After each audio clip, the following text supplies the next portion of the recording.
Hello everyone, I bring you the novel Warcraft Anomaly. Do not forget that the novel belongs to its respective creator. Subscribe, don't be lazy. Also, if you like the channel's novels, recommend it to your friends. Have a great day. To all those who can help the channel with donations to PayPal or Patreon, we thank you from the bottom of our hearts. You know that even if it is $1, all that is love. Chapter 101, The King's Disqualification, 10. Mr. General, we can go with this kind of raid plan. You should come back. John Swain persuaded for the last time. John, why do you think I want to participate in this operation?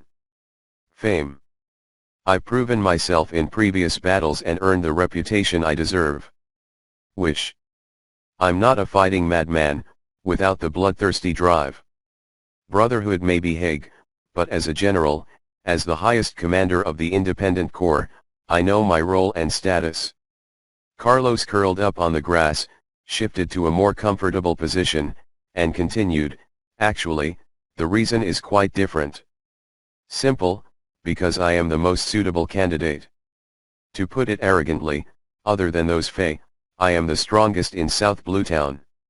You don't understand how important this mission is. Go bigger, South Bluetown. If it is lost, the entire Alliance strategy will lose its foothold. On a smaller scale, the important territory of the Barav family in the city of South Blue is an excruciating pain for the family in losing the city of South Blue. So I'm not just for you, for Legion, it's for me. John Swain thought for a moment and leaned into Carlos's ear and said, but, yeah, I mean, in case you die, then it's all meaningless. Ha ha ha, Laozi is Carlos Barav. Carlos responded nonchalantly, and Haki leaked out. The 300 warriors that were carefully selected waited for the sky to darken, followed the river valley, and under the leadership of Dan de Molanyu, began to secretly sneak in. The former Night Elf warrior is worthy of being a man of three professions: Grandmaster warrior, thief, and hunter.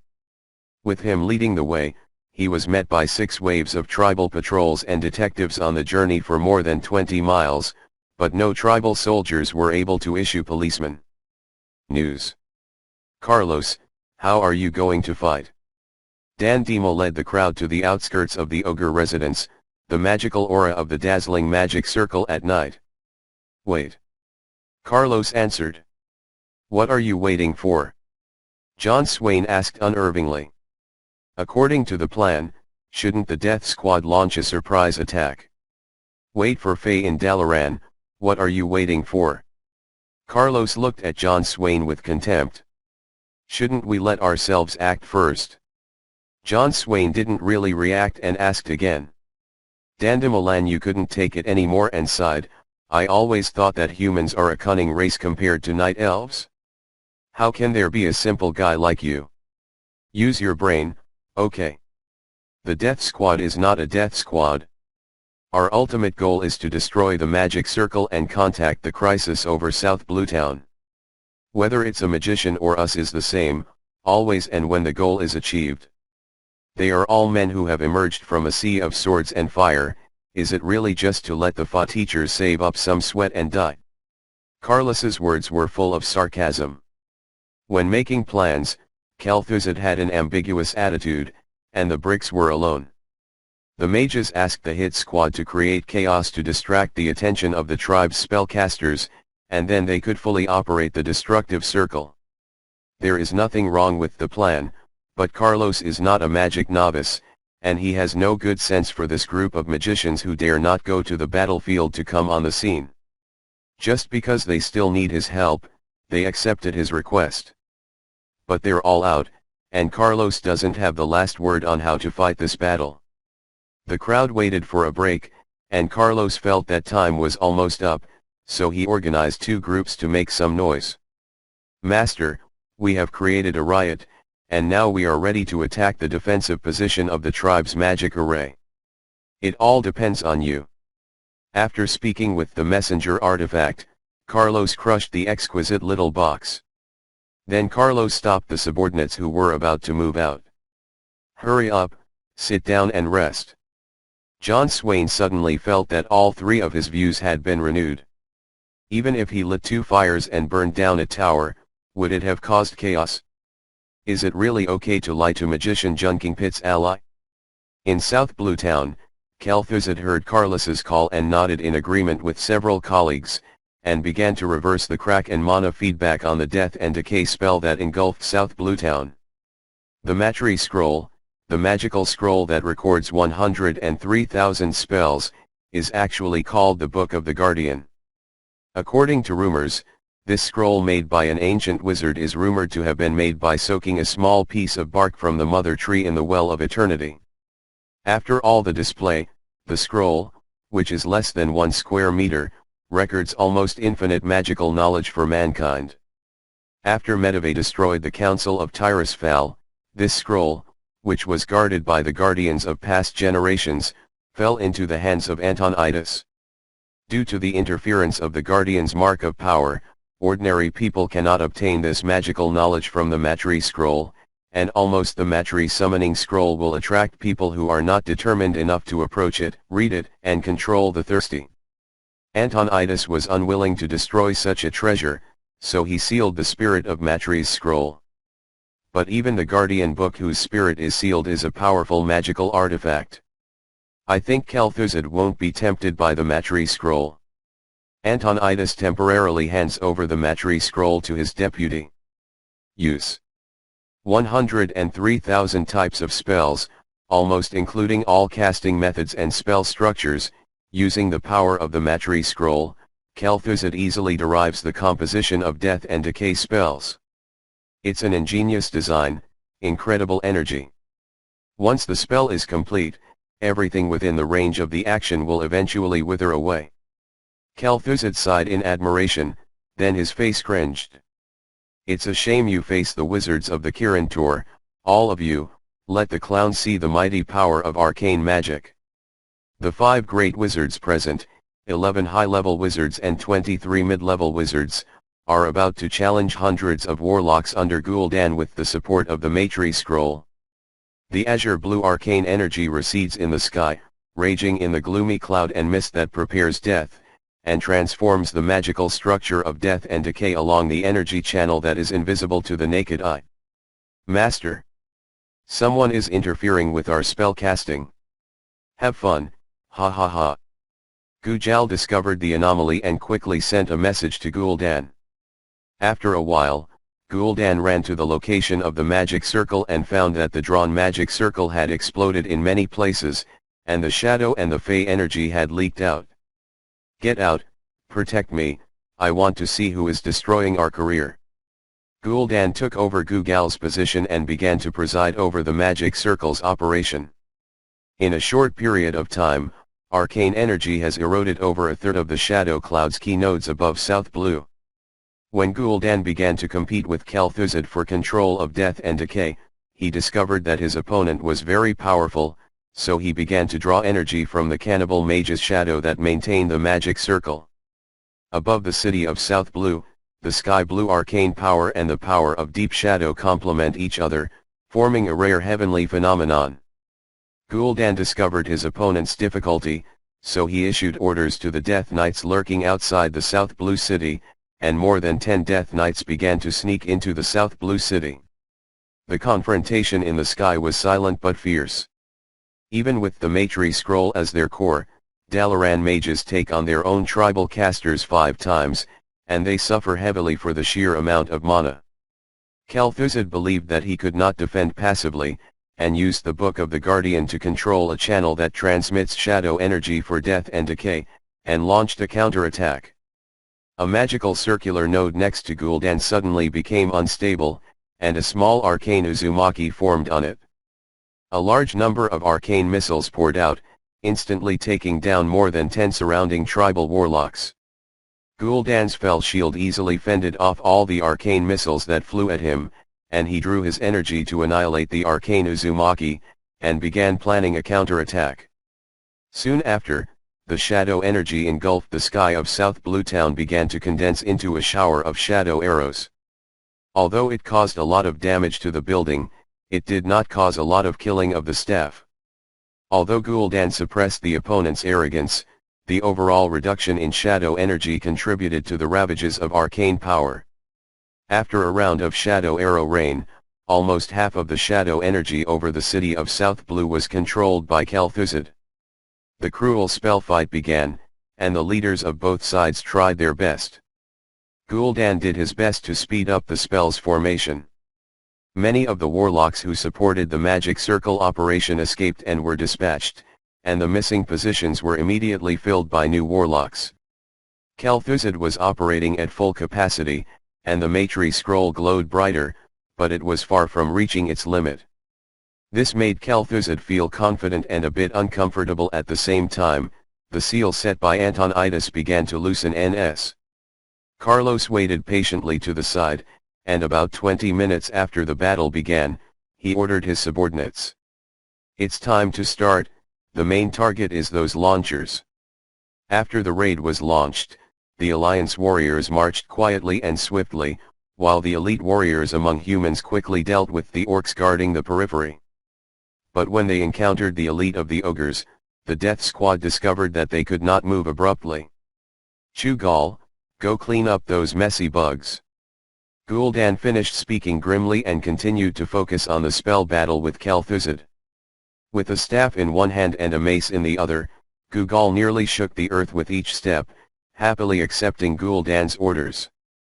Around the same time, the Death Knight also successfully infiltrated the city of South Blue, heading towards the Skylight Beam. The Alliance sergeants who dared to participate in the death squad were all brave men with suicide notes in South Blue, and they were fearless when facing an ogre over 4 meters tall. A group of 3 to 5 people cut their ankles and knees. Once the big fatties fell to the ground, it would be hard to escape the fate of their heads in a different place. Under the offensive, ignoring the casualties, a gap was quickly opened in the ogre's defense line, and Carlos dared to take the lead and rushed over. Just 200 meters from Gul'dan, Carlos suddenly felt that the world was at his feet and that history was created by me. "Kill him, kill Gul'dan." The sudden intention to fight made Carlos so excited that he couldn't help it. However, Gujarna's slightly stocky body on the ogre obscured Gul'dan from Carlos's view. "Go away," Carlos said lightly. "Arrogant, stupid, dot." Both of Chugal's heads smiled as well. Knowing that he can't beat Gugal in close combat under normal conditions, Carlos is a great move. Against the backdrop of the dirty evil energy, Carlos' jade-like holy light wings were particularly eye-catching. Holding the bony Godu phantom dancer in his left hand holding Cho'Gall's mace, and his right hand holding Cho'Gall's staff percussion, Carlos found that even in an explosive state, he still couldn't compete with the strong among the ogres. Muscles trembling in his arms, Carlos gritted his teeth and worked hard to bear it, while Gugal still had room to sneer. "Little reptile, I heard your bones shake. How to roll? Can you teach me how to roll? I'm curious." Finding that their general seemed to be in trouble, a soldier tried to attack Gugal from behind. "Leave me alone, hurry up." Carlos yelled with all his might not to stop his loyal subordinates. So the human warrior was kicked 20 meters away by Chugal with a back kick. "You can't do anything. Oh, this foot feels really good, dot." Chugal said as he continued to press his hands together. "Arrogant. Laozi is the strongest paladin." His opponent angered Carlos, so he decided not to hide. The docile light like flowing water began to boil, and the wings of the light behind it began to twist and tangle. After a dazzling burst of light, a giant of light stood behind Carlos. "What is this? It looks delicious." Gugal confided an interested expression, and the strength in his hand increased again. But this time, Carlos took him down very easily, holding the head of Gugal's staff in his right hand and squeezing a web-like crack with his 5 fingers. "Yes, it is delicious. I will send you to eat." Carlos also laughed cruelly. The holy light giant clenched his fists around his waist, established his stance, and then attacked the 2 Chugal heads continuously. Eula eula eula eula eula eula eula eula eula eula eula eula eula. After a few consecutive blows, Gugal, who was suffering from a pain in his face, awoke his madness. The two-headed ogre lost his weapon and shot the holy light giant with his fists and fists.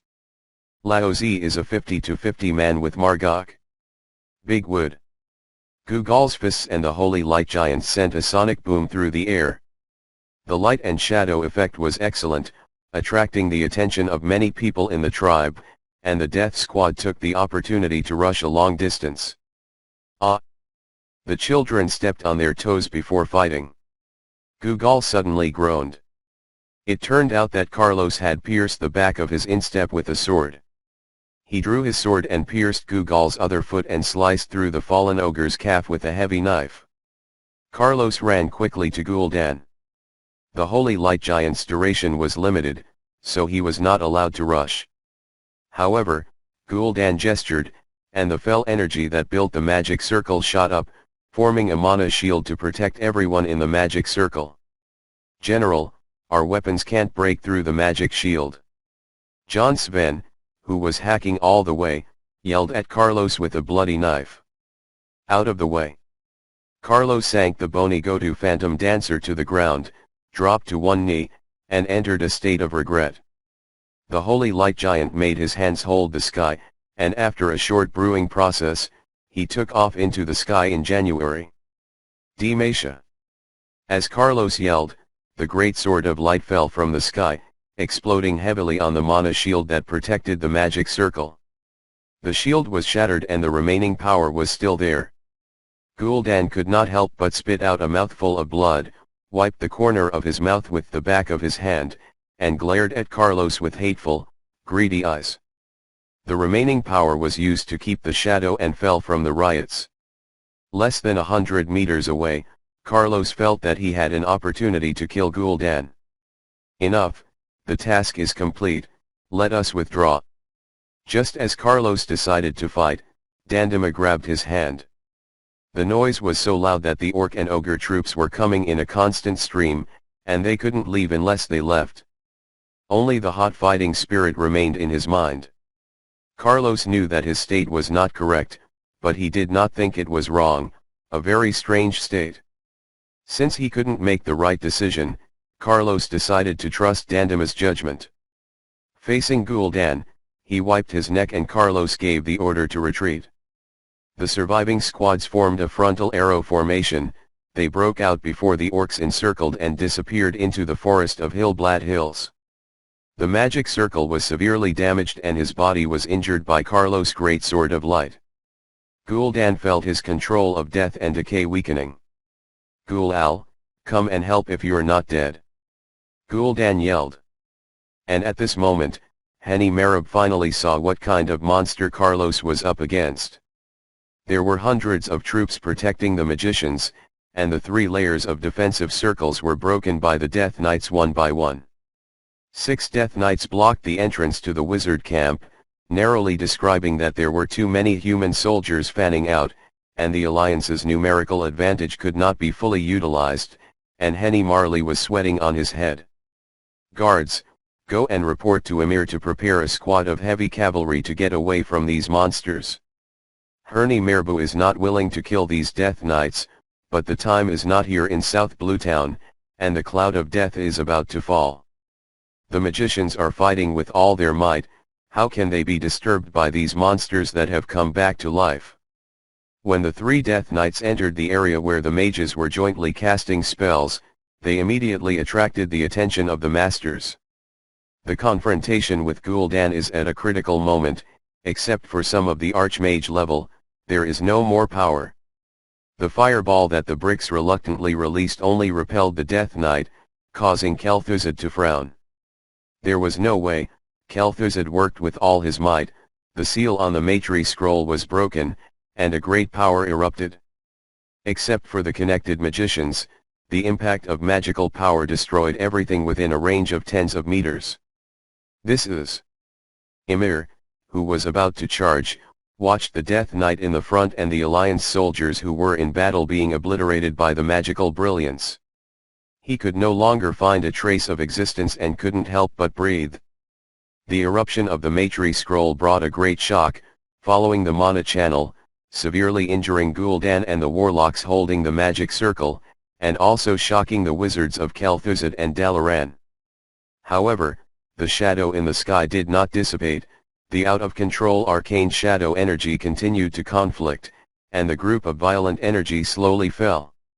It seems that South Blue Town escaped the threat of death and decay, but it couldn't escape the baptism of the energy storm. Really, are the little ones now so reckless that they don't know the depth? In the chaotic energy storm, a portal appeared, and a beautiful blonde woman walked out of the door. Metri, meeting again, we are not happy at all. The Matri scroll had originally swung its power presumptuously, but only heard the voice of the woman, and the spirit that emerged from the trap instantly lost its arrogant arrogance, and the magic power brushed against the woman's face, like a flirtatious puppy. It's useless for you to act like a baby, now we are poor, but we can't feed you. The woman finished speaking and looked up at the sky. I really help those who don't know the importance, don't waste it. After finishing speaking, the woman snapped her fingers, and 3 concentric circles naturally appeared in space. Centered on the Matri scroll, the enormous magical suction gathers and transforms the out-of-control magical power in the sky into the purest magical power and accommodates it in the Guardian's book. See you if you get the chance. After the woman finished speaking, she re-entered the portal and disappeared. No one could have imagined that in such a chaotic energy storm, someone would have ever appeared. When all the energy in the sky was absorbed, accompanied by a great sense of satisfaction, the spirit of the Matri scroll fell into a deep sleep, and the raging mana storm finally ended. When Hini Merbu, Emir, and several coalition captains cautiously arrived, they looked at Faye, who was lying on the ground, and looked at each other speechlessly. Looking up at the starry sky that had not been seen for a long time, the crisis in South Blue Town was finally resolved. And Dandima, who was cautiously avoiding the enemy and his own people, carried Carlos in a state of excitement all the way north and headed towards the set destination. Chapter 102 The King's Disqualification, 11. The late autumn night was already chilling, and the two who were afraid to set fire to keep warm had to choose a cave where wild bears escaped winter to hide. Carlos, let's talk about it now, what are you going to do? Dandima finished the job of hiding and finishing the track, returned to the hideout, and finally asked curiously. For me and for the Alliance, Carlos used his immature skills and looked at the dark upper part of the cave. I think it's weird if you want to join the death squad. It's even weirder to ask me to hide your whereabouts. Tell me, what are your plans? Dandima lay on the ground, twisting his body, trying to make himself more comfortable. You know, there are some things you cannot do if you understand, there are some things you can do but dare not do, some things must be known to you, some things can only be done and cannot be said. Do you understand what's said? Carlos answered. Enough of you, speak well, otherwise don't ask me for help. Although knowing that Carlos is not in the right state, Dandima still feels that this kind of misleading speech sounds awkward. For responsibility. Carlos thought for a long time, and finally came up with a suitable vocabulary to express his thoughts. Hey. Dandima responded without committing himself. As a general of the Alliance, I was ordered by Supreme Commander Lothar to defend South Blue. But as the eldest son of the Barav family and the noble of Alterac, I have other things to deal with. Noble, I am the beneficiary of the rules, so I can't break the rules. Carlos felt that his sanity was gradually returning to his body. After the excitement, he was deeply exhausted. I thought we had enough trouble on top of the night elves, and you have a lot of humans. Dandima suddenly felt bored after listening and stopped asking. Now I just hope that Henny Marab doesn't disappoint my expectations. I don't know if this sentence is for Dandima Lanyu or for himself. Carlos closed his eyes and got ready to take a nap. Right now, in South Blue Town, the Fa teachers were exhausted after continuing to cast spells with high intensity. After being hit by the Matri Scroll's violent walk, they were basically resting. The captains of Carlos's coalition realized that their general had not returned, and panic was inevitable. Let's be clear, what happened to the general? Emir questioned the members of the death squad who had returned safely. After the general succeeded in destroying the tribe's conspiracy, he broke through with Master Dan Dima. At that time, the scene was chaotic, and the general's order was to disperse and break through and return to the camp on his own. Although the death squad members were exhausted, their spirits were very good. He proudly believes that this is an epic victory, and he is a witness and participant in history. In other words, was the general okay at the start of the evacuation? The second wing captain asked. Yes, those evil and incompetent orcs and ogres can't be the general's opponent. The general just met with a little accident. This death squad member's fascinating confidence in Carlos did not infect other commanders. You can come down and rest, Guerrero. The captain of the first wing greeted the members of the death squad who had been called in for questioning, and the other party returned the greeting and left with their chests raised and their heads raised. Although Carlos once left the order of the Independent Corps to temporarily step into command if he was unable to exercise command, the wing's arrogant leaders were unwilling to obey the command of a village or town chief. The fight lasted until midnight, until the acting captain of the 5th Wing, John Swain, returned to the city of South Blue and brought back command of Carlos. The fight is over. Your Excellency General has lured a large number of enemies to the north for a smooth advance. It may not be possible to return smoothly in a short time. However, it should come as no surprise to come here with Master Dan Dima. Before the dispersal, the general had ordered me to tell everyone. The general said that Hini Marab was an excellent fighter who had proven himself on the battlefield in the interior. He expected us to obey his orders and stabilize the defense from the city of South Blue, and that the tribe's attempt will never be carried out. The general also said now, if someone makes a small move and causes an accident in South Blue, they will face the punishment of the Alliance and the wrath of the family Barav. John Swain's words finally consolidated Heni Marab's temporary command. The young mayor of South Blue was touched and determined to live up to Carlos' trust. Early the next morning, the angry tribe launched a retaliatory attack on the city of South Blue, and Heni Marab showed a command style that was very different from Carlos. By luring the enemy deep, double-winged on the flanks, combined with tactics like trench maneuvers and blocking the wall of fire, the defenders of the city of South Blue played a pretty good battle-loss trade-off. Heni Marab initially earned the respect and recognition of the Independence Corps commanders. At this time, Carlos was in a state of dying weakness, weakly eating the grilled fish obtained by Dan Dima. It was so powerful yesterday, and the great sword of holy light that fell from the sky is so powerful. Why is it like this ghost today? Dan Dima asked, puzzled. I really want to be so good. I have been riding 1,000 times a long time ago, and I have been rampant in the orc army. That is my ability to use a little self-hypnosis and psychological hints to show strength. Just like taking medicine, the medicine has no effect. If it is done, people are confused. Carlos ate numbly, feeling that his mouth was dry and bitter, and he couldn't taste the grilled fish at all. After a short meal, the two of them continued to walk north, hurriedly all the way, and finally felt the highest peak located 100 miles northeast of South Blue Town as the sun was leaning west. Said to be the highest peak, it is only for the Hillblad foothills. This large mound of more than 300 meters above sea level looks very high against the background of a group of hills. Carlos and Dan Dima climbed to the top of the mountain and found an old friend already waiting here. My friend, thought that you could not come.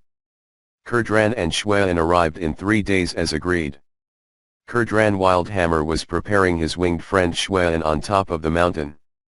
Feather, when he noticed the visitor from the top of the mountain, immediately stood up, and Shwanu turned her head to look at the visitor. He tweeted twice even if he had said hello. I knew that Wildhammer dwarves make good, trustworthy brothers. Kurdran, I'm so happy to meet you. Carlos smiled, walked over to sit on the floor and gave Kurdran a big hug. Hey, Carlos, my friend, you don't seem to be in good shape.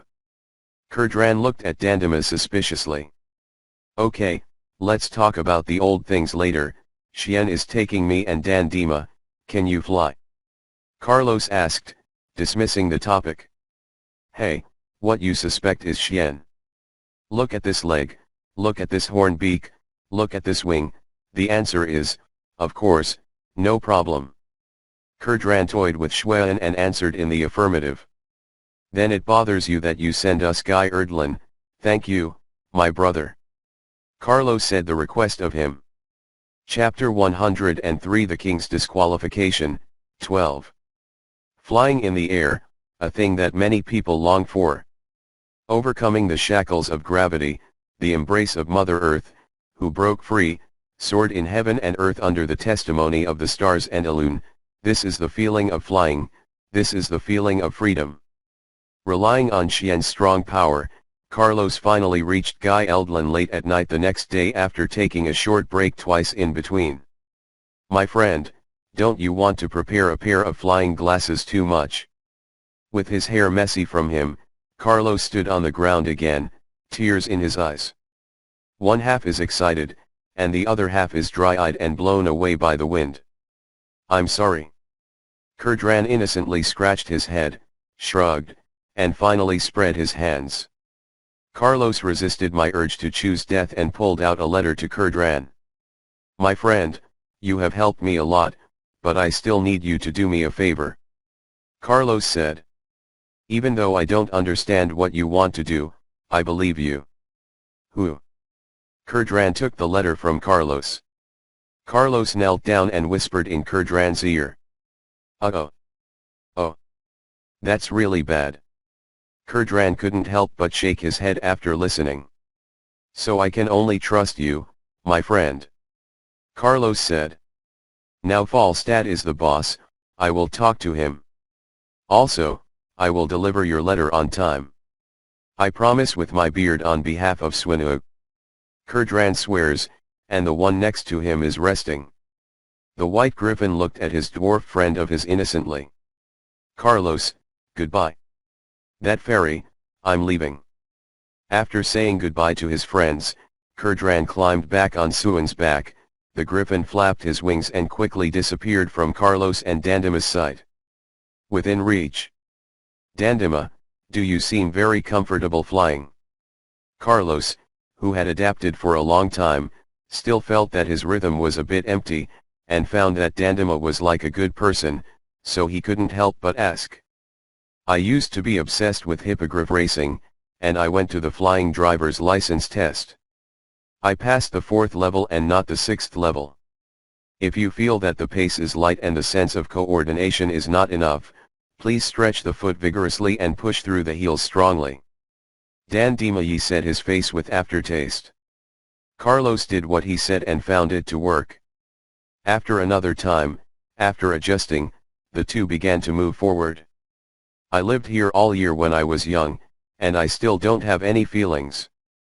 The scenery along the shore of Dalongmere Lake is really beautiful. Guy Erdlin was walking in late autumn. Not far away is Dalongmere Lake. The stars are dotted in the lake. The breeze rustles the leaves. Carlos, who hasn't been home for almost 2 years, can't help but open his hands. He takes a deep breath of the air of your hometown. No matter how beautiful the scenery is, it is just the embellishment of memory. The top concern is the mountains and waters of the hometown, family, and affection. Dandema has been around for too long and there are too many similar touches. Carlos pointed to the nail on the nail. Hypocrite. Talking on the way, in the second half of the night, the two reached the bridge over the lake, and they could already see Guy Erdlin Lake Hartford at night from a distance. Stop. Young master? It's the young master.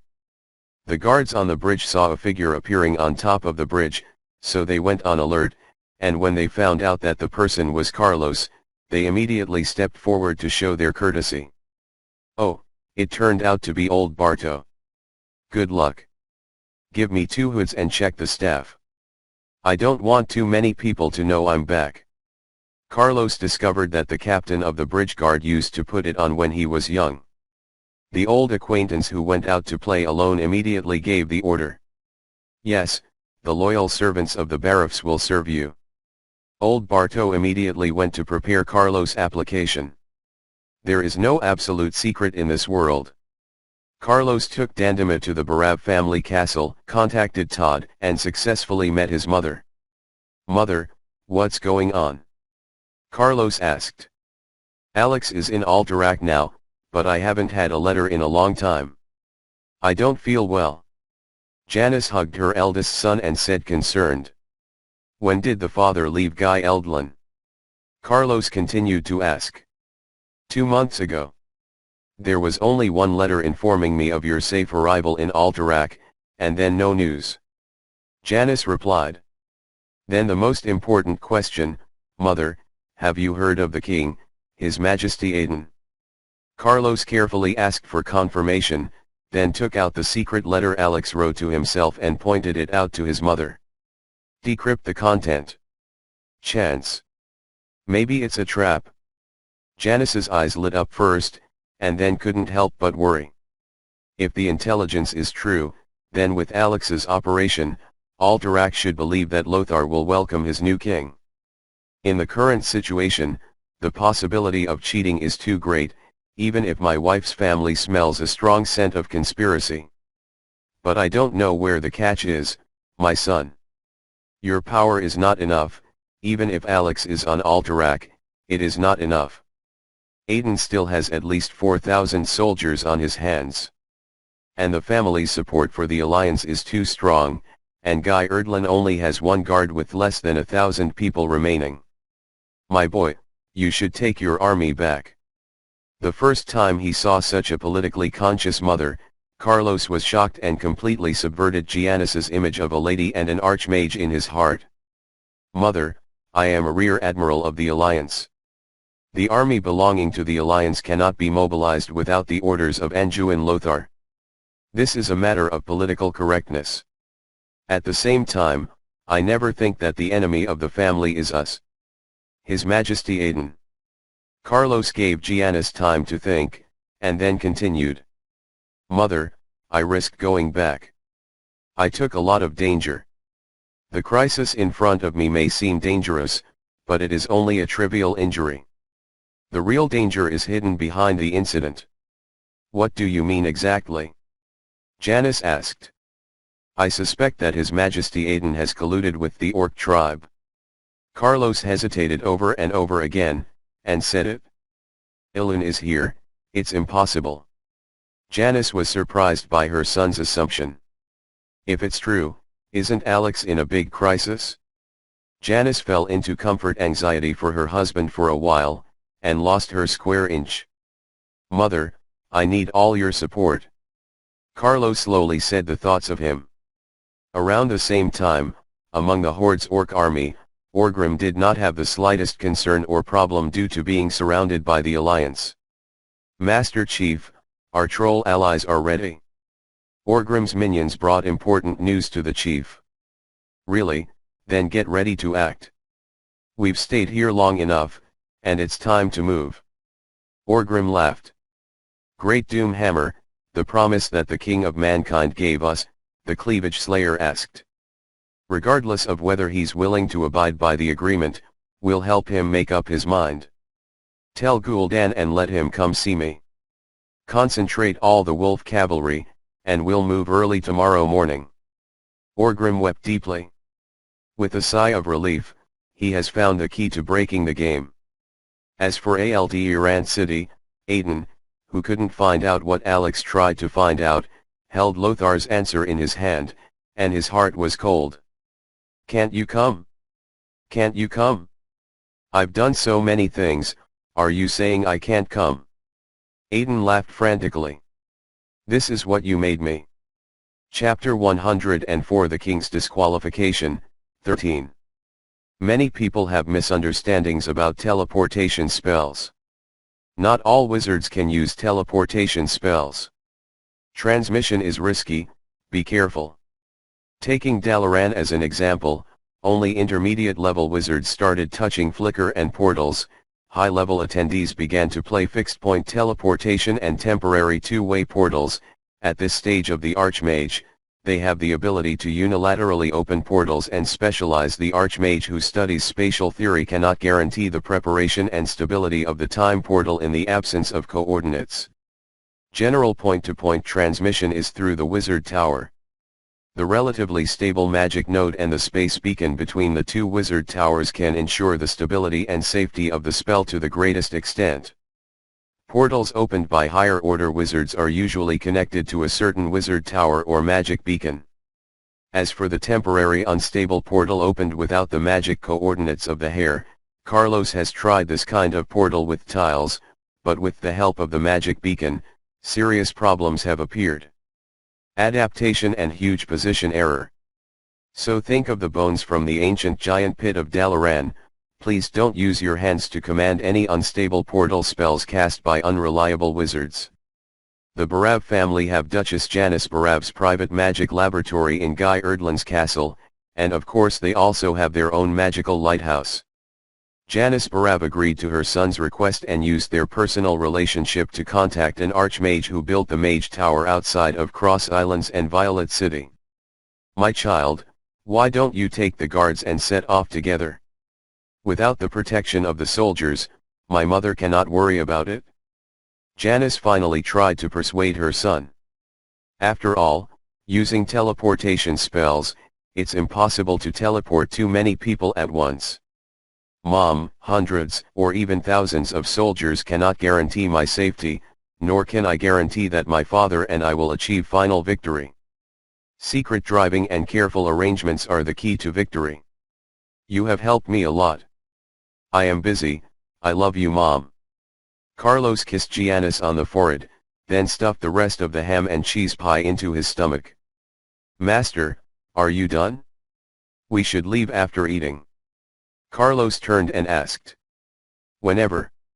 Dan Dima is not a hypocritical person, and he dries up the wine in the glass in one go."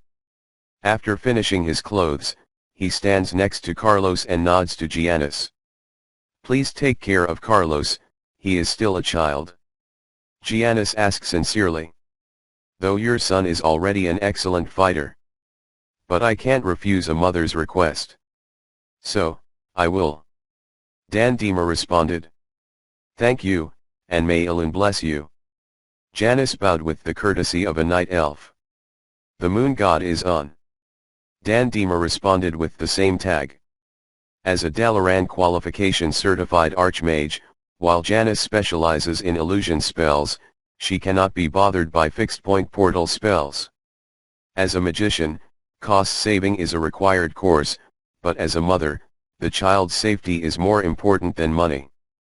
Lapis lazuli, high-quality moonstone, hardened starwood fragments, powerful secret essence, and small fragments of magic light, along with the use of various magic materials, a stable portal appeared in front of Carlos. The archmage in front likes to hear people's praise. He is a good face, pay attention to speaking. After Giannis ordered, Carlos nodded and entered the portal, followed by Dan Dima. A portal with a price increase is good. When Carlos came out of Giannis's portal, he was completely dizzy or off balance. "Hey, son of Janus, is the purple-skinned long-eared monster behind you a night elf?" a dwarf-clad wizard asked sharply. Yes, master, right." Carlos patted Dandima, indicating not to mind the dwarf's language, and Dandima shrugged nonchalantly. "Listen, I am the greatest wizard among the gnomes, and I will eventually become the greatest wizard on Azeroth. I am Millhouse Mana Storm. My journey is the Sea of Stars." The gnomes shouted arrogantly. Not only Carlos, but Dan Dima, who had lived for 10,000 years, was speechless. "Well, the master is worthy of the pride of the dwarves. How can those souls who are bound by gravity know the beauty of the Shira Hashikan Sea?" Carlos adjusted his mood and began to praise. "The young man is very sensible. Do you want to learn cooking with me?" Millhouse Monastorm was in a good mood after hearing it. I did not expect that my mother was looking for the dwarf archmage Millhouse, who is known as the Funking Storm. In fact, it is reasonable to think about it. Due to the high threat of space magic experiments, it is only natural that Dalaran would not allow Millhouse Monastorm to build the mage tower in the core area. Given Millhouse Monastorm's excellent achievements in space magic, it's only natural that Janice would choose the most trusted spell partner for her son. Although he intends to communicate more with this archmage who is destined to show the spotlight in the future, time is running out, and Carlos tactfully declined Millhouse Monastorm's request to buy Dandamar. It's a pity, the living purple-skinned long-eared monster, I really want one. Millhouse was full of stormy qualities, but because he had a good talk with Carlos, the archmage decided to use his own flying mount. He sends Carlos and Dandama for a ride. Master, is your flying mount a griffin or a horned eagle? Is it a dragon? Coming out of the Millhouse Monastorm laboratory, under the leadership of the archmage, the three of them climbed to the top of the mage tower step by step. Ross couldn't help but ask. Dwarf powerhouse, leading the core technology. Before reaching the upper level of the mage tower, Millhouse Monastorm turned a corner as she spoke and led the two of them into a large room like a workshop. Seeing the big guy covered in grey canvas, Carlos had a bad feeling in his heart. Master, is it? Look at her slim curve and exquisite shape. Millhouse Monastorm walked to the side to pick and choose, and picked up an iron bucket to seal it. Master, such a thick grey. This is a special helicopter that I had the Decepticons order before the Namarigan crash. It was painted red with horns on the nose and had 3 times the flight speed of similar models. Although Millhouse Monastorm was small, but not too strong, it opened the canvas, revealing the true face of a flying mount. Lightwheel, T-800's Final X series, nickname, Voldemort. Millhouse Monastorm has a resounding dub, showing off his love machine.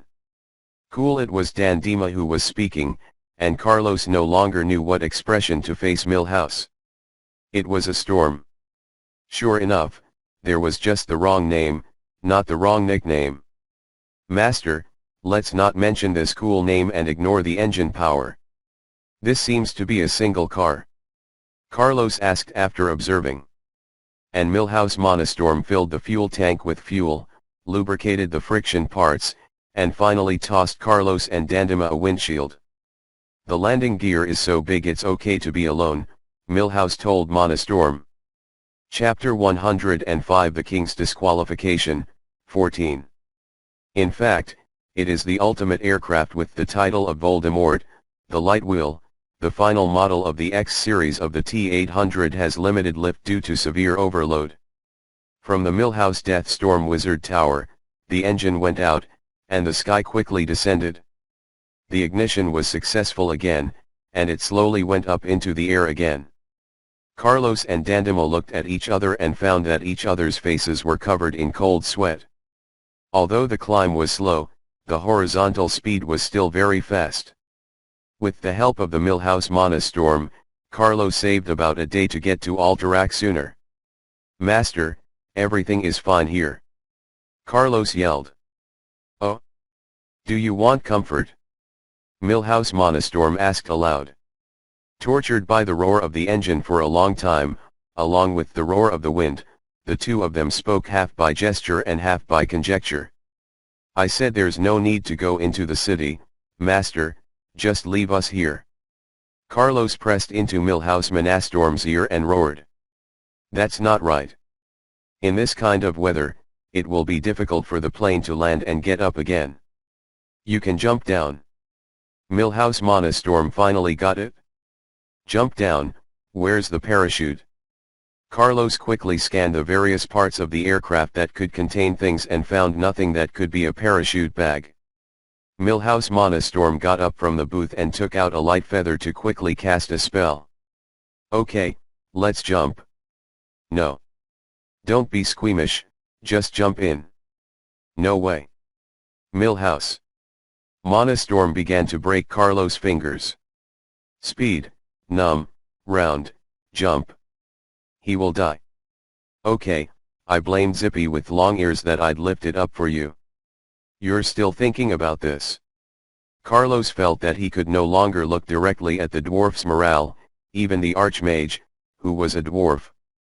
Continuing the stalemate is not a solution, Carlos finally jumped. Good guy. Before Millhouse Monostorm could see him, Dandema jumped out on his own. Damn it. I haven't used the slow fall technique yet. It is a pity that the imbalance of the counterweight caused the plane to shake violently. Millhouse Monostorm had to stabilize the plane for the first time, and the dwarf archmage could only watch the night elves jump out and couldn't do anything. Uh-oh, Millhouse got it wrong. The Dead Storm expressed regret, and then returned decisively. Millhouse Monostorm's spellcasting abilities are worthy of his archmage title. She floated for a long time in the strong winds of the Oakland Mountains, and the slow fall technique still did not fail. When Carlos finally landed, his heartbeat was approaching 120 per minute. Lying on the ground, Carlos was about to slowly go to Dandema. It seems that you have not experienced professional training for high-altitude descent. Before Carlos was relieved, Dandema approached him. What else don't night elf sentinels train? By the way, the dead dwarf doesn't seem to have slowed down for you, does it? Carlos leaned on the ground and turned his head to ask. The airborne tactics of the year were nothing more than 2 horned eagles mounted on their backs and 4 on their legs. Except for the awkward hanging, mobility is pretty good. As for the slow drop technique, it fully shows that you don't usually going out into the wild. Adventure. How could a skilled explorer not have slow falling items on their body? Dandema saw that Carlos wasn't too slow for a while, so he sat down on the ground and stood up. About 5 minutes later, Carlos' supplemental brain hypoxia problem alleviated and he got up off the ground. Come on, we must avoid this area before midnight. We scaled the wall and entered the city in the middle of the night. After checking if the equipment was missing, Carlos took out the compass and map to confirm the location of Alterac City, and Dema quickly moved forward. The city of Oakland is surrounded by mountains on 3 sides and is extremely steep. The 30-meter-high wall protects the residents of the city. As he walked past the city gate, Carlos saw the troll head pyramid lit by a campfire. Opening his mouth, Carlos wanted to say something, but found that there was nothing to say. Come on, I'll have time to watch it later. Dandema whispered, pushing Carlos back slightly. Going around the city wall on the civilian area side of Alterac City, using the 3 grappling hooks to scale the chest wall, Carlos handed Dandema a bottle of light blue magic potion. The cat is nimble, drink it. Carlos, who drank a bottle of magic potion, was about to go up first, but Dandema stopped him. I'll do it first. Without too much hypocrisy, the samurai with the sentinel troops of the night elves led the way. Of course he was better than his own paladin, Carlos gave him way. 3 long, 2 short and 2 long, after the very ugly night owl barked, Carlos also climbed the wall. Erasing the marks, carefully avoiding the 3 waves of patrolmen, the 2 got off the city wall smoothly and disappeared into the streets of Alterac City. Pum, pum, pum, pum, pum, pum. The rhythmic knock on the door seemed to wake the hostess of the house. Who is it? Aunt Sophia, I am looking for Luo Yan. Listen to the voice, are you Shuk? You were wrong, I am Beta. After responding to the secret signal, the door opened a gap. Carlos and Dandema quickly entered the room. President, you are finally here. Brother Bale waited to the side, his respectful gesture hinting at what the other children were to do. Hello, President. Everyone in the room whispered hello to Carlos that he knew, he didn't know, he saw, and he didn't see. Responding to nodding one by one and scanning the crowd, Carlos followed the bald brother to the 2nd floor. How is the situation? Carlos desperately wanted to know the situation. King Aiden has not appeared in public for 2 consecutive months. State affairs are basically presided over by Grand Duke Alex. There are reports in the palace that His Majesty Aiden is seriously ill. But 2 days ago, King Aiden appeared again. Suddenly and announced 5 days later, all the nobles above the Baron went to the kingdom to participate in the order of the dynasty. According to the report of the spies, Aiden had a bad face, but his spirit was good and he felt faithful. Everything the affair revealed a strange atmosphere. Brother Bud chooses first what he thinks is most important. My father, can I get in touch? Carlos continued to ask. The Grand Duke lived in the palace yesterday, and he hasn't come out until now. There are spies outside the Duke's palace. If you want to contact Sir Alex, you can only use normal channels. Brother Bale responded. What's happening in the Alterac Nights? Carlos poured himself a glass of wine. After working for many days, he was both strong and a little tired. Before the king issued the order, the Knights did not have any abnormalities. After the broadcast, no news came out, and everything went as usual. But no abnormalities are the biggest abnormalities, but we do not have the proper channels to investigate. Go speculate. Brother Bale seemed a bit hesitant and stopped. There's no need to worry about anything in front of me, let's say. Carlos put down his glass and said. The night order seems to have split up. Brother Bale said astonishingly. Reason. Intuition. It was about 3 hours before dawn and Carlos was a little tired. I'll take a break first. Tomorrow you'll find a way to arrange it? I want to get in line with my father. It's best to be able to meet. Also, take care of your subordinates and don't reveal my true identity. I sneaked in secretly. Carlos waved his hand to show off. You can rest assured, young master, the newcomer only knows the title of the president. Except for a few veterans who have fought with you, everyone else only knows the people above. The bald brother assured. You spend a little time, check it once, if someone reveals the news, take advantage. I will leave tomorrow, I will try to hide the news about me. Carlos finally added. Understood. Brother Bale left the room after speaking.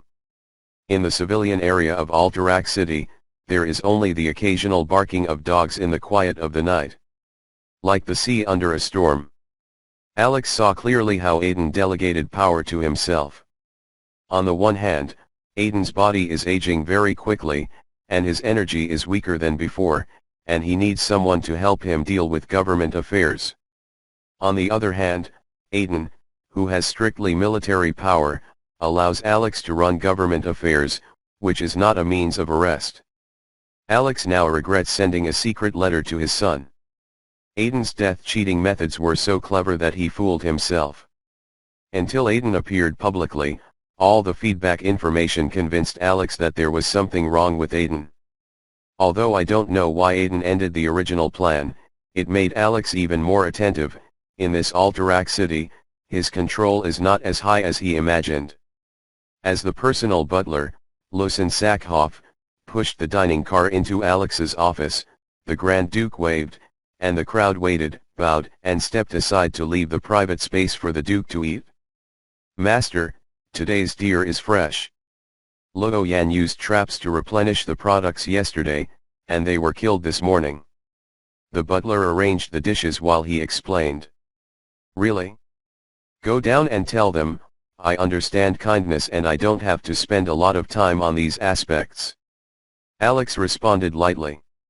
It was the command of the young master and wife. You have been overworked recently. They expect you to eat better and be just common deer. After Lucien Sackhoff finished speaking, she stepped to the side. Hearing this, Alex Barav's hand twisted unnaturally, then he put down his knife and fork on the way, and hid his blunder with the big movements when pouring the wine. In that case, I'll eat more. Alex said. After entering the palace, although he has gained the initiative in the situation, he has lost the secrecy of his actions. From the moment he entered the palace, Alex was under surveillance the entire time, the cleaning maid, the attendant on duty, the guard on duty at night. Kings, nobles, military, foreign spies, everyone who cares about the situation in the Alterac kingdom will stare at the house of the Grand Duke of Barav. There are advantages and disadvantages. Alex is put on the positive side and his subordinates have more room to act. Lucen is a good administrator, but he is definitely not a good intelligence officer. The comments just now didn't have much hidden meaning on their own. But the orders of Luo Yan, the ordinary deer and the young master, these three secret words together, it is a remarkable sign. A few months ago, his son, who was an alliance general, secretly transferred his forces to Alterac and turned him over. It wasn't until then that Alex realized that he had wanted to be the king's eldest son Charles since he was a child. From the moment the alliance was formed, Carlos was digging Aiden's corner. For over a year, all kinds of demanding cards, all kinds of loot theft, all kinds of buying people's hearts and forming private parties. The alliance named Carlos, Rear Admiral, secretly developed a private army of over 500 people to lurk in Alterac City. He was shocked by his son's frantic actions, and Alex, who was used to using political means to solve problems, agreed to all this after hesitating again and again. Whether it was the childhood friendship or the friendship of his officials for decades, Alex had no intention of harming Aiden. Even if things get to this point, Alex still hopes to resolve everything in a peaceful and satisfying way. Because Alex thinks he has a winning ticket, Finance Minister supports Barav family, Palace Garrison supports Barav family, Stormblade Mayor supports Barav family, Highland Mountain Council supports family Barav, even the Queen's father also expressed support for the Barav family. The general trend is irresistible. And of all the signs, it was speculated that Aiden's son had a problem, either a girl or unable to support him, so the royal family didn't even hear the slightest noise. The challenge from the Queen's family made Alex even more convinced of his own judgment. All in all, Alex felt that as long as he waited, he could exchange a crown for the Barav family. But the message from the Archmage Brick made Alex feel a bit uneasy. Worth 3,000 gold coins and 2 years of square brick lifespan, the prophecy envisions a bright future with blood. By the power of magic, Alex was in awe, and it was also the prophecy of the square bricks, so Alex chose to quietly watch the dishonorable actions of his eldest son Carlos right under his nose. Putting together the three keywords of wild goose, red deer, and the young master's command, Alex reminded Alex of a story Carlos told when he had a conversation with his eldest son.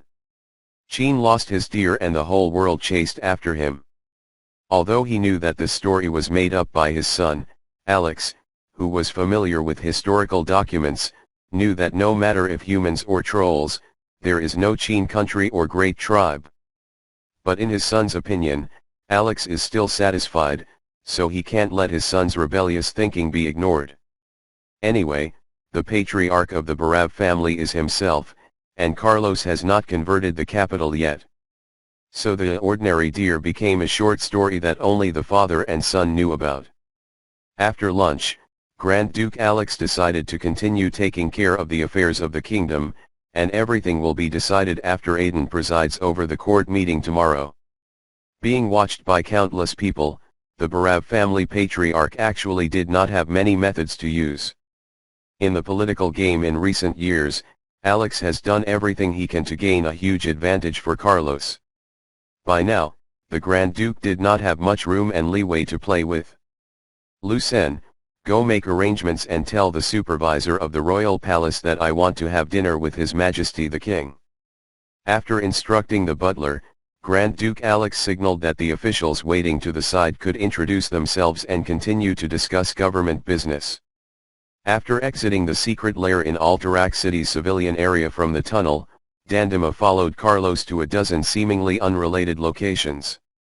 Because at this time, night elves are still rare creatures in the eastern kingdoms, so Dandema is dressed in a heavy grey cloth cloak, and Carlos is also very tough. With Carlos leading the way, all is well. You are playing dice a little idle on the road, is there any special meaning? Dandema asked. This is a 20-sided die. Carlos answered. And then, Dan Dima still did not understand the meaning of rolling dice. These are 5 20-sided dice. Carlos continued to answer. Forget it, I won't ask, just be happy. Dan Dima must do what he said. In the secluded alley, there is only the sound of footsteps and Carlos playing dice. I'm trying to shoot 100 points. Carlos finished speaking and did not receive a response from Dan Dima, so he continued, this is an achievement worth 100 points. Don't you have confidence? I hope you get psychological comfort in this way. Dan Dima didn't understand Carlos's logic of thought and couldn't help but speak again. Where is there a way to go back? I'm just increasing my trading chips.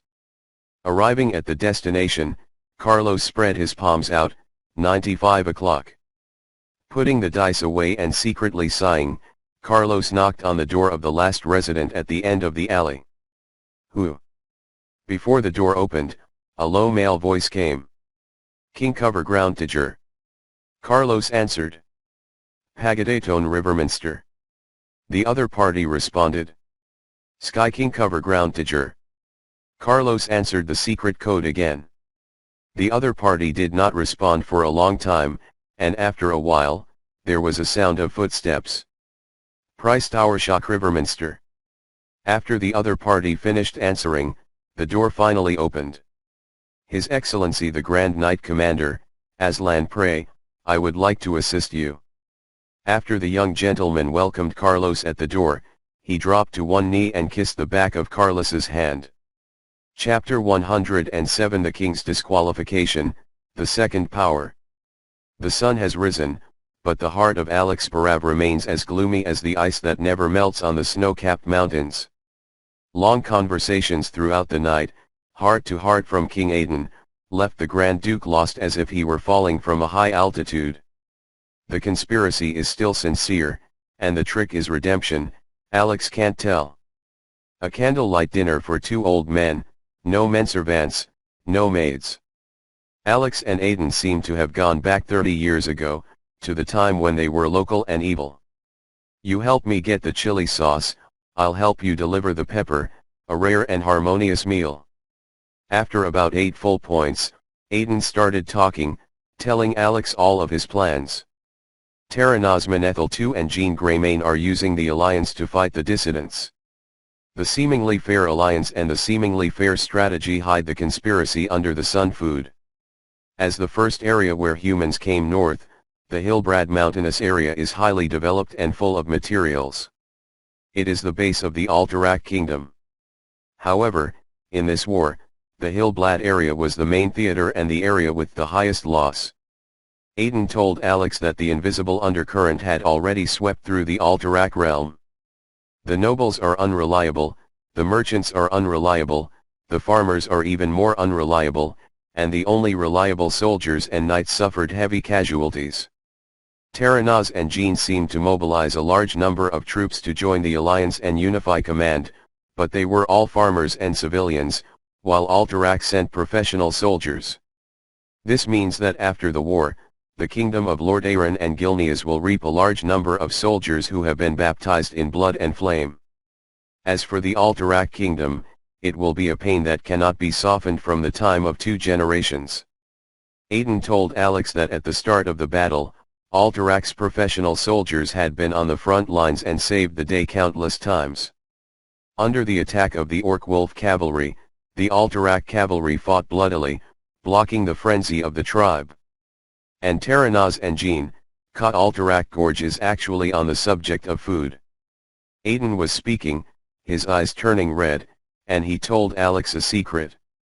For the stability of the alliance, Anjuin Lothar and Aiden reached an agreement. The secret agreement stipulates that Aiden wholeheartedly supports Lothar and provides assistance in the subsequent rebuilding of the Stormwind realm, while Lothar provides refuge for Aiden and the Alterac realm. As a complement to this agreement, Aiden planned a deception to prove his sincerity to Thoradin's blood. In the plan, Aiden will falsely surrender and lure the tribe into dividing the troops on the steep mountain paths of the Alterac mountains, and then, together with Lothar's ambush, destroy the orc among the high mountains. This less than glorious plan may bring Aiden reputation and prestige, and Lothar, who has done bad things and benefited from it, vowed to give special attention to the Alterac soldiers in the alliance and reduce their casualties. Aiden was a little drunk, and the unspeakable things that should have been rotting in his stomach were shaken off by him. It turned out that under tight finances, Aiden deceived Lothar and the alliance with the second batch of recruitment plans. Aiden only recruited less than 2,000 people for the original quota of 5,000 people. Lasha brought me the message that the battle situation has changed, and the reinforcements I said couldn't come. The orcs also brought me the message. They are very happy, they will be coming soon. Which zone do I use to blockade the gang? Horde Animal? Alex, tell me, what should I do? What should Alterac do? Aiden looked very painful. In Guy Erdlin, I still have 1,000 soldiers, so that nobles from all over the world can recruit servants. Alterac can gather at least 5,000 soldiers. You have the Alterac Knights, and you have me. As a member of Alterac, Cox made his own guarantee of it. So the whole night, Kunchin had a great time, as if the distance between the two had disappeared. However, at the meeting of the Great Court the next day, Aiden, who was sitting on the Iron Throne in the Assembly Hall, which could hold 500 people, slapped Alex severely. Everyone, Lothar made up fake news to fool us, and the Alliance abandoned us, Alterac is at stake. Although Aiden's face was pale, his voice was full of breath, with no sign of weakness or aging. As many aristocratic officials in the council chamber abnormally exclaimed at His Majesty the King's words, Aiden stood up and walked towards the doll held by Alex. I spoke with the Grand Duke all night and finally made a difficult decision. For the future of Alterac, for the future of all here, Alterac will leave the Alliance and join the Horde. After Aiden finished speaking, the scene immediately gets mixed up. Alex, one night is enough to do too many things. As long as you cooperate, I promise that both this crown and the throne will belong to Carlos. If you don't cooperate, then I can only express regret. After speaking to Alex Barav in a low voice, Aiden Pyranold raised his free hand and waved it. Well-equipped guards had already entered the hall. The discussions and disputes of the officials and nobles quickly became calmer. After waiting another moment, the spire fell silently into the spacious assembly hall. Everyone, I know you have questions, but please put your questions aside first and let us have envoys from the tribe. As Aiden finished speaking, 3 mysterious men in grey robes entered the hallway through the side door. As they lowered their hoods, there was a burst of inhalation, forming a clear wave in the quiet hallway. Everyone, I am very glad to meet you. First of all, let me introduce myself. I am Kuasin Standa from the tribe. A strong bald orc introduced himself in competent common language. I know that many people mistakenly believe that our orcs are wild, bloodthirsty, unreasonable, and even cannibalistic. But I want to tell you that these are all slander, delusions, and remnants of the southern kingdom. The slander of selfish desires. Today, I, an orc, Kuasin Standa of the tribe, brought peace and hope to all of Alterac. The orc envoy declared passionately. The Alliance's defeat is inevitable, but the Horde welcomes new friends. Afterwards, the orc named Gozenstad presented the benefits of joining the tribe to everyone present. The most important point is that when the Alliance is defeated, Alterac will lead the post-war human world as a tribe, and the Alterac nobles will become world nobles. What a wonderful promise, at the same level as orcs, higher than other humans. The many nobles in the Alterac kingdom here only paid for the king to follow them, and did nothing. Now, sign the contract and agree to have the Alterac kingdom join the tribe one by one. Aiden winked, and immediately an attendant brought out the high table, contract, and writing tools. Under Aiden's leadership, members of his party rushed to sign his name to the contract. The Duke faction is watching their leader, Alex Barav. As for the neutrals, they frowned and were at a loss. Little by little, a third of the noble officials signed their names on the contract. Aiden winked, and the undercover lurking below Alex stood up and signed the contract. The situation slowly turned to Aiden's side. The neutral faction was shaken, the pack mentality had the upper hand, more and more people signed the contract, and the Duke of Alex faction became a minority. "My Lord Duke." Someone started to question Alex, but the Grand Duke clenched his fists in Alex's hands and remained silent. "My lord, you should be a wise man among humans, join the tribe, there is much to do in the vast world." Kuasenstanda persuaded. "Alex, sign, it's all for Alterac." Aiden walked over to the high school desk, picked up the pen, turned to Alex, and put the pen in his hand. "Master Grand Duke, what should I do?" "Signature." "I can't sign." "Orcs are awesome." "Master Duke, by Alterac, let's sign it." "Master Duke, we hear you." In the loud persuasive voice, Alex sounded uncertain. "The price, Aiden, haven't you thought about the price of betraying the Alliance?" After a long time, Alex asked. "I am the one who betrayed." Aiden suddenly roared furiously. "This is not a reason." Alex shook his head nonchalantly. "Enough for me. Guards, please sign the Duke." Aiden suddenly didn't have the patience to play a smooth trick. Soon, the 4 guards came out and walked towards the stiff Grand Duke Alex. "Your Excellency, please." Seeing that Alex didn't move, someone tried to push, but his partner pinched his wrist. "Enough. What are you doing? Carry out your Majesty's order." The guard holding his wrist yelled at his companion. "I've said enough." Removing his visor, Carlos tossed the guy under his control. "Carlos."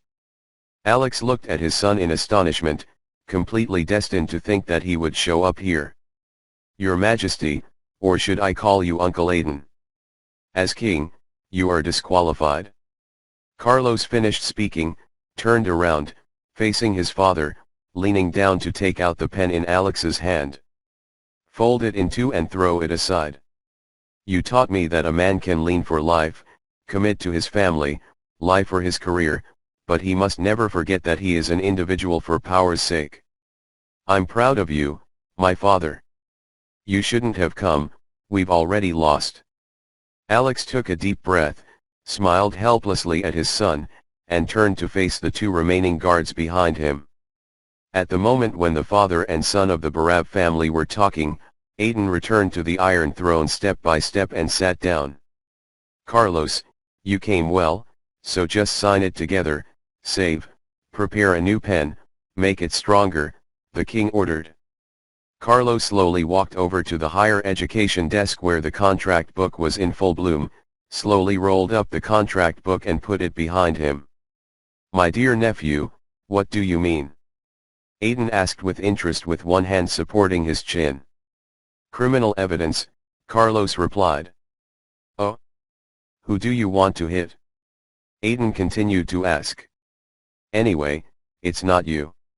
Let me call you one last time, Your Majesty Aiden, you've been arrested." Carlos answered.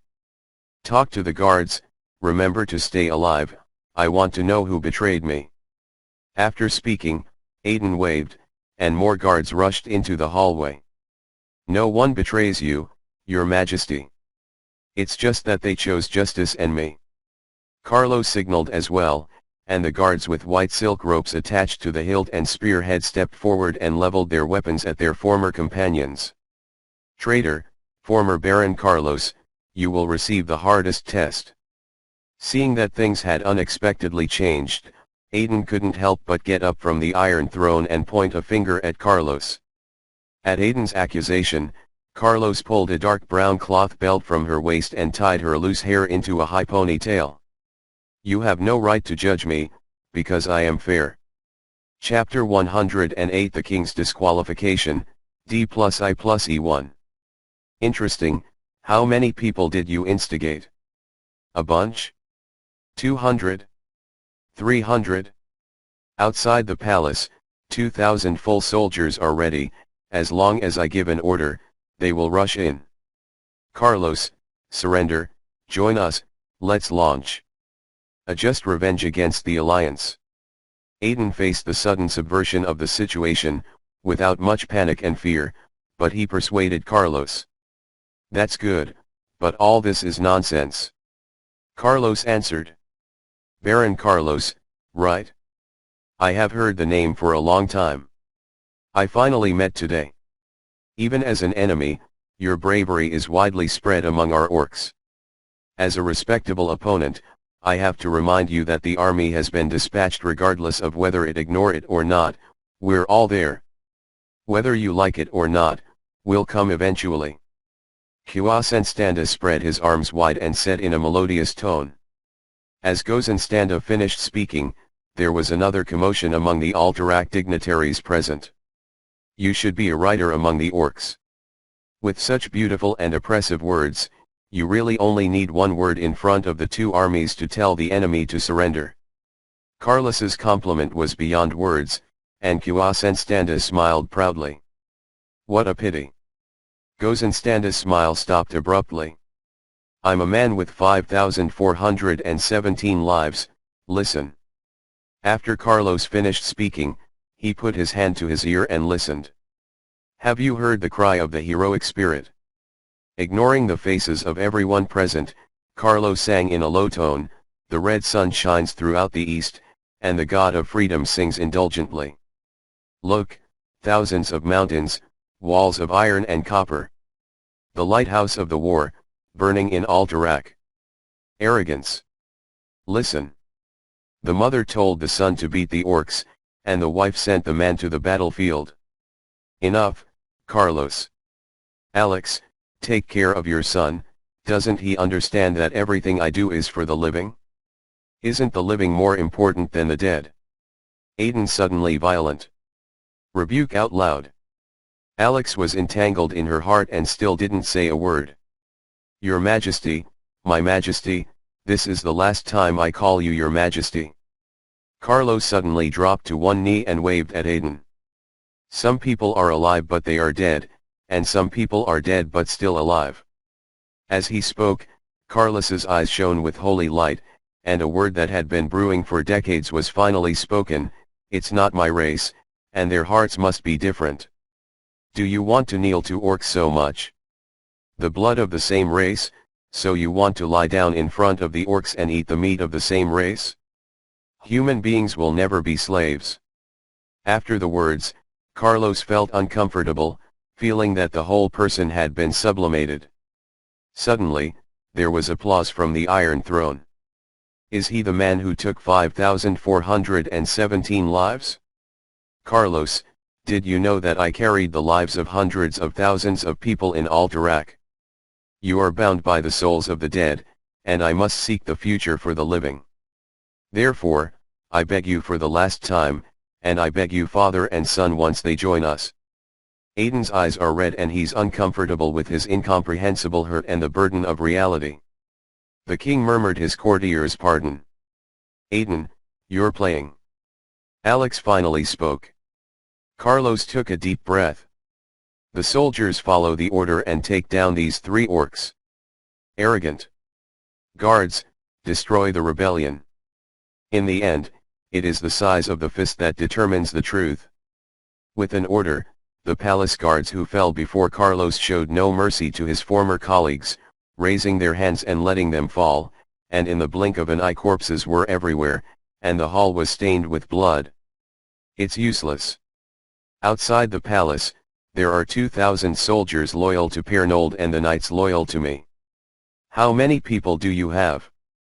Aiden didn't care about the temporary handicaps in the council chamber, Enron. Above the Iron Throne. Your Majesty, no, your former Majesty, you are wrong. The knights are loyal to Alterac. Aslan Chian took off his helmet and said this. Very good, a rebel confirmation. Aiden didn't even look at the young gentleman. Your Excellency, the palace guard is attacking the city gate. Why should we? Someone came in and informed Carlos. Do not bother yourself. Carlos focused on Aiden and responded nonchalantly. Boom. Boom. The sound of the corner banging on the door passed through the wall and into the hallway, appearing low and deep. Every sound will resonate in the heart. Carlos, why are you still hesitating? As long as you carry me, you, your father, and your comrades, all of you will be safe. What are you still hesitating? Although the guards in the hallway were cleared, Aiden began to taunt the mode.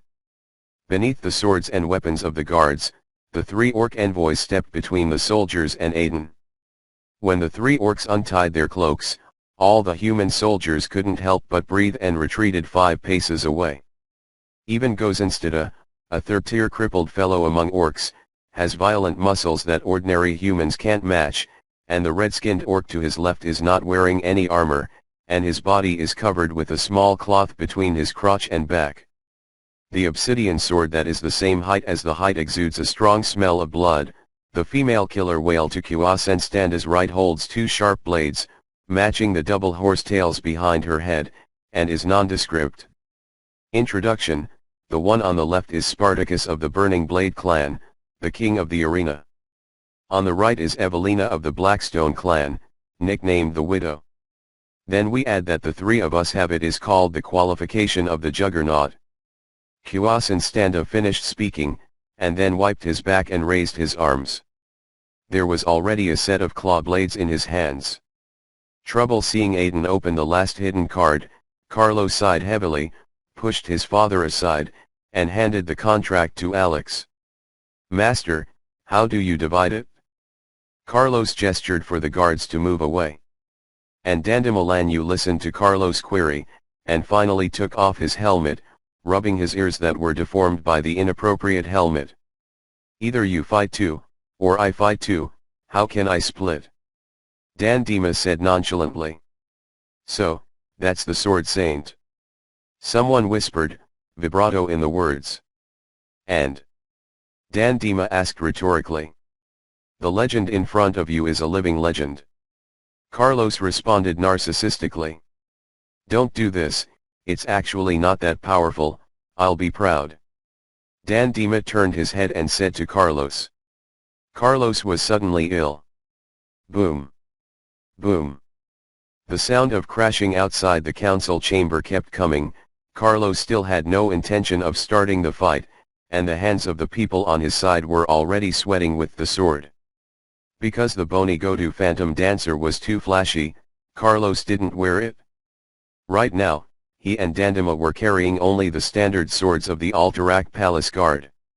If you use these slate weapons to fight against the Orc Sword Master, you will suffer a bit. Carlos, as a long-planned rebel, of course it is impossible not to consider these details.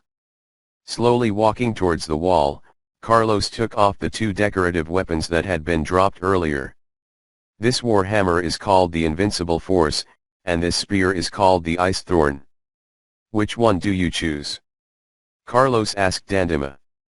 Dandima took the indestructible power of Carlos's hammer, weighed the weight and felt that it was still in his hand, and took the initiative to walk towards the orcish sword saint of the red-skinned fire sword clan Spartacus using the blade.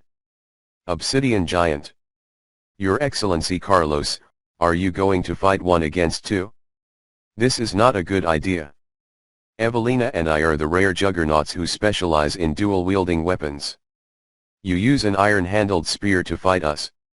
Strike, it's too big. Feeling that everything is still in the master, Senstanda unexpectedly reminded Carlos. The guards follow the order. If I lose, you will protect His Majesty the King from the orcs, even if you do your best, do you understand? Carlos asked out loud. Clear. Compliance. The guards gave a positive answer. Although Senstatham is familiar with human language, he is still a little rusty with the art of human language, and he did not immediately reflect on what Carlos said. Only when I saw the guards around Carlos looking at Altar King Aiden Pirinold behind him did he realize that it was a protection method, really hypocritical and cunning human. Senstanda suddenly found that just from Carlos's words, the opponent had softened the quantitative disadvantage of high-end combat power. Because I, the wounded orc, must protect Aiden, the human being Carlos hopes to protect, all for the tribe. After thinking for a moment, Senstanda stepped back, blocking Aiden on the Iron Throne, and motioned for the female orca next to him to come forward and fight Carlos. While Carlos still opposed the female orca, the battle between Dandema and Spartacus had reached a fever pitch. The guards and aristocratic officials had already made room for the two great warriors, but the skin of the people around them was still tingling with the energy of the sword and the wind of the hammer. Dandema did not understand the Orcish language, and Spartacus did not understand the Elven language. Two equally powerful warriors fought in silence and could only use body language to interpret each other's actions. Both the warhammer and épée are weapons of mass destruction with one-shot lethality, and the user must maintain some sort of haki and you are dead in the process of using them. Simply put, it's a heavy weapons battle, and whoever loses half. On one side is the strongest warrior among the Draenor orcs, the mad demon Spartacus with the title of Saint of the Sword. One side is the martial arts expert in the Night Elves who has served as the head of martial arts, who offended Dandema Lanyu, who had not been killed by countless colleagues. Both parties are experts and naturally know the skill of fighting the enemy. In the big ups and downs, they are the key to attacking the enemy. Then, the clash of swords and hammers suddenly overwhelmed the sound of crashing into the door outside the assembly hall. In a short period of time, the two people who have played each other have had a preliminary understanding of the opponent's strength. In terms of abilities, the two sides are in the middle. In terms of strength, it is unexpected that Dandema Lanyu has the advantage. In terms of dexterity, the armored Dandema is inferior to the almost naked Spartacus. If judged by human standards, the sword against the warhammer should be more dominant than the warhammer. Because the warhammer can adapt to changes in the center of gravity by adjusting the position of the grip, it has better mobility in the game. The sword cannot be maintained for a long time. In many cases, it drags the ground against the blade and kills the enemy in one hit. However, for two off-spec fighters who can wield a two-handed weapon, human common sense is no longer suitable for this battle. Dandema took a close opportunity to hit Spartacus with his prickly shoulder armor.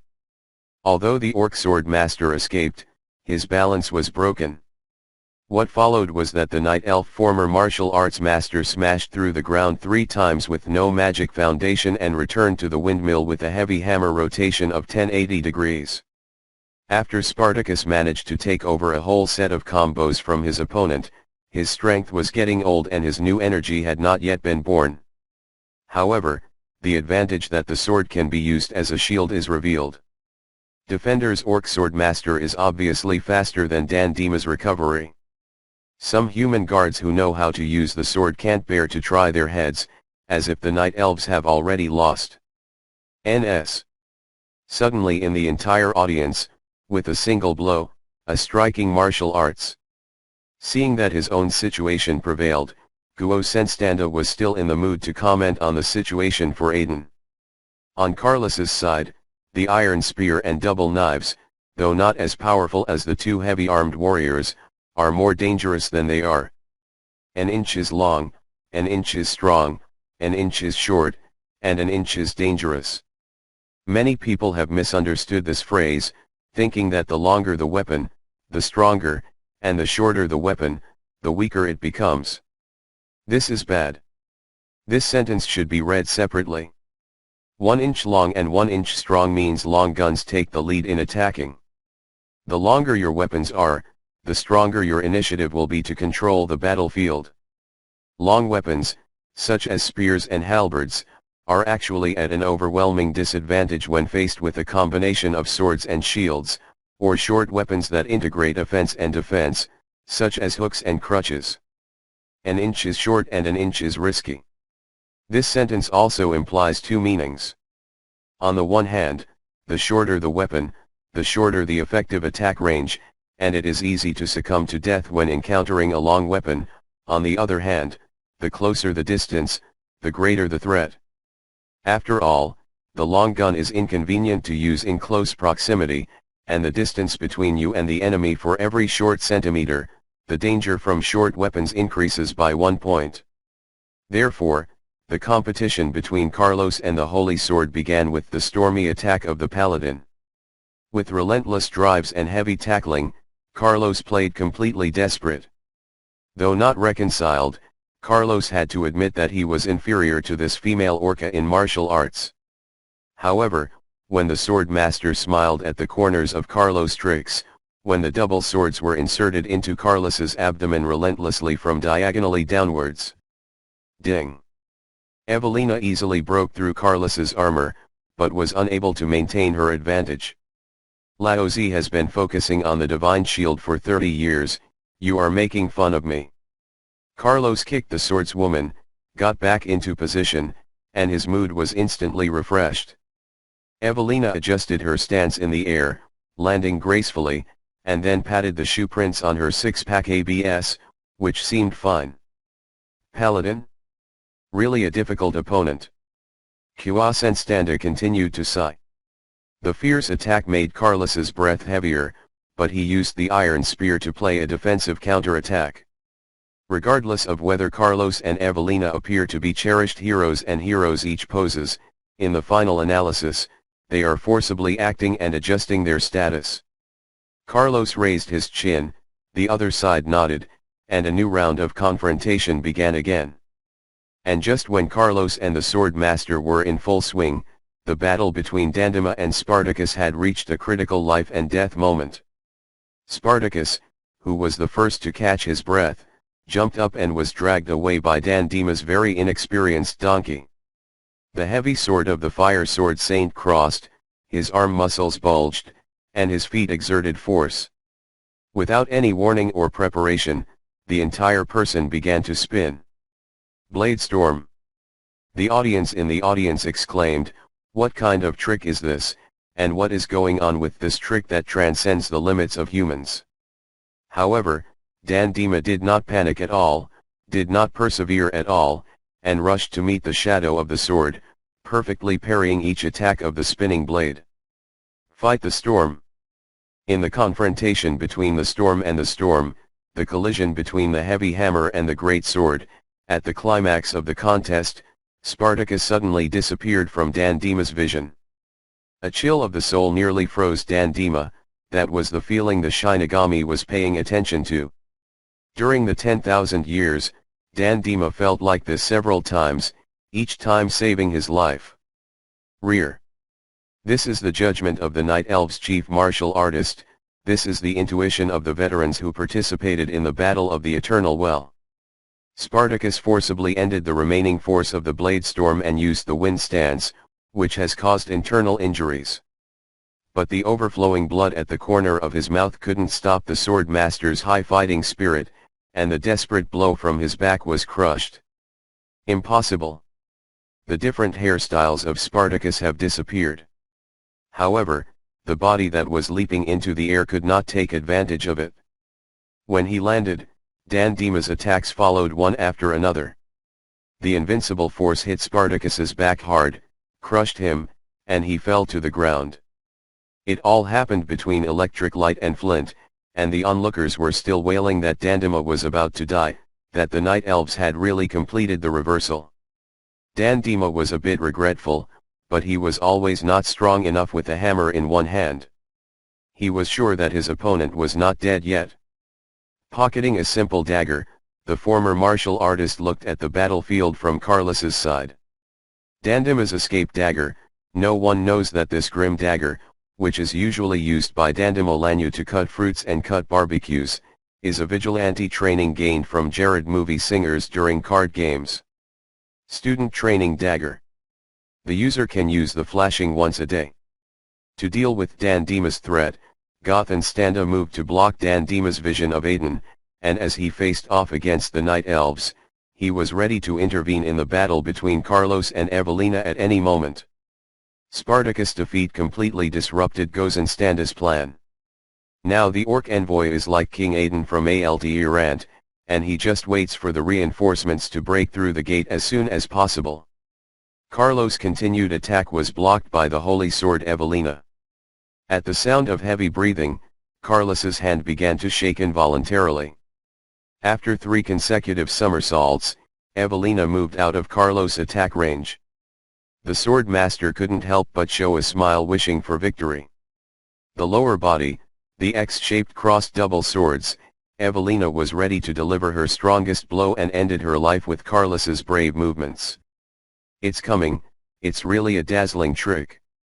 Quasenstanda couldn't help but laugh when he saw the posture of his partner. With an electric light and a flint strike, the sword saint who is above the passage of the wind and the storm of the sword is the strongest secret. Flash. A bit of cold light comes first, and then the gun shoots out like a dragon. Carlos, who moved on the spot, looked at the shattered divine shield and couldn't help but laugh. Carlos and Evelina looked at each other, and in an instant, victory and life and death had been decided. You can break the holy shield, you deserve the name of the sword saint. Carlos praised. However, why do you think I don't use the power of holy light in battle? Defense is for your amplifying moves? The thrill of facing death and the joy of the rest of his life after the war made Carlos go a little wrong, and he actually opened explanation mode. It's a desperate super high-speed punch that turns absolute speed into absolute lethality. It's wonderful. As your enemy, I'm honored. So, goodbye. After Carlos's words, Evelina turned around in puzzlement, apparently curious why her flash didn't kill her opponent. But when the sword master was about to speak, a red line appeared in the middle of her throat, and then blood gushed out, like a fountain. It is impossible. Quasenstanda lost his attitude for the first time. Once, Carlos got into a misunderstanding. Other people's welfare and crossing system is so powerful, is my crossing method wrong? It takes time and effort to complete an achievement with only 10 points and dozens of achievement points. And each high talent skill in Achievement Mall often requires tens of thousands and hundreds of thousands of achievement points. The mall system exists to remind me of my insignificance and incompetence. Those talented skills are fake. They are special effects of doing. In fact, they don't exist at all, right? Anyway, I can't afford it, and I can't check the effect, right? For a long period of time, Carlos just focused on talents and abilities, trying to guess something from the text descriptions given by the system. However, life is not a game. Carlos rolled 20-sided dice for an entire day, and was unable to achieve the 100-point achievement of kill the entire party in 1 second. He was almost 80 points away from achieving a powerful talent that he liked. Hero Trial. On a hero's name, all attributes are permanently +1, and the hero template is promoted. Each glorious work brings you a +1 increase to all attributes. For every 100 people who admire you within 10,000 yards, all attributes increase by 1 point. The original price is 30,000 achievement points, and during the special price period, the price is 10,000 achievement points. With such a powerful talent and such a fair price/performance ratio, Carlos was tempted. But I can't afford it. War is imminent, and Carlos is not ready to die with achievement points. Low-cost talent skills did not have the ability to reverse the situation, and Carlos finally remembered the items in the achievement mall. Weapons can be stolen, equipment can be counterfeited, and accessories can be bought with money. Carlos is not willing to use limited achievement points to buy unsustainable accessories in malls. However, life is gone, what good are achievement points?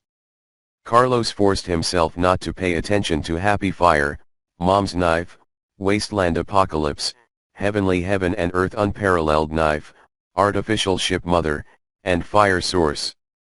At least 50 shit things finally found a good thing in the low price area. Samson's hair band, a broad strip of gray-brown linen cloth dipped in Samson's blood and coagulated. It looks tattered and is unexpectedly strong to use. After the user is equipped, he loses 1% of his maximum health every 12 seconds, for every 1% of your health lost, your stamina recovery speed is increased by 5%, and the effect is doubled if your health is below 50%, For every 1% of his stamina consumed, his strength increases. The result is 1.5%, and the effect is doubled if stamina is below 50%. The price is 4,000 achievement points. Relying on the powerful Jedi return effect of Samson's hairband, Carlos completed the anti-assassination of the orc swordsman Evelina. Master Carlos, the door is going to be unstoppable. As his subordinates rushed to report, the high morale on Carlos's side due to the defeat of the two orc sword masters began to collapse. Give up, Carlos, as long as you're willing to sign the contract, I can assume nothing has happened. Aiden seized the opportunity. You killed Evelina, I can clean it up for you too. Gozenstanda unscrupulously played the package that could not be honored. My dear Uncle Aiden, you still don't understand. Carlos took the ice spike behind him. Though I don't know what you mean, but I understand one thing. Once the army arrives, your plan will finally come to nothing. Or do you think you still have the strength to break through Mr. Gozenstanda's defense and kidnap me? Aiden said he laughed. You don't understand, you really don't understand. Carlos laughed too lol. With a bang, the door on the outer wall finally shattered, and the realm guard rushed into the administrative area. The wooden door to the assembly room was kicked open. More than 100 soldiers rushed in and confronted the guards who had taken refuge in Carlos. The large assembly hall seemed packed at the moment. Alex, you still lost.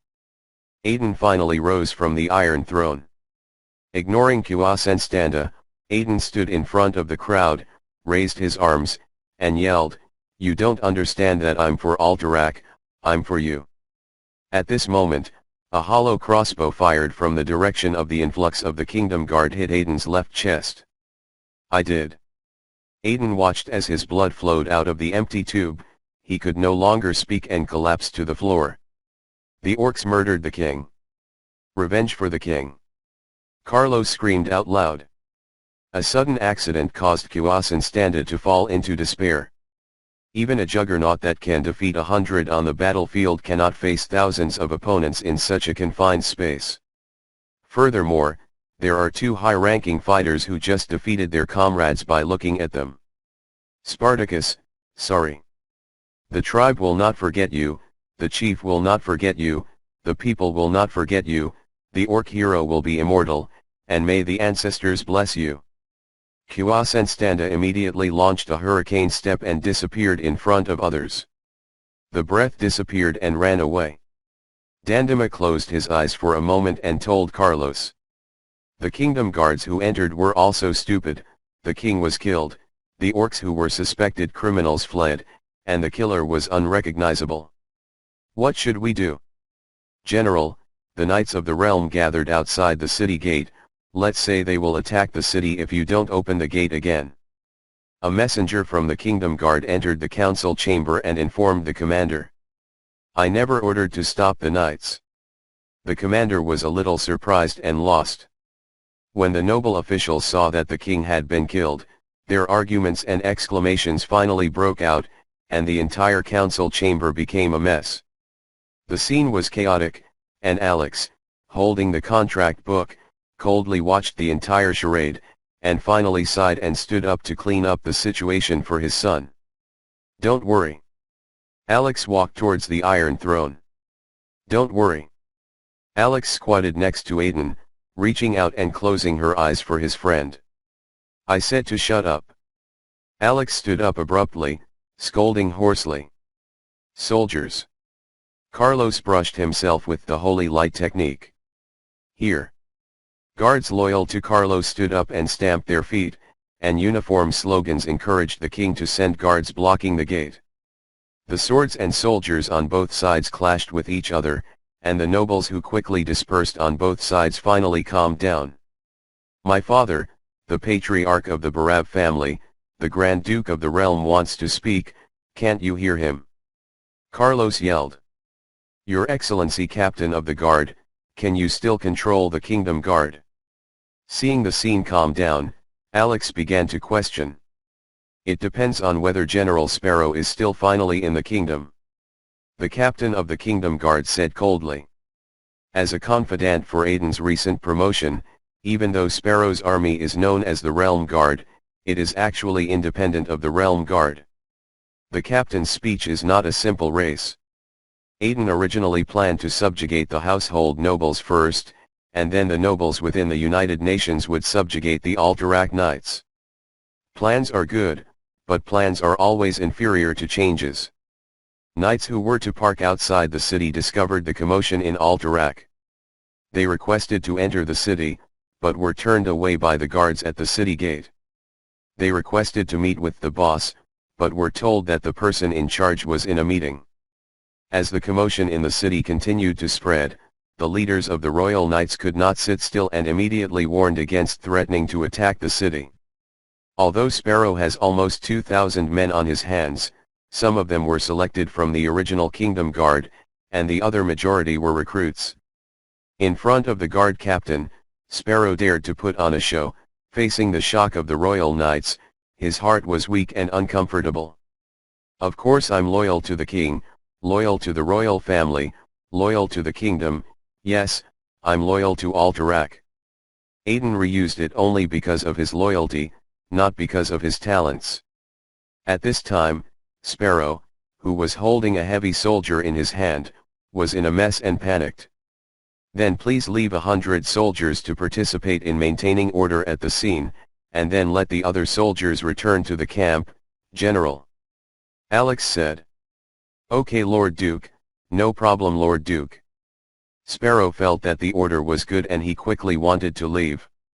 Your Excellency, as a major security force in Alterac, I believe you are qualified to participate in the upcoming memories. Please let your deputy implement the demobilization of the soldiers back to camp. Alex added. Of course. I mean, okay, I'm honored. Sparrow was a little surprised by Alex's promotion, and a little ecstatic. Your Excellency Captain of the Guard, could you take a personal trip, so that the Knights of the Royal Order of Baron Knights or higher can also participate in the following memories? Alex continued fixing. Your Excellency, the contract. By the time Alex rose to his feet and presided over the situation, the chaos was contained, and the king's boys were reminded of something terrible. Don't you think the most important thing is to discuss His Majesty's troubles and revenge after Aiden's death? Alex snapped, anger choking in his chest, and when he turned around, the Grand Duke glared. He glanced at his eldest son. My father, this orc sword saint is not dead. I think he is worth saving, but he is too dangerous for ordinary people. I suggest letting Master Dandema monitor him. What do you think? What do you think? While waiting for the arrival of the head of the Royal Knights, Carlos raised the fallen sword of Fire Saint Spartacus. Right now, Alex doesn't have time to worry about an orc dying, and noble masters won't offend the person most likely to become king because an orc has offended him. As a result, Carlos's recommendations were quickly implemented. Find that kid. The two guards left with the strong orcish sword master, and as Dandema picked up the giant obsidian sword on the ground and prepared to leave, Carlos took the opportunity to whisper in the night elf's ear. Dandema frowned, said nothing, and left like that. The corpses of the orc swordsman and King Aiden still lay on the ground, and the guards did not dare to move their bodies until the adults ordered them to. It didn't take long for the directors of the Royal Knights to arrive. Your Majesty. What happened? In the chaos, the meeting to determine the fate of the Kingdom of Alterac began. The most critical and important issue, who is the next king? Alex Barav, who had the contract, overwhelmed the neutrals with little effort. The most stubborn opponents and the royal faction of the Royal Knights are entangled in whether there is a legal heir among His Majesty Aiden's descendants. The dispute lasted for several hours until the Queen appeared and denied that he and Aiden had offspring to survive. Carlos finally got the long-awaited crown before sunset. And the question of who is the king is resolved, and the remaining questions are not a problem. Until the half moon, the assembly hall, which had been busy all day, finally calmed down. The sad queen, the corpse of Aiden, Carlos, and Alex, father and son, the three corpses swaying in the candlelight reflected on the empty wall, an indescribable grievance. "Alex, are you satisfied?" the Queen asked, resentfully or not. "Shasa, it was an accident." Alex tried to explain, but was interrupted by the Queen. "I don't love Aiden. At least at the wedding that year, I tried to escape. But decades later, this man protected me for decades. And I, to protect my family, betrayed this man." The Queen, she told herself. "Shasa, don't do that," Alex said in an almost imploring tone. "I know, I understand, I will not be myopic. I need to live at least a few years. This is part of the transaction. I understand. So, the new king, the Grand Duke, can I take my husband home?" the Queen asked. Alex felt like she couldn't say anything, so she turned to look at Aiden's pale face on the floor. "Guards, go and ask the royal chief to take care of His Majesty Aiden's funeral." Carlos gave orders for his father. Soon, only the father and son remained in the entire assembly hall. The Iron Crown was placed on the Iron Throne by the attendants. Alex approached slowly, bent to pick up the Iron Crown, and walked slowly to his son's side, placing the Iron Crown on Carlos. "After tomorrow's coronation ceremony, you will be the king, my son," Alex said quietly. "Yeah. If you burn that contract in public, your position will be unshakable," Alex continued. "All right." Alex suddenly slapped Carlos's face. "Is it so important to break the crown? Don't you understand that you messed up the rules among the nobles, changed the political atmosphere in the kingdom? From now on, there will be no more warmth, no tolerance, Alterac. The only thing left in the kingdom is tactics and interests. Even the days when you need guards to sleep, and when you're ready for murder, is this what you want? My stupid son? Your father has few friends, and there won't be any after today." After Alex finished speaking, the tears couldn't stop flowing. "My father, as long as you are willing, this crown will belong to you. I don't care." Carlos tried to remove the Iron Crown, but Alex pressed his hands firmly. "Shut up. I don't have any friends anymore. You want to make me lose my relationship with a piece of shit." Alex looked at his son. "If I said that the murderer wasn't arranged by me, would you believe it?" Carlos asked. "If you dare swear by the light of your faith, I will believe it," Alex answered. For a long time, the father and son were silent to each other. "I'm tired, so go to bed early, there will be busier things tomorrow." Alex finished speaking, turned exhausted, and left. "You know, Aiden never thought of killing me, let alone killing you. He's a bad guy with a fierce look. I said before that a bad guy makes a bad king." At the door, Alex paused to say this, then left without looking back. Sitting on the Iron Throne, Carlos felt the weight of the Iron Crown, and his thoughts were full. "Sorry, I didn't find that child. I don't know when." Dan Dima came to Carlos. Thanks. You're welcome." Dan Dima did not understand why he had the responsibility. Carlos would like to thank him, but he still agreed. "Master, although it's hard work, may I ask you to protect my father and the contract tonight?" Carlos asked. "It's okay, no problem." Dan Dima responded to Carlos' request. "Thank you." "You are welcome." This time, Dan Dima responded decisively. After the Night Elves left, it seemed that Carlos was the only one sitting on the Iron Throne in the council chamber. Surely the child in the elf's arms that the teacher released is a girl. "Don't be afraid, I'm not a lover." "Retreat? This is not the way to treat heroes. I want to give you benefits, you can't refuse. Time will prove everything, and I am justice.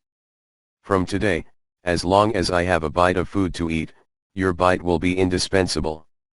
When the candlelight went out, everything returned to normal, as if everything at this moment was just the babble of the new king. The little tail of fate, I finally caught you. Carlos clenched his fists tightly, and the fatigue and confusion gradually faded from him. If the king can't do anything, then I'll overthrow him. If the king is born guilty, then I am willing to redeem. If Wang is destined to be alone, then I am willing to bear it.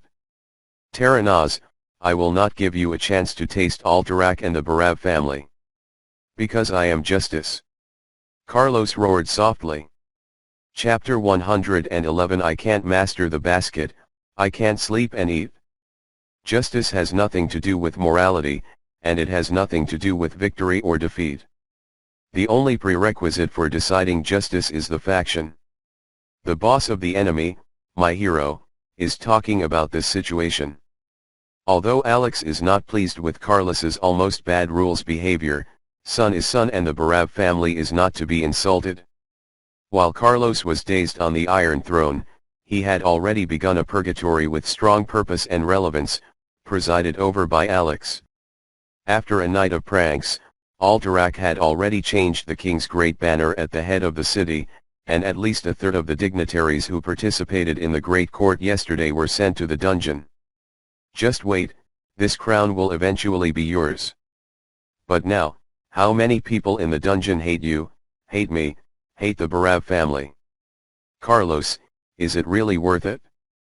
Before the succession ceremony, the Grand Duke, who stayed up all night, brought his son early from him. Father, are you willing to leave the alliance and join the tribe? Carlos had no appetite and did not take the plate that his father had given him. We have another way, you don't need to get your hands dirty. Alex leaned down and put the plate down, walked over to Carlos's side and patted his son on the shoulder. I believe that the alliance will win. I believe that the alliance where I exist will win, but I don't believe in other kings, and I don't believe in other alliance nobles. Therefore, Our Majesty Aiden must be a noble and pure king. He is considered by orcs as a thorn in the flesh and a hero who must be eliminated. Carlos answered. It's such a big mess that you can't hide it? Alex sighed, understanding the truth.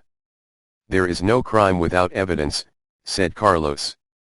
I wore this iron crown all night, doesn't my head hurt? Alex knew that his eldest son had been particularly assertive since he was a child, and that the matter was over. There was no need to say anything to Carlos, so his tone relaxed. It hurts. Now my neck is a little stiff. Carlos responded with a serious face. Alex was about to take the crown from his son, but then he realized that it was a crown, not something else, and he didn't move after all. Father, I tortured myself, not out of regret or sadness, I just want to remind myself. The weight of this crown, the weight of my responsibility. Carlos stood up, hugged Alex to the Iron Throne, then removed the iron crown and placed it on his father's head. What are you? Alex wanted to stand up, but Carlos pressed hard on his shoulders. Father, it is never a throne I want, let alone power. My heart is too big, and Alterac is too small to protect the Barav family. Carlos stayed up all night, his eyes full of bloodshot eyes. What are you afraid of? My boy. Alex finally couldn't help but ask. Fear? I am not afraid, but I am afraid of my fearlessness. Father, do you live for yourself or for others? Carlos's words seemed illogical, but Alex understood everything. This is my responsibility, son, this is not something you should take. Alex suddenly felt that he slapped his son too much yesterday. I love you, father. I love my mother, my sister, my two younger brothers and the land where I live. Carlos took his hands off his father's shoulders, stood up, and stretched. Father, as long as you are well, I am not afraid of anything. Carlos laughed, his smile as bright as the sun. The iron crown is so heavy. Alex licked his abdomen, leaned back against the Iron Throne and took a deep breath, then stood up.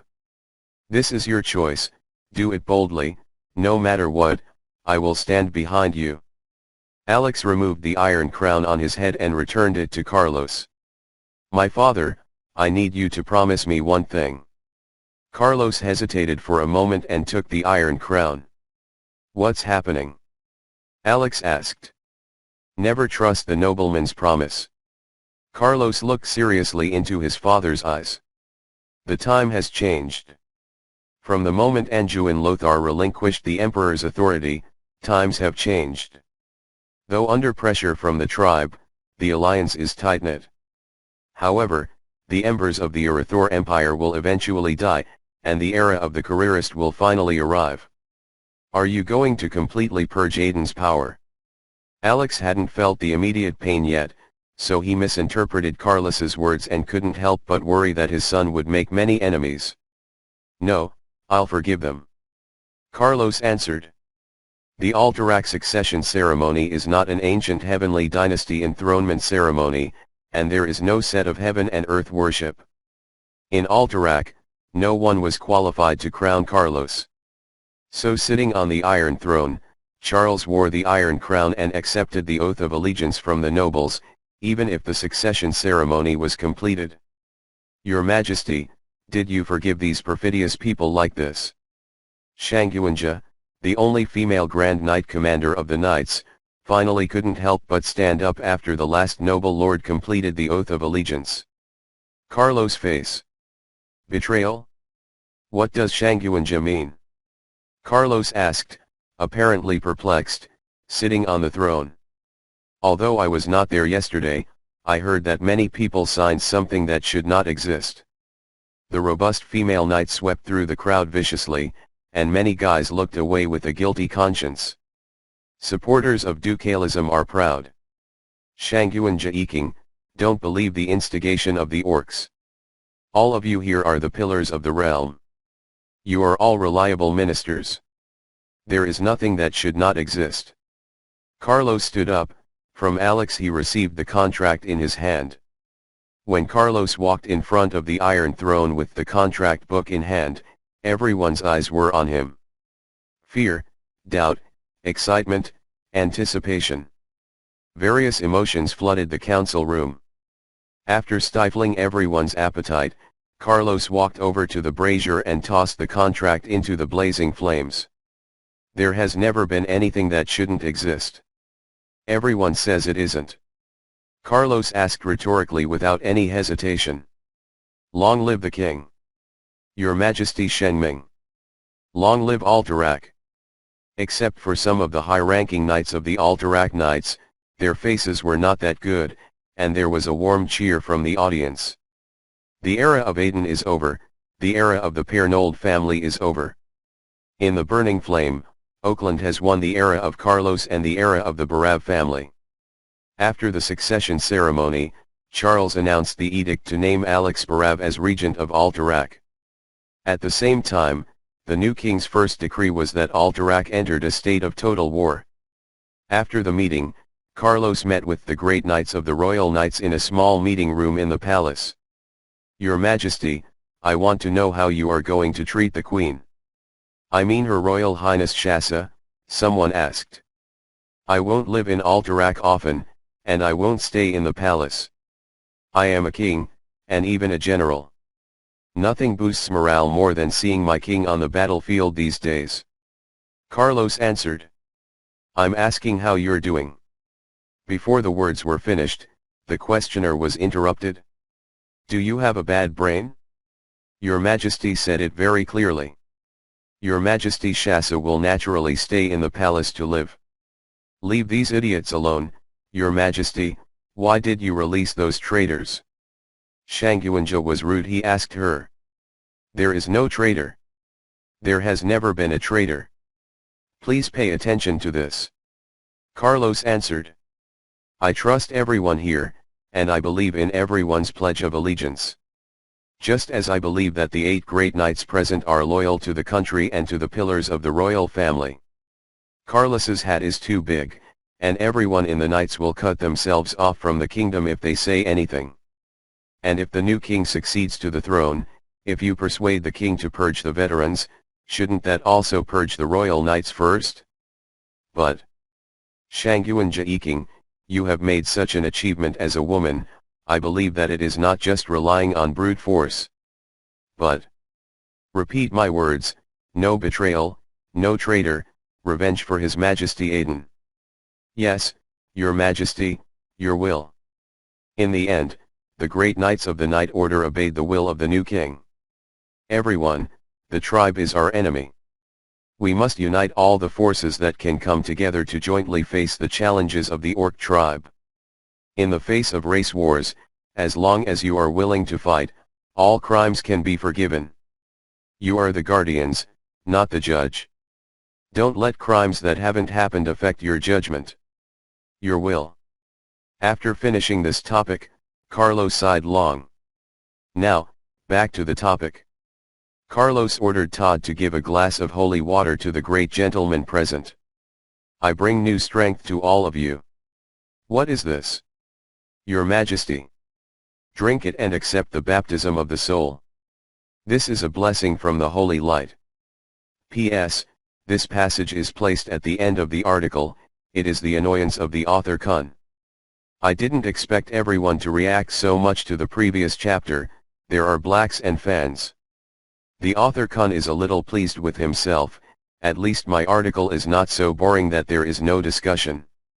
However, to say something ironic, the gentlemen in the audience who have been chasing the book are definitely not readers who want to read the mindless and great text. After all, the update was too slow, and the originally normal section was overplayed. The author Kun was sick before and affected the update. After he finished, he was not satisfied with the number of collections, and I deliberately delayed the publication time. Thinking about it now, the gain is not worth the loss. I feel a little sorry for the audience members who have supported me. So, I won't delay it. It's time to put it on the shelf. It's time to update it. Chapter 112. Remember the penultimate Dragon King who added from 9 to 16. Thinking about it later, Alan Fair's vision is truly unique, and the conversion success rate of the first generation Paladin has reached 100%. Carlos completed the baptism ceremony for the 8 great knight commanders of the Alterac Knights. The success rate was less than half. Only 3 of them survived the trial of the heart and were favored by the holy light. The 5 losers cried bitterly and couldn't help but feel sad.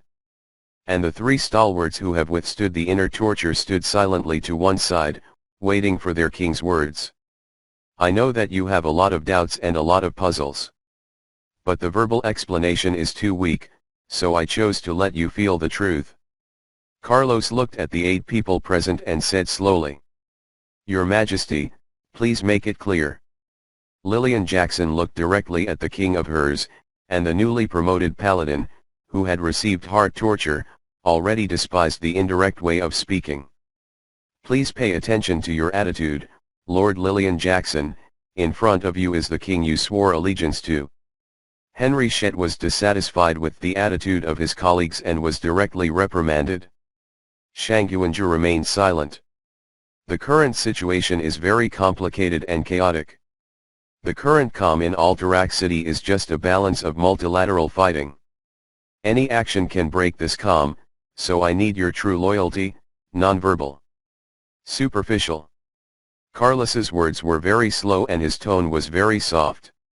Slowly, the other great knights also eased their pain. I'm sorry, Your Majesty, I've lost my mind. This is really awkward. The Grand Knight Commander, who failed the heart trial, said with embarrassment as he ordered the appearance of himself. The courage to accept the baptism of the Holy Light is itself something to be proud of.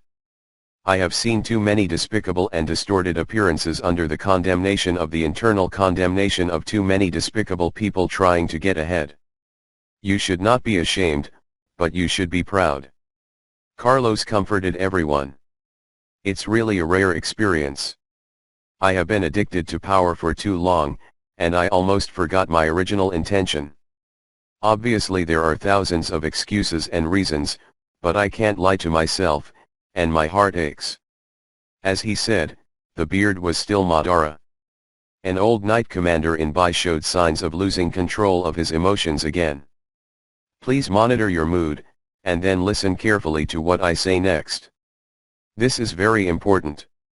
Carlos drew the attention of everyone present to himself, and then whispered.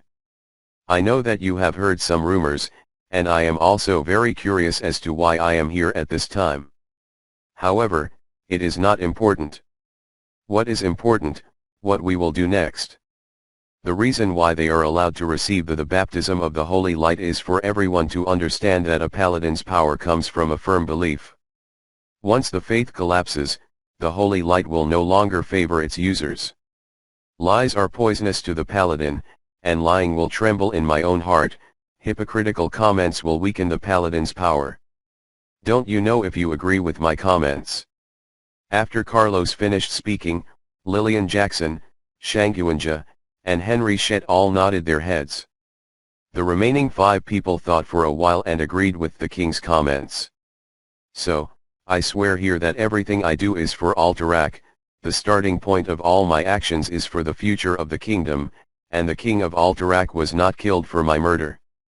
After speaking, Carlos stood up, the wings of the Holy Light spread behind, the majestic power of the Holy Light flooded the room, aroused the resonance of the 3 newly promoted paladins, and the room was filled with glory for a while. Time. With such a pure light, you are destined to be a great king. Shanguanja awaits your will. Lillian Jackson heard the venerable's words. Henry Shett obeyed the king's orders. Your will. X5. Since you believe what I said, then immediately return outside the city and purge the knights. I need your strength. Carlos gave his first order as head of the Knights of Alterac. Your will. After receiving the order, the 8 knights quickly left. Cough cough cough cough. After a brief cough and gasp, the wings of the Holy Light behind Carlos turned into 10,000 pieces of jade and disappeared into the void. Your Majesty, do you need to find a doctor to treat him? Todd asked. Todd, it's better to call me young master. Carlos took a deep breath, calmed his breathing and made a request to his personal butler. Yes sir, good sir, no problem sir. The butler was friendly. It's up to you, you've reached this point, you can't go back. Carlos sighed. Your Majesty, do you need to find a doctor to treat him? Todd asked again. He's too tired. The paladin isn't that easy to get sick, so there's no need to make a fuss. Carlos waved his hand and Todd left the room heartily, leaving space for the majesty of him to be alone. Don't deceive your heart, what a holy light is the power of your mind. I really can't believe what the novel says. It hurts me to death. Carlos took the air conditioner, rubbed his heart with one hand, and rubbed his head with the other. At the palace, Alex is handling a mountain of government business. His Excellency the Grand Duke, the gang of leftover seeds is really restless, and now the rumors of Carlos's evil have spread. The Duke sent a secret report to the Grand Duke of the Regent, the eyeliner that had penetrated the king's faction. You don't need to pay attention, just record the list, you are cautious and don't expose at the moment. Alex answered. Yes, Lord Duke, I understand. After the undercover agent left, Alex called the former head of the Kingdom Guard and now the Minister of Military Affairs, Asland. How is the military rectification completed in Alterac City? Alex asked. It's not going well. The number of troops confirmed to obey your majesty is about 3,000, and there are 2,000 people who are unclear. In extraordinary times, without your orders from your majesty and Grand Duke, I dare not act rashly. The Secretary for Military Affairs responded. It's okay to monitor closely, you don't need it and you don't care. Alex gave instructions for action. Also, the Royal Knights. Asland nodded to indicate that he understood, and then asked a new question. Don't worry about it, just leave the matter of the Royal Knights to His Majesty the King. Alex answered. Also, guard the city gate tightly, and Su Jing can't leave. Alex added. The 8 great knights have just left the city. Aslander, the Secretary of State for Military Affairs, said hesitantly. Understood. After a moment of contemplation, Alex gave 3 ambiguous words. There is no other order, I will go down first. Forward. After that, all of Alex's time was devoted to taking care of government affairs and receiving aristocratic officials. Carlos, do you know how annoying you are? Exhausted, Alex listened to the guard's roll call outside the door, rubbed his temples, cheered up, and continued to deal with official duties, which made the current king of the Alterac kingdom his son. His Excellency the Grand Duke, regarding your Majesty's order for Alterac to enter a state of all-out war, many people are secretly obstructing it. The official in charge of the war mobilization order brought the latest news. A bunch of guys who can't see the shape, I know. Get down, get ready, I'll take care of it properly. Alex answered. Lucien, let Luo Yan come here. Yes sir. When Alex received another noble and discussed some trifling things, Luxun dismissed him, shutting the door and giving his master a special look. I want the evidence of these people, and all the evidence that has nothing to do with the betrayal. It is clear that Tenton will need it before dawn. Alex tossed a ball of paper behind him and continued working. As Luxun prepared dinner for Alex, the Grand Duke of Regent finally got up from his chair and stretched. After looking at the open space behind the chair, Alex let out a long sigh of relief. After many days of hard work, even the strong young Carlos was almost exhausted. From the South Blue Town crisis to the King City incident, the new king of Alterac rested for less than 10 hours in 5 days and 6 nights. The forced pretense at the baptism ceremony became the last straw for Carlos. When I woke up, I don't know what Eva is. Father, have you been protecting me? Carlos opened his eyes to find Alex sitting next to the bed. It's just a coincidence, there are so many things, how can there be free time to protect you? The Grand Duke looked at him, let him go, let him reciprocate, with such an expression. How long have I slept? Carlos felt terrible, almost a feeling of helplessness. Yesterday at noon Todd found you in a coma in the conference room, and now the sun is about to set. Alex answered. The news has not leaked. Carlos first worried about this issue. I didn't have time to pay attention before, and there wasn't a proper opportunity to ask. I didn't know about Master Dandima's situation until you fell. Good, very good, my son is a man. South Blue Town has won to choose 3 bloody monsters. 300 elite soldiers create a tribal camp, flying thousands of miles to lose their way home, teleporting planes to play high-altitude bungee jumping, overturning the city. The stronger it is to enter no man's land, camouflage and sneak in no one can. The palace battle against the orc swordsman, the secret room opens. The knight commander is grateful. Okay, what a hero. Alex held Carlos's hands tightly, growing more emotional as he spoke. Pain. Pain. Pain. Father, I was wrong. I was wrong. Let it go. At the body's weakest moment, under his father's lust, Carlos' royal dignity disappeared. You tried too hard, Carlos, to such an extent that even your father feels unreasonable. Carlos, what are you afraid of? Alex gave his son a little education and let go of Carlos's hand. Father, do you remember the topic I asked you when I was a child, that you were distracted? Carlos also kept the exaggerated performance from him and asked deeply. Then Alex slapped him on the forehead. Ha, you were mischievous as a child, and you have asked many silly questions, who knows which one you said? Alex had a nameless look on his face. Is life always so painful, or is it just childhood? Carlos asked seriously again. Alex did not expect his son to ask this question and was stunned. I remember it was when Carlos was 9 years old. The snow disaster that year, the son who followed him in disaster relief, asked this question after seeing the death of a refugee child who had failed treatment. At the time, Alex thought it was the boy's sympathy, so he asked. Thinking about it now, Carlos wasn't asking the dead boy, but himself. This is not something you have to bear, and you cannot bear it, my son. You are only a person, a mortal, not a god. He suddenly understood what his son was thinking, and Alex felt terrified. Is life always so painful, or is it just childhood? Carlos repeated the question.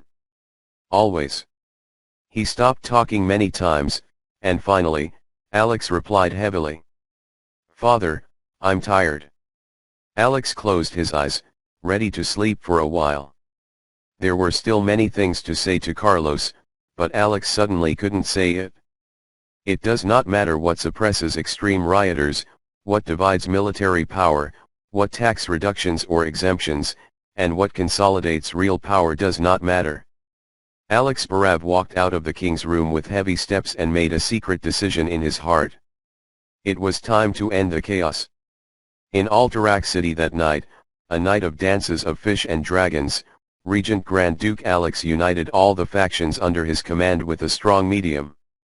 At the same time, the ambiguous defenders of 2000 were also given an ultimatum. Under Commander Sparrow's commitment, the Barav family completed the integration of Alterac City's military forces, leaving the aging General Auditorin back home. Asked by Alex, he went out again. At dawn on the second day, 27 nobles stood trial in Alterac town square.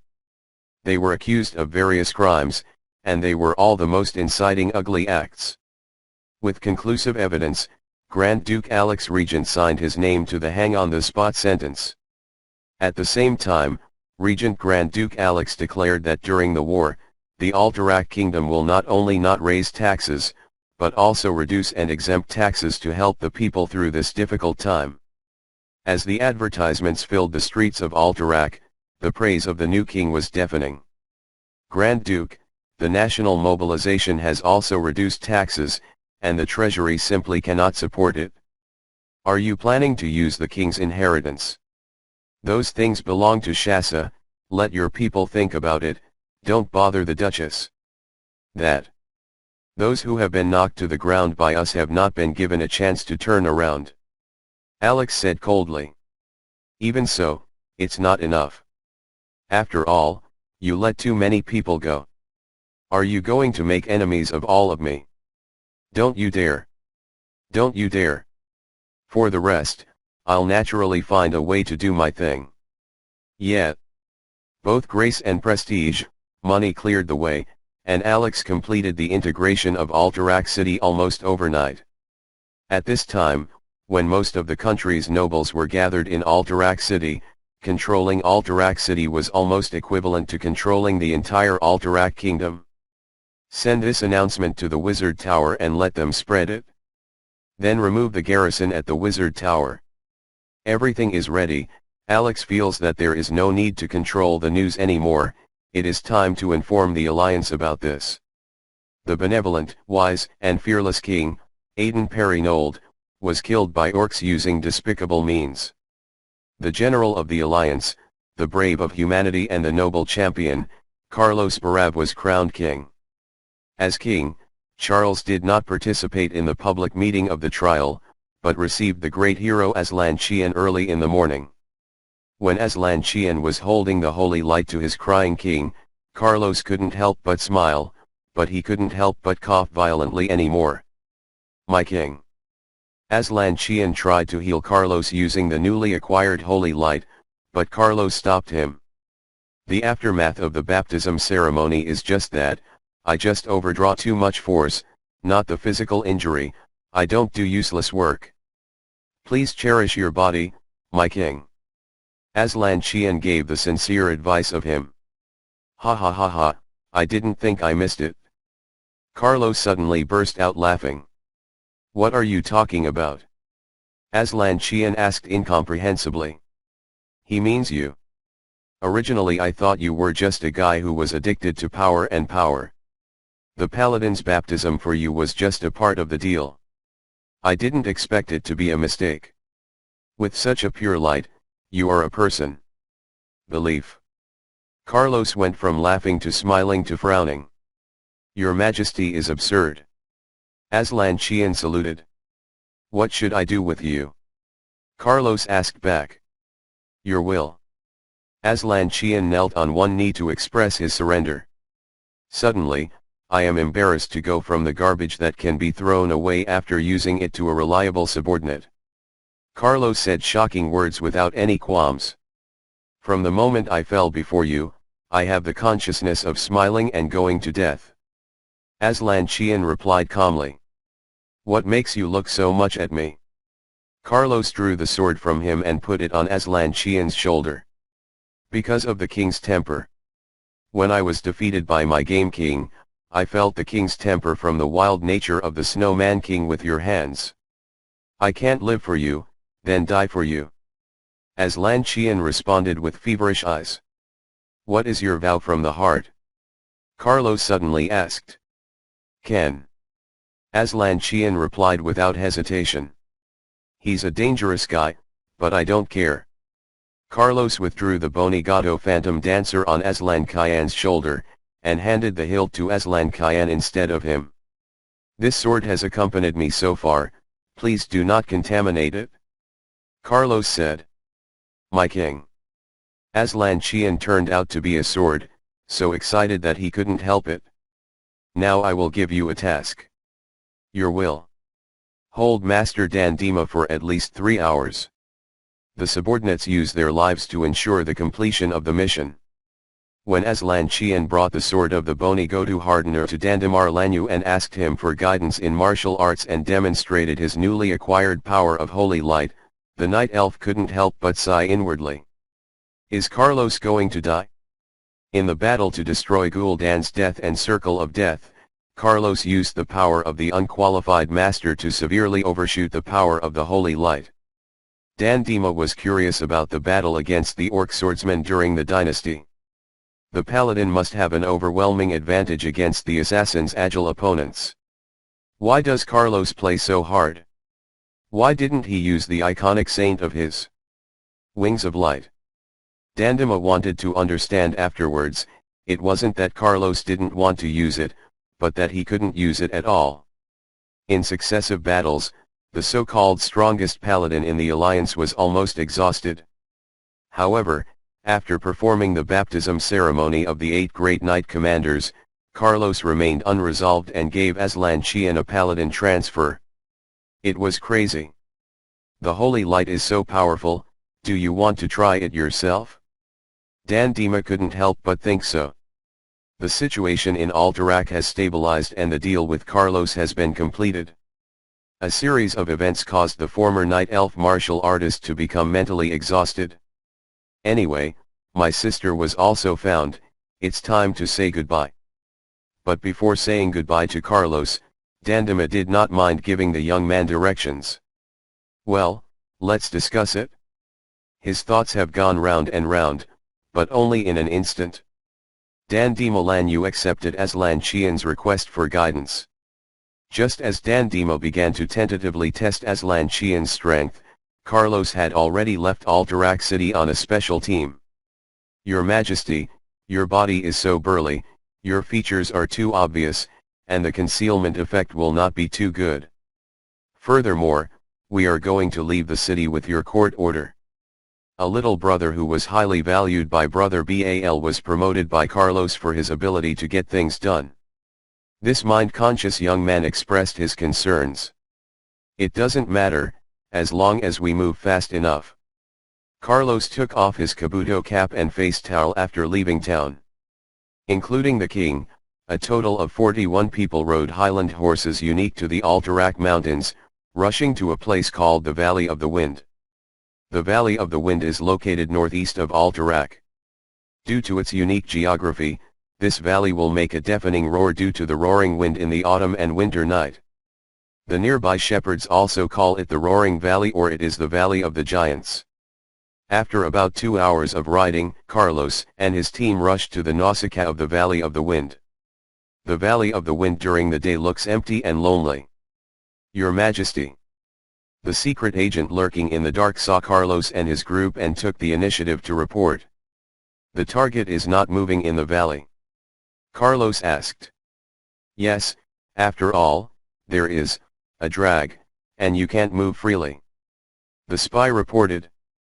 "Then let's go to the valley." Carlos gave the order. So they all dismounted and carefully led the horses for a walk on the gravel ground in the valley. Carlos did not hide his trips from anyone. Alt Iran City, no, Alterac Kingdom and even the entire alliance, humans with such a burly body are rare. When the silence fell and the opposition, hidden in a surrender posture, received the news, they couldn't take it anymore. The city gates could prevent the staff from leaving, but they couldn't block the news outlet. Soon, the unusual undercurrent in Alterac was noticed by Regent Alex Barav. "Naughty, how can Carlos be so irrelevant?" Although reprimanding the king in front of his subordinates does not seem to respect the king's power, who makes the Grand Duke the king's father? Officials can only assume they haven't listened. Urgently summoning the king's knights to meet the king, Alex dismissed the crowd and said that he wanted to be alone. Standing at the window, Alex couldn't help but sigh. "Lucen, send someone to inform Master Dan Dima about this." After thinking about it for a long time, Alex decided to send a housekeeper to handle this matter.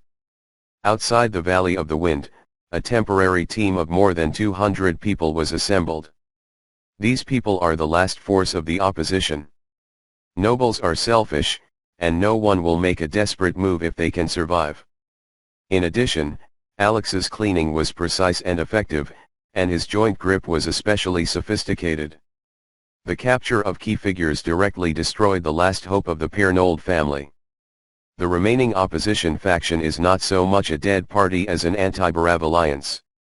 What they opposed has become the Barav family's decision to seize the throne and turned against the Barav family itself.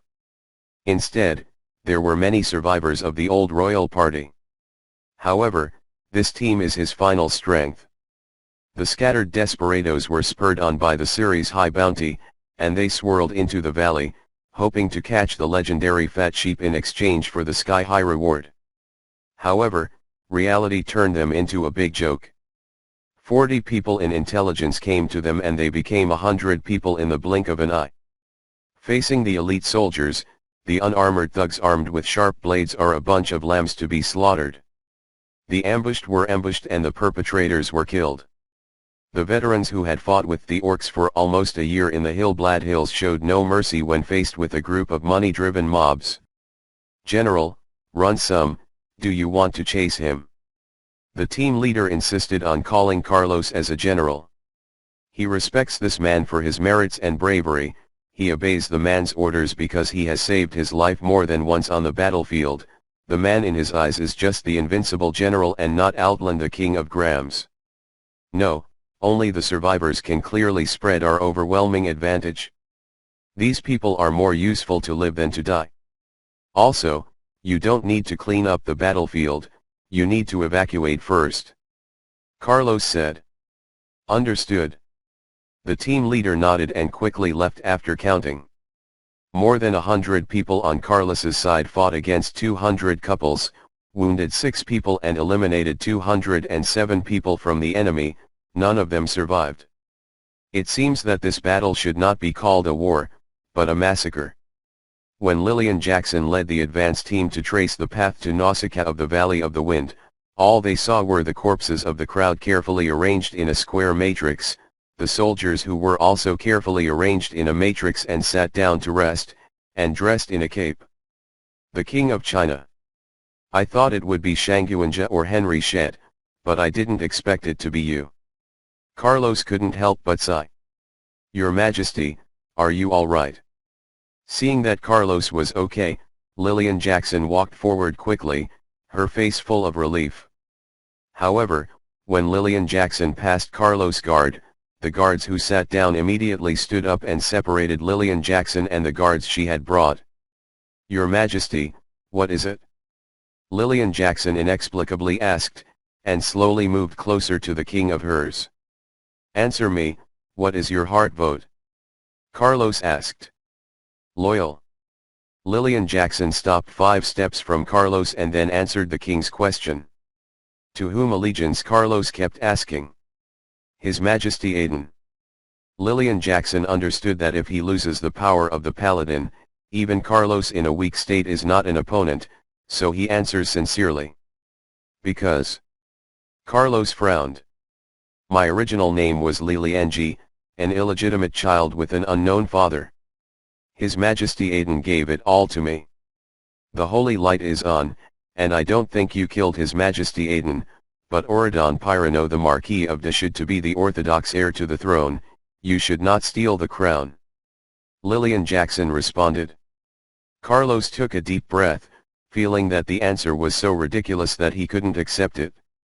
He felt the lines of persuasion he thought of become useless in an instant, finally turning into a slightly mocking question, where did your trust challenge me? Because you are seriously injured and not healed. Lillian Jackson answered honestly. From the point of view that Carlos was prepared for a long time, Lillian Jackson knew that he had been betrayed. Although the traitor did not know who Deadpool was among the 12 great knights of the Royal Knights, he revealed the information to the new king. So the truth is ready to come out, the so-called last chance has turned into the last trap. Whoever leaves the army and gets there first will be the last harbinger of Aiden, Deadpool. Your Majesty, I have brought 76 people, but you only have 40 people under your hand. Every one of them is just like me. They are deeply blessed by your Majesty Aiden. They have already set aside their lives. If you don't have the chance, you can catch it with your hands. Lillian Jackson said sincerely. However, Carlos helplessly shook his head, raised his hand high and waved it heavily. In the distance, 5 long-prepared super magical fire blasts went out, instantly striking the rebels whose attention was on him. The guards ready to leave took advantage of the momentum. The mage is not just a mobile fort, but a mage who can't even be a fort is definitely a waste. Carlos did not pay attention to the battle there. Uncle Brick took the photo, and the ending was doomed. Surrender to me, loyal to me, I forgive your crimes. Carlos looked at Lillian Jackson with pity. Sorry, loyalty is higher than life. Lillian Jackson pulled the gun from her. However, Lillian Jackson, who was a head shorter than Carlos, was at an absolute disadvantage in strength. She just became a paladin in using the power of light is far inferior to Carlos.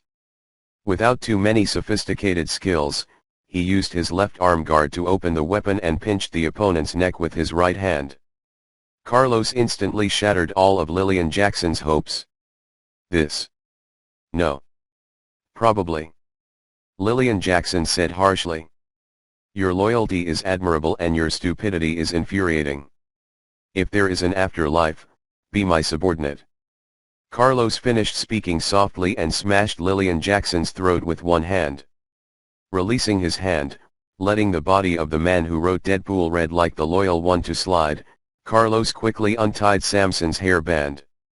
Less than 20% of his health seriously affected Carlos's health. However, his high stamina allowed Carlos to maintain his basic mobility, but the thin power of the holy light in his body was not even enough for Carlos to show his wisdom. Light arts to heal yourself. After a violent cough, the battle was over. Young master, you are dying. Uncle Brick brought 3 people dressed as wizards to greet Carlos. It paid off, and I finally got the fruit of victory. Carlos responded with a pale smile to the person he trusted. When Shanguanja and Henry Shet led the troops to arrive, Carlos's complexion was not so pale after a short rest. Leaving the 2 great knight commanders to deal with the rebellion, Carlos walked alone into the depths of the Valley of the Wind. When Dandema quickly felt her sister's hermitage, she found that Douglas, a human hunter who was supposed to be cured, had his face swollen again and fell to the ground like a pig's head, and her sister skillfully sat down like a person. Different. Apart. Carlos. Dandemo looked at Carlos holding the baby, not knowing what to say for a while. The princess, who is destined to exist as a ghost, has forgotten to ask, What is her name? Carlos teased the boy and asked quietly. I don't know, her parents didn't have time to name her. Guy Randrel responded cautiously. Then call Nausicaa, Princess Mononoke must be by this name. Carlos finished speaking, and returned the child to Guy Randrel. Carlos.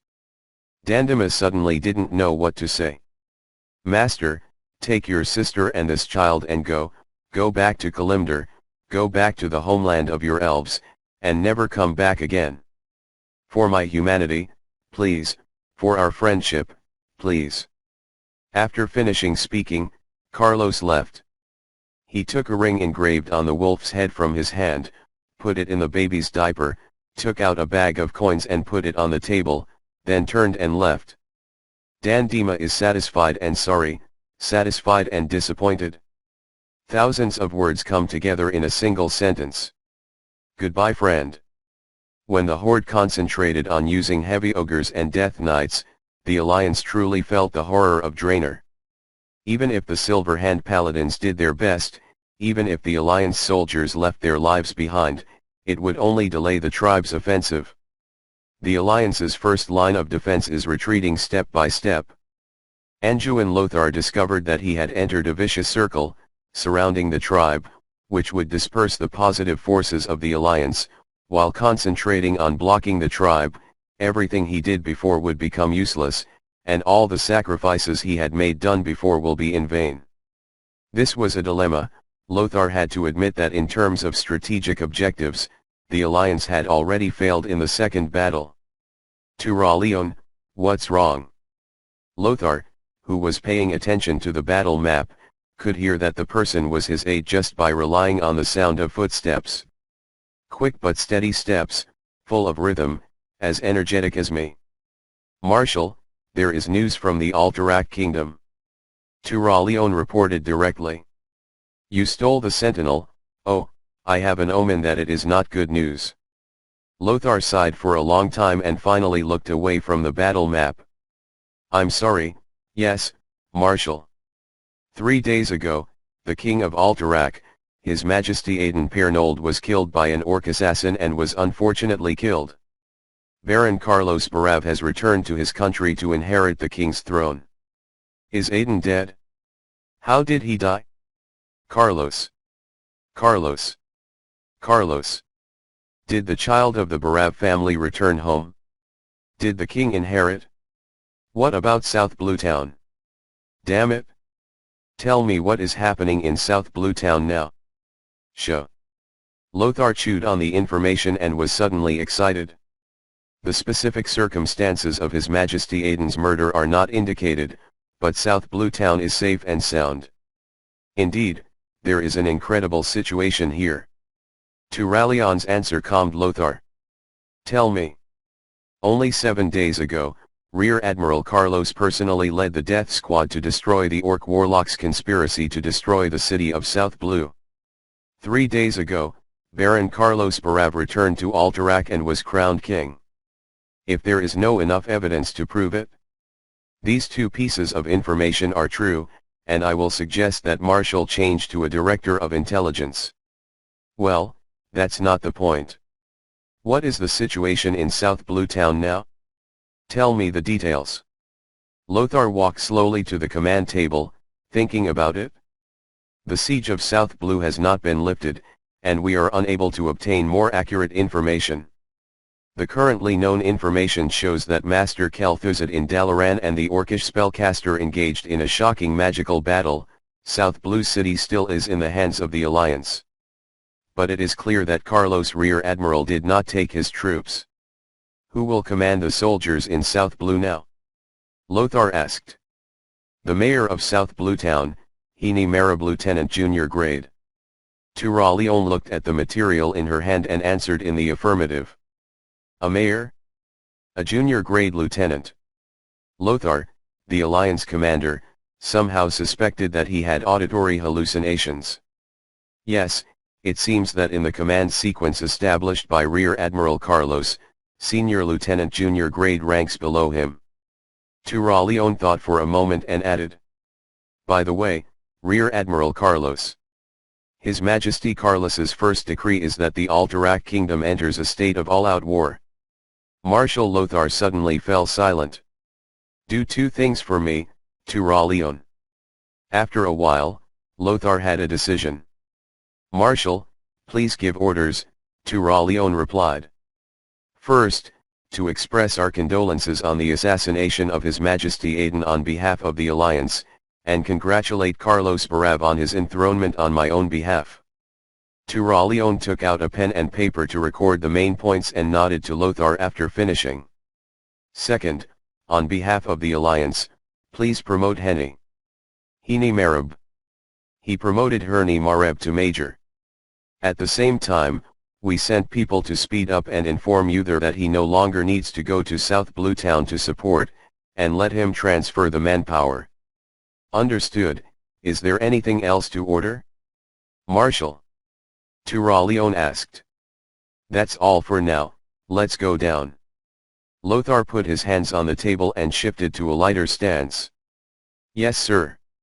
Tura Leon picked up the notebook and left as a gift. Lothar felt that this was the best news he had heard in the last few days. The state of total war, what a wonderful vocabulary. Although the Alliance fought very hard with the tribe in Hillbrad Hills, more than 50,000 soldiers have been sleeping here in less than a year. But for all humanity, this war is as terrifying as the arrival of a wolf, but it is invisible.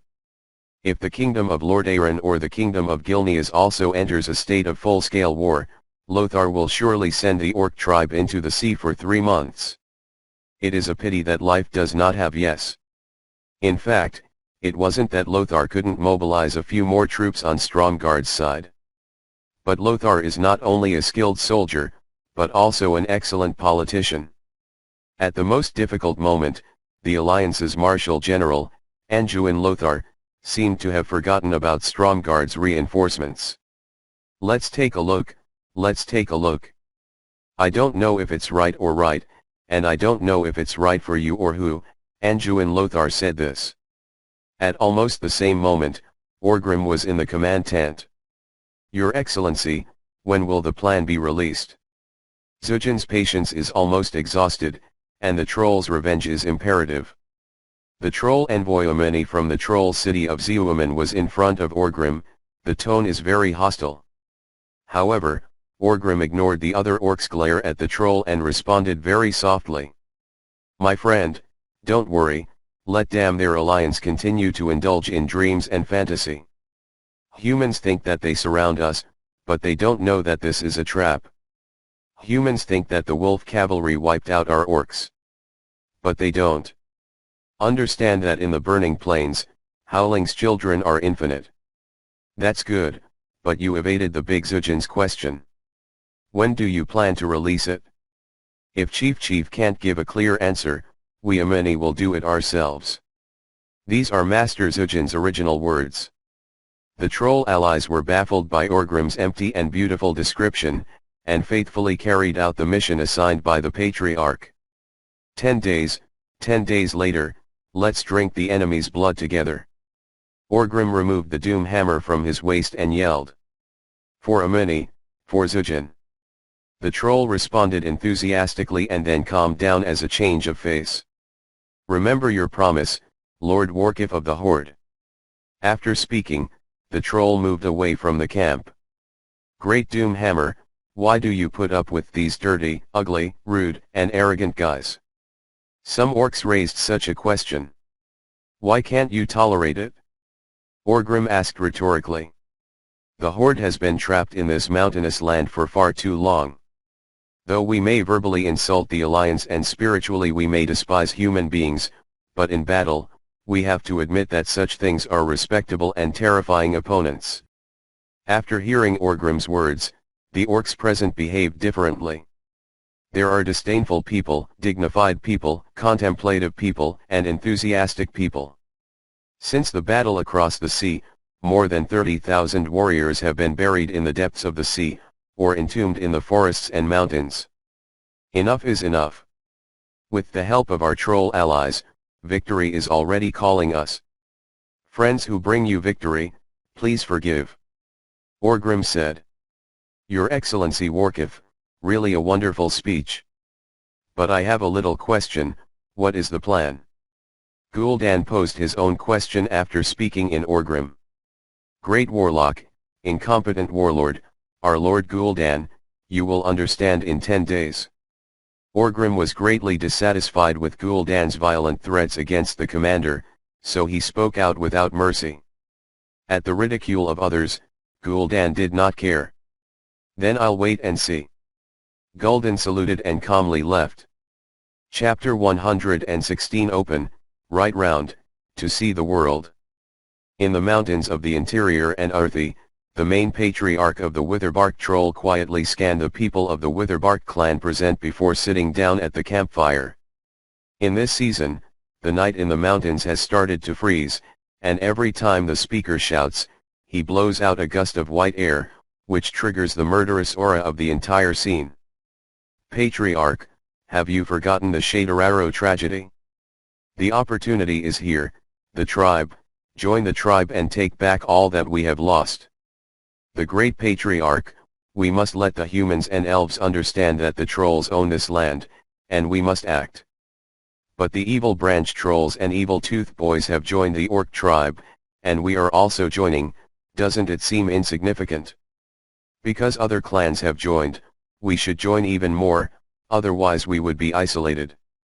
Looking at the most essential part of the Witherwood clan, the patriarchs, priests, warlocks, and warriors of various branches arguing and fighting together, the main boss is not ugly, he just listens quietly. Oka, why don't you express your opinion? In the end, the great patriarch found Oka cowering in a fire to keep him warm. The chief manager of the city of Shaderaro, Oka, was nicknamed by the tribe as the Lord of Purchase Oka. Because people don't want to hear my voice. Okay replied. Because the patriarch spoke, the others gradually calmed down. But I want to hear your voice. The main patriarch changed his posture to feel more comfortable. So Oka pushed aside the bearskin that was covered on her body and stood up. The main patriarch, although I hate humans, I admire the guy named Carlos a lot. From him, I want to understand a truth. Oka said slowly, walking around the campfire. The enemy's teachings are always so unforgettable, what a painful realization, let everyone listen to it. The main patriarch seemed very interested. A hate war can only bring more hate, and it is of no benefit to the Witherwood clan. When Oka said this, his eyes were fixed on the flames, and the flames dyed his eyes red. What a joke, have you forgotten the Shaderaro war? The humans are here for revenge. The opponent shouted loudly. At first I thought so too, so we lost, and we lost miserably, miserably. Oka didn't care if anyone opposed her point of view, and she continued. You know? Until we lost such a war, until I bought Shaderaro with sands, until I redeemed my own people with gems, until I bought supplies from humans, I suddenly think my first half of my life was a joke. Oka's voice suddenly became agitated. 1, 2, Oka Kaishikai removes his arms and removes his own equipment. The inner armor forged with stainless steel, the skirt lined with the lock, the hunting knife forged with a mithril pile, the spear with a steel core and scabbard. Pieces of equipment that look ordinary on the outside are actually good stuff with a lot going on the inside. Compared to other Witherbark trolls, Oka's outfit is almost luxurious. Look at this hunting knife.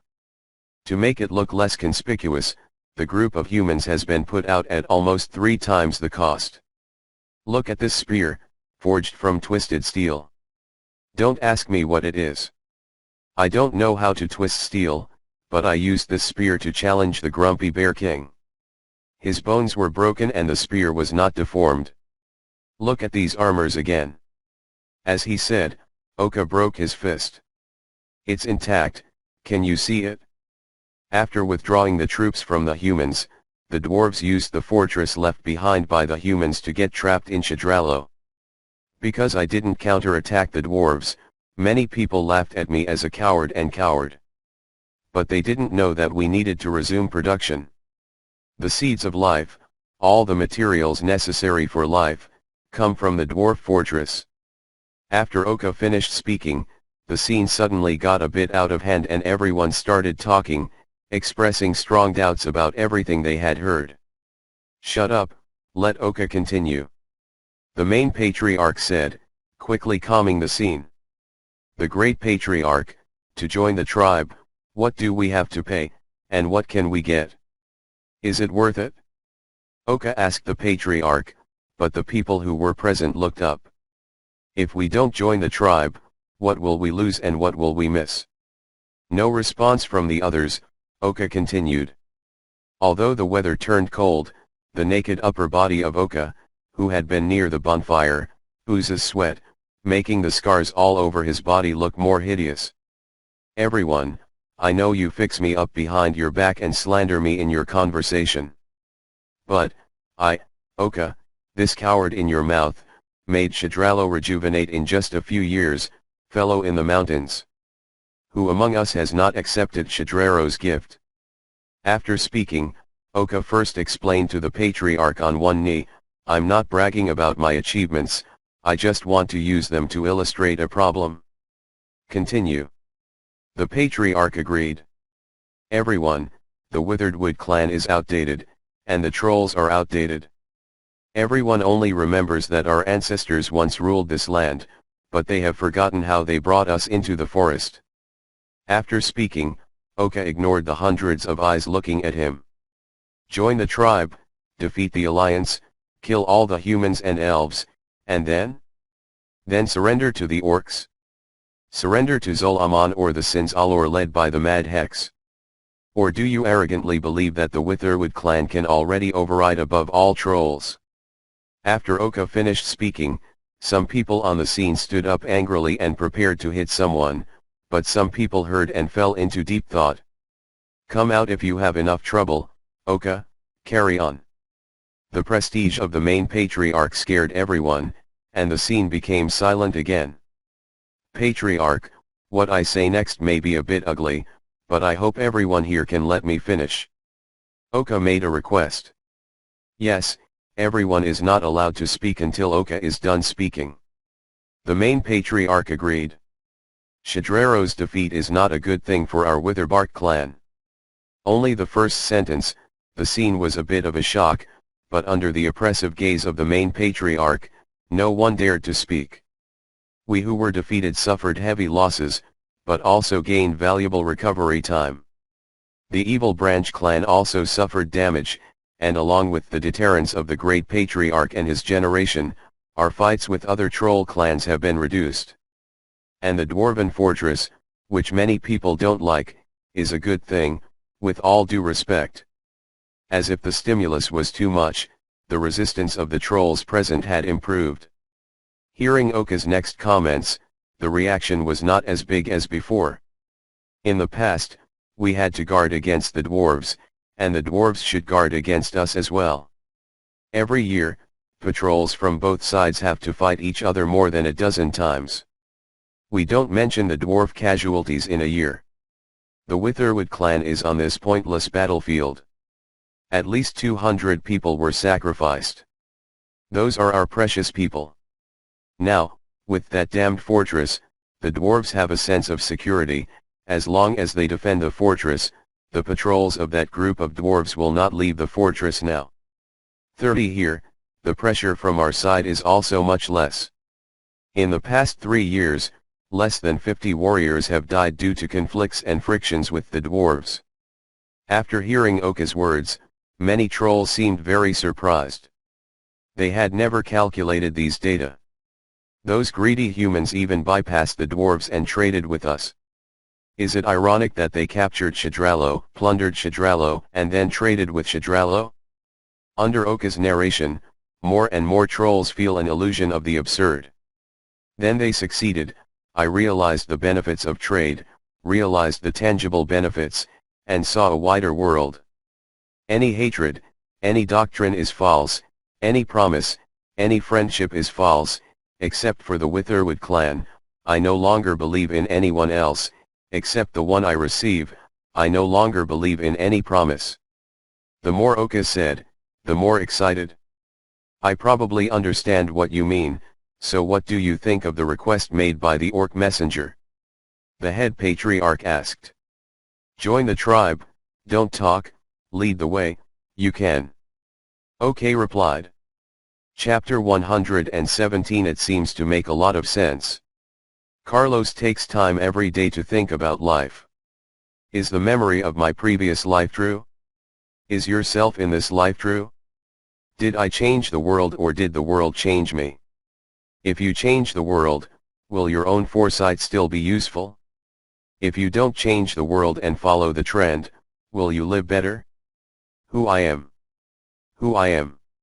Whenever he wanders the ocean of philosophy, Carlos Barav, the first-generation king of the Otter Kingdom, the strongest paladin king, will resent as wrath for not having toilet paper. Rubbing the mulberry paper on his hand hard to soften the paper, and then desperately wiped it clean. Ah, a new day has begun. Your Majesty, Lord Alex has sent someone to tell you that today's speech in the square cannot be delayed. Todd saw the majesty of him the king outside the cabin, and immediately sent up hand towels and soap. When the battle is over, I must live a luxurious life by wiping my butt with a rune cloth. Carlos uttered a cry of the times. Your Majesty, although the government is nervous, there is still some silk for you to go to the toilet. Todd's facial muscles twitched slightly. Silk, that's a strategic material, anti-arrows, and it can be bandaged. The final destination of a good piece of silk should be a blood-soaked battlefield, not a dirty latrine, got it? Carlos finished his personal hygiene and despised his own. The butler looked. You are the king, you have the last word. But the Grand Duke has the order. Today, Your Majesty, you cannot delay any longer. You have never held a court meeting for many days after your enthronement. The enthronement of each new emperor should give you a speech. It has been dragging. Until now, people don't know what your emperor is like. This is your dereliction of duty. Todd urged the king on him with determination. If I'm weak, Khan will hang you on the flagpole now. Carlos gave Todd a vicious look. Your Majesty, if you are unconscious, you don't have to worry about using mulberry paper in the toilet. Todd responded fearlessly. You are so honest, so I can't find a reason to punish you. Carlos patted Todd on the shoulder and turned to go.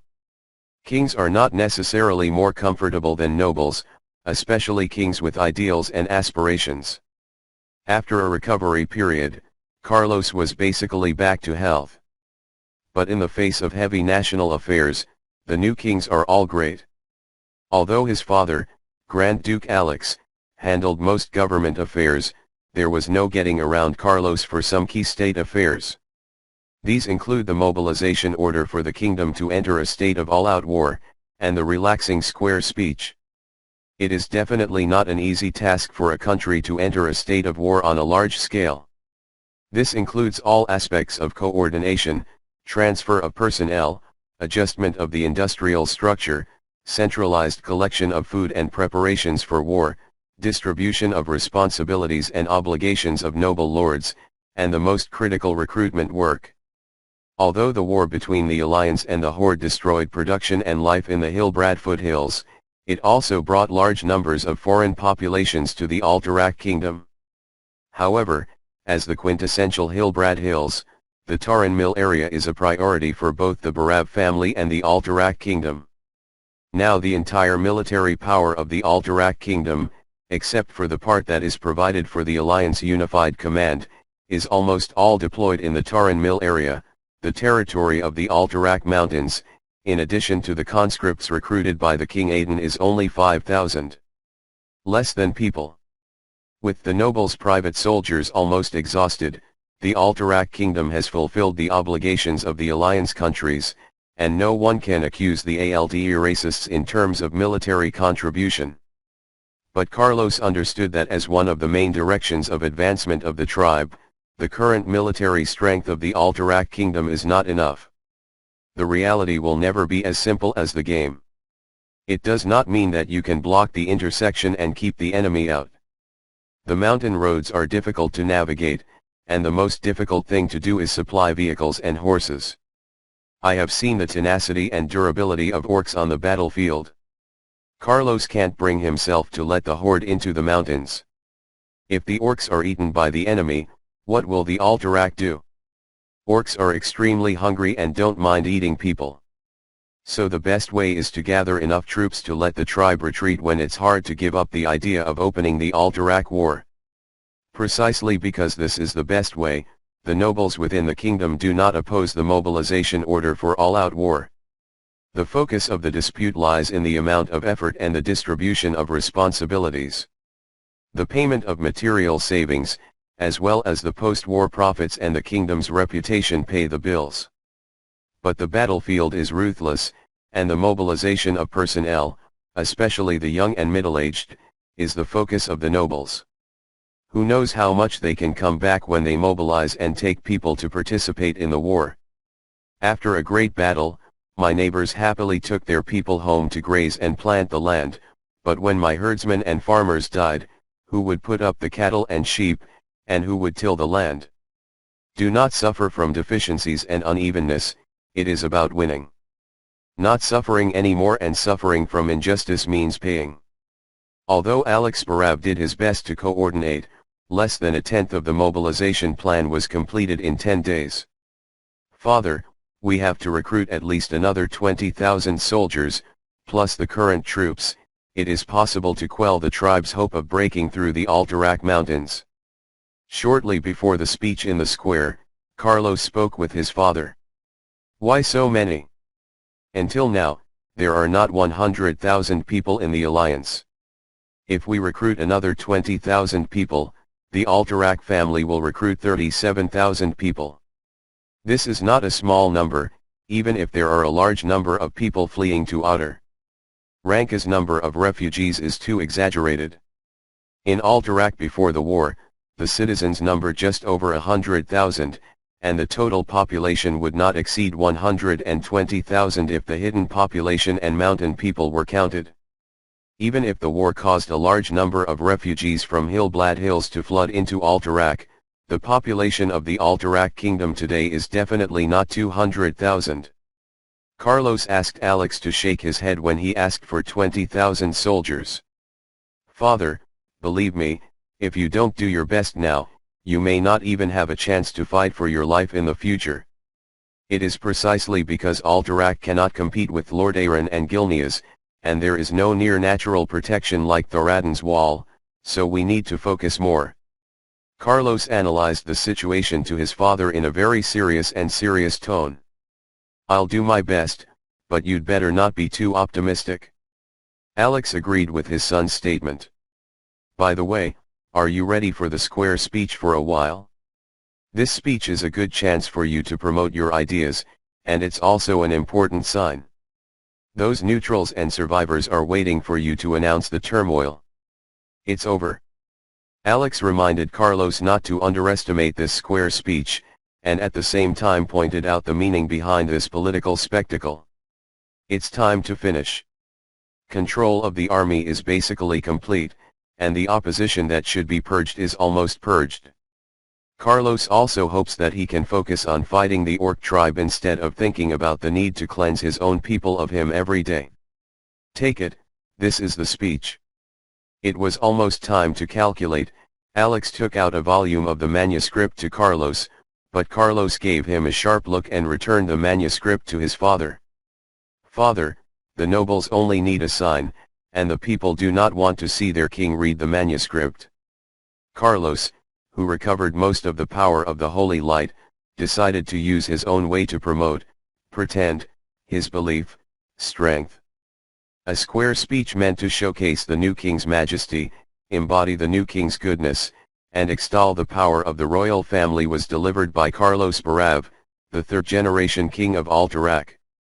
With viewers of nearly 20,000 citizens of the Alterac kingdom, Carlos Barav made a voice for the country.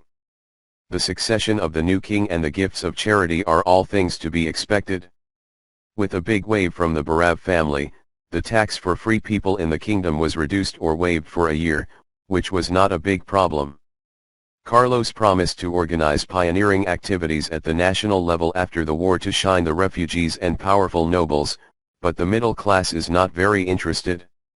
Carlos decided to adjudicate the lands confiscated in the purges in the name of punishing corrupt officials and officials to contribute to the country after the war.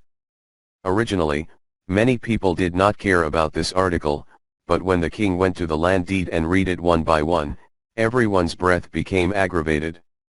That's about a fifth of the kingdom's land, all of which is developed and cultivated land, with alpine pastures and more fertile mines. Every time Carlos finished reading a property deed, he would drop it under his feet. By the time he finished reading the last one, the scattered earth scriptures had piled up into a small mountain. Nonchalantly stomping on the land deed to symbolize the land and stepping out of the shackles, Carlos hinted at the authority of the new king with such behavior. Do you want land? Do you want wealth? Do you want status? Trade it with the lives of the orcs. Only land irrigated with blood can grow peace and prosperity. The tribe will not die, and the orcs want us to take it. The shackles work for them. Only by fighting and fighting can we keep our bread in our hands. Only when we are united, and only when all the children of Alterac are committed, can humanity have freedom and dignity. To cheers, Carlos entered the crowd. Although knowing that the people who can get close to the podium are good people and confidence, these people who are originally the staunch Barav family seem to be fans and excited. But Carlos saw the excitement in the eyes and faces of more people, and that was enough. Just when the new king was showing his closeness to the people, an accident occurred. A child who was lifted by his mother on top of his head waited for the speech to end before picking up the bread. The naughty boy used a slingshot to say that a goat shit egg shot Carlos in the face. Then the guards who kept the scene swarmed. Don't worry. Seeing that the incident was out of control, Carlos decisively used divine wrath to suppress the scene. In the majesty and solemnity of the holy light, Carlos attracted everyone's attention and delayed the occurrence of the riots. Shelter. Realizing that something was wrong, Carlos used a protection blessing to block the desperate sword for the mother and son. Someone fished in troubled waters, this was Carlos's first reaction. Step by step, he walked towards the assaulting guard, moving slowly and briskly to bring down his sword. You overreacted, go away and rest. Carlos solemnly told the soldier. Soon someone else came to control the soldier and took him away. Control him, other surprises, I want him to live. Alex's heartbeat accelerated rapidly. If it hadn't been for the protection blessing to block the sword, this matter wouldn't be closed today. The Grand Duke did not believe that it was an accident. A square with tens of thousands of people, as quiet as the streets at night. Kid, why do you hate me? Instead of focusing on the kneeling woman, Carlos asked the boy softly. I remember you, Dad was alone when he left, and he turned into a piece of paper when he came back. The guy who wrote the letter was Carlos Barav. I remember you. You killed my dad. The boy's words made Carlos go a little wrong. What is the name of your father? Carlos asked. Victor Lee. The boy said proudly. Carlos remembered for a moment, then squatted down, arching his back so he could look at the boy. I remember your father and the battle, do you want to hear it? Carlos asked. The boy hesitated, but nodded. It was an arduous battle. 3 times the number of enemies surrounded us. After an arduous battle, we waited for reinforcements and defeated the orcs. Your father was badly injured with 1 enemy and 5. His name and asked him what he meant. This is what your father said, tell my wife that I love her and tell my son that his father is not ashamed. Your father asked me, is he a hero? I answered him at that time, yes. Now, I also want to tell you, yes, your father is a hero. After Carlos finished speaking, the woman cried, the child was infected by the mother, and her eyes were a little red. Really? My father is a hero? The boy asked, not even realizing that Carlos had brought up the subject of the track. Yes, he fought valiantly against foreign enemies. He protected you, he protected everyone present, and he protected the Alterac kingdom. He is the hero of the Alliance, and he is the hero of humanity. Carlos finished speaking and stood up. Some people don't understand why we are fighting, or why I launched a large-scale war mobilization.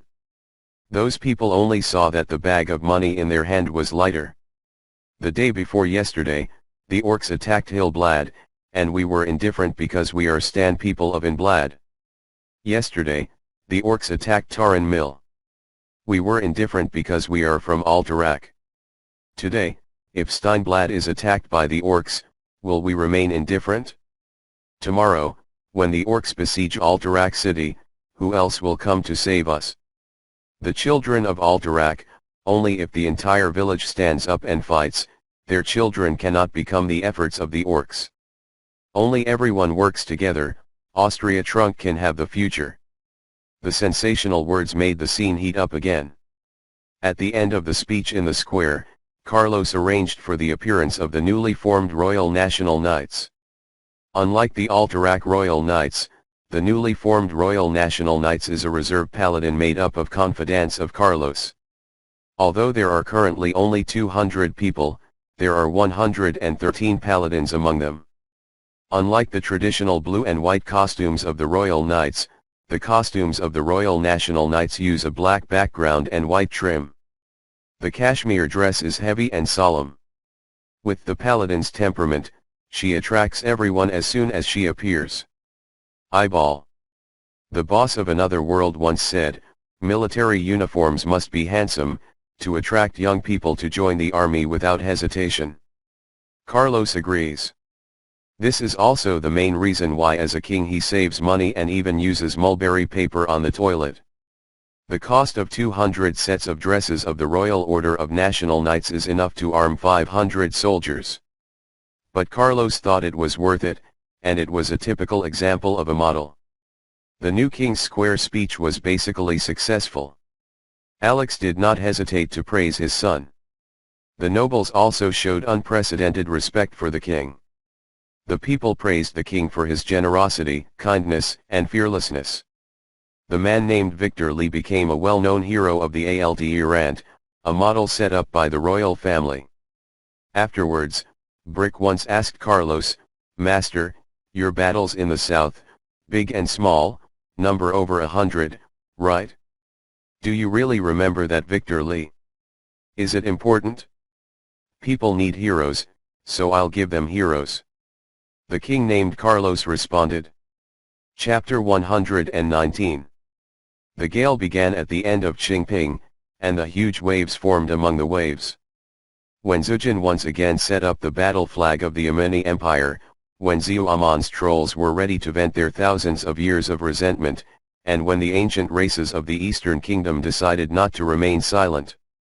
Two battlefields separated by thousands of kilometers have become a community of destiny.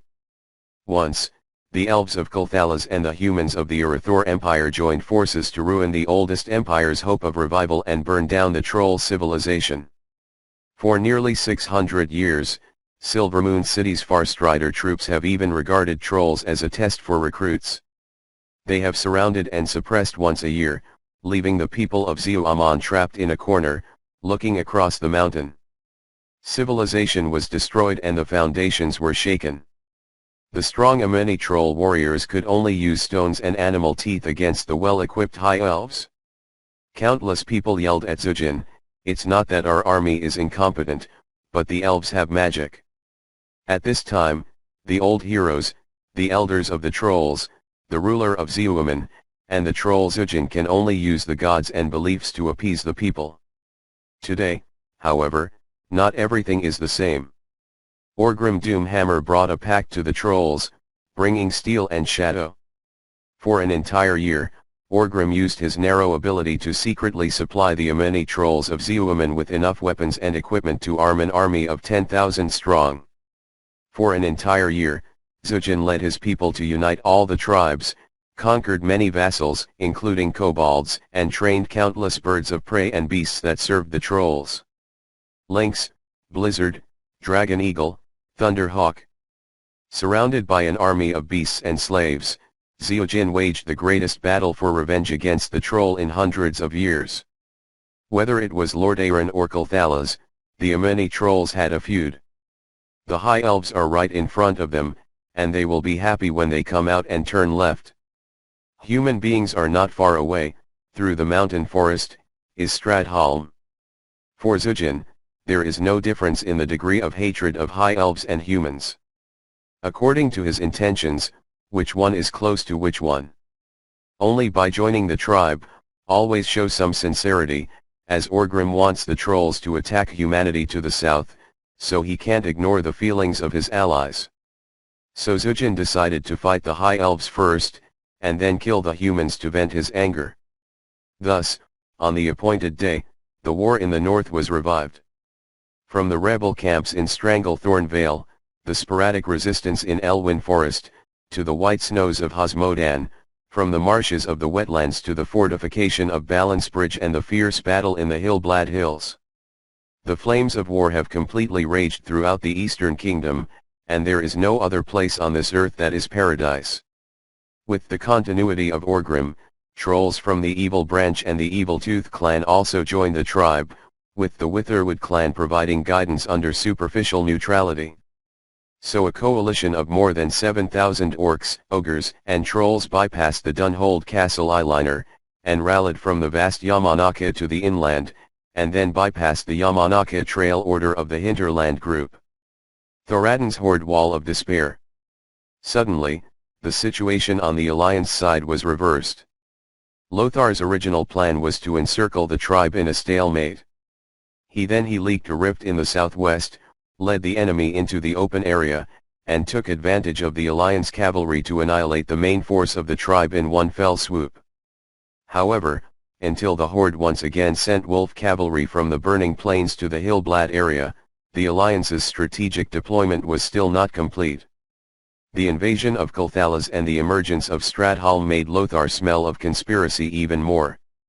It was not until the Bertone family, the master of Stromgard, that the Arthi region was in a hurry, and the Alliance's 10,000 cavalry could only be used to save the emergency, and Lothar understood the great game of the tribe. Fortunately and unfortunately, Lothar felt a trace of luck in addition to his anger. Due to tolerance, the Alliance Commander-in-Chief Anduin Lothar did not mobilize the 10,000 Stromgard cavalry hidden in the Arthi highlands even at the time of crisis. Thoradin's wall was designed and built to defend against potential enemies in the north, so the defense on the side facing the Arthi highlands is actually quite weak. However, Stromgard with enough reserves and enough strength to defend Thoradin's wall and Balancebridge, the tribe's surprise soldiers cannot change the situation of the war. Although the final assassin of the entire second battle was broken, the tribe's plan to move thousands of miles to battle was also lost. The two most brilliant commanders of this age, in a game called War, on a chessboard called Lord Aaron, after several rounds of trading, still came to a draw. It's a movement after all. Lothar couldn't help but sigh after receiving the military report. Marshal, we are still besieging the tribe, why are we so downcast? Turalion asked. After all, he is still too young, and no matter how strong he is in tactics, he cannot change his passivity in strategy. After all, he was still young. Being young was the biggest advantage. Lothar didn't mind teaching his assistant more knowledge of him. From the beginning, the siege was a gesture. There is a geographical factor in the siege of 50,000 orcs with an army of less than 80,000 people. We may be surrounded, but immune to death. The orcs want to break through, and we cannot stop it. The difference is only where they broke through and when they broke through. The first move is lost and the backyard is on fire. We are passive. For soldiers, a frontal charge requires great courage. For commanders, the passive response is the biggest fear. The situation is already under our control. Why bother, Marshal, If the situation at the beginning of the battle, the alliance at this time is no better than the original alliance, the victory will be ours after all. Turalion still confidently said. It's great to be young, Lothar couldn't help but sigh. You're right. Victory will eventually belong to humans. Lothar responded to the subordinates' expectations of him with a confident smile. However, the kingdom of Lord Aaron and King Terenaz gave the alliance tremendous support, and the hinterland was empty, while Gilneas guarded the route from Hillblad Hills to Silverpine Forest. If there is a loss, Lord Aaron will have nothing. Risks can be protected. Also, Jean Greymane himself has a strong tendency towards isolationism, asking him to help people and money for thousands of miles. I'm afraid there is little hope. Lord Aaron is not to be missed, but it is the key to taking on the tribe. At this time, attracting troops from the frontal battlefield is looking for a dead end. Where did the army come from? Lothar thought, hesitated, and suddenly a name was in his mind, Alterac. It only takes half a month from Alterac to support Stratholm through Andorhul. Turalion, I need you to do something for me. Lothar said. Marshal, please give orders. Turalion is ready to provide any useful help to his idol. To deport the others, Lothar only gave Turalion a face-to-face instruction. Carlos Barav, who was away in Alterac, couldn't help but sneeze twice. Strange, does the paladin catch a cold too? The outcome of a war is never determined by an individual, but everyone can touch the balance of victory. Carlos is not a god. After more than 10 years of exhaustion, he finally traded in a situation that wasn't so bad. In the original story, the orcs used Alterac, bypassing the alliance defense layers, and upset Lord Aaron. Today, he is guarding the mountain road and watching the horde die in Hillblad Hills and the alliance. Regardless of background or potential, the alliance has the upper hand. Although many guys in the human realm were frightened by the wild nature of the orcs, most of the kings and lords who actually held power could see that the longer the stalemate, the greater the chances of the alliance. So even as Lothar sent a letter to the top leaders of the league that when the second battle failed, Gilneas sent more supplies, Lord Aaron sent 30,000 recruits, and Alterac added 1,000 horses to the league. Military horse. No one in power blamed Lothar for the disadvantage of fighting because they knew they couldn't do better than Lothar. When the Alliance army seized the initiative and planned to drop the encirclement and concentrate their forces to organize the defenses, Orgrim could only sigh helplessly. This is my mistake. If we can stabilize our troll ally and drag him along for another 10 days, the situation will not be like this. Our old opponent, Lothar of the South, is too cunning. There are countless warriors among the orcs, but not many are willing to use their brains. Many orcs think that the alliance has withdrawn and the tribe has won, and do not understand why the Warcraft side instead. It is true that the withdrawal of the alliance and the failure of the second battle are the decline of humanity's strategic posture. However, the main force of the alliance still exists, and the loss is not great, except for the soldiers who lured the enemy to the sacrifice. But didn't the tribe lure the enemy and sacrifice themselves? Originally, according to Orgrim's plan, the alliance scattered their forces to encircle each other, so they would scatter. When the alliance thought they had a chance to win and launched a battle of annihilation, the Horde army cooperated with the uprising's troll allies, either by going north to attack Alterac or by sweeping Lord Aaron from Silverpine Forest, or by cooperating with the ambush to get through Thoradin. The wall, which connects to the wetland by land, is the best option. In war, or on the battlefield, the most taboo thing is to change the order. If the alliance does not move, it is nothing more. When the alliance prepares to surround and annihilate the tribe, it is also the best opportunity for the tribe. No matter how you come, I just go all the way, and the hunter and hunter identities can be changed at any time. However, Orgrim fought Lothar when he was serving under the former chieftain's Black Hand. The old opponent of this tribe was too tolerant. Faced with such great pressure from the tribe, They actually hid 10,000 cavalry behind Thoradin's wall. As the information returned to his own hands, Orgrim couldn't help but laugh. Indeed, the opponent would have to be like Lothar to be interesting. Indeed, it is correct to replace the Black Hand. Besides him, among the orcs, who else can defeat such an enemy? After a moment of loss, Orgrim remembered his friend Durotan. If Durotan had not been banished by the Black Hand, if Durotan had fought side by side with him, then the orcs would have conquered the world long ago. At least Orgrim thought so. It's a shame that even the best plan can't keep up with the ever-changing changes. Orgrim held out for so long, and instead of waiting for the horn of the Alliance soldiers to charge, it was the empty barracks. The Alliance backed down. The Alliance retreated out of the turtle shell built by countless fortifications. The trolls are causing trouble. At least the League will have a scorer total to defend. This will take the pressure off the main battlefield. Orgrim was comforted in this way. Horde warriors. The Hound of the Alliance fled, and the great orcs will surely go from victory to greater victory. Orgrimmr motivates his men in this way. But when the hustle and bustle disappeared, only Gul'dan, whom Orgrim did not want to see, remained. The great, the incomparable Warcraft who brought victory to the Horde, Doomhammer, the glory of Blackstone, the brave and fearless Lord Orgrim. Enough to be direct, Gul'dan. Your true plan has failed.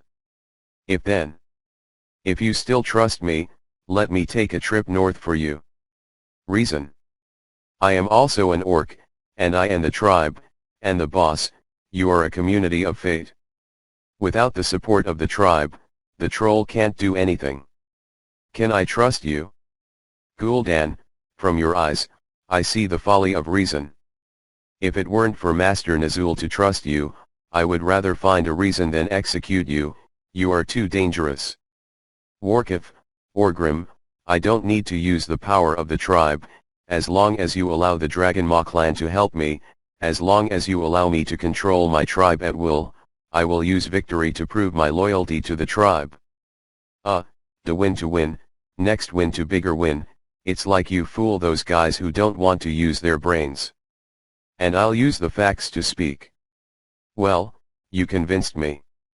Lead your storm predators and ogre mutts in a big fight? Warlock. You will get what you want, my Warcraft. Gul'dan smiled and left. Back at his camp, Gul'dan called out to a human. Lokama Sharptooth, wake up the others, it's time to do a big job. Yes, master. The human named Lokama Sharptooth had a beautiful face and a pale face, and his bloodthirsty red pupils shone cruelly.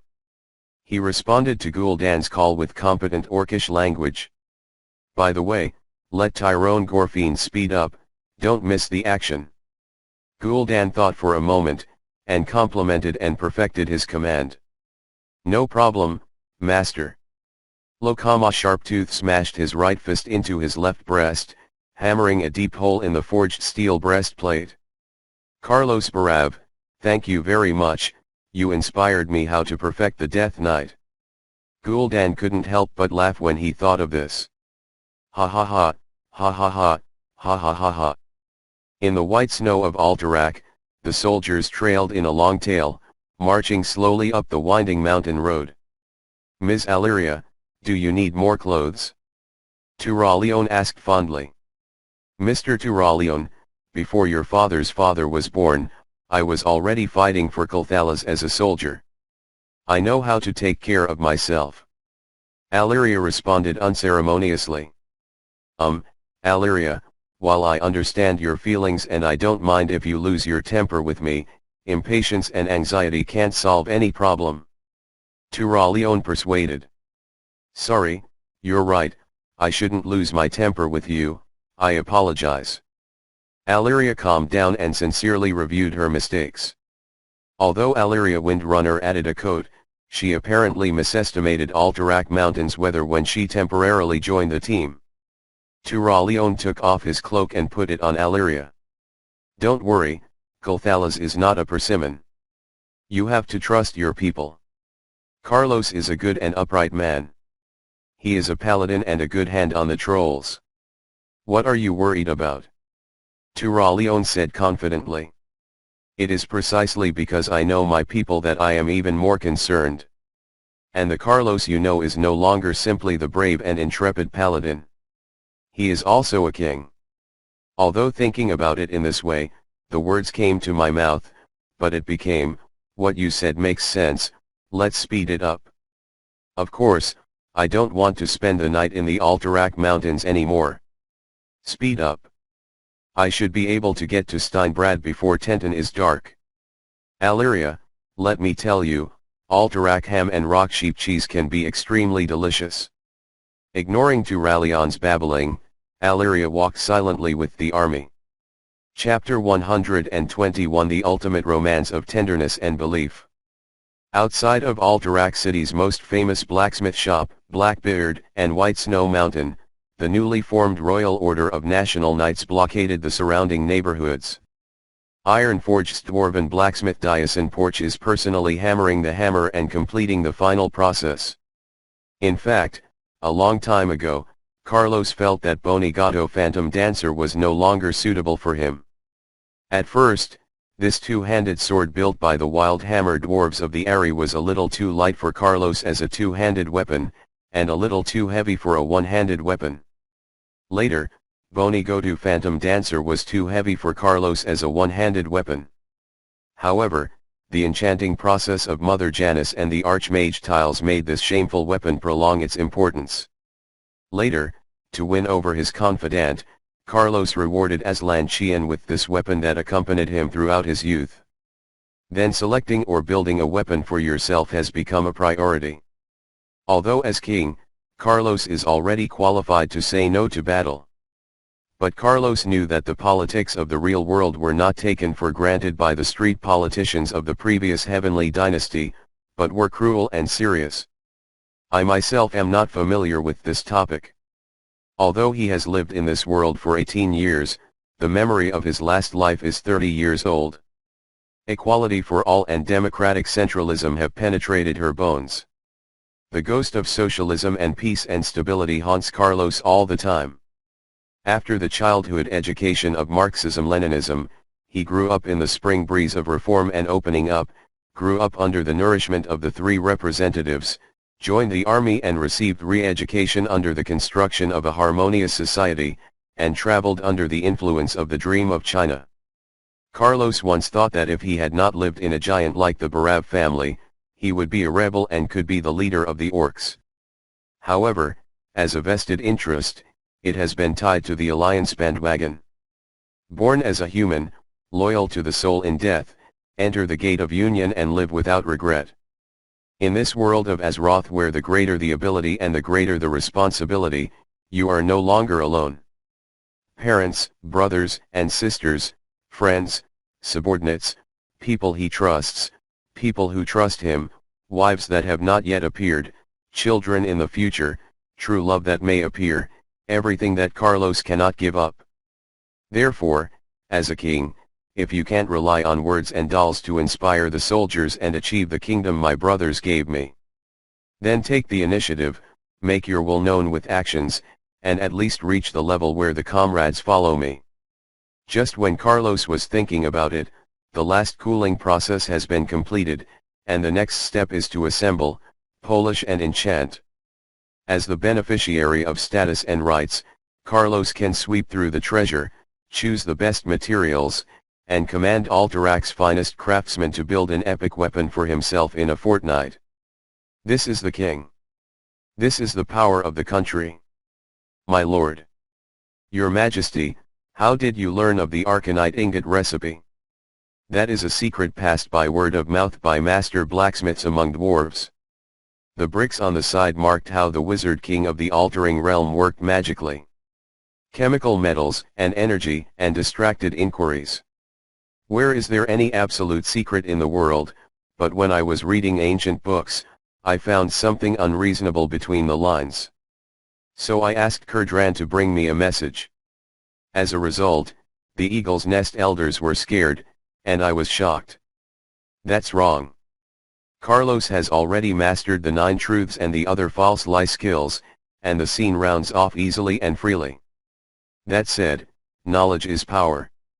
You can find fault with the narratives in the books, and it's true too. Who would you have thought that legendary metal, the gift of nature, can rival the brilliance of the sun, the favorite of the arcane arts, and gold, the secret treasure that the country will not change? Oaken, is it actually an alloy? Uncle Brick shook his head with satisfaction and regret. Concentrate on your work and leave some of the remaining materials for your research. After Carlos finished speaking, Brick really stopped talking. From a component perspective, this should be a crapshoot. The axe handle is made of a mixed material of mithril and aegian twisted together for a second quench and forge. The repeated forging and the excellent skills of the dwarf made this round strip of gold and silver intersect with each other, which is very beautiful. The twisted steel method gave the cylinder incredible strength. For the 6th time of twisting, even the arms of the Diason tongs that were as thick as human thighs seemed extremely difficult. So for the 6th and 7th time, Carlos was involved. And for the 8th turn, Carlos called Shangwenja and Henry Shed to complete it together. For the 9th time of twisting, the iron pliers used to fix the axe handle slipped, and the axe handle twisted less than half a turn. So Carlos fixed one end with both hands protected by the Holy Shield, and the paladins of the National Knights of the King's Church twisted the other end one by one, just to meet the requirements of the dwarf master. During the period, the bricks that kept the heat of the metal with magical flames seemed eager, and the hands of those unskilled paladins that were burned by the red iron bars exuded a very strong smell of meat.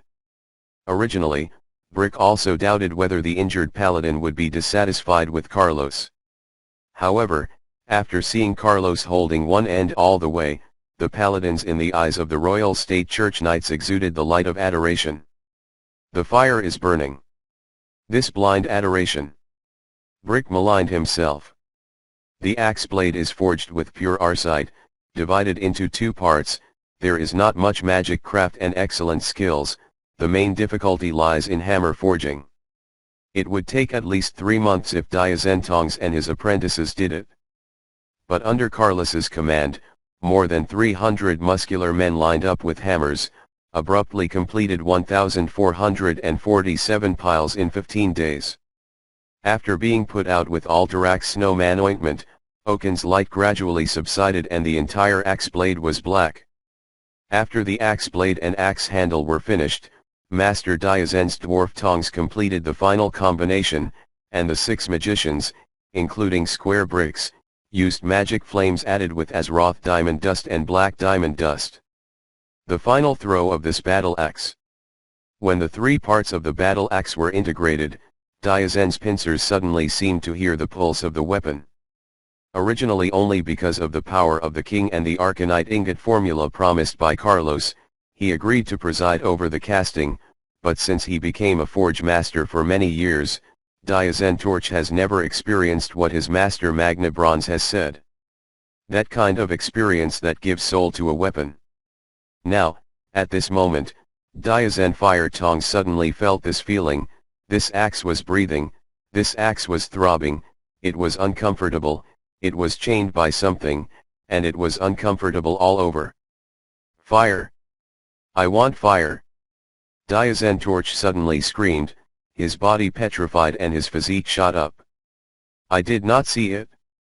In addition to being a master blacksmith, Diazen Tongs is actually a king of the hills. This Alterac city is really a crouching tiger, hidden dragon. Carlos stopped the irritated guard and winked at Brick. Diazen's pincers swung the hammer, listening to the cock of the weapon, no longer hitting everything on her body.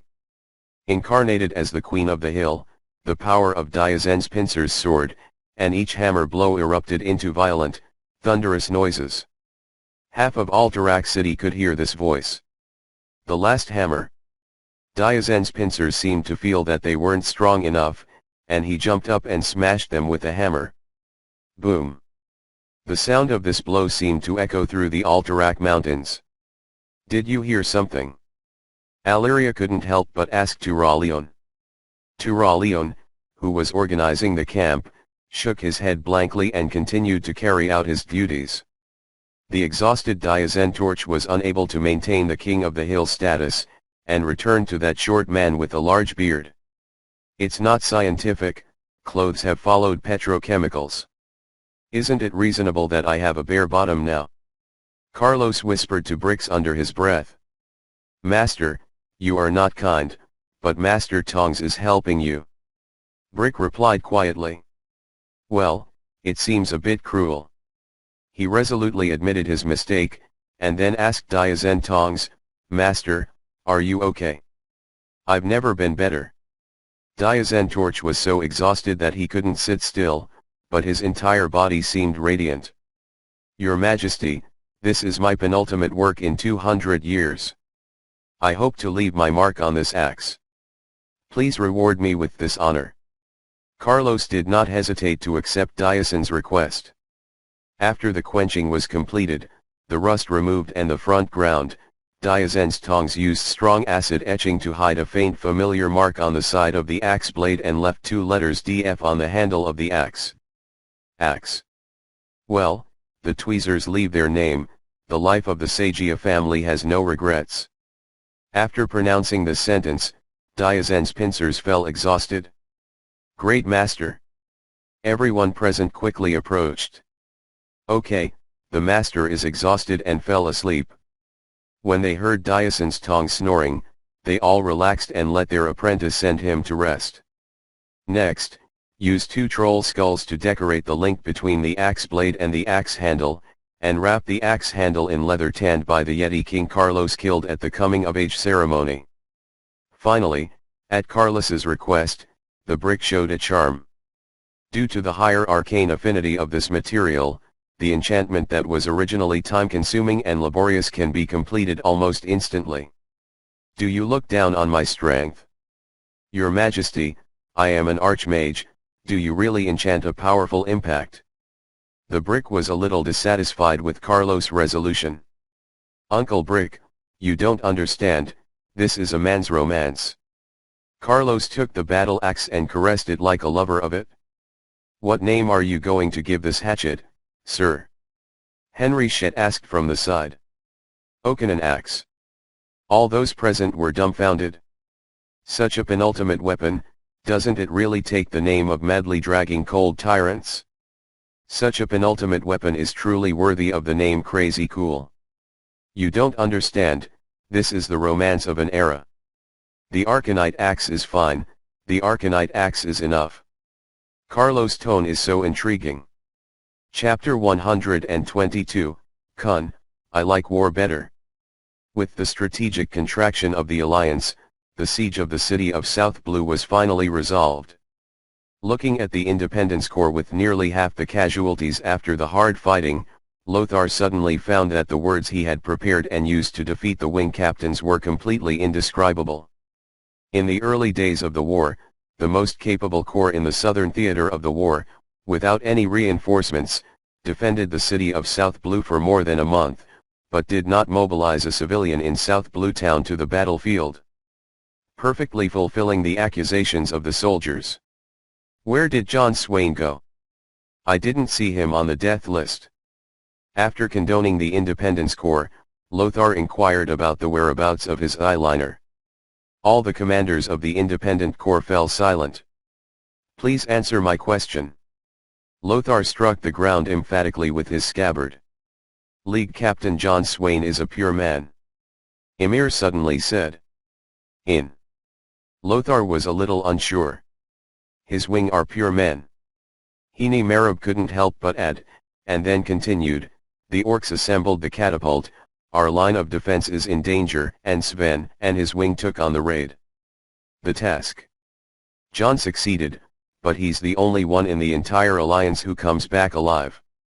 Next, the young mayor of South Blue told a tough guy story to the alliance's top commander, Marshal Anjuin Lothar.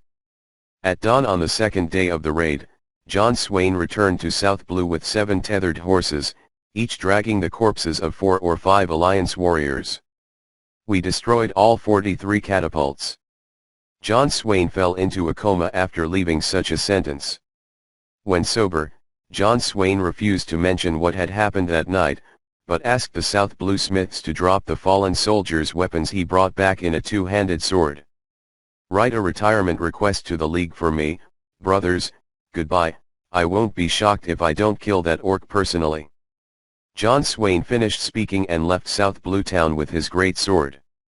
After that, the legend of wandering swordsmen who used strange swords to kill orcs began to appear everywhere. That's all. Lothar sighed for a long time. Although I don't know what happened to John Swain, Swain was the only one who carried the weight of life in the war. Alliance officer John Swain is missing. It's not certain he was killed.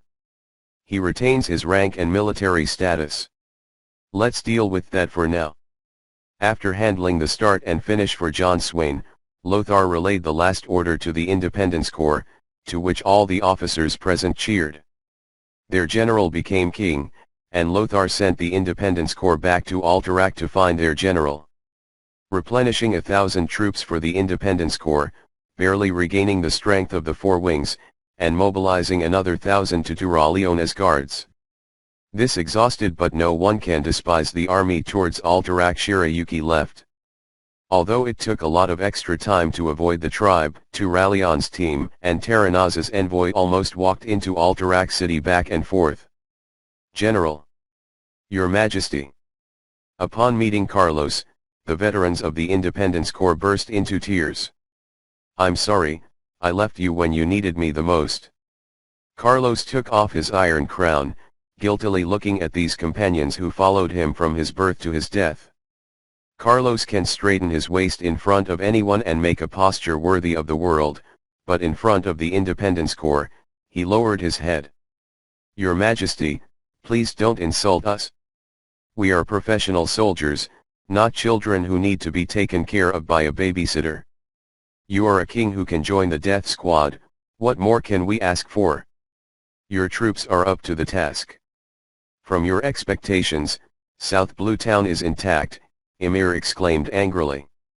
Your troops have lived up to your expectations, and the city of South Blue is intact.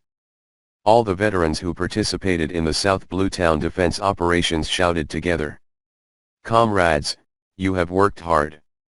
After holding back for a long time, Carlos didn't know what to say and said something like this. It's not hard, it's not hard. Your Majesty has worked hard. He didn't get the answer of serving the people, and Carlos, who was a little regretful, came back to his senses. Everyone, let's go downstairs and rest first, and wait until they have enough food and drink. Appeasing the Independence Corps elders, Carlos finally had time to communicate with Turalion and the envoys from the kingdom of Lord Aaron. With his father Alex Barav, the Regent Grand Duke, receiving envoys from Lord Aaron, Carlos and Turalion met much more casually. In the palace garden, two young men casually found a stone table that seemed to be clean, and touched it twice with their hands, even if it was clean. Ask Aliria to sit down. Kung Fu is too lazy to do it. Take out the wine and dishes, and take a few bites before speaking. How is it going under the mountain? It is far away, it is not clear just by looking at the battle report. Carlos asked. Good or bad, the soldiers are more and more capable of fighting, but the orcs cannot kill them.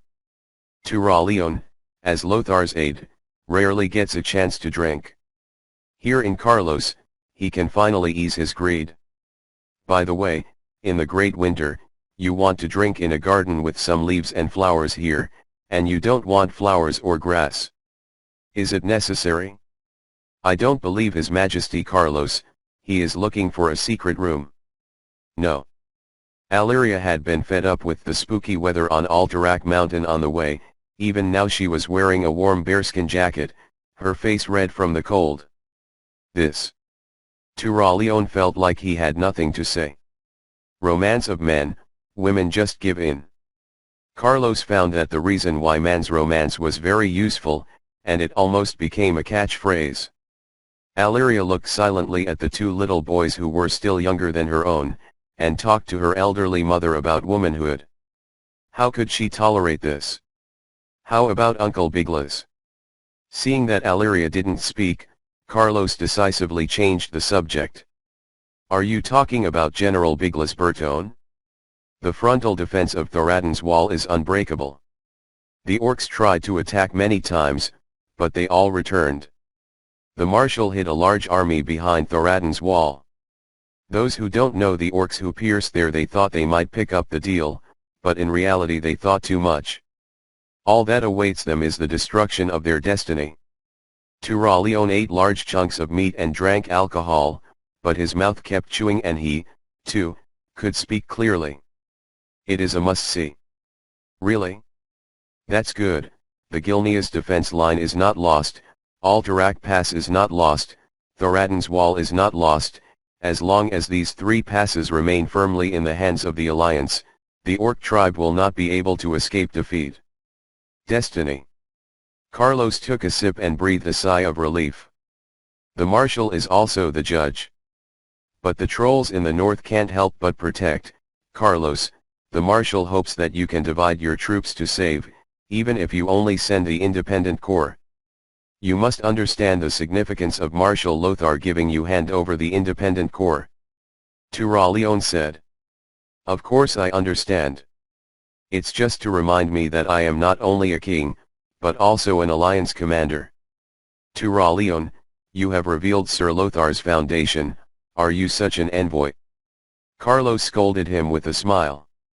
How do those crooked guys understand the mind of our paladin?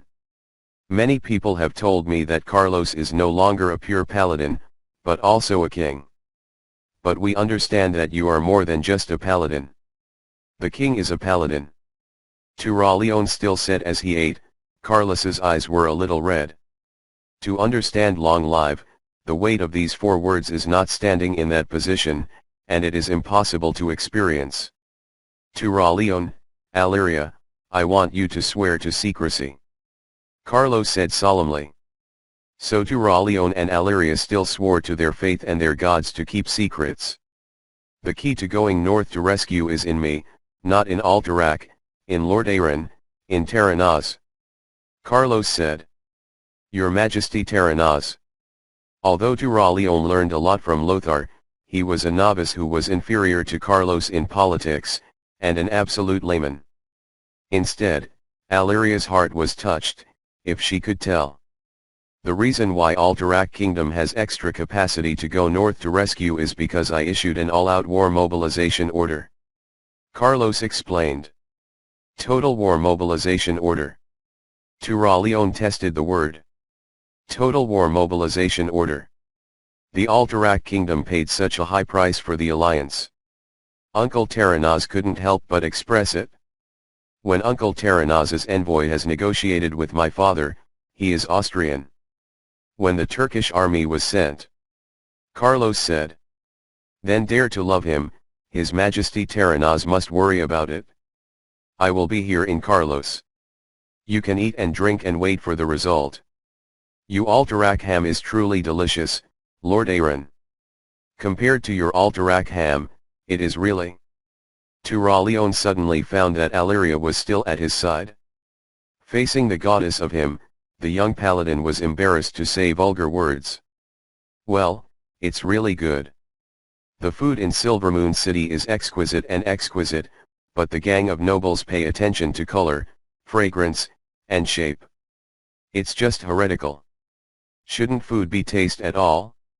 Ham of Silvermoon City and Alterac is almost like crap by comparison. Aliria commented. Shit. Ho hit. Turaleon was shocked when the goddess suddenly turned into a woman. Well, you deserve to be the big sister of the Windrunner family, refreshing, let's raise a toast to Ho hit. Carlos hastily closed the field. Dry. Yes, yes, yes, a toast. Turaleon suddenly felt that he had a better understanding of Aliria, and that Aliria who spoke foul language was so attractive. After all the wine and dry food were gone, Aliria made a request to speak with Carlos alone, and Turaleon left happily and roundly. What do you want to ask? Carlos shook the jar, hoping to shake it again. Don't you want to ask anything? Aliria asked mischievously. What do you know? Carlos was inexplicably guilty. I only know that one of my men has broadcast a message in the middle of the night. Aliria responded. Ahahaha, really important news. By the way, how is your subordinate? Carlos asked. Haha. The old lady who was eating and waiting for death told me not to for a month. She was uncomfortable and was going back to Colthalas. Aliria responded. Miss. Carlos couldn't understand it. Yeah, why do you think a certain clumsy guy stays with me? Isn't it because he's the eldest lady of the Minji family? Change to another guy, dare to apply for a transfer order with me for reasons of discomfort, see how? Can I clean it up? Aliria remembered an idiot with a dumbfounded look. For a month, uncomfortable, the eldest lady of the Minji family, Carlos suddenly hated her rich ability to associate. The elf that sang with herself and didn't even know her name is actually from Minji's family. Maybe even someone from Hadulun Minji? Don't you want to ask anything else? Carlos abruptly changed the subject. I don't want to, I just want to chat with you. By the way, that little idiot's villa is outside the Great Barrier. Aliria finished speaking, waving her sleeves, not leaving Carlos a cloud.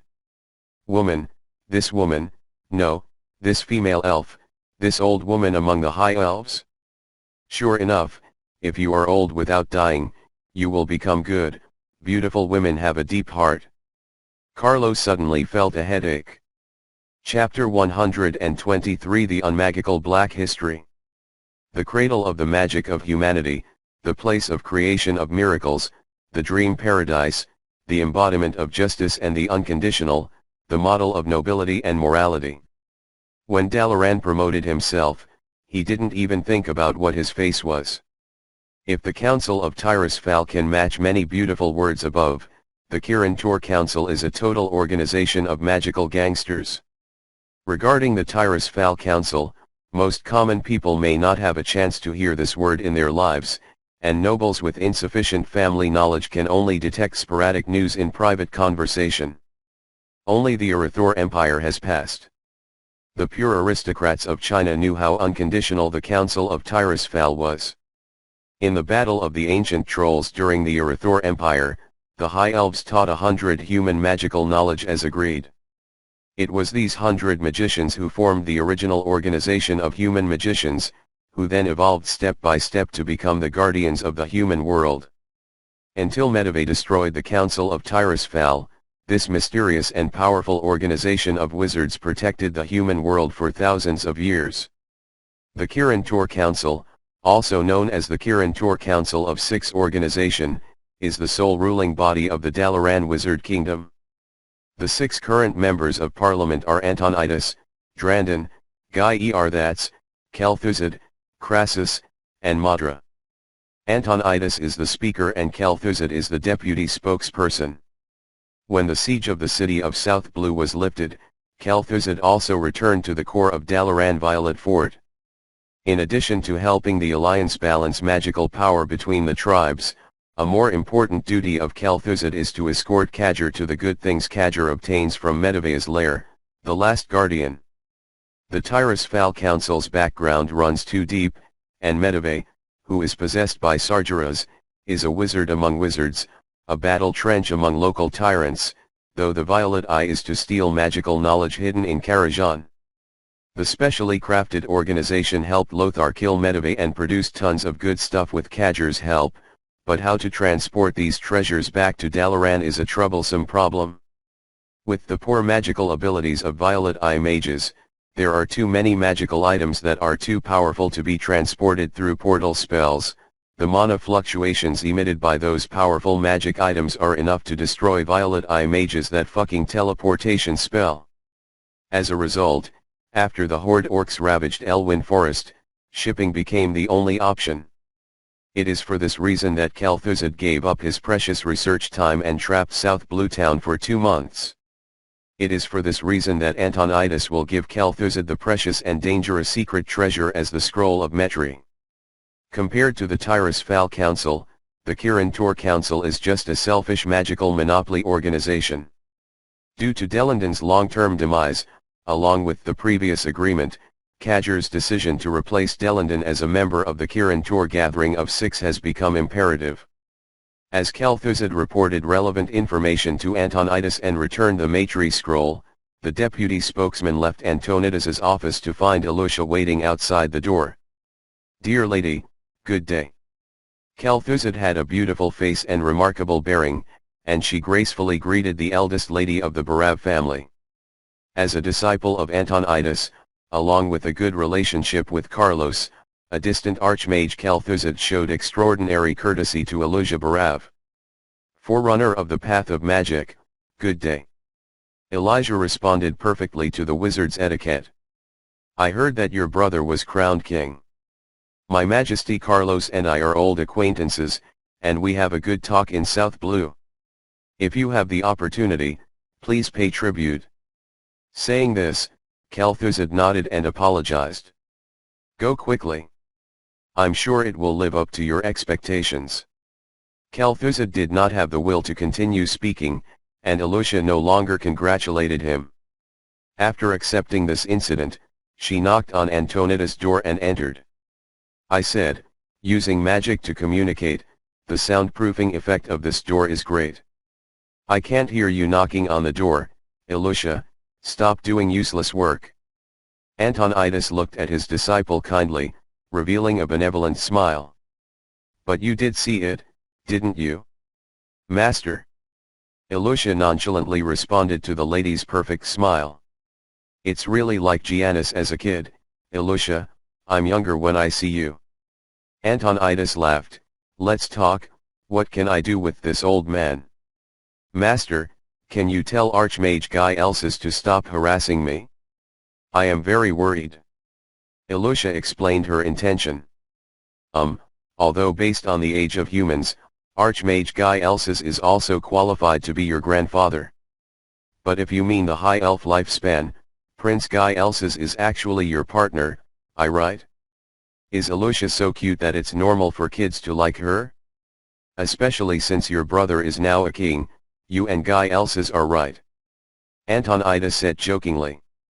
"Dear teacher, first of all, I am not yours. Second, it has nothing to do with age. Finally, His Royal Highness Guy Elsis's behavior has affected my normal life and study." Even though she was angry, Elusha was still a perfect lady. Label. "Well, I'll talk to Guy Elsis about this. Is there anything else?" Antonidas treated him with indifference. Elusha was silent for a moment. "Carlos heard that she is going to Stratholm to fight the trolls. I want to visit her. My little Elusha, you are talented, but your current level, please forgive me for having to think about it, is a little better than Jaina's little angel, yes, a little." Antonidas hard to say, how to clarify one's point of view without hurting Elusha's self-esteem, it's hard for the Archmage to break. "Blame me." Elusha looked at Antonidas bitterly. Blame me." Antonidas resolutely took the initiative. Due to the discovery of Elusha's extraordinary talent in spatial positioning, Elusha, who devotes all her energy to theoretical study, is currently a scumbag. "Elusha, your future is limitless, but the main task at this stage is to learn and devote all your energy to learning. The ocean of magic is so vast that no slack can be tolerated. I will contact Senator Guy Elsis. You may be sure. Just study, the other will be handled by the teacher, including what worries you." Antonidas made a guarantee. "Yes, Master, thank you." Elusha bowed to thank you, then left Antonida's room.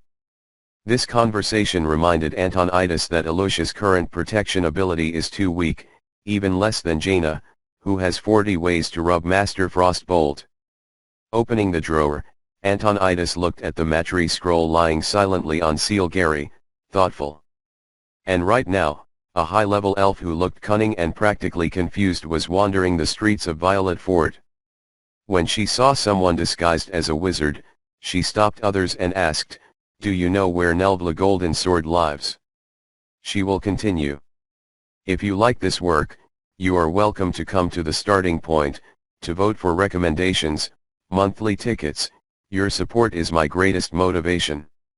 For mobile phone users, please go to M to read. Chapter 124. Since ancient times, black and yellow are not at the same time, eat me a BKB.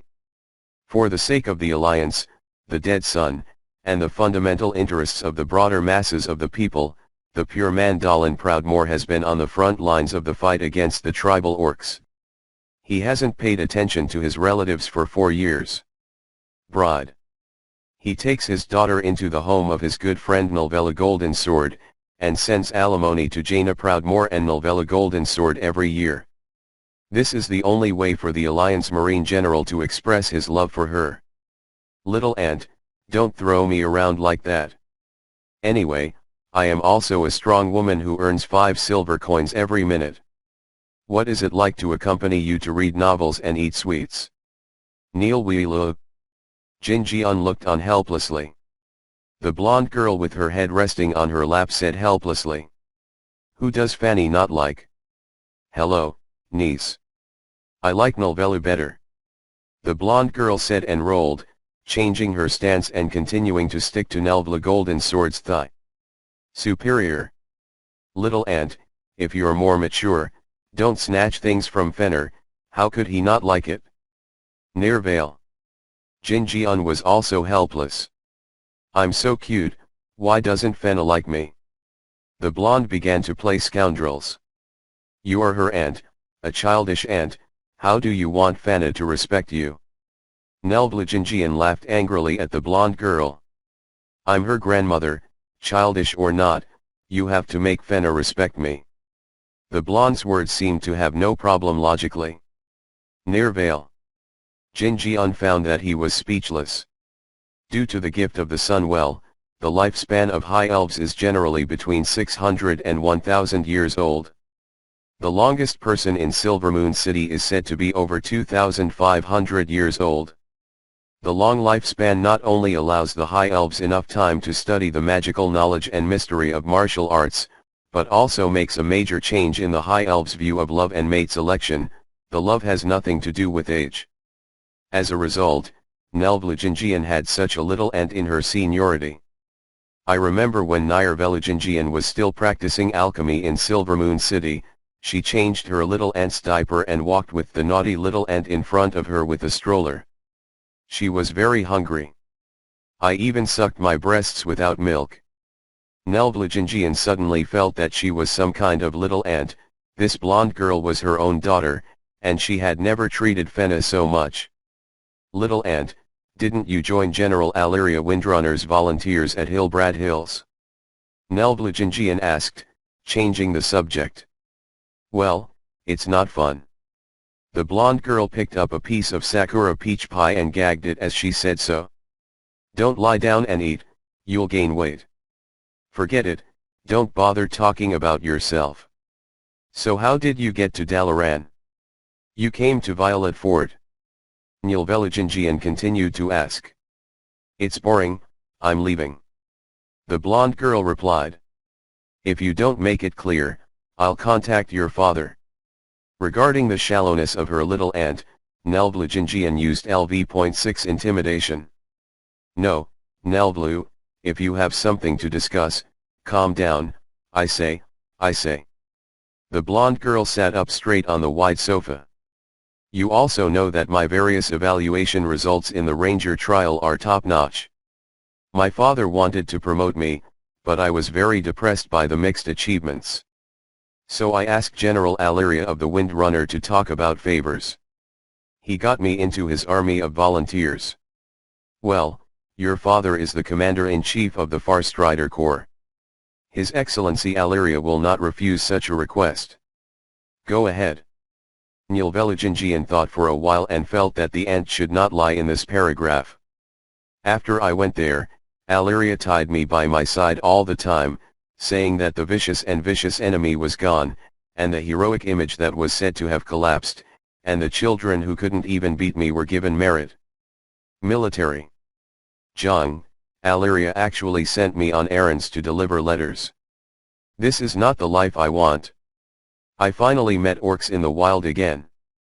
They are so ugly.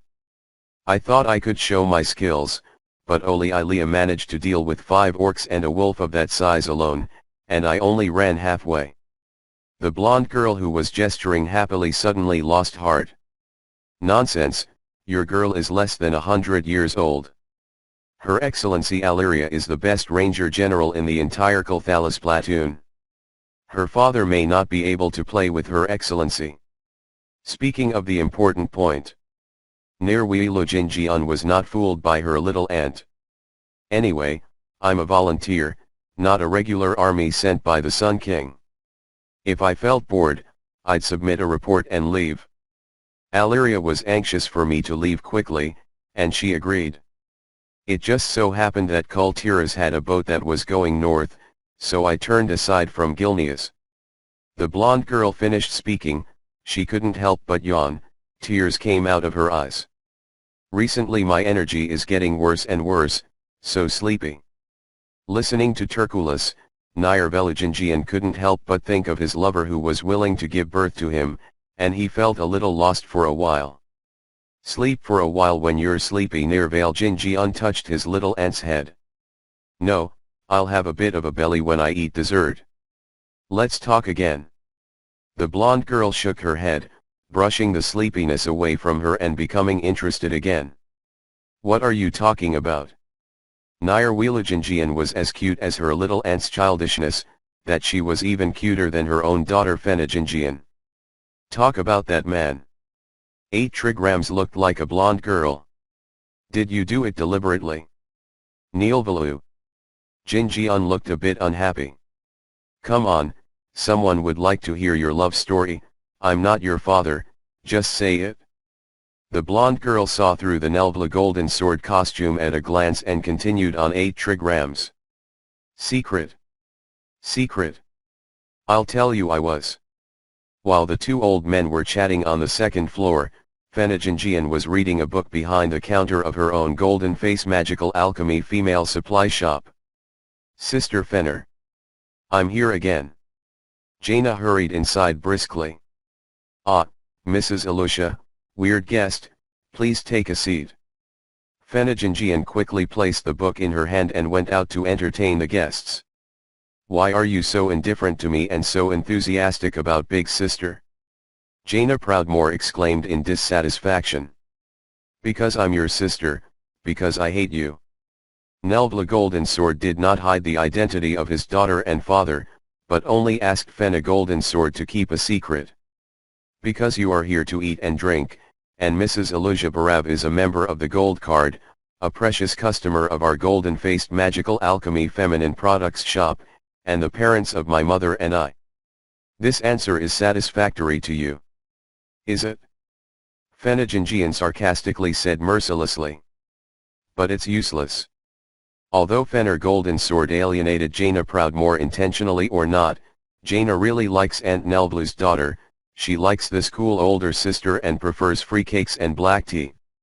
Although Kultila is rich and the Proudmore family is rich, no amount of money is enough in the field of magic, and knowledge is priceless.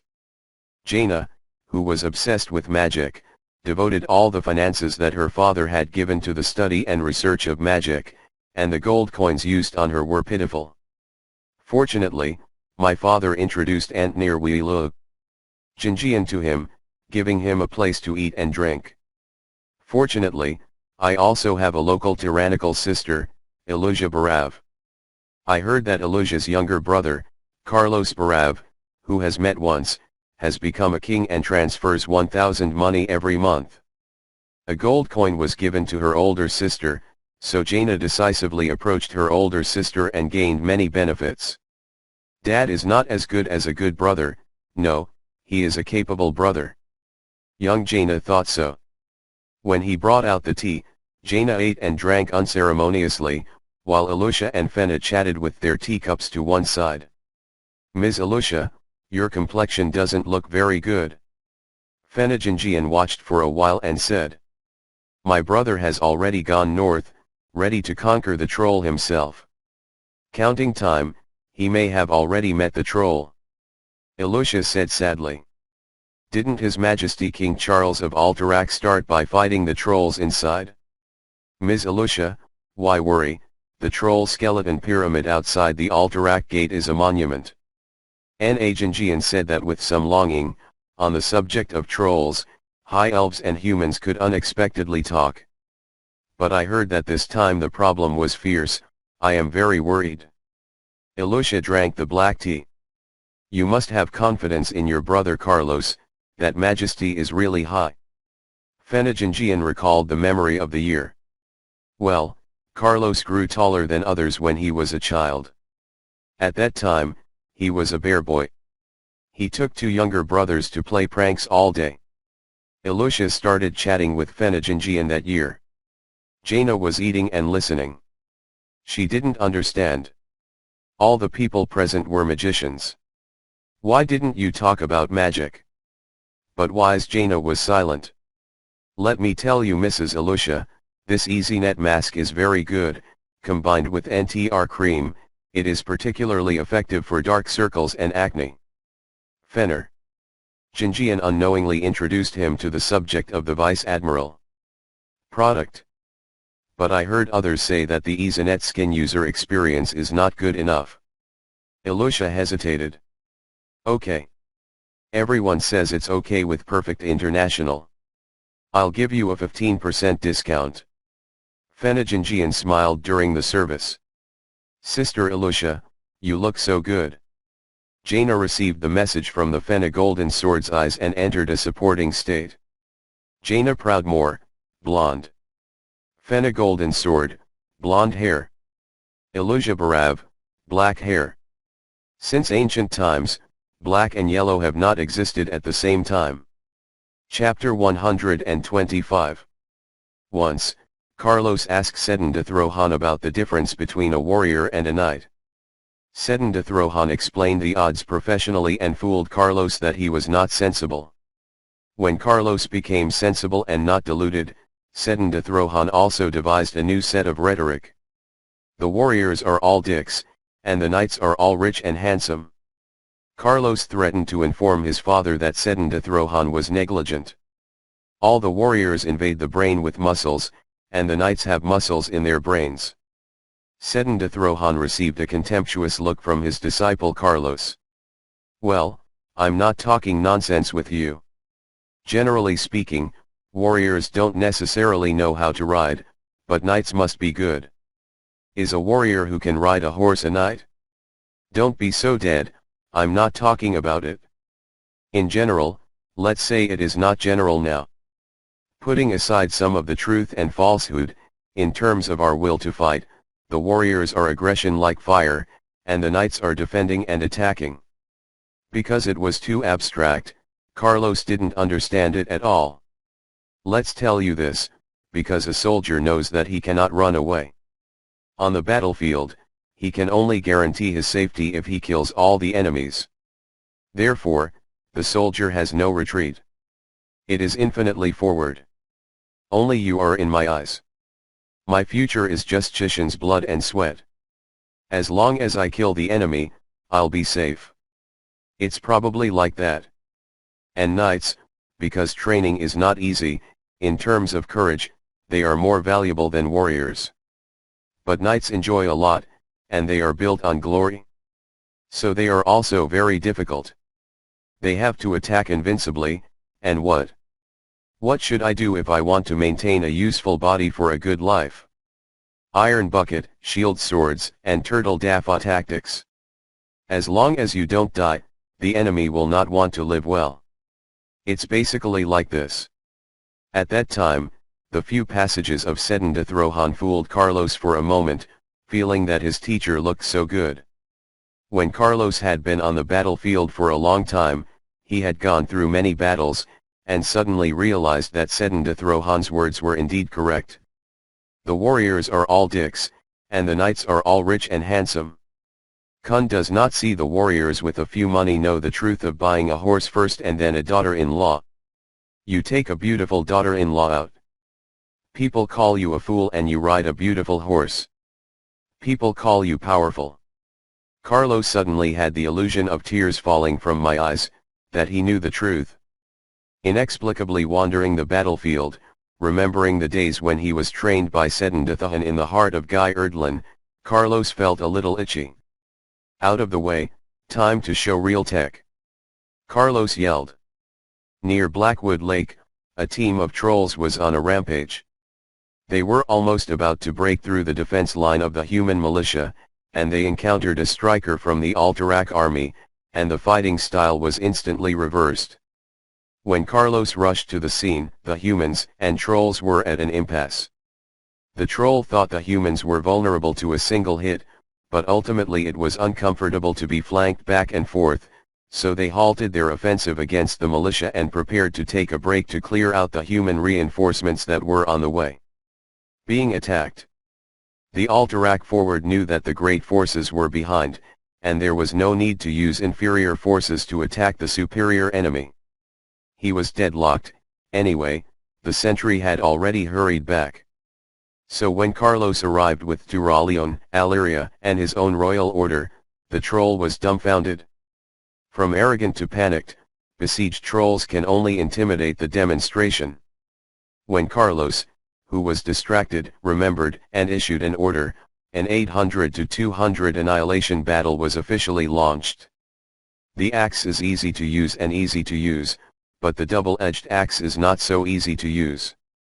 When Sedendathan taught Carlos weapons, he emphasized to his disciples that unless there are guards around or the power has the upper hand, do not use the double-edged axe. There is not much skill in using the double-edged axe, and there are only two genres, the three-board axe flux and the whirlwind axe flux. The so-called three-edged axe is not advanced, nor is it a unique skill, it will make the double-edged axe the basic city. If your opponent has a shield in hand, you should use medium force to swing horizontally. If you don't break the shield, use the recoil force to swing in the opposite direction. This force is enough to break the opponent's balance. You can then cut vertically or diagonally. NS. Simple, rude, and overwhelming, this is the three-sided axe of the double-edged axe. Whirlwind axe flow is a general genre of massive battles. It uses the rotation of the body to quickly move away from the empty period of the axe, allowing the monotonous double-edged axe to play a dynamic death metal music, cleverly offsets the volume of the double-edged axe. The only problem is that the user's sense of balance is too high, and it is not impossible to die accidentally. An axe is a weapon to force people, and a double-edged axe is an unreasonable weapon. As long as you can't catch the first axe, it's impossible to block the remaining attacks. Carlos letting the tiles enchant a powerful impact to himself was not a whim. Although there are no scorching weapons, the special effects of cold weapons are great, but the magical impact attached to each slash can help Carlos get the axe faster, allowing Carlos to complete more kills with less time and effort. Right is best. Don't be superstitious about the power of magic, and don't believe in invincible soldiers. As long as you can kill the enemy, eating fork is good, Sedendathan once told Carlos. One of the examples is the weapons master's understanding of the double-edged axe and choosing to enchant. Who else?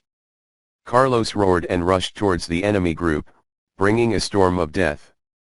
For the current Carlos, the Arcanite axe is very difficult to swing with one hand, and it can be used for 12 points when sliced with both hands, which can be considered as an extremely useful weapon.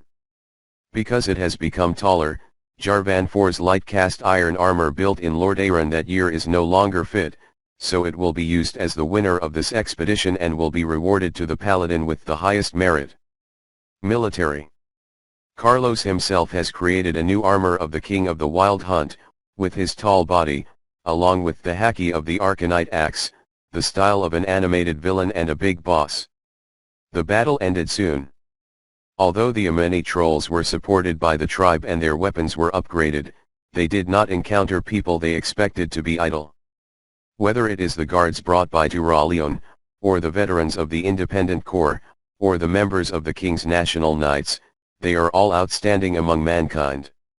Coupled with the huge advantage in numbers, this battle has been over from the start. Eventually you will turn to ashes in Zujin's wrath. Kill me. I will join your axe and wait for the day the troll tears you to pieces. The last living troll was stuck. Ra stomped on his feet and emitted a vicious curse. Carlos looked around and found that the others had finished. Tura Leon was cleaning up the warhammer pieces, Aliria was retrieving arrows, while the others were clearing the battlefield and converging the remains and counting the merits of the battle of orderly manner. There was nothing to do. They all turned their attention to Carlos. Do you know who you're up against? Carlos asked. A brutal executioner troll. Do you know how you will die? Carlos asked again. Come on, don't look at yourself laughing wildly now, Zujin will seek justice for us. Trolls and humans, and elves are bad accounts. They all hit me, I hit you, if you hit, you'll be hit. What reason there is to find it is disgusting. I know you trolls believe in ancestor spirits. Opportunity to see Zujin and tell him, the killer, Carlos. Carlos. You're the one from the interior. Without a chance to talk to the troll again, Carlos slammed his foot into the troll's head, then kicked again, bang. Watermelon juice sprayed all over the floor. Remember, soldiers, kill when you kill. There are many things we slowly regret later. Don't talk nonsense with the enemy. Carlos yelled at the educator. Carlos, in fact, most of us don't understand troll language. What were you talking to that guy just now to make you so angry? Tura Leon saw that the others were afraid to speak and rose to his feet. Carlos pretended to fail, holding his breath in his chest, unable to speak for a long time. Come on, go see the militiamen over there and let their leader come see me. At noon we will rest and eat nearby to prepare enough stoves for the follow-on troops. Seeing that the rescued militia were on tiptoe and trying to get closer, Carlos hastily closed the field. Chapter 126 The Little Big One, the haughty and humble, I am Gari thus, Hanabi with a different color. Originally, Carlos was in a hurry. He ran straight along the path towards the mountain pass leading to Kulthalis to stabilize the defense line, then turned around to clear the trolls. Heading south is the right path. The army came to Blackwood Lake to supplement the water. However, meeting with the head of the militia responsible for the defense of Blackwood town near Blackwood Lake, Carlos decided to entrust Tura Leon to lead the army that had used lunch to continue north, and was going to spend half an afternoon or even a whole night with him. This man has a good talk. Just because this man called himself Cromwell Gari thus when he introduced himself. Please don't get me wrong, this Gari thus is not Pegarithus. In the previous life, there were not many people who were hacked by many alliance dogs and tribal pigs. The last Grand Marshal of the Lord Aaron Alliance, Osmer Gari thus, is definitely one. And this Cromwell Gari thus is the father of Osmer Gari thus. Right now, Osmer Gari thus is serving on the Hillblad battlefield. As the Alliance's wishes conflict with the Orcs fought bloody battles in the war. Osmer Gari thus, who is a man, made Carlos care so much about his father because of a last name. In the memory of the previous life, Osmer Gari thus was a man of Lord Aaron after the sack of natural disasters, just a little short of becoming humanity's savior. In the timeline without Carlos Barav, Illidan took advantage of the actions of the 4-year-old Throne of Frost from the Eye of Sargeras, causing the Death Knight Arthas to rush back to Northrend. The undead natural disaster offensive in Lord Aaron came to a halt. The temporary commander, the Lich Kel'Thuzad, strategically chose to fight constantly and consolidate the line of defense, giving the surviving humans a chance to regroup. The leader who seized this opportunity was Osmer Gari thus.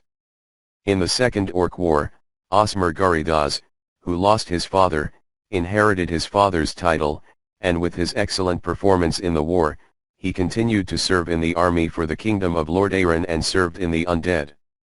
When the natural disaster struck, Osmer Gari thus had independently commanded a well-trained and well-equipped cavalry regiment. Furthermore, after the undead natural disasters broke out, Osmer Gari thus responded calmly, not only saving this power for the Alliance, but also helping more civilians. By the time Arthas rushed back to Northrend to rescue his master Nazul, Osmer Garidas had become the strongest person besides the forces of the Kingdom of Gilneas, which had dwindled behind the Gilneas wall. At that special moment, Osmer Garidas, who was promoted in the Second Orc War, was a competent soldier. He was strict in self-discipline, dared to sacrifice himself, and ruled the army strictly. Under his leadership, the remaining forces of Lord Aaron quickly rallied and recaptured the Dalaran area in a very short period of time. But in the face of the Legion of the Undead led by the Dread Lord, without the paladins who had fallen apart due to Arthas's order to disband the Silver Hand, humanity seemed so fragile. For the final victory, for the common enemy, Osmer Garidas accepted the alliance proposed by the Dark Ranger Sylvanas, who rebounded due to the Lich King's decline, and chose to be forgotten by the Dark Queen. The army of fighters fought together. Soon the Lich King's opponents were violent, the Undead Legion led by the Dreadlord steadily retreated, and several Dreadlords tragically slaughtered humans and marooned. Kel'Thuzad's ambiguous attitude quickened the speed of the Dreadlord's defeat. Osmer Garidas and his soldiers have expanded their forces into the Silver Pine Forest, and humanity has seen hope of retaking Lord Aaron. Aside from the Misty Blood Elves and simply analyzing the pact between Osmer Garidas and Sylvanas, it's not hard to find that the brief union between humans and Forsaken is just a helpless combination under strong external pressure. Both Osmer Garidas and Sylvanas knew that when the Dreadlord fell, it was time to dispose of these dead human bones and human idiots. From the perspective of strategic deployment, in fact, the heart of the Alliance Grand Marshal Osmer Garidas is much more ruthless than the Queen of the Forsaken Sylvanas, and the preparations for turning face are more suitable. But if there is a goddess of luck on Azeroth, then this bitch chose Sylvanas in the most critical decision. The fearsome Lord Varimithras, who surrendered Sylvanas to survive, saw through Osmer Garidas' abnormal behavior. Although the humans acted earlier, the awoken Forsaken took advantage of the characteristics of the race to reverse this handicap. When Osmer Garidas was confident enough to kill the resurrected Banshee King in a secret conversation with Sylvanas, what awaited him was a desperate army of Forgotten. Are you going to break the pact? Yeah. Well, actually I'm going to do this too. Osmer Garatherstein quickly admitted his failure and lost to Sylvanas in the final duel. The fearsome Lord Varimithras once suggested that he could resurrect Osmer Garidas to serve the Forsaken, but Sylvanas rejected Varimithras' proposal. Although Osmer Garidas was on the opposite side of the Forsaken, his actions were understood by Sylvanas. Heroes appreciate heroes.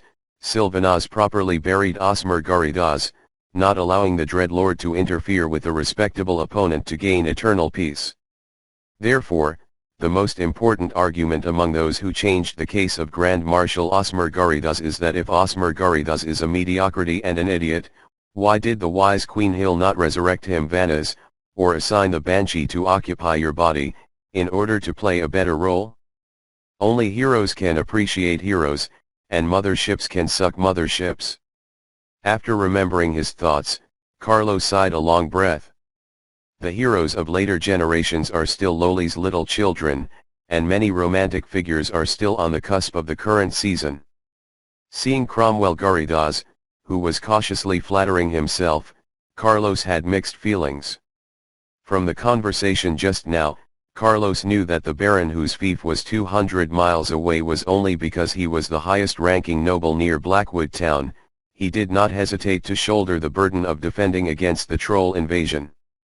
Other than a sound of decent clothing, he looked like an old farmer's baron in the field. Even if he was scared to death on the battlefield, he didn't back down half a step. You are not good at fighting, why go to the battlefield? Carlos asked him once. The county of Darling is too far away, and the High Lords of Stratholm are even farther away. Although I am the descendant of a pioneer knight, I am also a baron of the realm. I cannot watch my countrymen suffer and flee alone.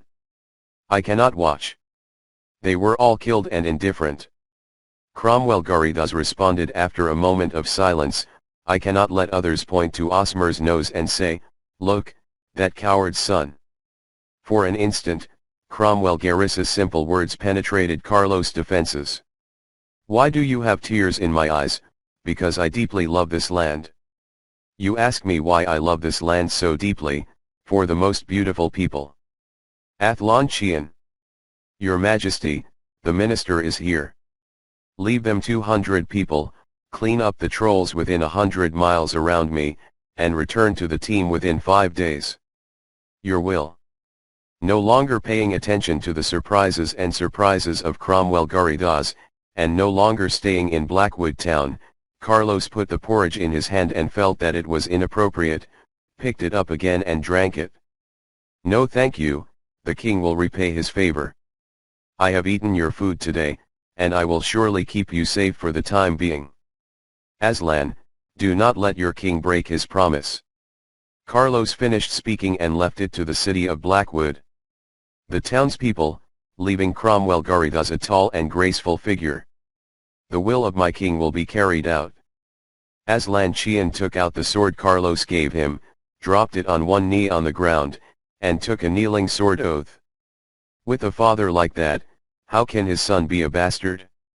Garidas stigma, Carlos will help you wash it off. Chapter 127 I, Carlos, never leave a name for good deeds, so call me the Red Scarf. The passage of the army of passengers is like a plague of locusts from heaven. This is not just talk. Regardless of their elite troops, soldiers have to eat. People are iron or steel rice, and they panic when they don't eat a meal. People eat horses and chew, and they really cost a lot of money. Let's talk about the equipment of the soldiers. Long-distance marches cannot be fully armed at any time. 1/3 were fully armed, 1/3 only wore chest armor, and the rest of the armor was packed up and carried on their backs. There's a 2-hour rotation, and everyone takes turns. Don't wear the great military look at the military parade when the army is out. King Carlos' first order is to disarm the entire army. The first reaction of the soldiers is that the boss is a fight. In battle, those who will lead the soldiers will increase their loyalty by 1. War is not a treat for dinner, and war is not about playing in the mud. Fighting against life and death is courage, skill, and physical strength. What the cavalry charges at the enemy with a charge, and what the soldiers pointed and looked at are bluffing paragraphs in gentlemen's novels, and they are all written for old men and ladies to kill time. A true battlefield battle, unless it is open terrain and a great disparity in military strength, as in the form of the previous king of Alterac Carlos Barab surrounding and annihilating the troll squad at Blackwood Lake, otherwise, in the case of an evenly matched 100-man battle it is not unusual for me to fight for more than an hour. Under such circumstances, the one with the best physical strength can often win the final victory. Even on the road, the transport of ammunition, food, and grass is a terrible thing. The condition originally offered by Terranaz was for Alterac to send 10,000 soldiers to help defend the surrounding area with the Stratholm Guards. However, the Regent Grand Duke Alex settled an account with the plenipotentiary of the Kingdom of Lord Aaron. And he took the envoy to watch the training of the Alterac soldiers. The envoy convincingly agreed to Alterac's condition that the price remain unchanged and Alterac would only send 6,000 troops, continuing to congratulate Alex Barab on his rectitude. Which is the reason? Increase in rations. According to the agreement, outside the territory of the Kingdom of Alterac, the supply of food and pasture for the army should be assumed by the Kingdom of Lord Aaron. Terranaz, who has many businesses, naturally cannot do things that require horses to run without feeding them grass. But after Andorhul, there was no city that could supply the army with food and grass on the way. And the places they can supply are one in Dallone County, one in Stratholm, one in the opposite direction, and one at the end of the destination. So raising food and grass has become a headache. Due to continued fighting in the Hillbrad foothills, the production of the Barab-Brill family fief Guy Darren and alpine pastures near Steinbrad became the continuation of the Alterac kingdom. Living for food and grass, he said that I don't expect Alterac Kingdom to provide food for others while fighting for others. But Carlos was not willing to ruin his reputation, so he had to spend money to buy it along the way. Holding Terranaz's blank handwritten note, the envoy signed an order on the blank paperwork. When Alterac King Carlos Barav's friendly army crosses the border, officials from all parts of the kingdom of Lord Aaron will do their best to provide food and grass. The ammunition, which is in short supply, is certified by Carlos Barav's letter, and the price for the same period of the previous year can be used as a reference. Order of Terranaz Menethil II of the kingdom of Lord Aaron. At first, the little nobles on the road saw this order from their king. It was a cry for heaven and earth torn apart, and the day could not pass. During the war years, food was expensive. The price of the previous year? Was the price of grain last year half as expensive as the current price of grain? And this is a forced conquest ordered by the king. As a result, Carlos was very unpleasant and felt that Terranaz confronted him. However, as the clerk sent by the Grand Duke Alex Regent had walked with the army for a few days and said, the rich peasants of the nobles in Stratholm suddenly became familiar, understood, and enlightened. Where is this strong buying and selling? Where is the losing business? This is a good thing for losing pie in the sky. His Majesty of him King Charles is the god of wealth. Forced to buy, the price difference will be made up by the kingdom after the war. The envoys from the kingdom of Lord Aaron were eager to ask Alterac to send troops to rescue. They put a lot into the conditions and were a good player in politics, but their economic acumen was very bad. He only thought that the forced expropriation of grain and grass would cause dissatisfaction with the local nobles, so he added an empty promise to make up the difference in price. At first, the little nobles did not want to understand this. They said it very nicely, to make up the difference. How much food did he donate and how much tax does he need to be taxed? Would he like to use the food prices during the war to talk to the Majesty about him? After the battle, Lord Terranaz had the last word on this Lord Aaron. But under the illumination of the employee trained by Alex, everyone understood, enlightened. Seal letter of His Majesty King Charles Barav. How much he donated, Terranaz said it wouldn't count, Carlos said it wouldn't count. Then the employees of the Grand Duke Alex Regent said privately, how much do you give me? If you give me a cat of food, I will ask your Majesty to give you a receipt for a cat and 5, if you can give me more add a little of that and that, 2 kilograms of receipts is not impossible, if the amount is enough and the color is good, I can also get you 3 kilograms of receipts. Nobles, lords, rich peasants, and rich merchants suddenly realized that they can still play like this. It turns out that bread should be eaten with cheese. The people of Lord Aaron who have made this turn have given free rein to their subjective initiative. I don't have enough food, and iron utensils cannot be picked up. You can give me a few kilos of receipts, I'm left without a donkey and horse to help you carry the material, I don't need money, you give it. I will open a receipt for a few kilograms, if it's that complicated, the uncle pays directly to buy it. Tell me, how do you plan to sell this receipt, Your Majesty Carlos, let's make a price. For a time, the problem of food and grass that plagued Carlos's army was solved. The Andoram and Dallon County food delivery team endlessly chased in the footsteps of Carlos' team. The soldiers did not even need to carry their own armor and luggage, and there was free time nearby. The civil husband does it for you. Anyway, Her Majesty Terranaz will foot the bill. Her family of hers does not believe that the benevolent and wise King Terranaz will default on all the money in the entire region. Some Alterac merchants even came to the gate and wanted to participate in this party, but Carlos refused. Aunt Liang rowed a boat without oars, and politicians did not need knives to kill. Watching his father exchange a piece of paper that looked like waste paper for the support of the people of Dallon and Stratholm, Carlos was frozen deep in admiration. The cold of coldness, politics is terrible. I originally thought that as long as I had unmatched martial arts and a strong body, I could defy heaven and change my life. It seems that he is still too naive now. If he hadn't had his father to deal with the consequences, this iron crown of Alterac could crush his spine. Oh Carlos, your father Grand Duke Alex is really amazing, really amazing. Politics as dirty as Silvermoon City. In Turaleon and Aleria's comments, Carlos was more afraid of Terranaz. You know, Alex has praised Terranaz's political wisdom a lot and said that he's embarrassed. Now that I'm like Terranaz, will he be told with the ledger afterwards? In doubt, Carlos sent his subordinates to send a letter to his father quickly. When Carlos received the answer, the whole person was relaxed.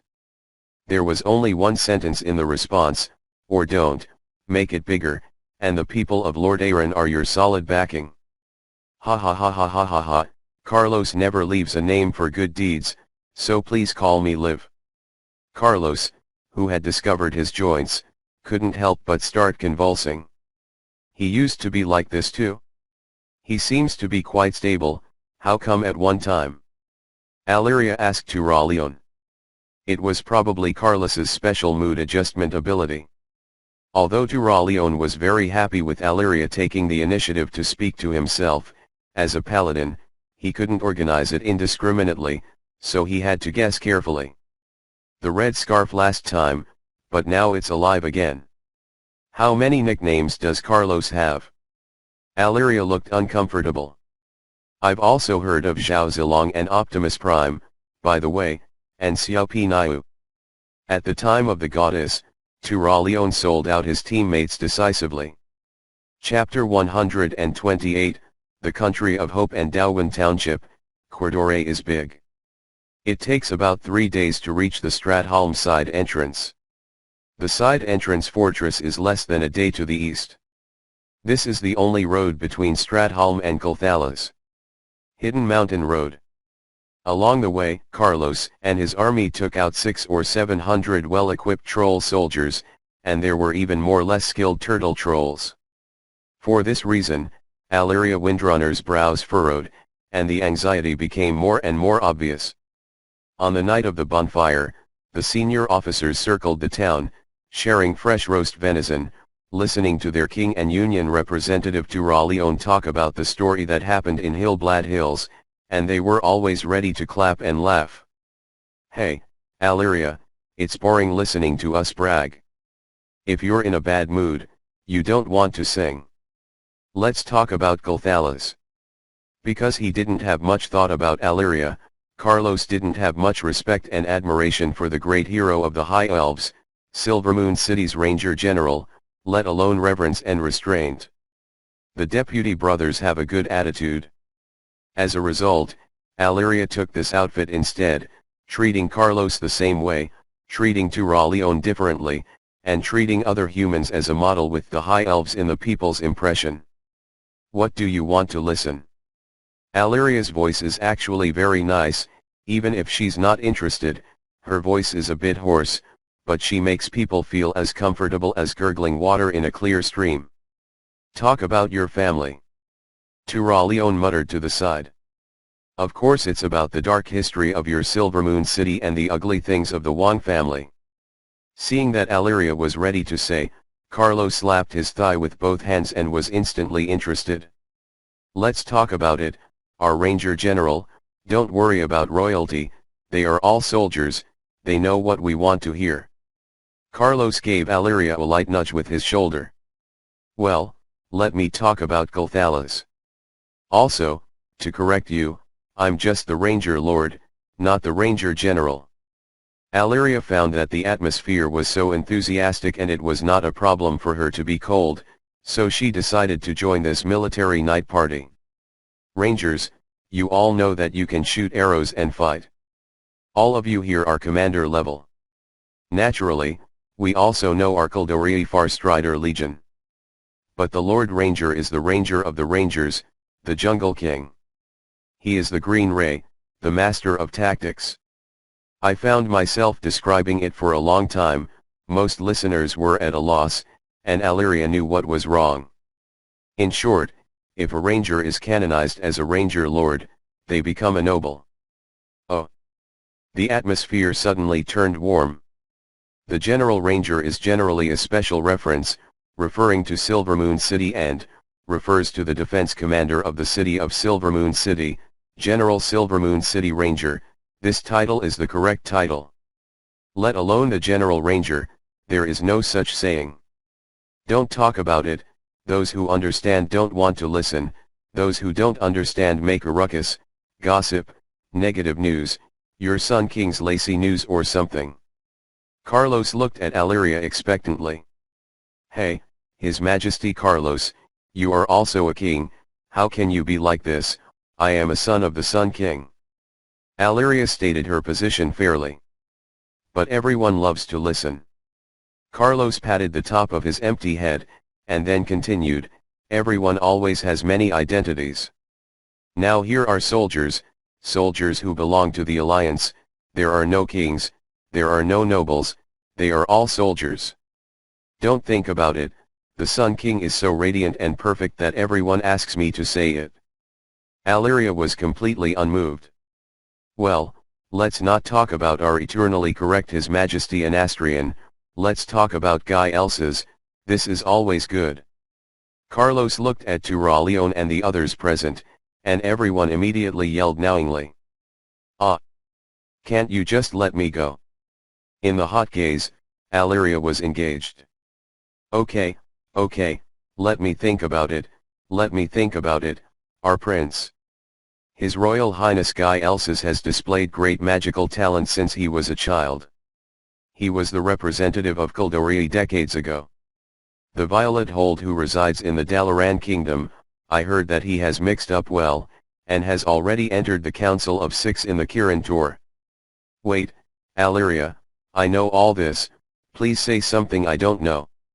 Carlos repeatedly interrupted Alleria's speech, which caused Turaleon's dissatisfaction. You know I don't know. What do you want to know? I heard a saying that Guy Elsa's is actually Guy Elsa's, a beautiful girl, only to pretend to be a man in order to inherit the throne, and run to Dalaran to avoid suspicion. Is that true? Alleria was surprised by Carlos's words, and she suddenly laughed, laughing so happily, even tears were squeezed from her eyes. You humans, let alone you humans. In the first place, the inheritance rights of our elves are equal to men and women, although, puff ha ha ha, sorry, even if Guy Lsas ha ha ha ha, Princess Guy Lsas is a woman, she also has the first right of succession to the kingdom, but, if you don't say, I don't believe, the face of His Majesty Prince Guy Elsa's is more delicate than me, ha ha ha. Alleria spoke and laughed inexplicably. Except for Carlos, it's hard for others to understand what Alleria is laughing at, but with such a seductive face and such a beautiful smile, we laughed together, even though the humans present didn't laugh. Ha ha ha ha ha ha. Hey Alleria, stop, speaking of looks, do you seem to have your first brother and two younger sisters? Carlos noticed signs of a cold spot and quickly changed the subject. Hey, those guys, none of them make people worry. Alleria sighed heavily. Hey, you're fine, they're all little brothers and sisters, you can still show the big sister's majesty. My two little brothers are rough and thick-skinned and aren't afraid of being hit. Hey. All the officers with younger brothers and sisters couldn't help but sigh a lot, confusing the only child. It's alright for Varisa, she's still in the Farstriders Legion in any case. Lillis and Sylvanas are very worried about me. Alex is fine. He has followed me since he was little and has developed a good figure. Wilton is already as fat as a pig. I am ashamed to say that he is my brother. Lillis wanted to be a ranger back then, but she had practiced her martial arts well. Later, she bet on the Drizzt Do'Urden novels, and inexplicably wanted to be a bard, practicing musical instruments all day. Silvermoon City is small now. Girls are more down to earth. How can you please a good wife if you don't mix in some merits? Do you tell others that Alleria is my sister? Will your big sister protect you? And Sylvanas, that maid, it's just that I'm personally angry, confident in my talent, and I take a 2-year break for 3 years. If it were not for the fact that Her Majesty Anastrian and HRH Guy Elsa's value her, Hadulun would have long wanted to kick her out of the Farstriders Legion. I blow. Carlos poured out the water in one gulp. This broke the news too fiercely. I've heard of your sister's name Sylvanaz, isn't she a terrible ranger? Obviously, such a fierce player has to lie down on his merits for the elders. Hey, if Sylvanaz stays up, why do I have to work so hard? Alyria suddenly discovered that Carlos was a good confidant. Okay, it seems that you are the only one who works hard. My sister Ilusha, in order not to give up a marriage to her father, asked me to complain. Due to her wishes, my father and mother mixed doubles for me. Posting a lot of money, that's my sister. Where is the younger brother raising the sister? Isn't it normal for a little brother to help my sister? And you humans are not into free love, bad reviews. For the sake of my right to free marriage, I helped Elijah enter Dalaran to continue her education. My father was not happy and refused to provide her with the original work of money, thinking that she would go home naturally if she had no money. So Elijah, I am providing the funds. Carlos began to complain inexplicably. These things should not have been said. What a capable brother. Carlos found himself unable to look directly at these words more and more. Chapter 129 Gul'dan, the prince of the country, has extraordinary wisdom and plans, and is in charge of the troll as a military division. Orc, I can smell the greed and cunning on you. If it weren't for Orgrimmer's recommendation, I would even like to burn a hole in the back of your head. Zujin's first impression of Gul'dan was extremely bad. On the contrary, my first impression of you is very good, Lord Zujin. Should I call you the Patriarch? Chief? Or His Majesty the King? Gul'dan lowered his stance and spoke softly, fully demonstrating his kindness to the trolls. Manner. Zuaman has no king, and the Ameni trolls are all brothers. Zul'jin is Zul'jin, nothing more. Even if Zul'jin waits to see Gul'dan again, it's hard for him to over-accuse his allies, let alone the other side's attitude. Sincerely. Okay, Lord Zujin, so what do you need Gul'dan to do for the great troll Ameni? Gul'dan naturally hasn't experienced vendor training, but his professional smile makes Zujin inexplicable. My heart trembled. Zujin left the simple camp built by the trolls and walked to the edge of the platform where the trolls were stationed. He stretched out his thick fingers, pointed to the Eversong forest in the distance, and told Gul'dan that he was following him. Did you see it? The forest over there. Right now, the trees are still so lush that it's a good spot. Gul'dan sniffed the air that seemed to emit maple syrup and exclaimed. Long ago, this was the sacred place of our Ameni trolls. It was the ugly elves who occupied our holy land and slaughtered the people of Ameni. Now they actually slander us as ugly murderers and shameless executioners. Zujin's words made the trolls resent the same enemy. So, as a member of the tribe, as an ally of the orcs, what kind of help does Orc Lord Zujin Gul'dan need for you? Gul'dan spread his arms, as if embracing the great friendship between Orc and Troll. Magic, enchantment. Orgrim said that you are the best sorcerer among the Orcs. He sent his most trusted and capable magical advisor to the Trolls. I need you to help the sorcerer and shaman of Zuaman. Break the elf barrier with the enchanters.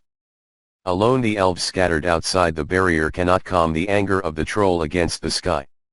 After hearing Zujin's words, Gul'dan couldn't help but tremble, the most reliable and capable magic consultant. Is Orgrim talking about me? Gul'dan had a thought that stayed in his heart for a long time. Orgrim, a guy with big eyebrows and big eyes like you is not a good thing. Of course, Lord Zujin, we have a common enemy.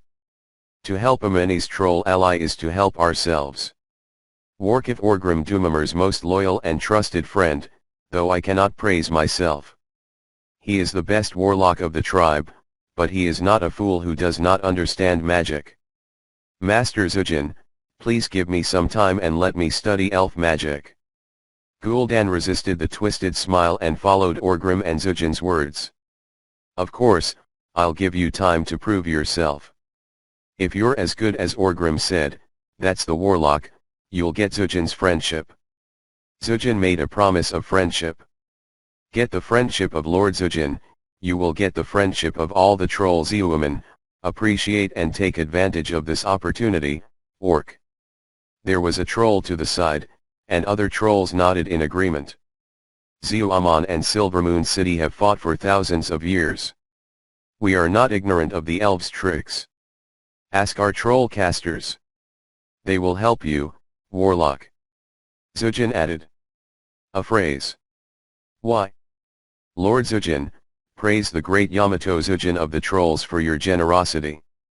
After the interview with Gul'dan, the troll and the orc parted ways. Master Zujin, I don't like that orc warlock. I don't like it either. It smells like voodoo, but it's even more disgusting, contrived, and disgusting. Ambition and sex distorted his soul. It deserves to be just an errand, and my friend Ogrim is the Warkif. Zeojin is always right. As the troll Zuljin and his men talked about Gul'dan, Gul'dan also talked to his men. Master Gul'dan, can these stupid and arrogant trolls really help you get what you want? Tyrone Gorfend asked. Nazul calls this world Azroth, and Azroth is not Draenor. The difference in the laws of space and the terrible affinity of the shadow's power make me incapable of building a stable portal. But this army of 400 has consumed too much of my spell materials. In this war, at least we pass by, the trolls are the main force, and helping them is helping themselves. Until the goal is achieved, don't reveal anything to a dissatisfied Zujin. This sentence, Gul'dan not only said to Tyrone Gorfiend, but also said that some people below his opponent said. The troll is weak and arrogant. Without Orgrim's help, I can lead 2,000 orc warriors and defeat them, but Zujin doesn't seem credible. Tyrone Gorfiend commented. Just getting along, it's not hard for us to find out that Zujin is participating in the cult of personality. But what does this have to do with us? Orgrim didn't really tell them. Chief Orgrim warned me sincerely, the troll is the most trusted partner of orcs in the world. Orcs and trolls are a community of common interests, and are comprehensive strategic partners who share wealth and sorrow. The friendship between orcs and trolls is unbreakable, and all the tribe is unwavering.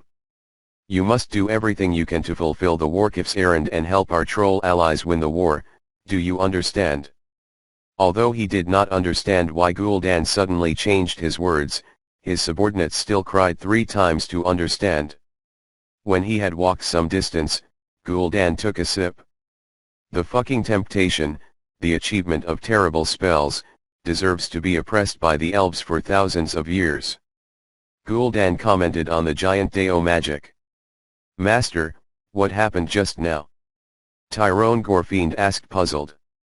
He mixed the elemental power of shamanism and the strange power with the shadow aura, an ugly frog. Since the questioner was Tyrone Gorfiend, his trusted subordinate, Gul'dan explained it in front of him. In this way, the orcs and the trolls began to cooperate under the banner of the tribe under the circumstance of mistrusting each other, in order to fight the elves. After that, under Gul'dan's investigation, the secrets of the runestone gradually emerged. Master Zujin, I think we should launch a feint. Without getting the real thing, we won't be able to crack the mystery of the elves' enchantment after all. Gul'dan said. What you said makes sense. The humans have already been punished. Let them remain in fear of the troll army for now. After the troops going south are assembled, I will organize an attack on the elves, and then you will find a way to do it yourself. A broken spirit stone.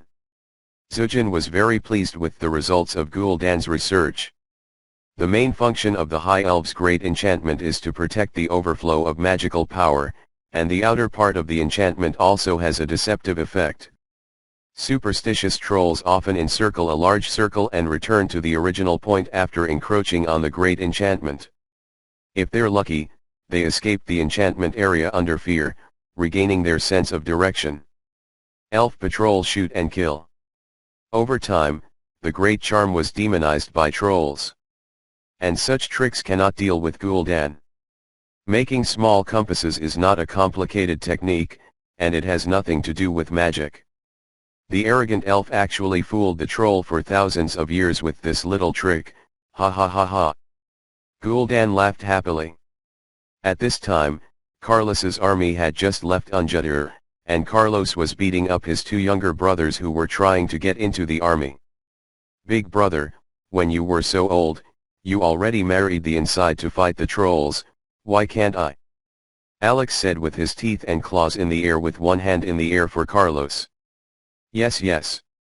Wilton was too fat, he escaped and helped. Todd, send these two scoundrels back to Guy Erdlin and tell your mother what happened.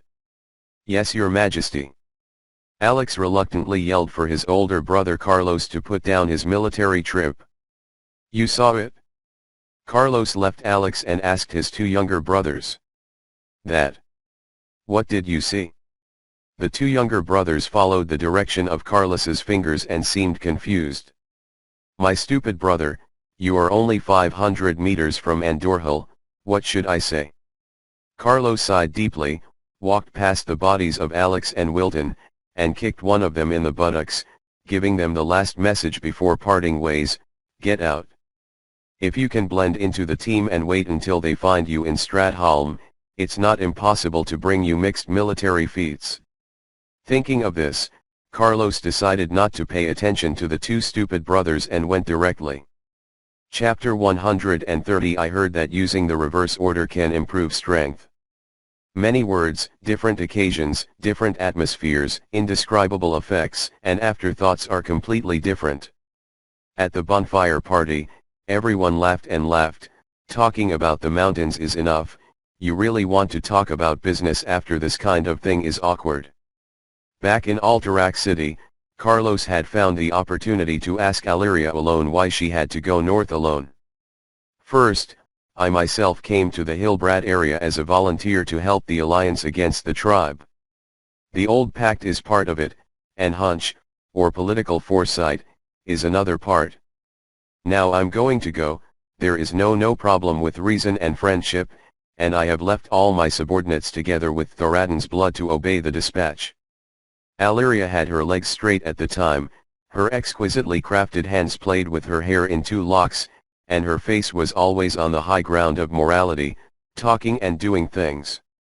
Secondly, I can smell the conspiracy. It was in the year that their humans formed the alliance that Silvermoon City organized a large-scale surrender operation. The Farstrider army, the Magister army, and even the Blood Knight Guard are dispatched. The trolls should not and cannot hide so much power under the eyelids of our Kaldori elves. Blood Knight Guard? Blood Knight. Carlos's attention was drawn to these three words, and a lingering sense of time and space. How did a Blood Knight come out of this era? Speaking of the Blood Knights, it is the credit of your Alterac. The horses used by the Blood Knight Guards are bred from the Alpine horse breeds purchased from their Alterac realm. Although the Kaldori elves are more commonly used outside, the mode of transportation is the chocobo, but you wouldn't expect the soldiers outside to ride the chocobo and charge your kingdom knights, would you? After Alleria finished speaking, Carlos couldn't help but imagine that the image was so beautiful that Her Majesty didn't dare to look at it. As the only heavy cavalry unit in Colthalas, although the Blood Knight Guard is not large in size, its combat effectiveness should not be underestimated. At the very least, His Majesty Carlos is not as good as the National Knights of the Royal Order. His Majesty Ryan's Blood Knight Guard. Thank you for answering my questions. We are very far away. Please continue to analyze the doubts you found. Carlos filled up for Alleria, and then continued to listen to the intelligence analysis of the High Elf Ranger Lord, belonging to the legendary hero Alleria Windrunner. After Her Majesty Das Remus Sunstrider went to sleep forever, Her Majesty Anastrian Sunstrider was challenged by the Silvermoon City Council. For the prosperity, peace, and stability of Colthalas, Anastasia Her Majesty Ryan he made a compromise and served as president of the Silvermoon City Council as king. His Majesty Anastrian's kingship was assured, but the status of the Sunstrider dynasty had actually been shaken. In Silvermoon City Council, except for Her Majesty Anastrian, it also has 7 high-ranking councillors, and no decision of Kulthalas can bypass these 7 people. Wait, there are 7 high-ranking councillors, plus the Sun King, not 8? How do you vote? Carlos felt that he could still use addition and subtraction methods below 10, and he was well aware of the problem. Her Majesty Anastrian's decision counts as 2 votes. And for some so-called trivial matters, 7 high councillors can make decisions even if Her Majesty Anastrian is not notified. Perfect democracy, isn't it? Alyria explained that the irony and scorn in her tone showed no sign of hiding it. Instead, it's me, definitely looking for an opportunity to hang these so-called high-level congressmen on the tree for a reason. Violent cunt. Am I not talking to you? Why are you getting violent again, cunt? Barbarian. Co-author, is it wrong to follow your meaning? Stupid, backward, barbaric. Go ahead and ignore my vulgar language. In this kind of private occasion, Carlos's royalty doesn't seem to work well. There are many people who have lived for hundreds of years without taking half a step outside of Yongsong Forest. Let's take another example, the Blood Knight Guard. Back then, the Alterac kingdom of His had yet to establish a nation, and the wild horses in the mountain pastures were flocking to it. Her Majesty Anastrian was in charge of taming wild horses and handed it over to the Farstriders. Although I did not participate in this work, I have seen the wild horses of that year. Blood Knight Guard horses are now taller than their shoulders. The ancestors of him were at least 10 centimeters shorter.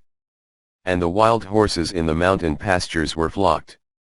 Her Majesty Anastrian was in charge of taming wild horses and she handed him over to the Farstriders. Although I did not participate in this work, I have seen the wild horses of that year. The Blood Knight's guard horses are now taller than his shoulders. The ancestors of him were at least 10 centimeters shorter. And the wild horses in the mountain pastures were flocked. Her Majesty Anastrian was in charge of taming wild horses and she handed him over to the Farstriders. Although I did not participate in this work, I have seen the wild horses of that year. The Blood Knight's guard horses are now taller than his shoulders. The ancestors of him were at least 10 centimeters shorter. Deterioration of the species. Well, a brilliant summary. The Great Barrier protects our elves, and it also inerts our elves, just like the Blood Knight Guard horses, although in their eyes, the Elven Rangers are very good at shooting with bow and all of them are skilled. According to my standards back then, half of Farstrider's troops had to learn it all over again. Sounds like you're congratulating yourself. How did Carlos find out that the secret private intelligence analysis conversation turned into a grievance meeting? No, I am the Ranger Lord. All my energy is spent on Ranger exercises. What I just said is also directed at the Rangers and Farstriders troops. In terms of magic, Kulthalas is still better than all of you humans combined. Mighty. Alyria lifted her head high as she said this, her face full of pride and pride, lighting up her good face with a 12-point glow. But isn't this your main purpose of looking for me? Carlos drank a lot of drinks, his stomach was a bit bloated, and he was embarrassed to tell Alyria that you'll wait a while, I want to go to the bathroom, so I had to get back on topic as much as possible. Yes, my main purpose of looking for you today is to urge you to send troops. Alyria stated her purpose without rhetoric. Is it really good for you to say that? We have to be sincere and frank with friends. I think we should be friends by now. Yes, we are friends. Then I must remind you that under the banner of democracy and freedom, Kulthalas is now slow as an old giant. If you still want help, you'd better send troops as soon as possible. Hey. Carlos felt that his brain was not enough, Alyria's words were not logically related, or even contradictory. Because I. Alleria clenched her right hand into a fist and reached out with her thumb to press into her chest. Well, oh, big enough. Carlos stared somewhere several times. If you have an official position, it should be high enough. If the trolls didn't cause more damage, I can summon 2,000 rangers to fight on Alleria Windrunner's behalf. But if the Silvermoon City Council feels that the Eversong Forest or the periphery of the Great Charm is no longer safe, and if you choose to lower defense, I can't guarantee it. Alleria told the inside story of the Kingdom of Kulthalas. Well, I get it, I'll seriously consider it.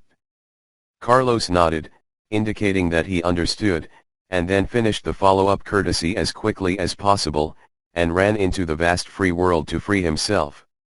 Chapter 131 My Gul'dan's acting skills are very good, and Wu Yanzu's 7-point charm is explained in Infernal Affairs 4. Small-scale harassing, ramping up troops, leaving trails, baiting and ambush. When Gul'dan was young, he also fought against the brutal oppression of the ogres and for the freedom of all Draenor orcs.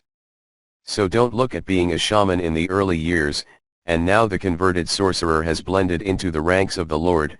Gul'dan is also a ruthless character who can carry a knife and cut people and lead troops to fight.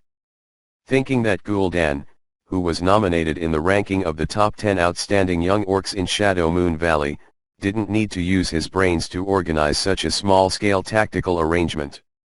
The trap is not afraid of the old, and the method is not afraid of the old, as long as it works. Then, at the expense of 300 supporting trolls acting as decoys, Zujin's army wiped out the more than 1,000 elven ranger soldiers. And the backup guard he was watching from a distance was blocked by Gul'dan and his Death Knights. In this battle, the forces of the Kulthalas kingdom in the eastern Eversong Forest appeared in a void zone. According to military code, it took Silvermoon City at least 3 days to discover the anomaly, plus the dispute of the dooming troops, not a week. There is no way to organize Zul'jin's trolls and Gul'dan's orcs to do whatever they want in this area. Gul'dan, I have to say that I underestimated your talents. Although 300 Ameni warriors gave their lives, it was a great victory. The gadgets you made are very useful. We no longer fear the little tricks of the elves. Without these pretend things, trolls are not afraid. Although Zujin was arrogant, but not stupid, the troll leader showed his due respect for those who could help him. No, Lord Zujin, I just provided a little help for the tribe, for the pact between the orcs and the trolls, and for everyone's final victory. The whole plan is actually so crude and unsightly. It's the warrior of Zeuman. Our lofty sacrifices have resulted in the tribe's victory. Glory belongs to the great Zujin and Ameni. There is no IQ flaw for those who can blend into the Fae. When Gul'dan said this in troll language, Zul'jin and his men thought that Gul'dan, an orc, was really fine. Well, although this orc is not good, he is actually quite good. Gul'dan is a good comrade, and this friend is worth making. It probably is. Master Zujin, in order to better study the enchantment of the elves, I need as many runestones as possible. But my manpower is limited. If your team finds something similar and suspicious during the raid, do your best. Please inform me in detail. The more samples, the faster the cracking work progresses. Without this cursed enchantment, the elves will be slaves and food under the control of the great troll Ameni. Seeing that the atmosphere was similar, Gul'dan finally declared his purpose. Well, what you said is correct and reasonable. Gul'dan, you have proven yourself in previous battles. Zujin now recognizes you as a friend of the troll Ameni. To friends, the troll is not stingy. This reasonable request will be fulfilled by our trolls. If the order is passed, something suspected to be an elven runestone will be reported as soon as possible. With Zujin's promise, Gul'dan gave a simple smile. Everything is for the Horde, for the friendship between orcs and trolls, for Chief Orgrim. Master, you laughed so disgustingly. Tyrone Gorfai said to Gul'dan after leaving the troll. I hate trolls, their skin color, their fangs, and the smell on them. But isn't it great to be able to use words and expressions to achieve goals? Wisdom is even more precious when power is insufficient. Gul'dan returned to his usual cool expression before under his hand. Master, although my body is human now, I am still proud of my identity as an orc. Tyrone Gorfen said. So what? What do you want to express? Gul'dan turned his head and narrowed his eyes at Tyrone Gorfen at a 45-degree angle. I think there is a problem with your description. Tyrone Gorfen responded. What is the problem? Gul'dan was extremely patient with his strongest and most loyal subordinates. Because of the fusion of human memory, it seems to me that the orcs and trolls are green skins, they are all big teeth covered by the sky, and they do not taste very good. Tyrone Gorfen answered honestly. So should I change your head or nose? Gul'dan smiled. As long as the new head or nose is stronger than the current one, I have no opinion. Tyrone Gorfen said. Well, it seems that Thousand Souls fusion still has a certain impact on you. When you were a pure orc before, you didn't have so many words. It seems that the Death Knight still has room for improvement. Tyrone Gorfen was found not to be. While he was entertaining himself or making fun of himself, Gul'dan also gave up the idea of punishing the Death Knight and began to think about how to continue to improve the new species of Death Knight. Charles stationed his army on the border between Stratholme and Culthalas, and the soldiers began cutting down wood to build temporary camps. Unlike the M key on the in-memory game map, Stratholme and Culthalas are not only connected by a mountain path, but are also separated by a large mountain forest. Without a guide to lead the way, Carlos did not want Alterac soldiers fighting guerrilla warfare with trolls on this terrain. After organizing the barracks for the army, Charles took a small number of guards and generals to Stratholme, ready to have a good chat with the Stratholme City Council. And Alleria simply rested in Stratholme for a night, after enjoying the hotel's hot water and soft beds, and hurried back to Culthalas early the next morning. Living people are not cold data.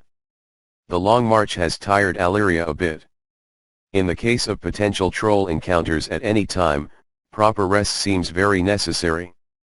However, just as Alleria sensed that Quilslan was about to requisition a dragon eagle from Farstrider's local troops, the trolls under Zujin had already begun attacking Jinsong Forest. Gul'dan, Lord Zujin asked me to inform you that we found what you wanted. A strong troll named Egelson used the shadow magic communication location device given to the trolls by Gul'dan to make contact. Up him. How is it, how is it? Gul'dan asked excitedly. From a distance, it looks like an ordinary large stone, near it with luminous runes imprinted on it, we can't destroy it with weapons. Egelson described the discovery to him. Stay there, I'll be there soon. Gul'dan was excited on all sides. Walking slowly in the Yongsong forest, sensing the magical power spreading out from the sun well, Gul'dan seemed a little excited as if he was drunk. But Warlock, I don't have enough manpower. There is an elven village next to that runestone. There are at least 400 adult elves. Egelson candidly declared his discovery. Don't be afraid, my friend, I will make you understand why the mighty Zujin chose to ally with the orcs. Just wait patiently. The hunt is about to begin. Gul'dan finished, breaking the magical communication, sensing a key. Erson's position, then stretched out his finger and pointed to the side. Tyrone, assemble the troops, it's time to work. The last time I felt satisfied killing was when Shatrath broke through the city, that good memory as long as Tyrone. Gorfen could hardly remember the details. The shadow of the blade, eager to kill. Tyrone Gorfen showed an innocent and cruel smile. Chapter 132. Wouldn't it be nice if you backed up and surrendered? 2 in 1 chapter. Stratholme, as the largest and most important city in the north of the human world, is like the jewel of the Yamanaka group. In keeping with architecture in modern urban planning, Stratholm's location is highly unreasonable. It is neither a transportation hub nor a regional radiation center. With inconvenient logistics and limited development prospects, it is completely incapable of playing a leading role in driving local economic development. But yeah, if you want to be watched by aliens, Avengers, cult organizations, ancient remnants, and the fate of the world every day, protecting the world of Azeroth, just let modern urban planning and architecture step aside. Well, to build a city, being able to withstand beatings is the first priority. When he came to Stratholm earlier, Carlos was just a small baron. He had no qualifications or position to worry about defending the city of Stratholm, so he happily traveled with his sister Elucia to explore the city. The style is gone. Now, as the rescuer who moved from the kingdom of Lord Aaron, Carlos can say with certainty that Terranaz was crushed. His Majesty Terranaz Menethil II, king of the kingdom of Lord Aaron, was confronted. The strongest human kingdom in Lord Aaron, the wise King Terranaz Menethil II of the kingdom of Lord Aaron was confronted by his own people. Are you kidding? Charles saw more than 2,000 soldiers at Stratholm in shining armor and glamorous robes at the grand welcoming ceremony. Now is the slack season for agriculture. Let's take a look at the civilians who follow your army north in search of opportunities to earn money, and look at the wealthy villages that have surplus food along the way. Carlos felt that Stratholm could arm an army of 10,000 just because of the accumulation of Stratholm and Dallon. Although there is a big gap between recruits and veterans, peasants and professional soldiers, as long as you follow the rules of building walls, stockpiling food. Politics, why can't Zeumans troll in the north go south? Besides, aren't there professional soldiers in Stratholm? You are so ungrateful. Beg our Alterac Legion to go north. What the hell is it? A grand welcoming ceremony, a sumptuous dinner and a beautiful young maid. Carlos is a champion, not a vindicator, and he has not made his soldiers sad. Let them relax. He stayed at the meeting place and conversed with the great nobles in Stratholm, speaking official black words. The local nobleman of Stratholm, praise be to the High King of Alterac, the handsome, stately Charles Barav. Praise be to the bright, stately, wise, and benevolent Terranaz Menethil II your Majesty, for the long-standing traditional friendship between the kingdom of Lord Aaron and the kingdom of Alterac. Let's make this cup. What I said are all polite words. Let me make it clear first, you and the head of the Sagia family are on the same level. I'll set the tone first. Don't make too much of your junior's terms. Carlos, at the invitation of the brilliant, great, wise, and benevolent, His Majesty Terranaz Menethil II, this king will come to help every night, so that the lives of all of you are not lost. All of you are from the Ganchanj Alliance, the kingdom of Lord Aaron. The pillars of the country. Today it is here as scheduled. Fortunately, it is your boss who asked this king to come. Okay, you beg me, I am here to save your dog's life. You are all people with status, you are all people who are in the league, yourselves they see him. Ah ha ha ha ha ha ha ha. After the laughter in the scene, the nonsense continued. Local noble from the city of Stratholm, the trolls in the north are arrogant and the local defense is weak. Fortunately, His Majesty King Charles hastened to help, but the Stratholm area is safe and the alliance is lucky. Whether you believe it or not, anyway, our defense of Stratholm is lax. His Majesty Terranaz believes in this matter. Our Stratholm has nothing to do with trolls. Everyone believes? Everyone is a member of the alliance. You also believe in King Card. Carlos, the country is in chaos and the tribes are furious. Fortunately, Marshal Anjuin Lothar raised the banner of justice, and the 7 nations are united against the orcs. Naturally, this king should also contribute his efforts to the alliance. Ah ha ha ha ha. Say nothing after laughing and have another drink. Everyone knows that these official black words are meaningless, but even if they go through formalities, they are still unavoidable. One night of conversation, I was met with embarrassment.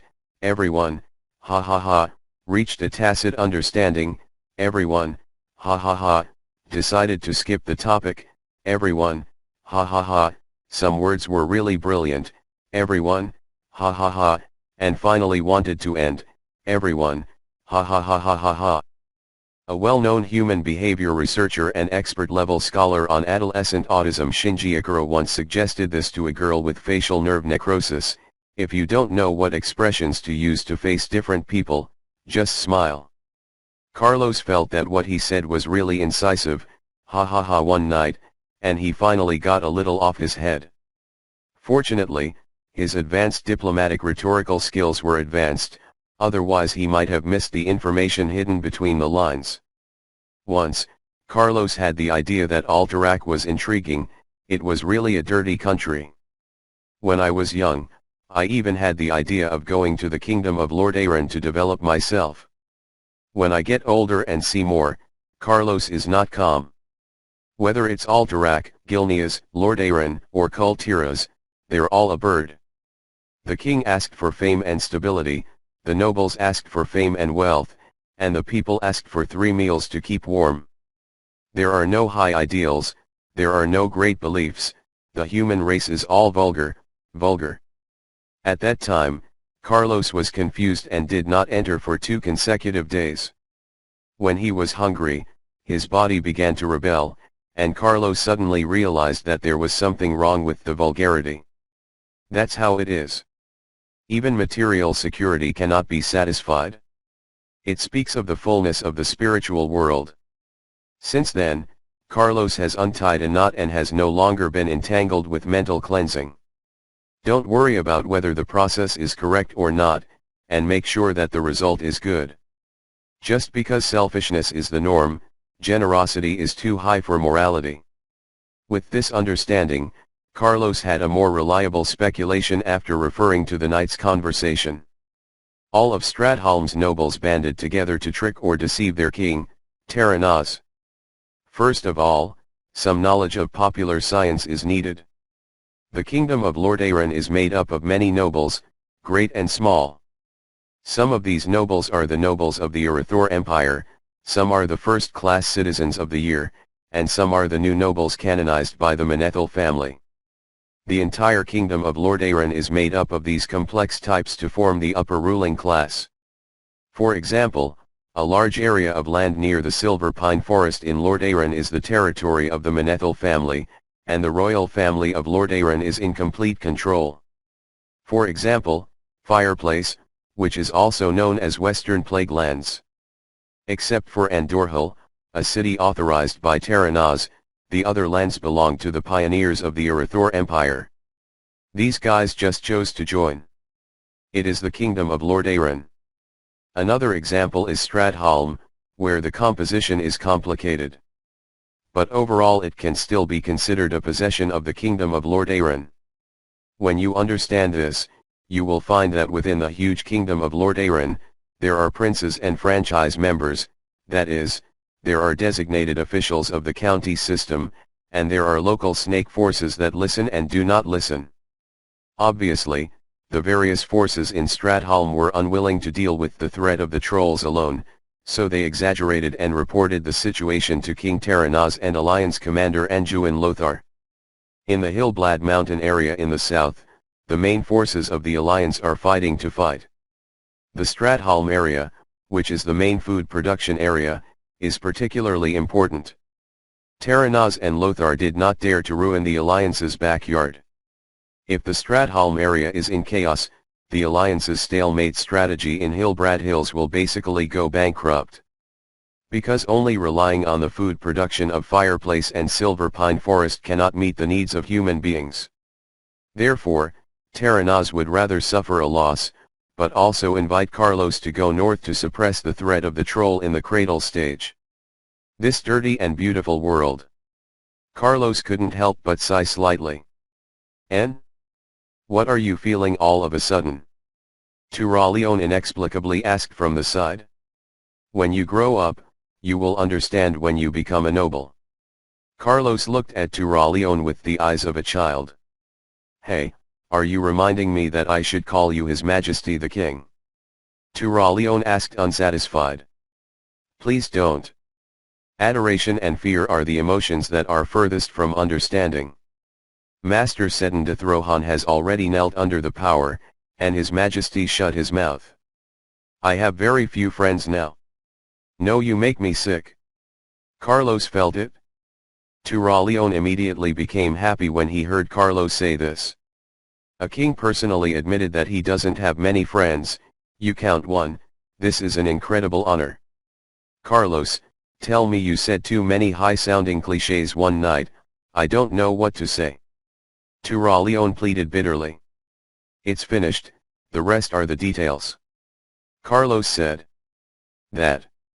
We worked hard, they paid for food and supplies, and the bottom line is that Stratholm is not broken. If Dallone County can keep it safe, thank you very much. Carlos explained. Didn't you make fun of me? His Majesty Terranaz recruited several times. They were all male recruits from Lord Aaron and Hearthglen. The number of recruits in Stratholm is not large. They can be armed at any time if they wish. A large army, just holding Stratholm. As Lothar's aide, Turalion knew a lot of inside information about the alliance and was stunned by Carlos's words. It's strange. Strangeness. The Stratholm area is a county system. I don't know. The garrison is the regular army paid by His Majesty Terranaz. So what? After the Battle of Hillblad started, Stratholm sent 5,000 troops to the frontal battlefield. Yes, after the incident, His Majesty Terranaz seemed to ask for at least 7,000 soldiers in Stratholm. But then less than 5,000 people came in pieces. Marshal Lothar was very upset about this. You do not understand. I don't understand, hurry up. It is no longer sold, Carlos said his answer. The Stratholms ate empty money. What? You keep your voice down. Eat empty wages? What do you mean? Previously, Stratholm had a regular army. Then they moved away. They recruited soldiers and also recruited farmers. Then when they train new soldiers, they have no training at all. Now it is estimated that all of Stratholm is the 2,000 honor guards we saw today. They are ready for war. Turalion's mouth opened and closed, trying to say something but feeling speechless. Only the 2,000 people I met today, only the 1,000 people in the front row are like this. The guys behind are all rookies who just put down their hose. If it wasn't for the good eyesight, seeing this, I wouldn't be here either. Night. Lions speak loudly. Carlos couldn't help but groan. How did you say it? Turalion asked, puzzled. Do you remember how much time we spent watching the troops? Carlos asked persuasively. Less than 10 minutes. Turalion remembered and said that he wasn't quite sure. Any guy who has participated in tail training, who is not lazy and saves effort. A guy who can't even keep up with 10 minutes of ceremonies, can you tell me what is a rookie? Carlos pushed away his non-existent eyes. The truth is only one, it's not that Stratholm's nobles are greedy for life and afraid of death, but that they are compensating for their myopia before. Turalion finished listening, thought about it, and understood. The trolls have been suppressed by the High Elves throughout the year, and have long since become a weather. Although the Alliance was fighting bloody battles with the tribes in the Hillblad Hills area, the Stratholm area, as a great rear guard, was still a peaceful place to sing and dance, and the gang of nobles had no real sense of war. Before catching up with the busy agricultural season, in order to take advantage of the harvest, the great area of Stratholm delayed the Alliance for 3 months to replenish the force of 2,000 people. I am afraid that I will finish the training for 2 months in a couple of months, and then go to the battlefield. Afterwards, the nobles enjoyed the compensation that Terranaz gave after enlistment, thinking that since I am the rear guard, why should I continue to train the army in a hurry? Now that the Alliance is at war, the cost of training soldiers is much more expensive than in peacetime, So take your time. If you think about it this way, everything can be explained, including Marshal Lothar's strange instructions not to argue with Karaka, including Carlos' long journey on the road, including the first time the troops got stuck in the pass. The decision, including questions about the sporadic trolls traveling south, which no one clarified. Not to mention the problem of the large area of Stratholm relying only on the militia for defense. It is said that such a large city of Stratholm is actually defended by only 2,000 soldiers. It is estimated that there will be no one after the city wall guards are arranged. I will report this to Marshal Lothar truthfully. Turaleon said with a cold face after listening. You will die miserably. Carlos said nonchalantly, resting his chin on his hand. Dare you hurt me? Hurt a paladin? Hurt the only adjutant of the Alliance Grand Marshal Lothar? This is Stratholm. Don't forget, the headquarters of our Silver Hand Paladins is located in Stratholm. The church. Turaleon seemed to have heard a great joke, his excited words and his fierce expression. Where do you want to go? They are still waiting for us to be the savior. How could they kill you? I mean, you will be scolded to death by Marshal Lothar if you go to them to make a complaint. Such a dead mage is very miserable. Carlos explained away. Aha! Turaleon didn't think so. You know, Turaleon, after I became king, I found out something. You say. Keeping responsibility in mind is something that has to be done after victory or loss. You're right. What you said is correct, but you didn't mean it. Turaleon found himself caught in Carlos's language trap. But Carlos was right, he couldn't rub the sand in his eyes. I can sense it. When you're two guys, Terranaz and Lothar, can't you guess what? Not everyone is talking about it. Earlier, I thought a lot about why Lord Aaron would ask Alterac please help. Why wouldn't Terranaz does he send troops alone? He should definitely have more than that little power in his hand. Until today, I understand. You understand what? Turaleon still didn't understand. The rescue of Stratholm cannot be carried out by the army within the kingdom of Lord Aaron, at least not by the people of Silverpine Forest or Fireplace. Seems to make sense. Turaleon tasted something. The people of Lord Aaron and Hearthglen have fought the orcs and ogres of the Horde for the Alliance in the Hillbrad area. Do your people of Stratholm eat and drink and drench girls all day? Maybe it's better to be born in Hearthglen. If you let people from all over Lord Aaron come, the fun will be great. Unlike the compromise of interests among the nobles, the love and hate of people deep down is actually unreasonable. Carlos finished speaking and stretched. He waced. So what are you going to do? Regarding the troll. Turaleon also stretched, ready to ask the last question before bed. Stay on your guard, the elves are in no rush for us. Carlos answered. Then I go to sleep, you are crowded, you are the coach, and I cooperate with you. Turaleon nodded. Hey, the paladin can't refrain, so many cute girls, aren't you going to find one? Carlos joked. I only have one goddess. Turaleon righteously refused. Hey, I'll teach you a spell. The next time you tell Alyria, it might come in handy.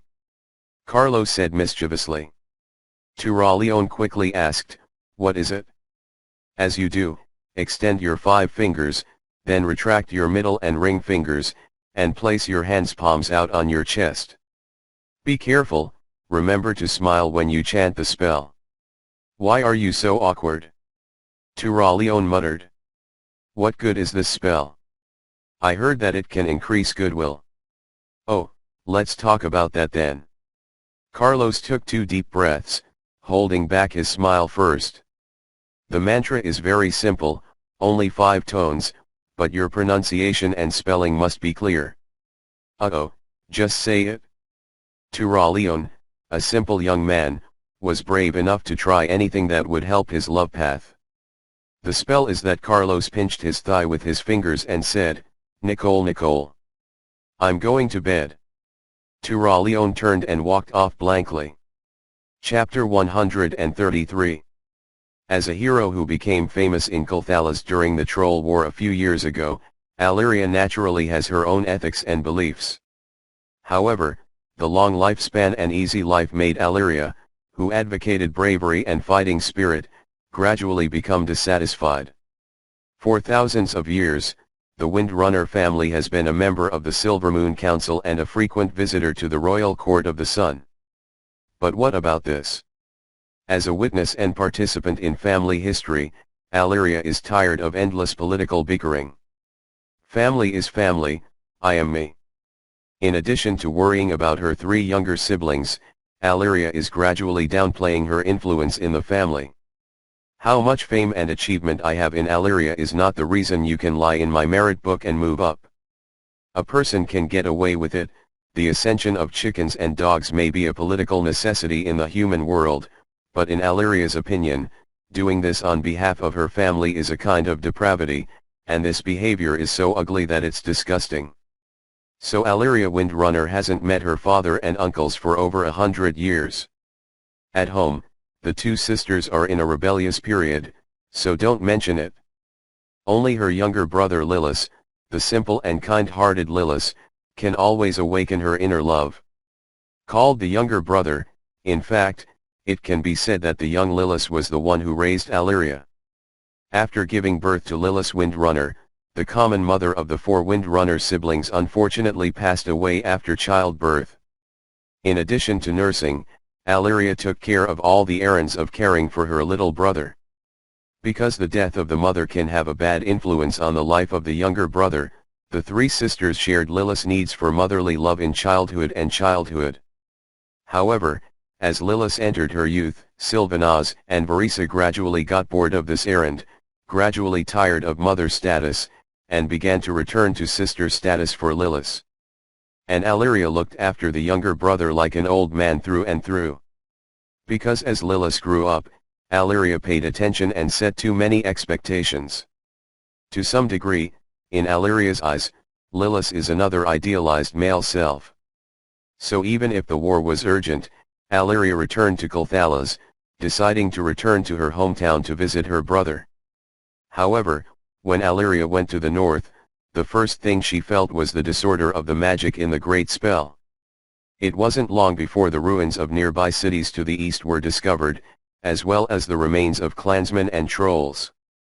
You two act separately and go to Silvermoon City and Quilsland to report the situation. Although there were only 5 rangers around, Alleria still divided the troops decisively. The first thing Alleria felt was doubt. Why did the trolls go so far into the Great Spell and what did the patrol guards do? Right after, there was a kind of anger mixed with pleasure. Alleria had long argued with the royal family and the Silvermoon City Council, blindly believing that the Great Charm is dangerous behavior, and the High Elves should build a second set of defense early warning mechanisms in the territory. Alleria once suggested that the Sun King should at least learn from the humans, or set up simple beacon towers. However, the majesty of him the Sun King Anastrian had not yet spoken.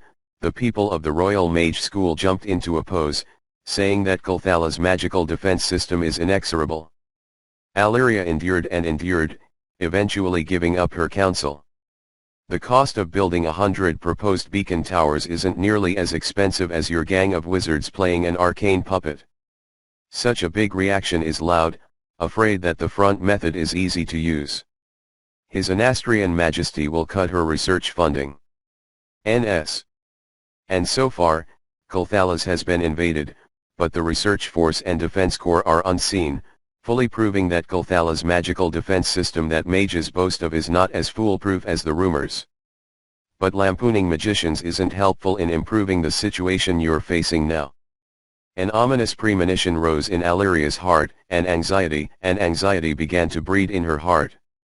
The dragon eagle's physiological structure determines that this magical creature is not suitable for long-distance flight.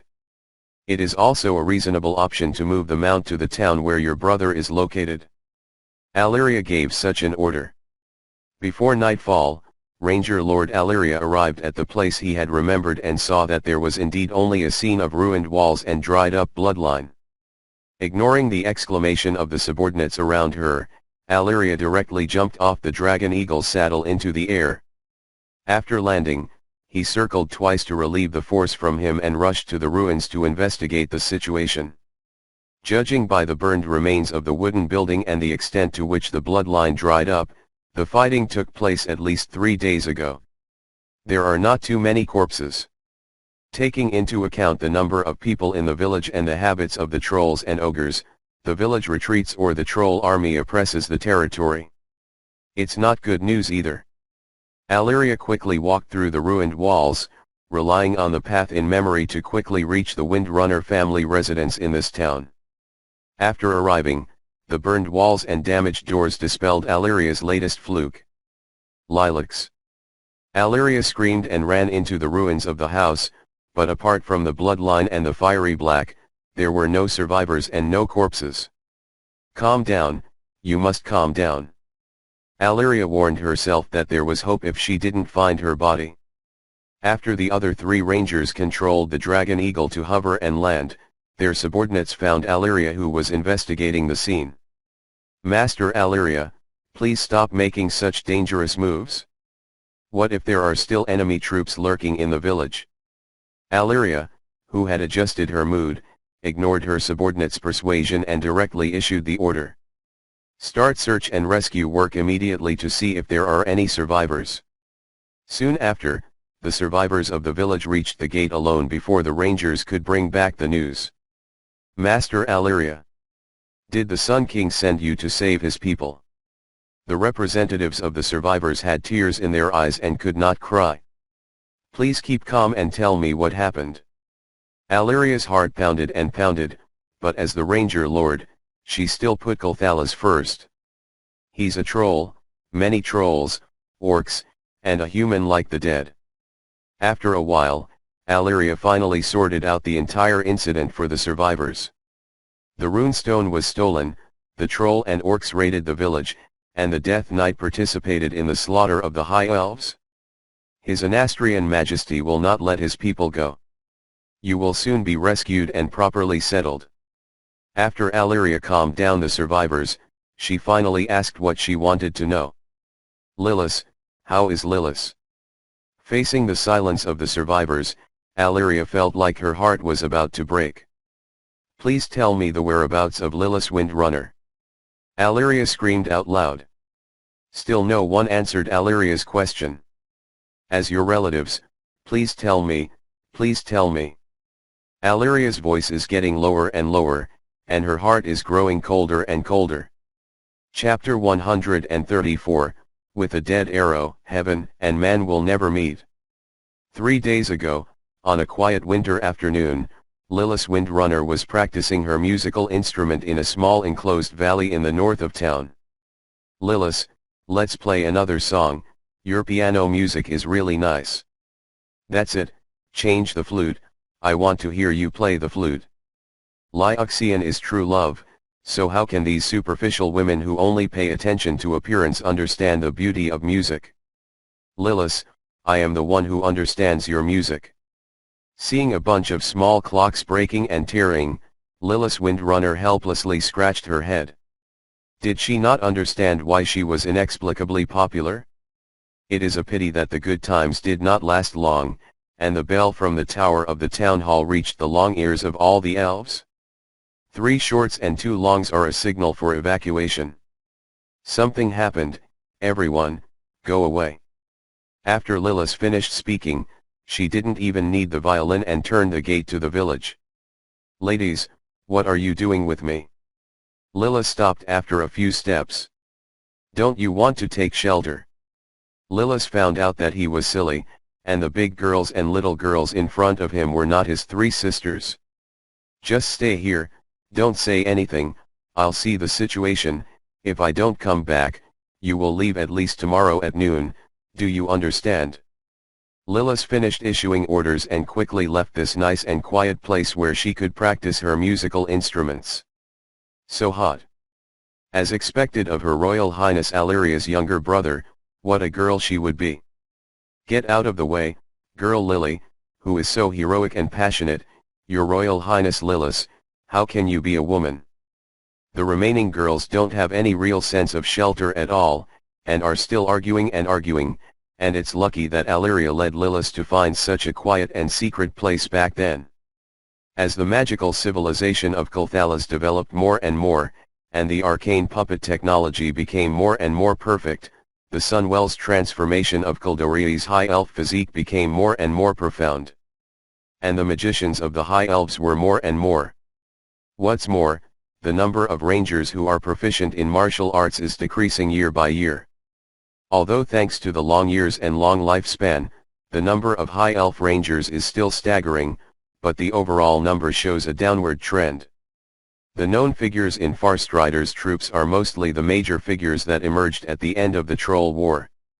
For 100 years, there have been very few famous names.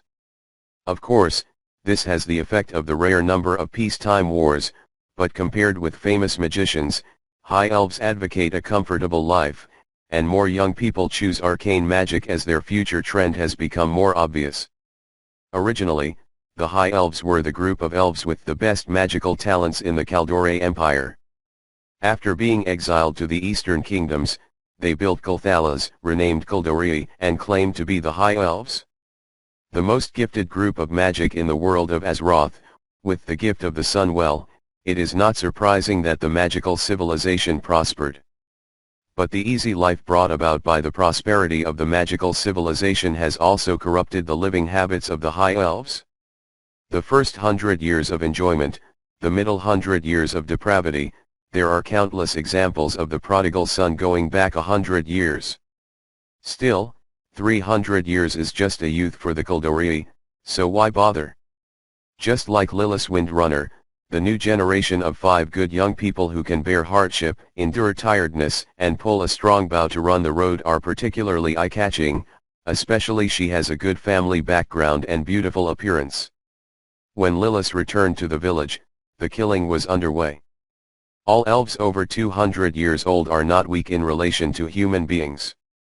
The village chief and the village militiamen wear the armor they have treasured for many years, wield properly maintained swords, and fight with the trolls. But besides the trolls, there are also green-skinned races that Lilith has never seen before. These tall, green-skinned, red-eyed monsters are the incarnations of demons. The beautiful sword skills of the old village chief are the terrifying power of these green-skinned monsters. There is no effect in front of him. Oh, there's a delicious little fresh boy here, run away, uncle will give you a minute, maybe this minute, maybe the next minute, ha ha ha ha. The guy who called himself Tyrone Gorfine saw Lilith and taunted him. Human. Why did you break the pact and help these monsters invade the kingdom of Kulthalas? Lilith asked angrily. Human? Human. Yes, isn't my body now human? But it's a bit, I'm the one with the monster in its mouth, what do you want to do? The nearly necrotic vocal cords of Tyrone's Gorfiend relied on the power of shadow and blood to sustain the operation, and the voice it made was hoarse and dry, indescribably evil. That's it, you're not a human, you're just a monster. Lilith inexplicably breathed a sigh of relief. Lilacs, run. The village chief found Lilith and made the final sound of life for her, and then he was thrown to the ground by 2 orcs and 3 trolls with weapons in their hands. Give me a weapon, I want to challenge you to this monster. Lilith made an incredible request, but Tyrone Gorfiend actually agreed. Use the blade to catch the long sword used by the high elf village chief who was thrown by the orc soldier and flipped twice in the air. The long sword flew out and plunged into the ground with precision. The Gorfiend turned its handle towards Lilith. This elegant move showed the excellent sword skills of the original owner of Tyrone Gorfiend's body, and the Death Knight was extremely satisfied with his performance. So little, please report your name and let uncle play with you. Lilith took out the exquisitely crafted long sword, looked at the blade, and found that the blade had cracked. From this, it could be judged that the opponent's strength was definitely higher than ordinary high elves. Village chief, I'm sorry, I can't escape. After Lilith finished speaking, she took the initiative to attack and shouted, hoping to attract the attention of more orcs and trolls, so that other elves could have more and better chances to escape. The opponent is too strong, and it is impossible to repel the enemy with manpower in the village. Listen. I am Lilith, the Lilith of the Wind Runner family, the wind of rage, the electricity of running, monsters, die. Lilith fearlessly rushed forward, full of momentum but very cautious, carefully fighting with Tyrone Gorfiend. That's right, that's it, relax your left hand a bit, step back on your right foot, exercise your shoulders, don't be superstitious about waist strength, it depends on the situation. It was Tyrone who made Lilith angry. The Gorfiend actually guided his sword skills as a reserve, but what he said was fine. It's really a green apple, it can progress in battle, I really want to kill you now. Tyrone Gorfiend's eyes held a fascinating look. Sorry, I've had enough. Seeing that the village militiamen had escorted the women and children out of the village, Lilith decided to leave the battle group in the opposite direction and prepare to break through. Don't leave after school. Tyrone Gorfiend looked at Lilith, who was falling and escaping, and used Gul'dan's newly developed shadow spell, Death's Grip. Strange, it seems that I have said something just now, no matter what, let's take a look at Wang Mang's little apple. Tyrone Gorfiend was a bit perplexed. The current body of him gave him many complicated memories. The former owner seemed to be a great gentleman.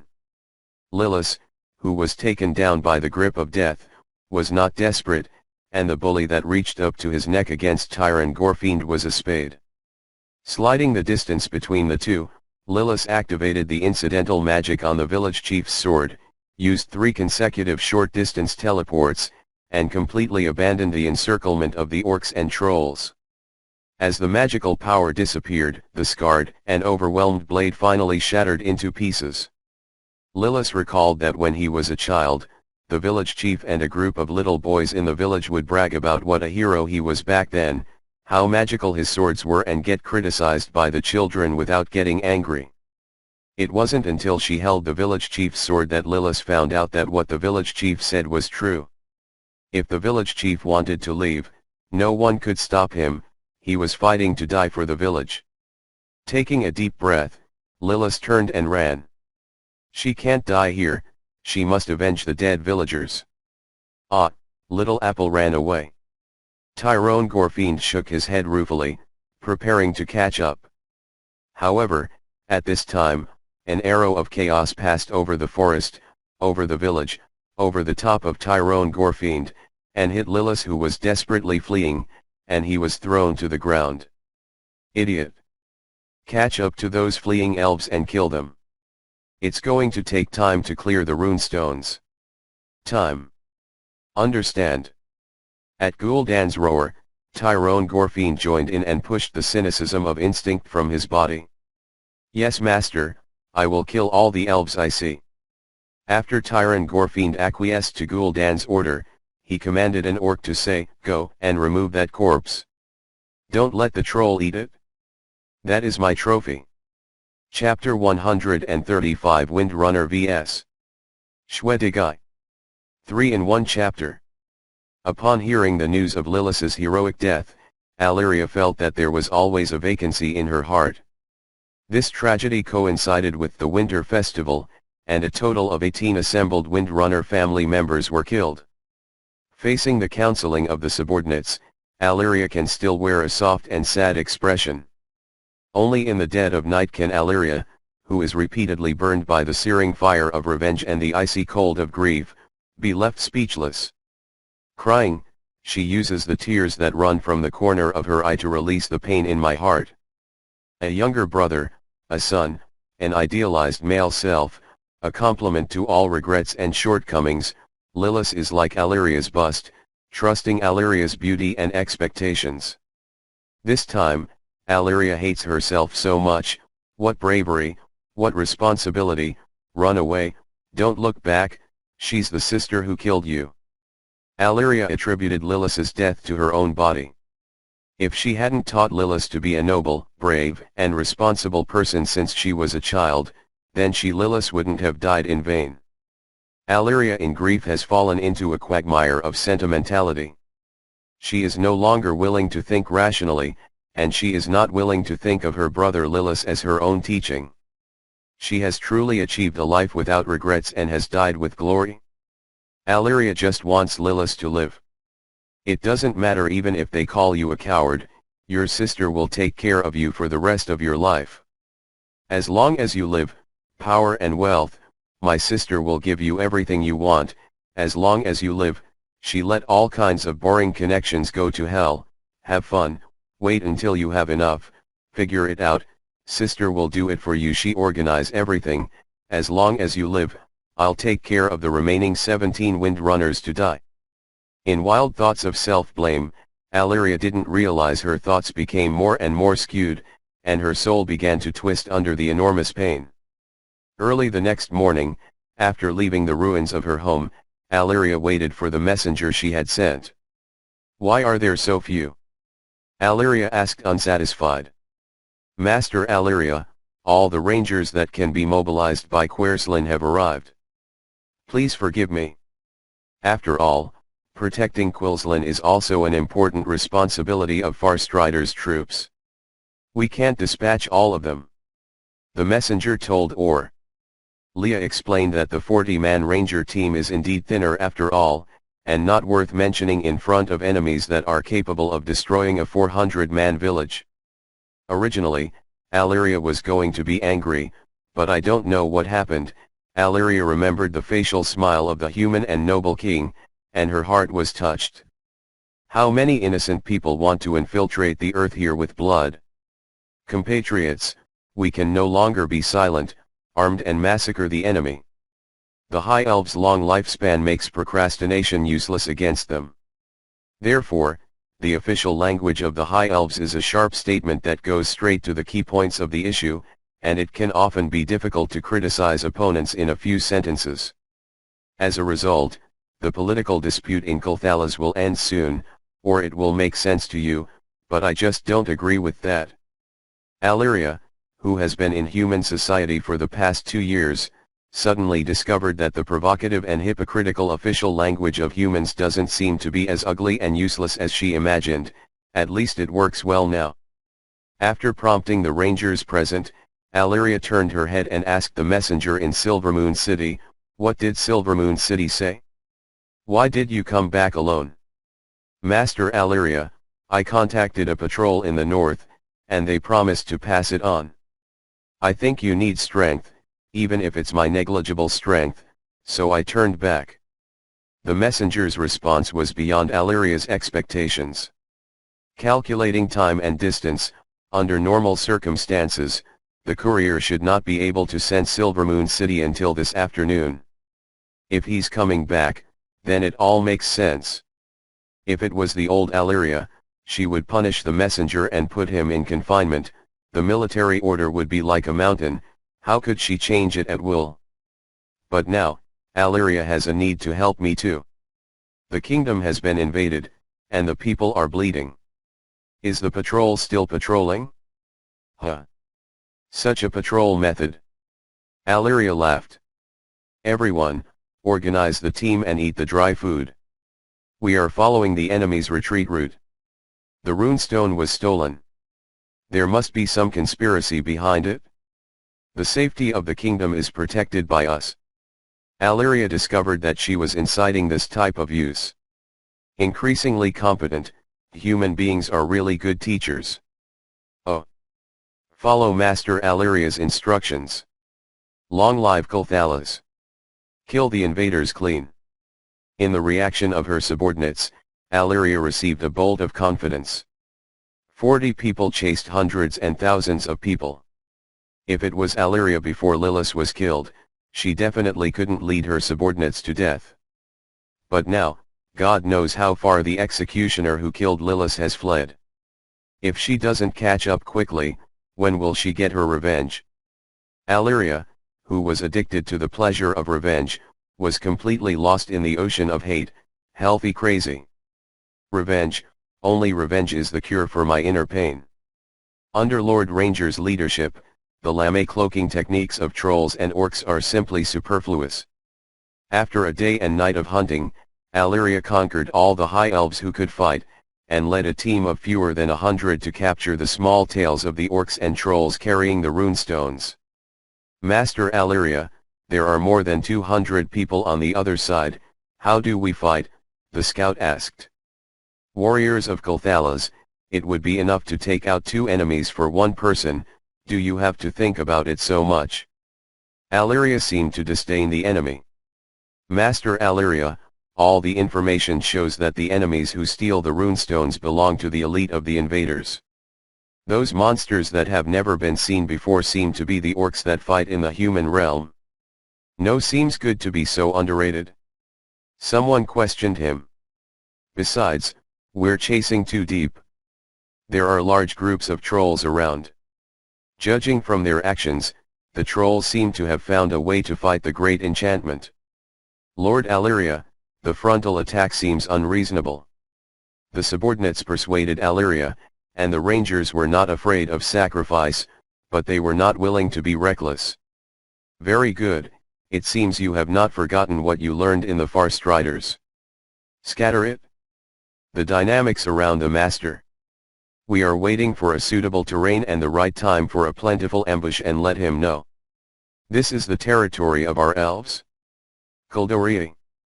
Alleria knew that fame and prestige weren't things that could be used unlimitedly, and she changed her position from kindness, as if she wasn't the one to do it right now. Opportunities always belong to those who are prepared, and the rangers quickly found a suitable opportunity in a dense bush. Seeing the orcs and trolls using the remains of their compatriots to cook soup and eat, all the elves were angry. In a raid, Alleria gained the upper hand, and the high elves killed more than 40 people and annihilated more than 200 trolls and more than a dozen orcs. But such battles cannot last, and such miracles cannot happen repeatedly.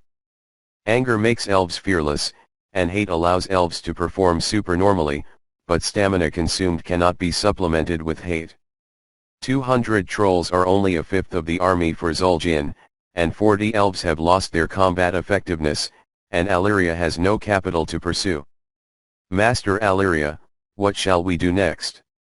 After tidying up the scene, there wasn't much time left for this high elf ranger team. Such a large movement would soon be controlled by other troll troops. In particular, seeing that the trolls and orcs are supernatural, this small team is unable to leave the remains of their fallen comrades behind and retreat alone. How can you fight with a corpse on your back? Retreat first. Shouldn't there be a town in the northwest? You take the dead to bury there, and find some food on the spot, and leave 4 people lying in ambush here with me. I need to find out what the use of stealing is. Runestones. After Alleria gave orders, all the high elves acted quickly, leaving the arrows and the clear water behind. Alleria refused the dry food handed out by his subordinates and only accepted the arrows. The remaining 5 rangers divided into 2 watch configuration groups. Alleria was in one group, and the 3 groups were lying in wait in a triangle shape and lying in wait 200 meters from the runestones left behind at the battle scene. The paddle whose axis was cut by Alleria's sword caused the runestones to roll, and the large jagged stones generally crashed to the ground. When Gul'dan sent people to investigate, the orcs who arrived there scratched their heads one by one. How to do it?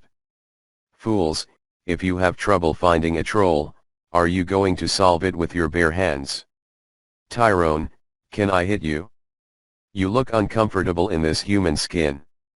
That is, if he couldn't beat you, he would have beaten you a long time ago. When the human-like Death Knight appeared, the eyes of the 5 stalkers were red. The monster named Tyrone Gorfiend pierced a pendant with the high elf's ears. It was densely packed with long bloody ears, and it looked like more than 100 long ears. Alleria's eyes in the distance were already red. Lillis, my poor Lillis, did this monster hurt you? Is it just that the ghost still won't let you go after dying? Alleria silently took out the bow and struck the arrow, waiting for a suitable moment. Because the survivors didn't take it seriously, Alleria only knew that Lilith was killed while fighting a human-shaped monster named Tyrone Gorefiend. Although Alleria had fought against the Death Knight in the Hillbrad Hills battlefield, the undead monsters had almost no fatal weaknesses, which made Alleria very embarrassed. The Ranger Lord's quiver contains a magical arrow that has been well soaked in the sun, the Arrow of the Wind, also known as the Grace of the Wind. This magical arrow can track the enemy and hit the target from miles away, but its power is not strong. Alleria cannot guarantee that the Grace of the Wind can kill the Death Knight in seconds. And another new experimental work by the new king of Alterac, Carlos Barav, the Burst Arrow.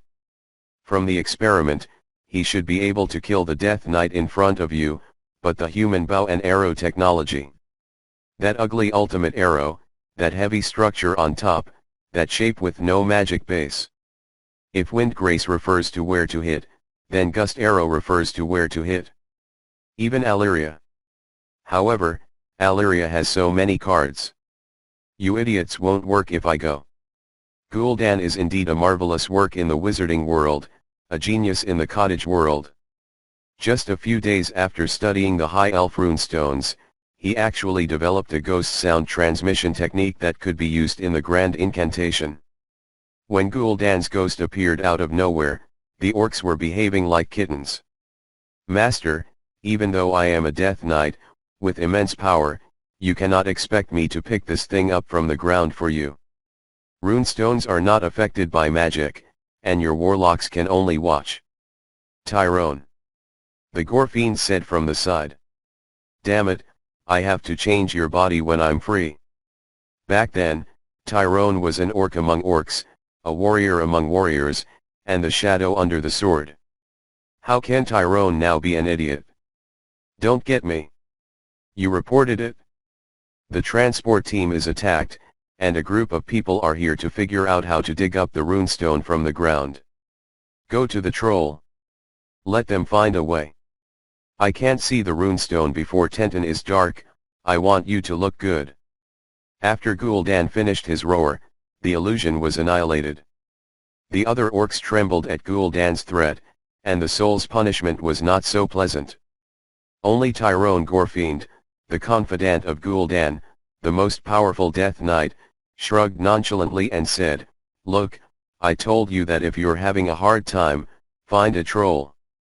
Don't you think so? Scolded Tyrone, can I beat you? Count on me. Alleria's orcish language isn't good, and she's at the level of understanding vocabulary like advancing and retreating. Although I don't understand what the orc gang is discussing, it can be seen that the runestones seem to be very important to the orc gang. I continued to stagger, and after a while, the orcs called a group of trolls, and the two parties worked together to place the runestone on a wooden wheeled cart, and a group of kobolds moved slowly, pulling the cart and leaving. And the Death Knight actually stayed. Tyrone, won't you follow us? I want to see what happened here. It's up to you, I'm not interested in the soul of the troll. After the orc warlocks left with the trolls and kobolds, only Tyrone Gorefiend was left on the battlefield. In accumulators yells, Tyrone the soul force and the corpse of Shadow Gorefiend through the body, subject to traction in the field of Death Knight King spirits, gradually turned out virtual Ying. What happened in the past repeats itself against Tyrone Gorefiend. Damn it. What kind of magic is this? I've never seen such a non-magical spell, and I can actually track time. However, after a brief period of anxiety, Alleria suddenly found that there was only one person left on the opposite side. Isn't this a good opportunity? Moving slowly, closing in silently, lying in ambush about 50 yards from the Death Knight, Alleria waited for the Death Knight to sell his flaws. Aha, yes, ambush. But I'm not afraid. Tyrone Gorefiend recovered the dead soul, calmed down the power of the shadows, drew his sword, and continued to click on the hidden places of the previous three groups of elven rangers, and said, Come on. Tyrone Gorefiend to play with you. Tyrone Gorefiend.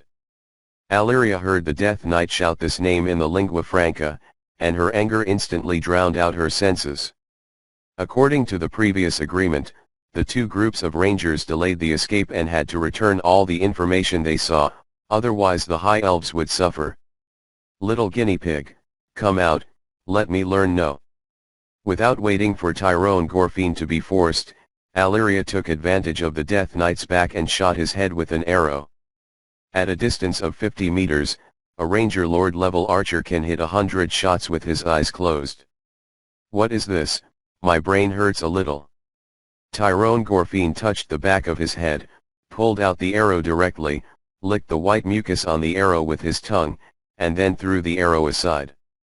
Back off, leave me alone. Alleria finished signing the sign language to his subordinates and began the battle with the enemy.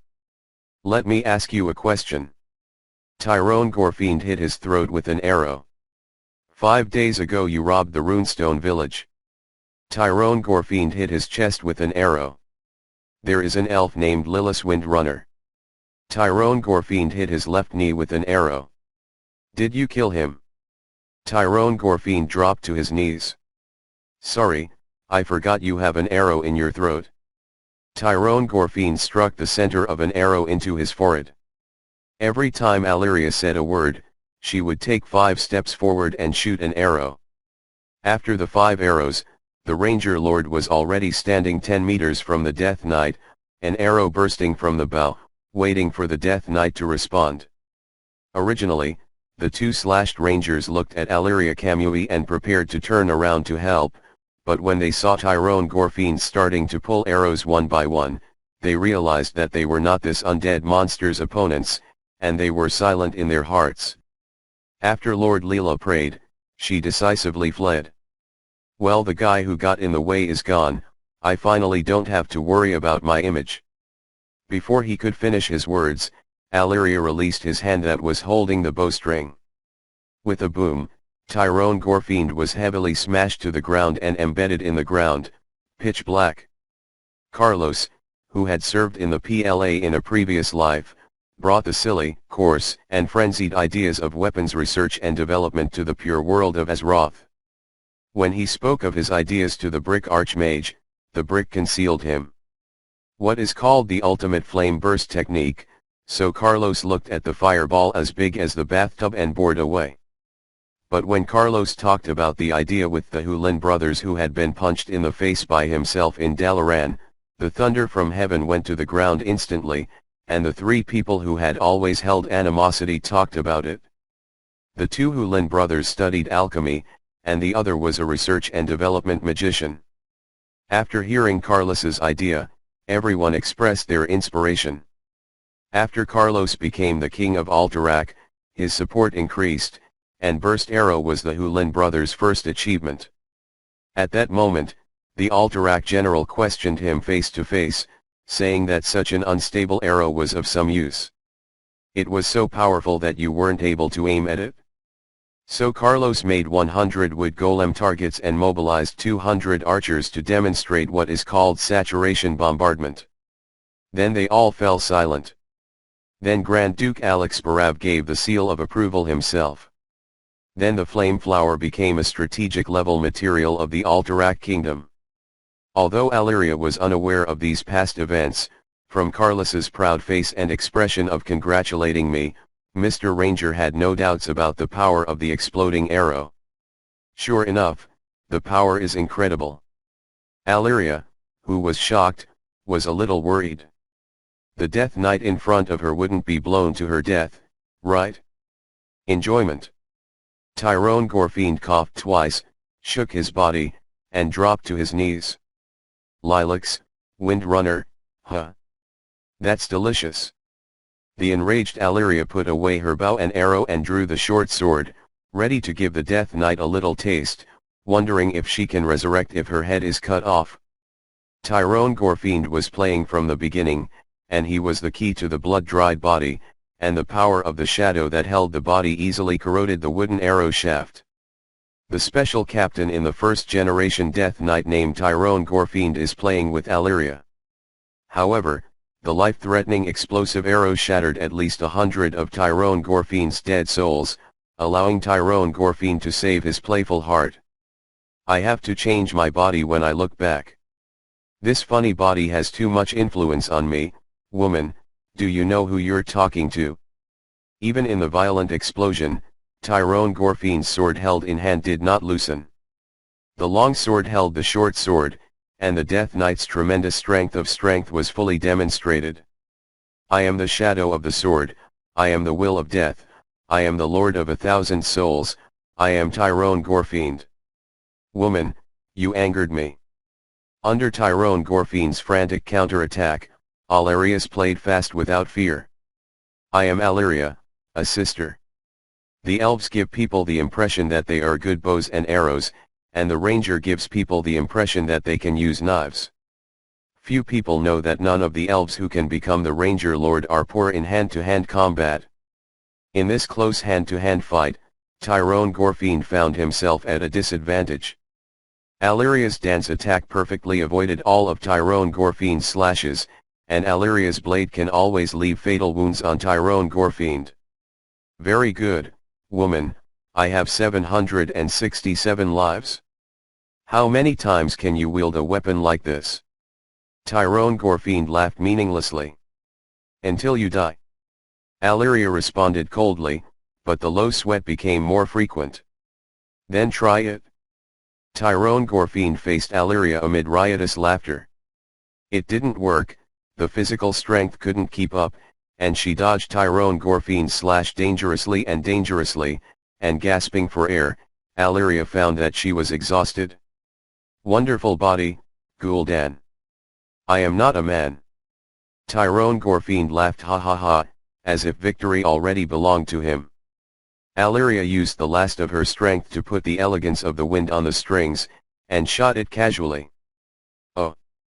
Tyrone Gorfine felt the power of the magic arrow, and the number of dead souls in his body dropped sharply. However, the fighting time has been delayed too much. Alaria isn't sure when the orcs and trolls will arrive. It is quite unexpected that the explosion caused by the bursting arrow did not attract the Death Knight's reinforcements. Alaria no longer dared to gamble and had to quickly retreat. After all, the graceful power of the wind was still not enough to kill Tyrone Gorfine. Looking back, he discovered that Tyrone Gorfine was holding an arrow that drained magic power from him and was looking at the outgoing figure of him with bloodthirsty eyes, Alaria. And Tyrone Gorfine did the same thing, he wiped his neck. I'll see you next time and kill you. Live well, wait for me to kill. Chapter 136 The Sun King is neither Luis nor 14. Passing through the majestic Shepherd's Gate, former Ranger General Alaria Windrunner of Silvermoon City entered the high elf homeland like heaven on earth, the capital of the kingdom of Kulthalas, Azeroth. The world's brightest pearl on earth, Silvermoon City, the capital of all the high elves of Kulthalas. Walking the path of the ancients, the prosperity and excitement of the garden market and the royal trading district did not slow the fast walkers, and the residents of Silvermoon City did not get the response they deserved for their respect and courtesy to the hero. Walking away is just a form of guard. Alaria enters the court of the Sunchaser without any qualms. She wants to express her anger in this unreasonable way and emphasize the crisis of the situation. Once, Alaria, who was still a ranger apprentice, was also the last in the magnificence of Silvermoon City, enjoying the comfort that magic brings and being proud of the strength of Kulthalas. But as the years grew, Alaria felt more and more that this magnificent and beautiful city of Silvermoon was a vast cage, shackling the pioneering heart of Kuldoria's elves. When humans were still fighting side by side with the High Elves lived in the Yongsong Forest. When the humans expanded their sphere of influence from the earthy highlands to almost the entire northern continent, the High Elves still lived in the Yongsong Forest. The facilities in Silvermoon City are getting better and better, life in Silvermoon City is becoming more and more convenient, the people of Silvermoon City are more and more satisfied, and the High Elves are becoming more and more exclusive and more isolated. Out of inexplicable concern, Alleria has not entered this impressively large city for a long time after she dismissed her position as Silvermoon City's Ranger General. Aurelia, long time no see, what makes you so emaciated? Anastrian Sunstrider received a call from the guards and decisively ended a not-so-important meeting, taking the time to meet with his predecessor. General Ranger. Heroes can always enjoy special treatment. It is the shadow of war and the pain of losing loved ones, the great Sun King, His Majesty Anastrian, wise and wise, do you not know that Kulthalas is under invasion? Alleria was surprised Anastrian Sunstrider's performance. Didn't the patrol team report intelligence? It's been at least 8 days since the trolls invaded and they went all the way. His Majesty he the King of Kulthalas didn't even know what had happened to his kingdom. Please wait a moment, my child, it seems that something bad has happened in a corner that I don't know. Anastarian has been a king for more than 1,000 years, only Alleria the haggard and unexpected look and the vicissitudes of the sad words made the Sun King understand that the information between the two was not equal. Anastrian Sunstrider filled Alleria with a glass of morning dew, pressed Alleria's shoulders and forced her to sit up, then hurried away, returning to the room about a quarter of an hour later. Alleria, you say, I hear. Anastrian returned to the room with a sullen face and sat down next to Alleria. Obviously, the trolls have joined the tribe and have received comprehensive help from the tribe, from weapons to tactics to the caster. The warlocks among the orcs have discovered ways to deceive and protect the great enchantment. Our Eastern Ranger troops are all the army is wiped out and Lilith is also dead. Very sorry. Your Majesty, Anastrian, it is not your fault, but we must act decisively, and we must strike a frontal blow at the horde. Kulthalas is bleeding, the forest of Eversong is burning, and your people are crying. Your Majesty, we need to mobilize to the army, we need to mobilize in a comprehensive manner. With Farstrider's troops alone, we can't defeat the powerful enemy this time. The trolls have joined the horde, and Kulthalas is now fighting alone. Your Majesty, total war to mobilize or join the alliance, we must make a decision.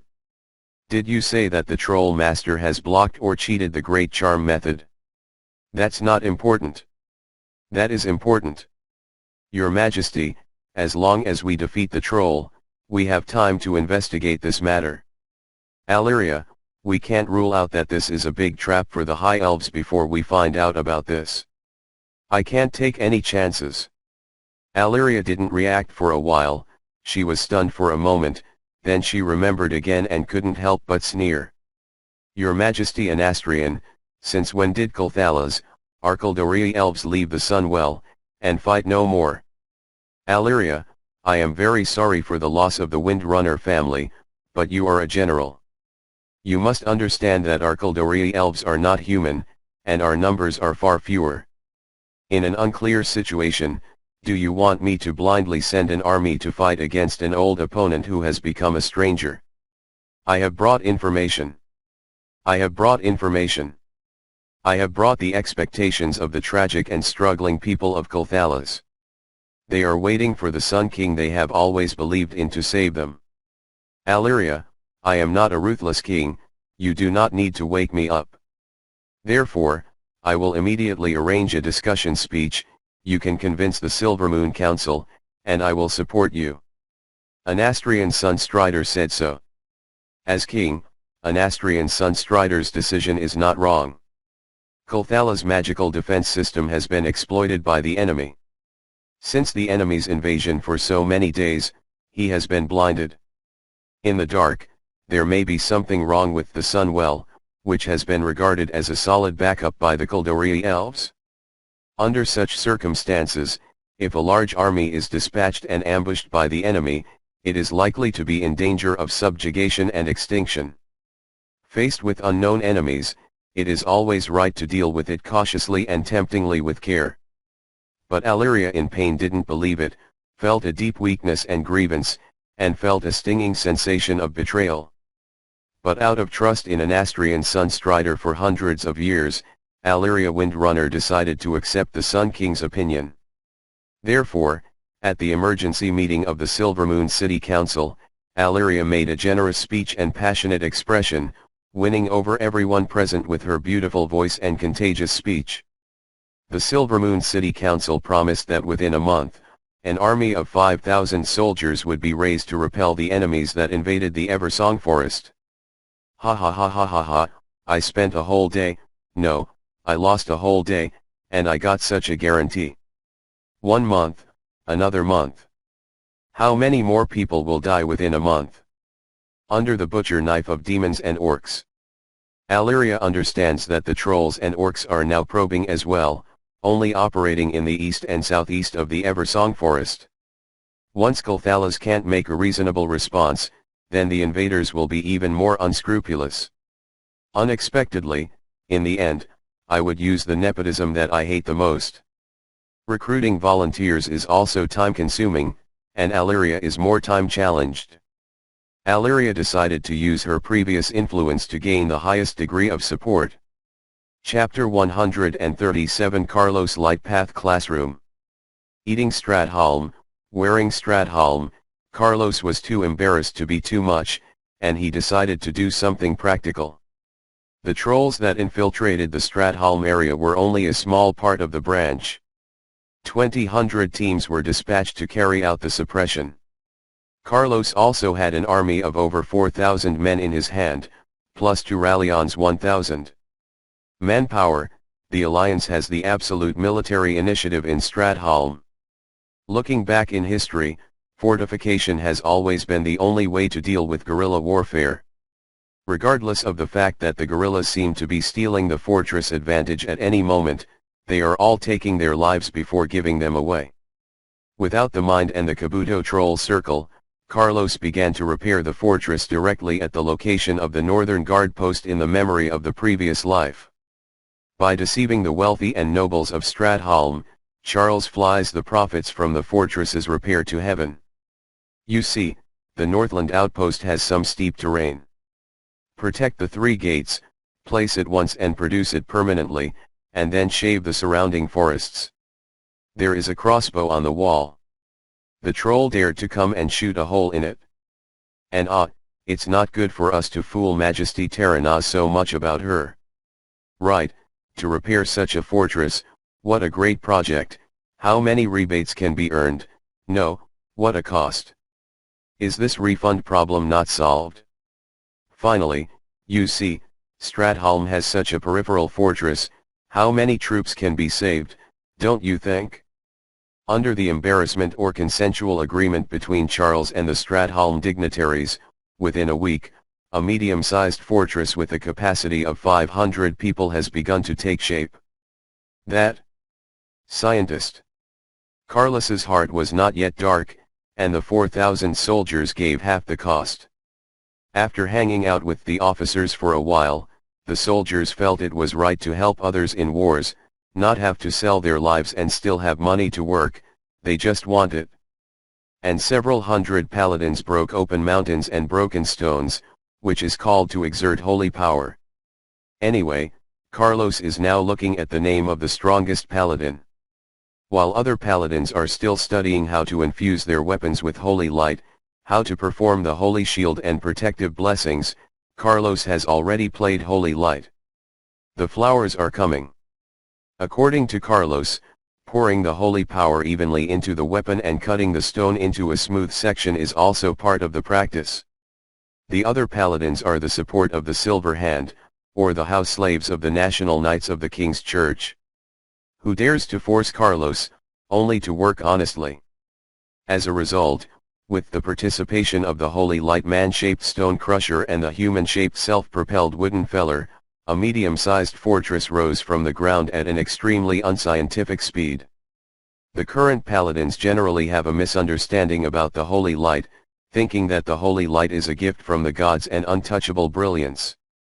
However, Carlos, after gambling a lot of experience in the path of light, combined with his knowledge of the previous life, discovered this great fallacy.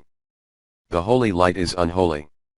According to the knowledge of the previous life, the Holy Light is the embodiment of the supreme energy of the universe corresponding to the evil energy. If evil energy is the ultimate manifestation and foundation of the twisted void's power, it is the power of chaos. So the sacred light is the light source of the cosmic order and the foundation of the order. Therefore, the holy light has a strong assimilation. The more you use it, the more energetic you are, the more you use it, the more rules you use, and the more you use it, the more you can improve the affinity of the holy light.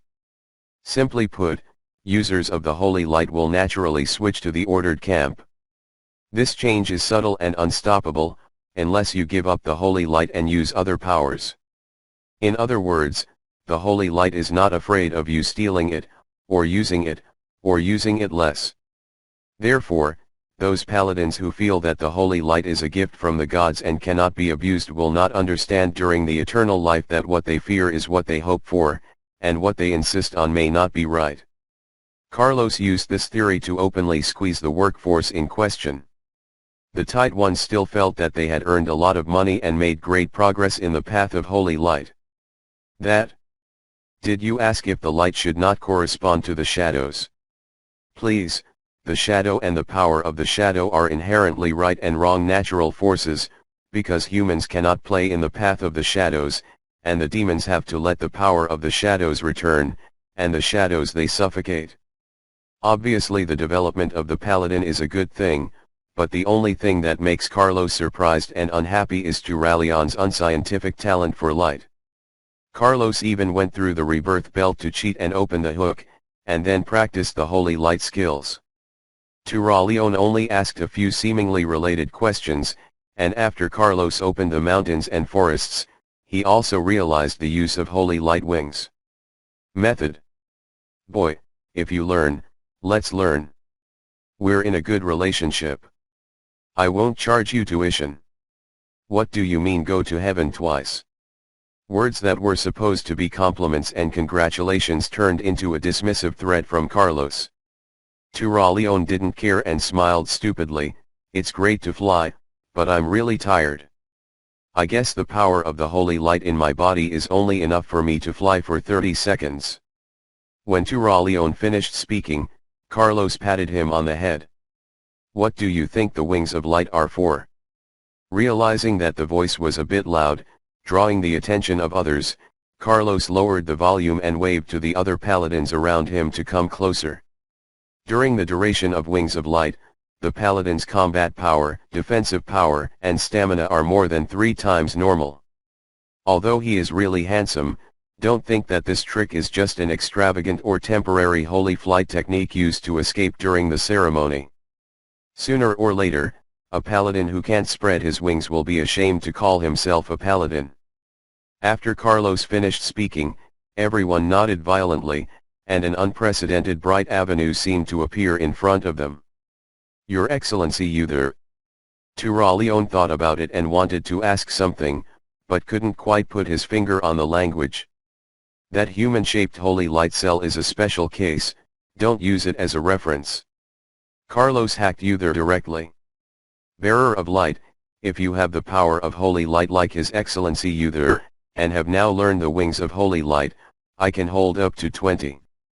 Turalion said wistfully. Young man, cut down the trees and cut down the stones, don't just dream. It's okay, I have enough rest and all the work. I, a king, do it myself.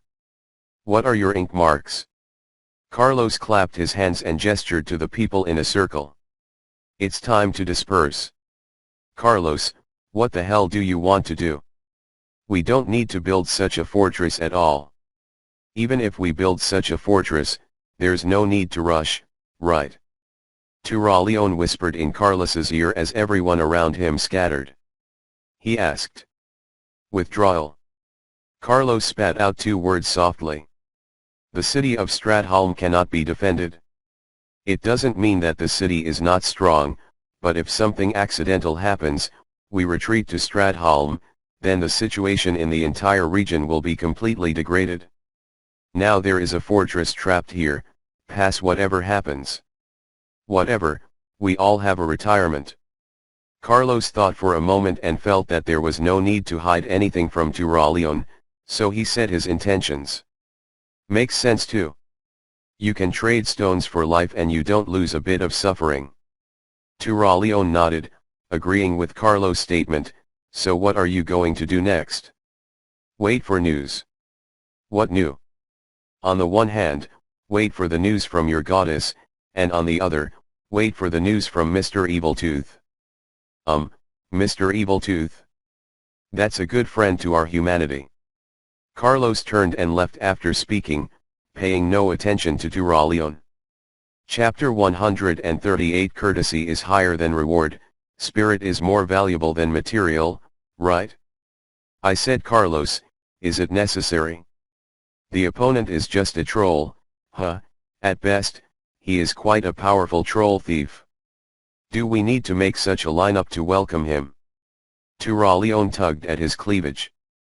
He slightly loosened his bow tie, which made him uncomfortable, and he couldn't help but groan. For this interview, Carlos dispersed the army. In the northern fortress where people could be seen, there were only cooks, butlers, and guards from the Alterac Royal Knights and the Royal National Knights. Turalion is the only outsider who really counts in terms of belonging. Listen, Turalion, you idiot, put aside your arrogance and prejudice. You can't respect the friend who can bring you victory. If you can't keep a kind smile all the time, now it's too late to go. Turalion was surprised when he found Carlos seriously angry. It was the first time Turalion had been accused of such harsh criticism after he became aide to Marshal Lothar. But Turalion himself is a self-disciplined person. Before he could get angry, his reason told him that Carlos was right. Even if the goddess of victory looks like a troll, you still have to kiss her. I'm sorry, I will control my emotions, Your Majesty. Carlos. So, can you explain a bit? After all, I am lost. Although I understand it, I am still dissatisfied. Turalion's tone has grown too respectful. It's not like a conversation between friends. During the home war, I dealt with trolls. Unfortunately, I thought a lot, racked my brains, and couldn't find a way to eradicate trolls. Biologically speaking, trolls are indeed a terrible species. Strong, individual strength, super recovery and coordination of agility that does not match the size, it is a natural fighting career. Relying on the advancement of magic and technology, humans can now fight against the wild trolls, but this will not last long. The road, one day the troll will wake up and open his eyes to see the world. This is not what we want. But for now, we cannot completely destroy this race before the troll awakens. Carlos spoke very seriously, and others listened very seriously. Turalion also kept his soft nails and asked seriously, Carlos, I am a child raised by a warden, politics treat me it is still too far along, the safety of all mankind must be considered by you who are kings. Can you say something that can understand now? Many people in the audience clicked 32 likes in their hearts for Turalion's words. Turalion, you are Marshal Lothar's deputy. You, the lucky one, have entered the upper circle of the human world. Now you really say you don't understand politics. Carlos shook his head with a hand on his forehead. Well, let's not talk about politics, let's talk about the military. Trolls are hard to clean, what's the difficulty? A forest the size of a palm tree on the map requires at least 3,000 troops, and it takes more than a month to investigate roughly, and there is the troll's house, they can drive with their eyes closed. Therefore, we need to lead the party. Leading the way of the party. This is a new word combination, a word that has never appeared on Azeroth before, but all the vocabulary is not difficult to understand. Turalion quickly understood the meaning of leadership. Yes, not a captive, not an involuntary tongue to survive, not a mountain people risking for a reward, but a willing troll. Carlos suddenly entered a state of ecstasy and excitement. He was full of vigor and passion. If there are scum in humans, there are also enlightened people and civilized people in trolls. Then there will be a third way in front of us to support a troll power that is close to humanity, and one that can communicate with humanity. A power communicative, enlightened and abandoned cannibal. With the help of these civilized trolls, we can send all the old ignorant and ugly power trolls to fairy tales and let them become a legend. Passionate speech is not inferior to the horsebar, both in terms of effect and physical exertion. Carlos took a deep breath, quickly adjusting his state and at the same time giving the audience some buffer time to think. Think about it, everyone. The hatred that has endured from ancient times to the present has changed from a crisis of survival to unreasonable revenge. However, this is correct.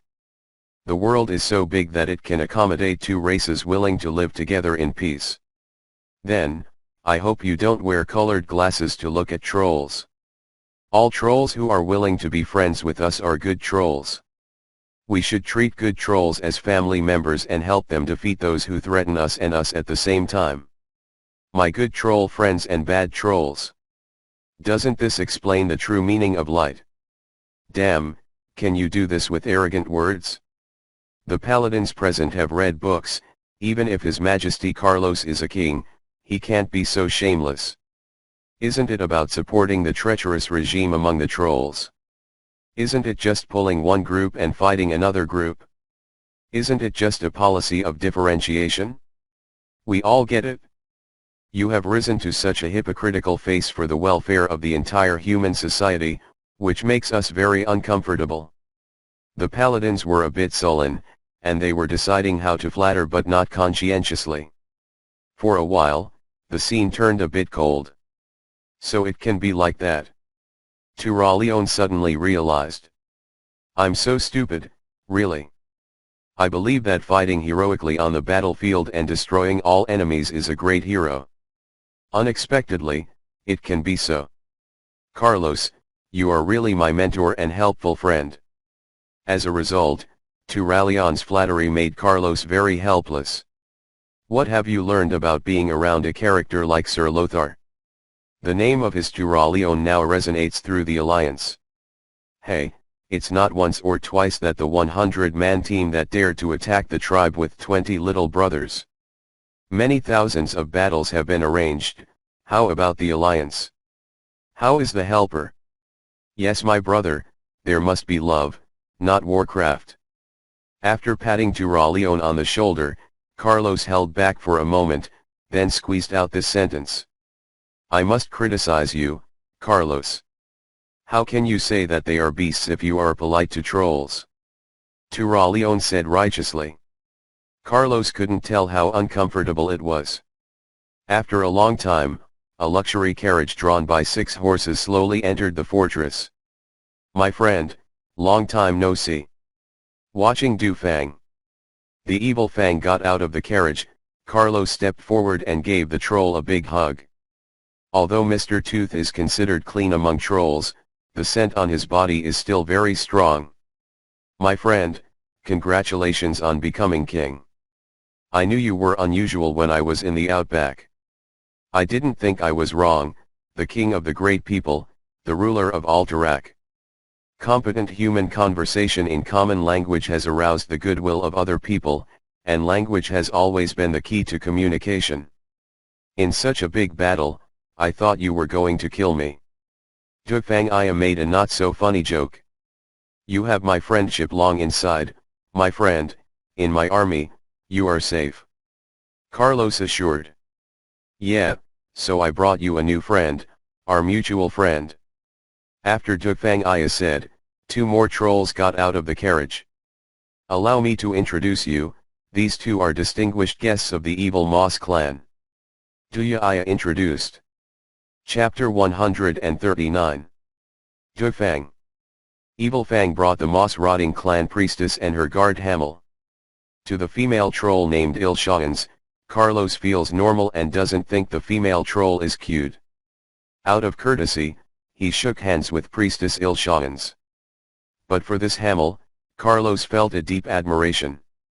Although he admired Hamel more than 10 years later. In the memory of the previous life, Carlos clearly remembered the mission line of the Black Dragon Princess and the flow of love and family, and because of his sincere touch, he chose the Alliance as his belonging. Compared to the epic and tragic story of the Alliance mission, The tribe missions are more of the same blood as the heroes of the great American country cowboy western theme, with less weight and precipitation. Only in the Eastern Plague Lands, only Hamel Infiltrator Scroll series quests allow players to see the tribe, or the rise of the trolls, or the glory of humanity. The Moss Clan, called the Moss Clan by the Alliance, is a troll clan that lives in the mountains to the east and south of Stratholm. In the Last Life Memory story, the Moss Rotten Troll is a branch of the Ameni Empire that split after the Troll War and left Lord Aaron. Even so, humans still can't live with them. The Moss Rotten Troll lost most of its territory before the Second Orcish War. Like other forest trolls, the Moss Rot Trolls formed an alliance with the Horde during the Second War. When the Horde was undoubtedly defeated, Zul'jin disappeared and the forest trolls abandoned their allies. Due to the shameful failure of the tribe, the Moss Troll decided to have no relationship with this reckless weakling. These trolls concentrated their efforts to drive the humans out of Lord Aaron. When the undead plague began to spread on this continent, the Moss Rotten Troll soon tasted the sweetness of the source of chaos that flourished everywhere. Because the plague was set to infect only humans, the human defenses quickly collapsed, and the Moss Rotten Trolls planned to retake their hometown bit by bit. The plague quickly spread throughout the continent.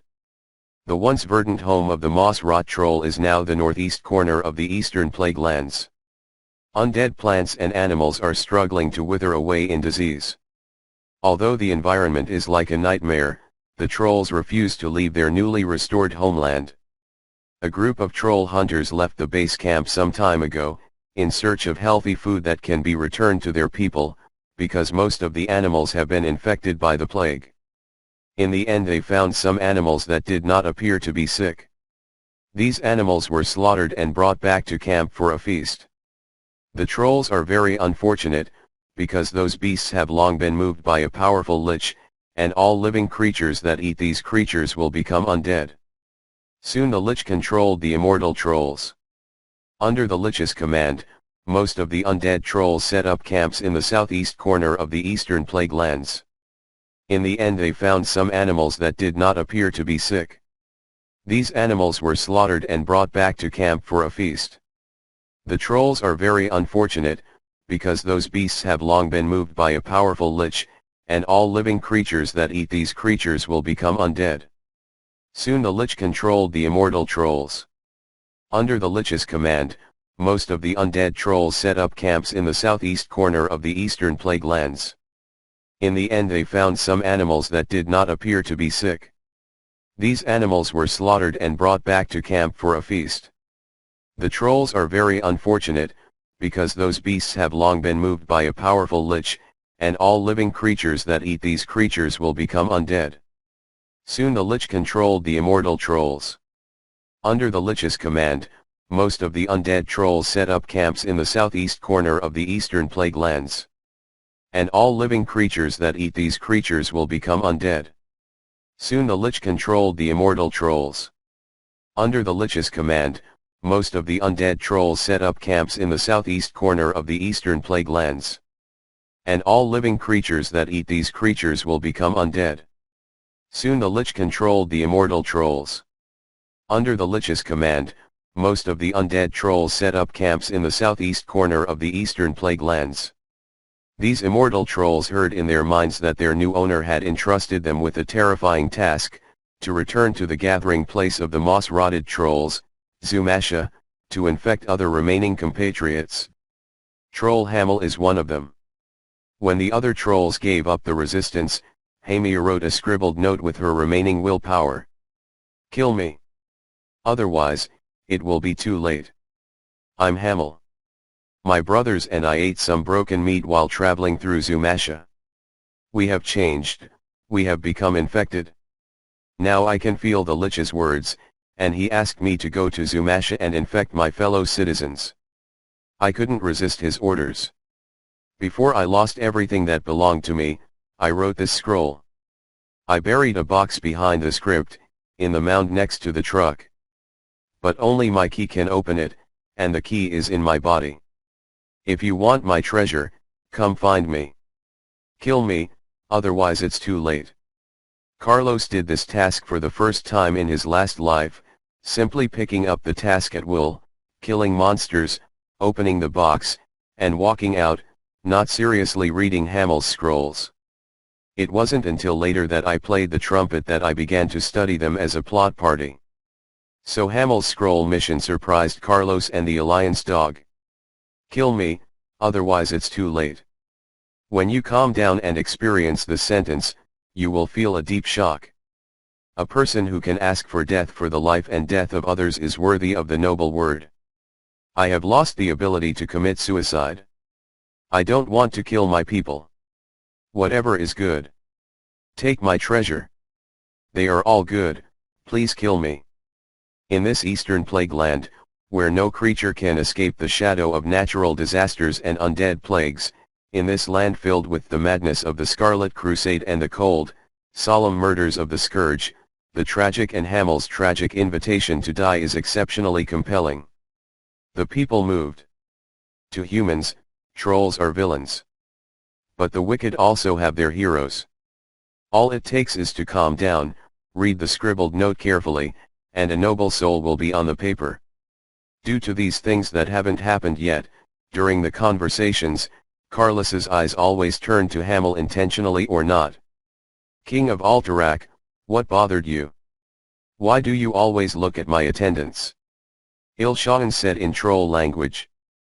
Priestess, you see, here, there is no difference between multiple guards and a guard. Since you trust Mr. Dufang, why are you obsessed with a guard? Let him go down and rest, and we will treat him well. Yes. Carlos said with a reason. After a moment's thought, Ilshahans agreed with Carlos's statement. What you said is very reasonable, Hamel, go down and rest first.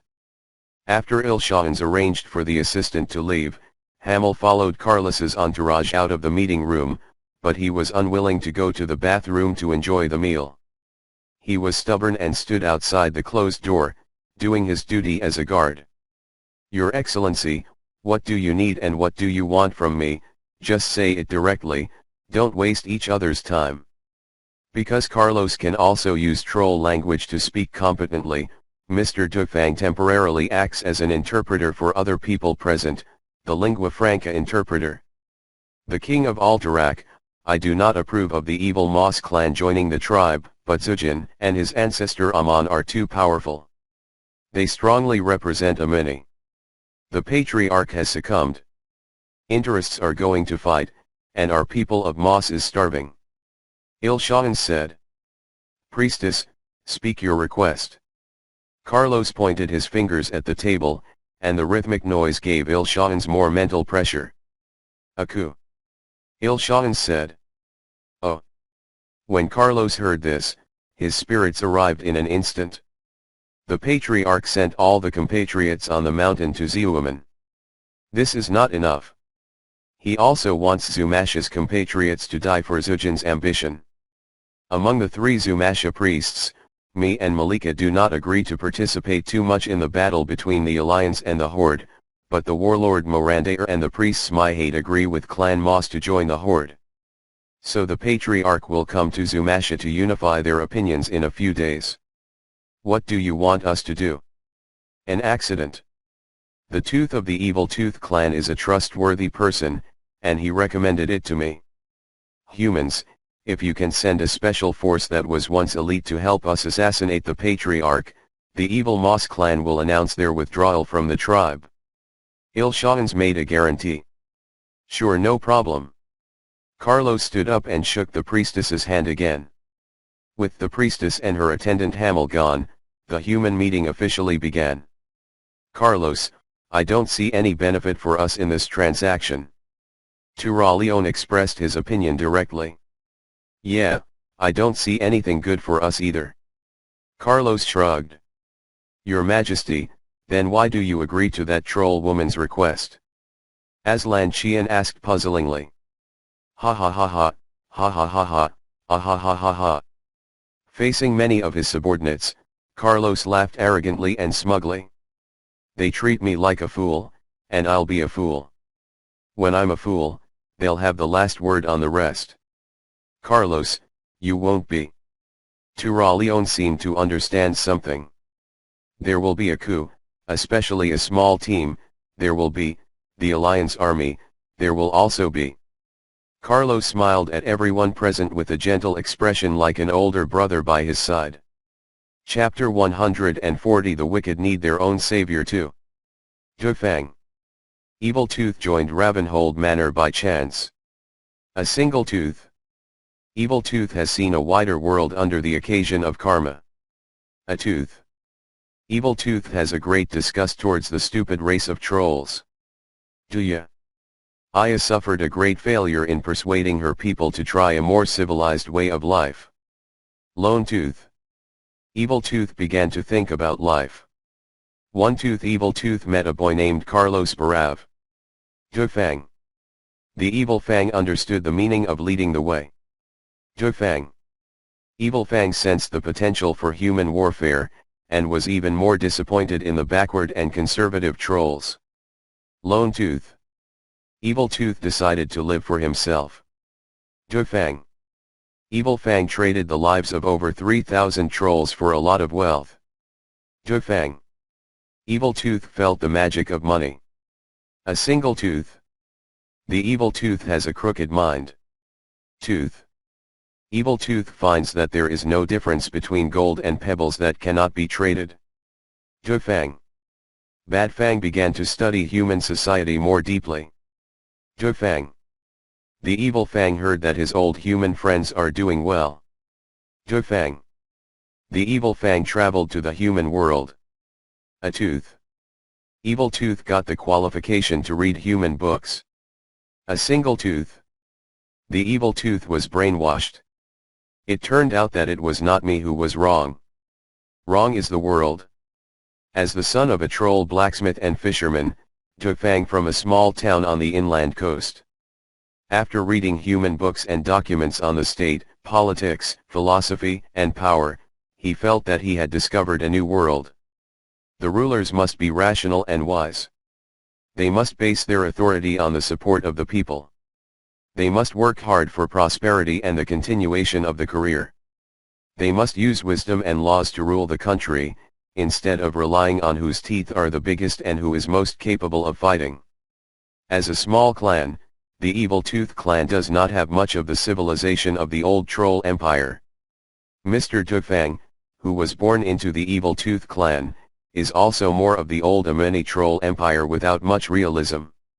After traveling through human society, there is only one reference object for Dufang. Evil Fang, human beings.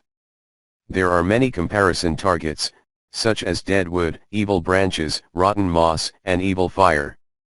In the end, everything that Dufang Evil Fang experienced made this troll who was worried about thinking come to a conclusion. Since the troll cannot defeat humans, then let the trolls join the humans. When Dufang Evil Fang returned to the Evil Fang clan to speak with the clan elders and express their opinions, they were mercilessly ridiculed and ridiculed. The elders on the troll told Dufang. Evil Fang, giant, the hatred between demons and humans has lasted from ancient times to the present, and it can no longer be eliminated, cannot be alleviated, and only a part can end with extinction. But when the Evil Fang clan and the dwarves of Eagle's Nest clashed, one of Fang Evil Fang made contact with the Wild Hammer dwarves through his human friends within. When Dufang Evil Fang communicated with the Wild Hammer dwarves in a pure common language, the dwarves were stunned. A troll who could speak human words. Through communication and exchanges, the conflict was eased, and the dwarves freed the captives of the Evil Tooth clan, Dufang. The Evil Tooth promised to stop the Evil Tooth troll from harassing the dwarves. In front of the rescued tribe, Duyaya suddenly felt adoration and achievement. It is not only the blade that can solve the problem, not only the destruction of the enemy can kill the hate, there is room for coexistence between trolls and other races. Dufang. Evil Tooth suddenly understood his thoughts and couldn't help it. But when Duyaya returned to the clan settlement with the rescued tribe, she was met with doubtful and suspicious eyes. When the Broken Tooth Patriarch summoned Dufang Evil Tooth and the people he gathered for a grand interrogation, Dufang Evil Tooth was stunned. Just because I brought the people back to the people intact, because I didn't fight the dwarves, because I could speak the human language, did this become evidence of betraying the people? My only tooth, the evil tooth, was driven out by the evil tooth clan? Well, Dufang. Evil tooth is angry, but he acknowledges such a decision. Not prepared before you act? However, even the compatriots rescued by Dufang Evil Tooth were expelled from the clan, the reason being ridiculous because they couldn't prove their innocence. Dufang Evil Tooth was angry, so angry that his face was full of smiles, and his tears couldn't stop flowing. Such a clan, how do I want to love, what do I want to love? Dufang Evil Fang untied his equipment one by one, took off his clothes, leaving them all to his relatives and friends in the Evil Fang clan, and told his brothers where he had stored supplies in the wild, naked. One Tooth tightly held the dagger given to him by the man named Carlos Barav, and left the Evil Tooth clan alone. This is not the life I want, this is not the life a troll should live. Today, I cleaned, and another day, I will change the color of this world. The people who were exiled together did not know where to go.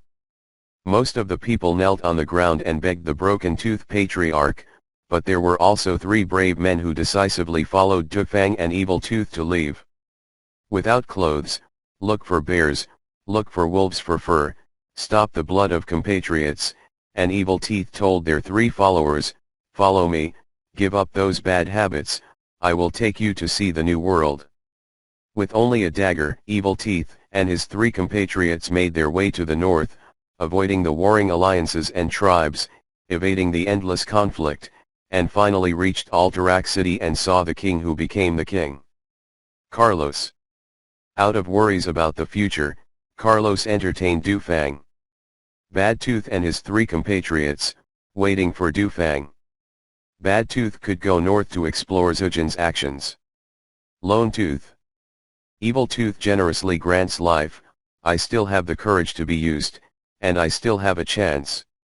Before the king of Alterac, Carlos Barav, went north for an expedition, Dufang Evil Fang stepped into the Zeuman area. Due to the impending war, xenophobic trolls recruited a large number of tribesmen, giving the Dufang Evil Fang a chance to infiltrate. By coincidence, Zumash's plight was seen by the Dufang Evil Fang. With magnificent martial arts and exquisite words, as well as the disguised identity of the Evil Tooth clan ambassador, Dufang's Evil Tooth quickly gained the trust of the Evil Moss clan priestess in the Zumashar area, Ilshans, and his companions. Under the rhetoric and matchmaking of the Evil Teeth, the priestess Ilshans completed the meeting with Carlos Barav, the king of Alterac. Your Majesty, are you satisfied with my meeting ceremony? Dufang Aya asked when she met Carlos in private. Of course I am satisfied, Mr. Tooth. You have seen my generosity. At that time, I was just a small baron. Now, I am a king. Live well, I don't have many friends among the trolls. Only you, please wait patiently, I want to benefit you, you can't refuse. After Alterac Kingdom King Carlos Barav Haki's speech, Dufang Evil Tooth gave a knowing smile with a smile that was very disgusting and uncomfortable in the eyes of humans. Chapter 141 The most terrible enemy is not being born or being killed, but becoming it. Ambushing is a skill, and chasing soldiers is an art. Don't read the novel that the enemy is in the middle of the battle, with heavy losses, fire and arrows, and kill the enemy without injury. Fake. Do not look at the story of the enemy's collapse and hasty flight. Our army chased and killed, but did not return for a few days, and there was no record of beheading the enemy. Imaginary. For an army that is easy to gank, you can almost destroy it head-on. For an army that is not so easy to ambush, if you want to reduce casualties and win a perfect victory, you need to do a lot of intelligence work to lure the enemy to deceive the enemy. A powerful opponent that cannot be defeated in ambush can only be used for reasons such as natural danger to defend the enemy's confession or attack the enemy to save it. The reason for playing GG is nothing else. As for chasing soldiers, that's even more elaborate. Watch less of the anti-Japanese drama, chasing troops are more ambushed. The commanding generals are all boring girls who help Tishi's heart, and staying in the reserve team is even more familiar to generals with a little quality. When you are chasing and running away from the enemy, your own army is also in an embarrassing situation of disorganized organization. That organized persecution? If others run away, are you chasing organized, catching up? Take advantage of the blindness and carelessness of the local area in pursuit and stage battles against siege, ambush, and annihilation. Therefore, the old sayings about not going into all the forests and not chasing the poor have a particularly scientific basis. It is not a situation where a veteran general who has experienced many battles or bought the others high-level experts. Who dares to pursue a large-scale search? Unless it involves superior terrain or absolute superiority in military force, pursuit is a military action that tests the commander's skill more than ambushes. Drop the idea that cavalry is invincible. Dense bush and undergrowth can give you the kinetic energy advantage of cavalry. Of course, without the speed and impact of cavalry, a group of farmers can deal with it with a fork of manure. Not to mention the fact that the horse lost its foot in actual combat. On gravel and potholes, the horse can play with itself and the rider on its back. Carlos spent 2 days in random thoughts, and finally held a military meeting at dawn on the third day after the evil Moss clan's troll priestess in Zumashar, and the human assassination troops that followed her left. Carlos, according to the troll, Zumasha is more than 4 days away from our current Northland fortress. We're starting to catch up now, is it too late? Turaleon asked with some concern. Well, conventionally speaking, it's a bit late. Carlos admitted that Turaleon made sense. Then you don't want to sell it, okay, I don't think the guy who fought with the army at the age of 14 would make such a mistake, just say it, don't sell it. Turaleon said, the voice of the other generals present. According to common sense, we definitely won't be on Troll Priestess Ilshaan's schedule. But Priestess Ilshaan's definitely won't trust us, and is sure to lead our squad in circles. Carlos hadn't finished speaking, but when he stopped halfway, Henry Shit, the Grand Knight Commander of the Alterac Knights, interrupted His Majesty when he saw the machine. But Your Majesty, we are not familiar with this land. Even if we are natives of Stradholm, we don't know how to go through the mountains and forests to deal with the trolls. Carlos placed his elbows on the table, fingers crossed under his nose, in classical style, and asked in a low, slightly hoarse voice, what do you think of magic? Forward. Amazing thing. Very useful. Everyone has their own views on magic. Fear, envy, longing, admiration, or both. But no one can very well describe this complex meaning in language. Aren't you curious why I left my magical advisor in Alterac, this time without a wizard with me in the north? Carlos asked rhetorically. Everyone was speechless. Your Majesty Carlos, what is the point of selling this situation? We know you're wise and martial, but you keep talking about it? This is a secret. Carlos responded quickly. Carlos, 100 of the Alliance warriors are in danger because of your plan, please don't make such a joke. Turaleon was a little uncomfortable. I'm not kidding, but I hope you're sworn to secrecy. I swear. I swear. I swear. After everyone present vowed not to leak Charles's next words, the King of Alterac uttered words that moved everyone. From the beginning, my goal was Zumashair. Wait, at the beginning, when is it, Carlos, please clarify. Turaleon felt a little scared. From the moment you decide to send troops. There was silence in the conference room. You don't think I agreed to Lordaeron's request to come to Stradholm to behave myself? You don't think the High Elves of Kulthalas would let us into their territory to fight the trolls? Do you?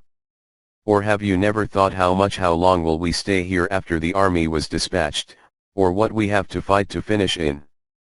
Generals, warriors, my friends, Hillblad Hills, our countrymen, I am fighting a bloody battle with the tribe, and the soldiers shed blood and sacrifice every moment. Do you think I'm building a fortress here for the holidays? Carlos's voice rose high. Fix the fortress and strike down the active trolls in Stratholm. Zeoman's trolls annoy Zeoman's enemies. My mind is never on the trolls, orcs. The horde. Don't defeat the strong against the alliance. Enemy, when will this war end? Your Majesty. The Alterac generals looked at their King Charles, and were so shocked by the sudden majesty that they were unable to speak. Do you know why I want to enlist? It's not because I can't trust you, and it's not because of merits that are useless. I'm the king, and I'm already the king. I don't need those flashy acts. I'm here, just for the faster time. End the mess here in Stratholm, and then use your identity to overwhelm the others, so they can all return. Hillbride, only Hillbride said soldiers should bleed, and Taranmil is us. The homeland of Alterac. Although Turalion is still a novice in politics, he is already a qualified commander under Lothar's guidance with his impressive talent. Yes, use Northland Fortress to block the trolls' access to the south, so that only a small number of mobile units and fortress guards can defend the entire Stratholm area. As long as Stratholm City uses Northland Fortress as base pillar to repair more in the Sentinel Tower, the trolls do not think about the cholera Stratholm. As for the main force of the trolls, let the High Elves deal with it. Although Turalion likes Alleria, he has a sense of love and intimacy with the High Elves.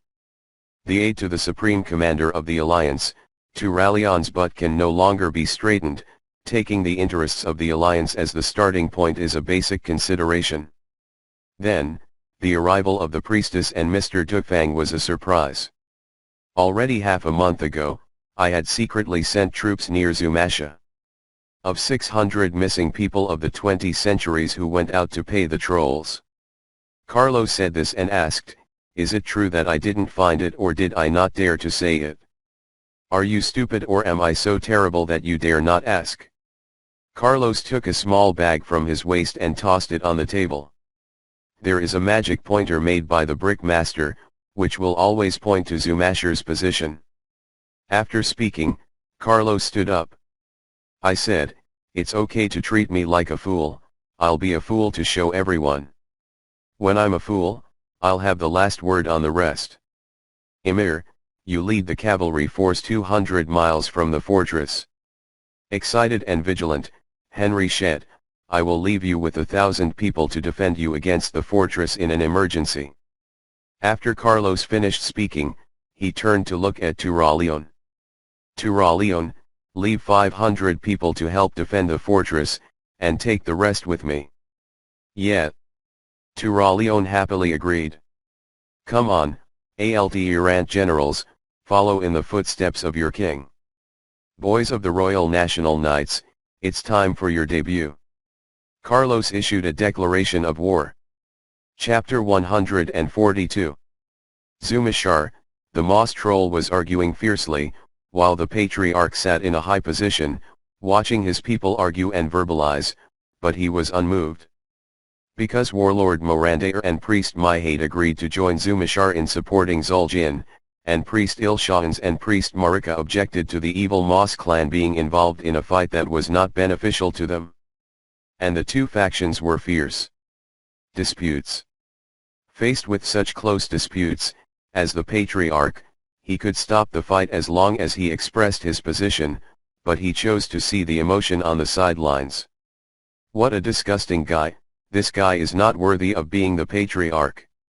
As Ilshans expounded his point of view, he kept looking at the Patriarch's reaction, and what he saw was an indifferent face. Sure enough, replacing it is the right choice. Ilshans told this to herself in her heart. Whether they are humans or trolls, when they find excuses or reasons for themselves, when they cross the obstacle in their hearts, or when their positions change, they are always used to standing on the high moral ground to attack their opponents or enemies. I want to kill you because you will kill everyone. I want to kill you because you don't deserve to be the patriarch. I will benefit from murdering all of them. I didn't kill you for personal gain. Everyone will benefit when you die. All problems will be solved when you die. So you're going to die. After finding a reason for herself, Ilshaan's heart became as hard as steel and as hard as rock. His supporter, the priest Marika, argued fiercely with the priest Mikade, while the warlord Mirando and the patriarch drank and watched a play.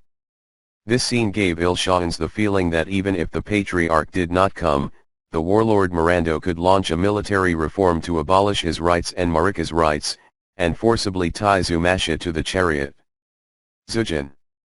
Dufang indeed. Evil Tooth was right. Noble character can only be used to get intoxicated. If you want to save sentient beings and save peace, you need iron and blood, and what you need is fire and killing. Really full of irony and painful understanding. Master Patriarch, it's already time for dinner, let's stop arguing and fill our stomachs. Seeing Malika's signs that she couldn't tell Mihade, Ilshaans decisively interrupted. Well, the meat must be cooked, let's eat first. The patriarch got up from his seat and left first. As everyone left the altar square where the meeting was held, Marika walked up to Ilshaans and asked, Priest Ilshaans, why didn't you say a word during the discussion? Because it's useless. Ilshaans responded. Should we let the patriarch who only knows how to eat, fight, sleep and his wife and daughter take everyone to their deaths? Marika said angrily. Your Excellency Marika, haven't we made all the final preparations, why are we still so angry? Ilshaans said softly in Marika's ear. I still want to fight again, after all, you know, one time, you can't look back. Marika said in a reserved tone. There has never been a second way. Why do you think that stupid patriarch didn't speak up and let us argue? He just wanted to stay in Zumasha for the night. Our dispute seemed like a happy farce to him. Ilshaans attacked his patriarch with the greatest malice. So how do we deal with it? A few days after Marika discovered that she had secretly left, Ilshaans seemed to have become another person, and she could no longer find the shadow of the weak priestess before speaking and acting. Keep arguing. The patriarch wants to see us arguing, so we'll show him the fight and postpone the meeting until tomorrow. Ilshaans responded. What do you mean? The change is tonight. Okay, but His Excellency Priest Ilshaans, then we pray that the foreign aid you have found works well. Maria sighed. The fierce and pointless discussion continued until the sky turned completely dark. Since none of you can convince anyone, let's take a break today and continue the discussion tomorrow. The patriarch yawned and pointed out that today's meeting has ended. How did the guy who is in heat anytime become your patriarch? The future of the evil Moss clan is bleak. As Ilshaans returned to the residence and closed the door, Mr. Tooth appeared from the shadows. Because he lived long enough. Ilshaans just dealt with the single tooth. Evil Tooth, and then went straight to the point, are the humans ready? I run errands, don't worry, with your map, that male dog is dead, Dufang replied. That's good. Ilshaans treated him weakly, he didn't seem very interested. Ilshaans, look me in the eye and then answer me, what do you want to do with my human friends, how do you do with me? Mr. didn't ask suddenly. Except for Warlord Morandair's army, the remaining trolls are obedient to me and Malika, letting humans go, which is also one of the reasons to criticize Morandair. Don't worry, I'll keep my promise. Shaywins knew that Mr. Tooth was worried about crossing the bridge and bringing down the river, so he spoke to reassure him. I hope so. Priestess, please find a reason to open the door, I should go. Mr. Tooth felt that time was almost up, so he stopped talking to Priestess Ilshaans and was ready to act. By the way, let your person tie a white strip of cloth on your left arm to prevent accidental injury. Ilshaans, who opened the door, felt someone blowing into his ears, and when he looked back, Mr. Dufang was gone. In a large cave less than 10 kilometers southeast of Zumashar, 100 elite humans wait for the signal to act. My friends, it's time to act. The one with a white strip of cloth tied to his left arm is the friendly army, and other resisting trolls can kill him. When Mr. Dufang appeared in the cave, the breathy sound of drawing a knife turned into a piece of music. What a sweet voice. Instead of being scared, Mr. Dufang really enjoyed the voice. Mr. Dufang, should we take action? The human commander of this squad asked. Yes, for your king, our mutual friend, His Majesty Carlos wants the head of the Moss Troll Patriarch. Mr. Dufang was very proficient in common language, and he said an aria like singing a poem. Then lead the way, Mr. Troll, the king will get everything he wants, including the head he mentioned. The commander was full of confidence, he wasn't worried about his own safety at all, and he treated the army like nothing. Style. Then follow me, don't get lost, it's dark tonight. Mr. Dufang finished speaking and turned to leave. And the patriarch of the Moss Troll who stared at his head is having an open meeting with his warlord Zumashar Morandair. Morando, how is the situation? Humph. My father, if you're in control, those priests can't lift up the sky, roar. To be specific, haha. At least 600 people have fallen by my side. The stupid woman thought she was still in control of the situation. All right, let's face each other tomorrow. It's boring to sit and have a meeting, da. Okay my father, tomorrow I'll find a chance to talk to the rest of the people, and I'd better let the idiot Hamel fall to us, wow da. Yours looks great. So we switch? Father. Well, change. Chapter 143 I, Carlos, have today too. The Zumasal coup took place in the second half of the night. A small group of humans rushed into Zumashar, murdering and setting fire to the residential area of the troll dignitaries, beheading the naked Moss chieftain and Morandair warlord in the chaos. If according to plan, it is already a great success. Well, according to the script of the plan, it was indeed a great success. However, the plan never changes fast. Priest Il-Shahans colluded with humanity and murdered the Patriarch and High Warlord, surrounded them, don't let the traitor go. As the priest Mikhail appeared on the chaotic scene with Malika's head, Il-Shahans felt the deep malice of the god of fate. Retreat to the high platform of the altar. Mr. Dufang looked at the stunned priestess, took her hand, dragged her like a dog, fought back with human commands, and retreated to the sacrifice. Tall tower.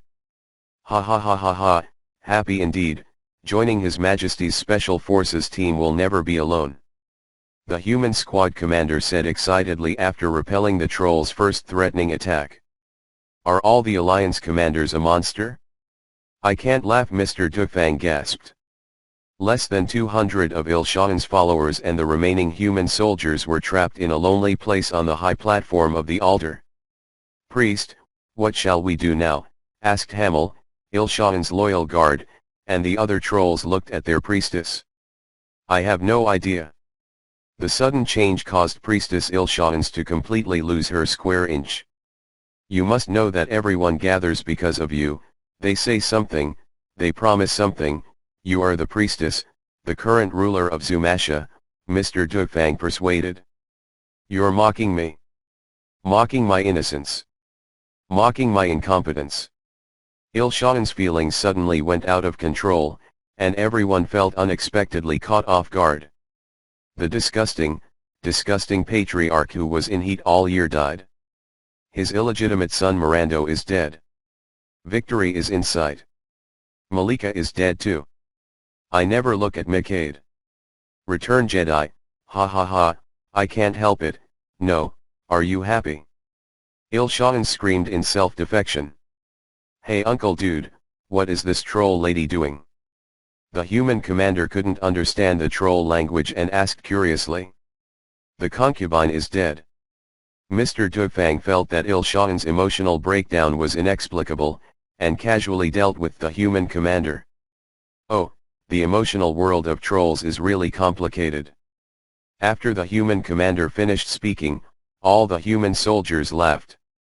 What are you laughing about? Hamel asked, confused and angry. In his opinion, the coup failed and Mikade became the final victor. You are desperate and you are lost. But in the eyes of humanity, we did it, Zhu Fang explained. Success? This place is such a road. We are trapped to death and we don't need to attack. As long as we block the exit, we will thirst and starve. Success. Il-Shahan said sarcastically in a vicious tone. The human man who made the agreement with you, Carlos Barav, is dying of thirst. Zhu Fang said calmly. That troll executioner. The trolls on the high platform of the altar stirred when they heard the name. It's a sad thing to be her enemy. But being her friend is a lucky thing. Just wait, don't despair. Michael, take care of the priestess and rest, Ilsa, Her Excellency Wenz is tired. After Mr. Zhu Fang finished speaking, he whispered in Hamel's ear, don't let her do stupid things. Women, whether human or troll, are so troublesome that there's a chance of finding an elf to try. The human commanders watched the excitement and spoke unscrupulously. During the night, Mikade integrated Zumash's forces, and after dawn, began to attack the platform of the high altar. At Mikade's request to speak to Il-Shahans, Mr. Tooth and Hamel reacted exactly the same, waiting with flying knives and stones. What are you doing? This is a chance for reconciliation. Il-Shahans yelled. Woman, don't be silly, where is the possibility of reconciliation? Priest, now we can only believe that human beings will not abandon their compatriots. Although Mr. Zhu Fang and Hamel had different starting points, they made the same judgment. In the morning, Mikade's forces launched 6 attacks, defeating the coalition of human trolls that retreated to the sacrificial platform, suffering more than half the casualties. Try this. The human commander handed Mr. Duya a cigarette. High-end produce grown in the earthy highlands is good for relieving energy when tired and nervous. I'm not nervous, Zhu Fang replied. But you are tired, said the human commander. I understand that this human being wants to talk to each other, although Mr. Zhu Fang does not like cigarettes, he still obediently clicks, and then cough cough cough cough. If you haven't smoked, slow down the first time. What do you mean? Go ahead. Mr. Zhu Fang still does not quite understand the human culture of making friends with alcohol and tobacco. How many trolls do you think are down there? The entire Zumasha troll has between 3,000 and 4,000. Counting the subordinates brought by the dead patriarch and the one who died in the civil chaos last night, there are still around 4,000. Mr. Zhu Fang estimated and gave the answer. Then how many people does your majesty need to bring to save us? Unable to answer, Zhu Fang. Evil Tooth was unable to answer this question, so he had to remain silent. I also asked, if you choose to be a soldier, you don't think of yourself long ago, you don't care. Asking for comfort with a troll, I am also a fool. The human commander sneered. It will come. The Carlos Barav I know is a person who values credibility more than life, and a person who values the lives of his subordinates more than himself. He can send his hands to carry out his life for the victory of the war mission, but he will never send his hand to death, Mr. Zhu Fang said firmly.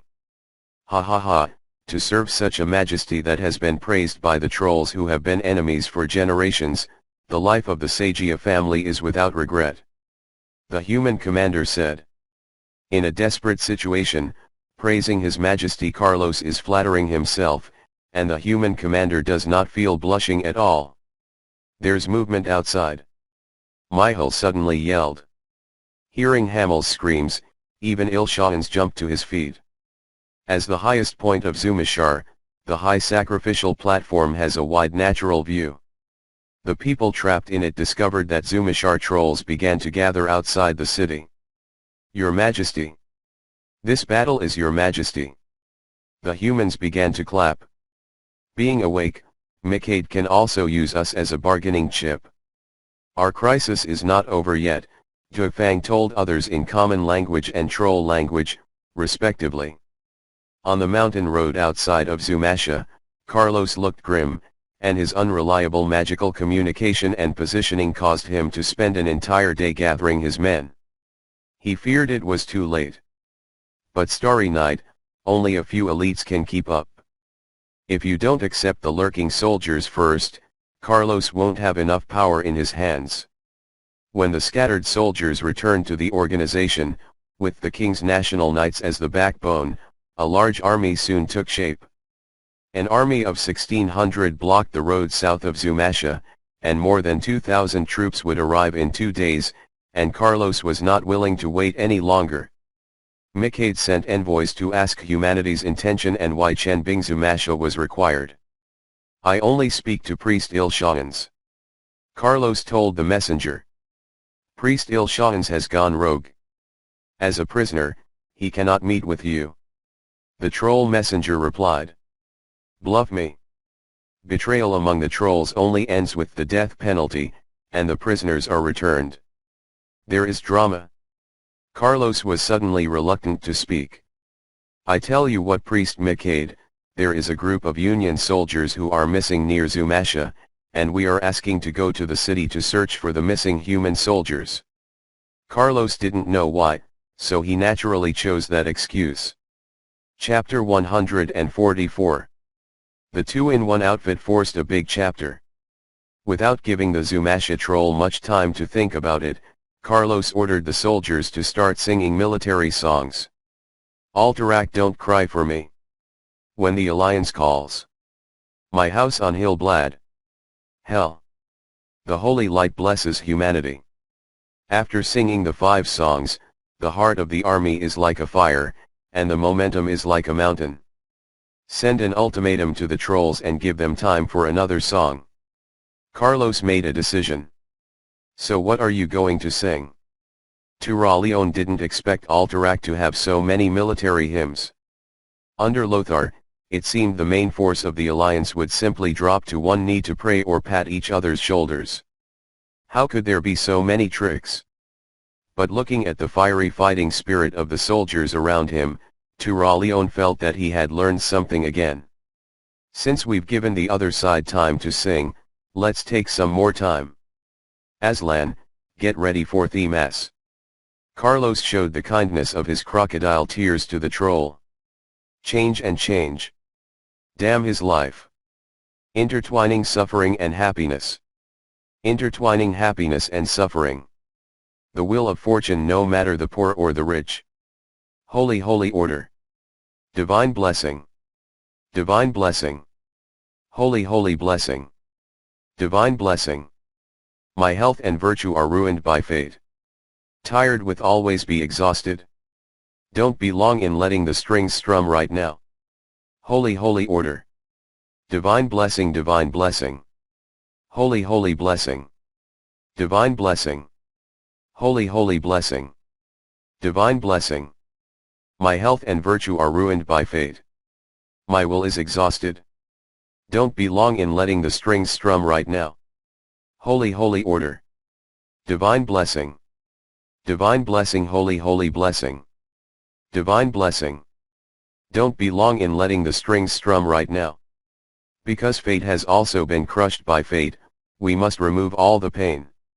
Charles became king in just a few months, and the battle ahead was tight, and he couldn't find many material rewards to buy the military spirit, so he could only start from the spiritual level. A large number of magnificent or passionate military songs are sung in the kingdom of Alterac under the prestige of Charles. People are excited, and many people can still get the impression of Charles in Grand Duke Alex Barav's son, the lucky boy who was king. But under the influence of singing, everyone has a feeling, this is a king who fights for the people, this is a hero. Although I don't know what kind of heroic majesty Carlos is, but this song sounds like a hero. Even ordinary citizens have this understanding, not to mention the soldiers who have a good impression of Carlos. After a military song was sung as a hymn, the troll's envoy had just returned to my aid. Stroke. Carlos issued a military order. Turaleon was completely speechless. How could this be an argument?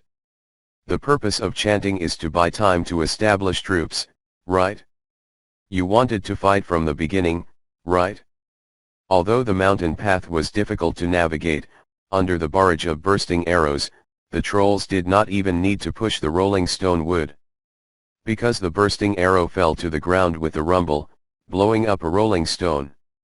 Carlos did not bring much inventory, just over 400 broken arrows. Although the power is not as powerful as a heavy artillery over 8 pounds, the advantage lies in the intense rate of fire. Ordinary artillery does not have 400 shots in a minute. The power of. With the support of burst arrow, the members of the kingdom's national knights completed the first round of assault and occupied the first corner platform of the zigzag mountain road. Push. Carlos gave the order and the army began to advance. Carlos, let me go. Turaleon watched eagerly and took the initiative to call for orders. The second platform is for you. Carlos accepted the battle of Turaleon and arranged for the archers to suppress the troll archers and spearmen on the third highest platform. Turaleon was born with a leadership temperament, and when he was in the Hillblad Hills, he would often lead an inferior number of alliance troops to attack the dominant number of orc troops, and used interleaving to divide and defeat the orcs by surprise. Turaleon's keen intuition and fearless determination can often dominate the battlefield in small-scale battles. On the second platform, a 100-man battlefield, this man with open arms directly broke through the resistance and sand barriers with his indomitable momentum. The obstruction, as if opening Wushuan, was inserted into the defending formation.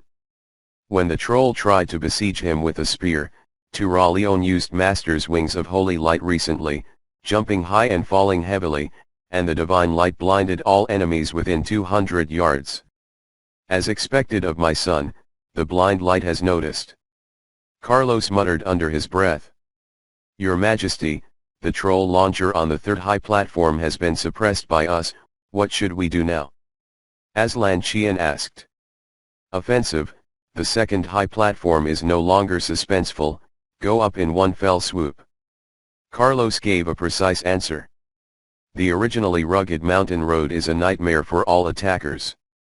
But Carlos exhausted his tactics, all his cards were out of him, and his shameless bullying tactics rushed to the second highest stage in a breath.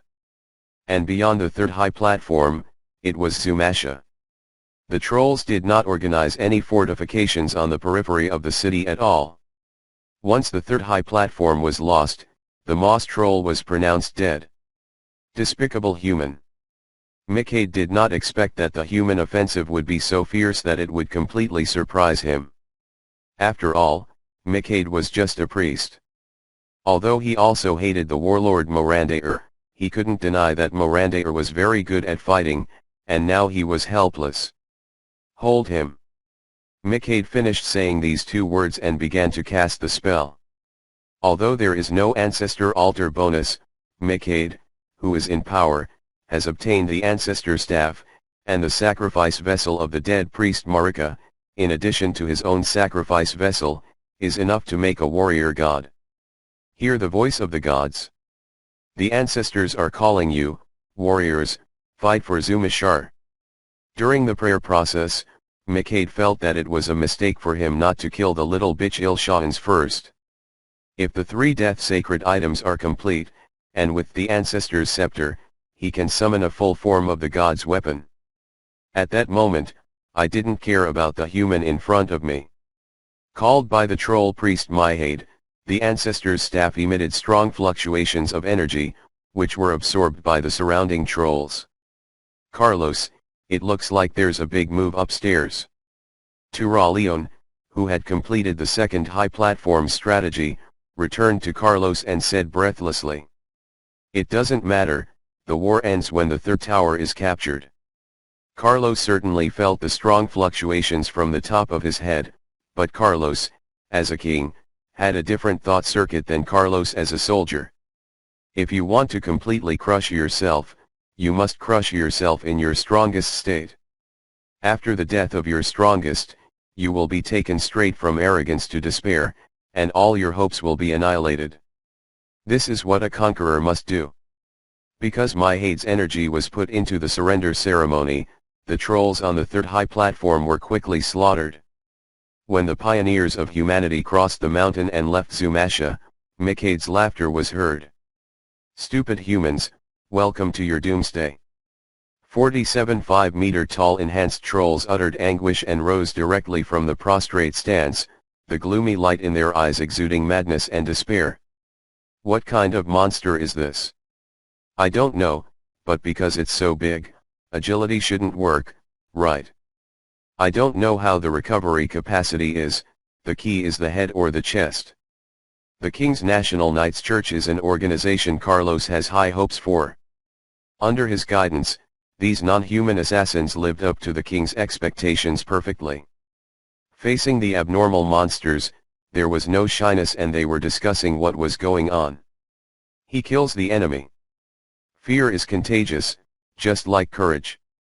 When Carlos rode his warhorse step by step on Zumasha, what he saw was the attitude of the human warriors who fought the monsters bravely and fearlessly. It's useless, the warrior god is immortal.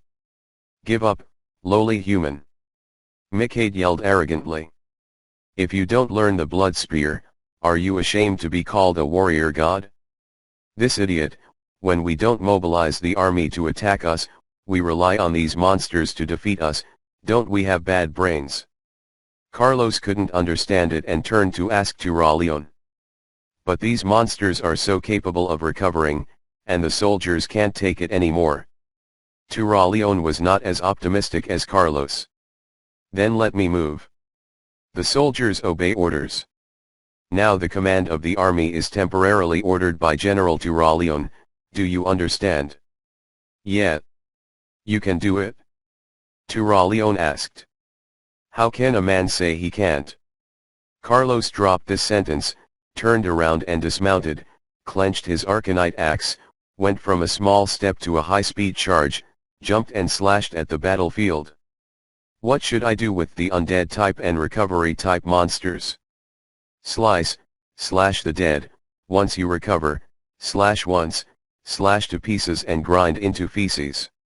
Where does immortality come from? Although empowered trolls are known as god warriors, they are larger and more resilient.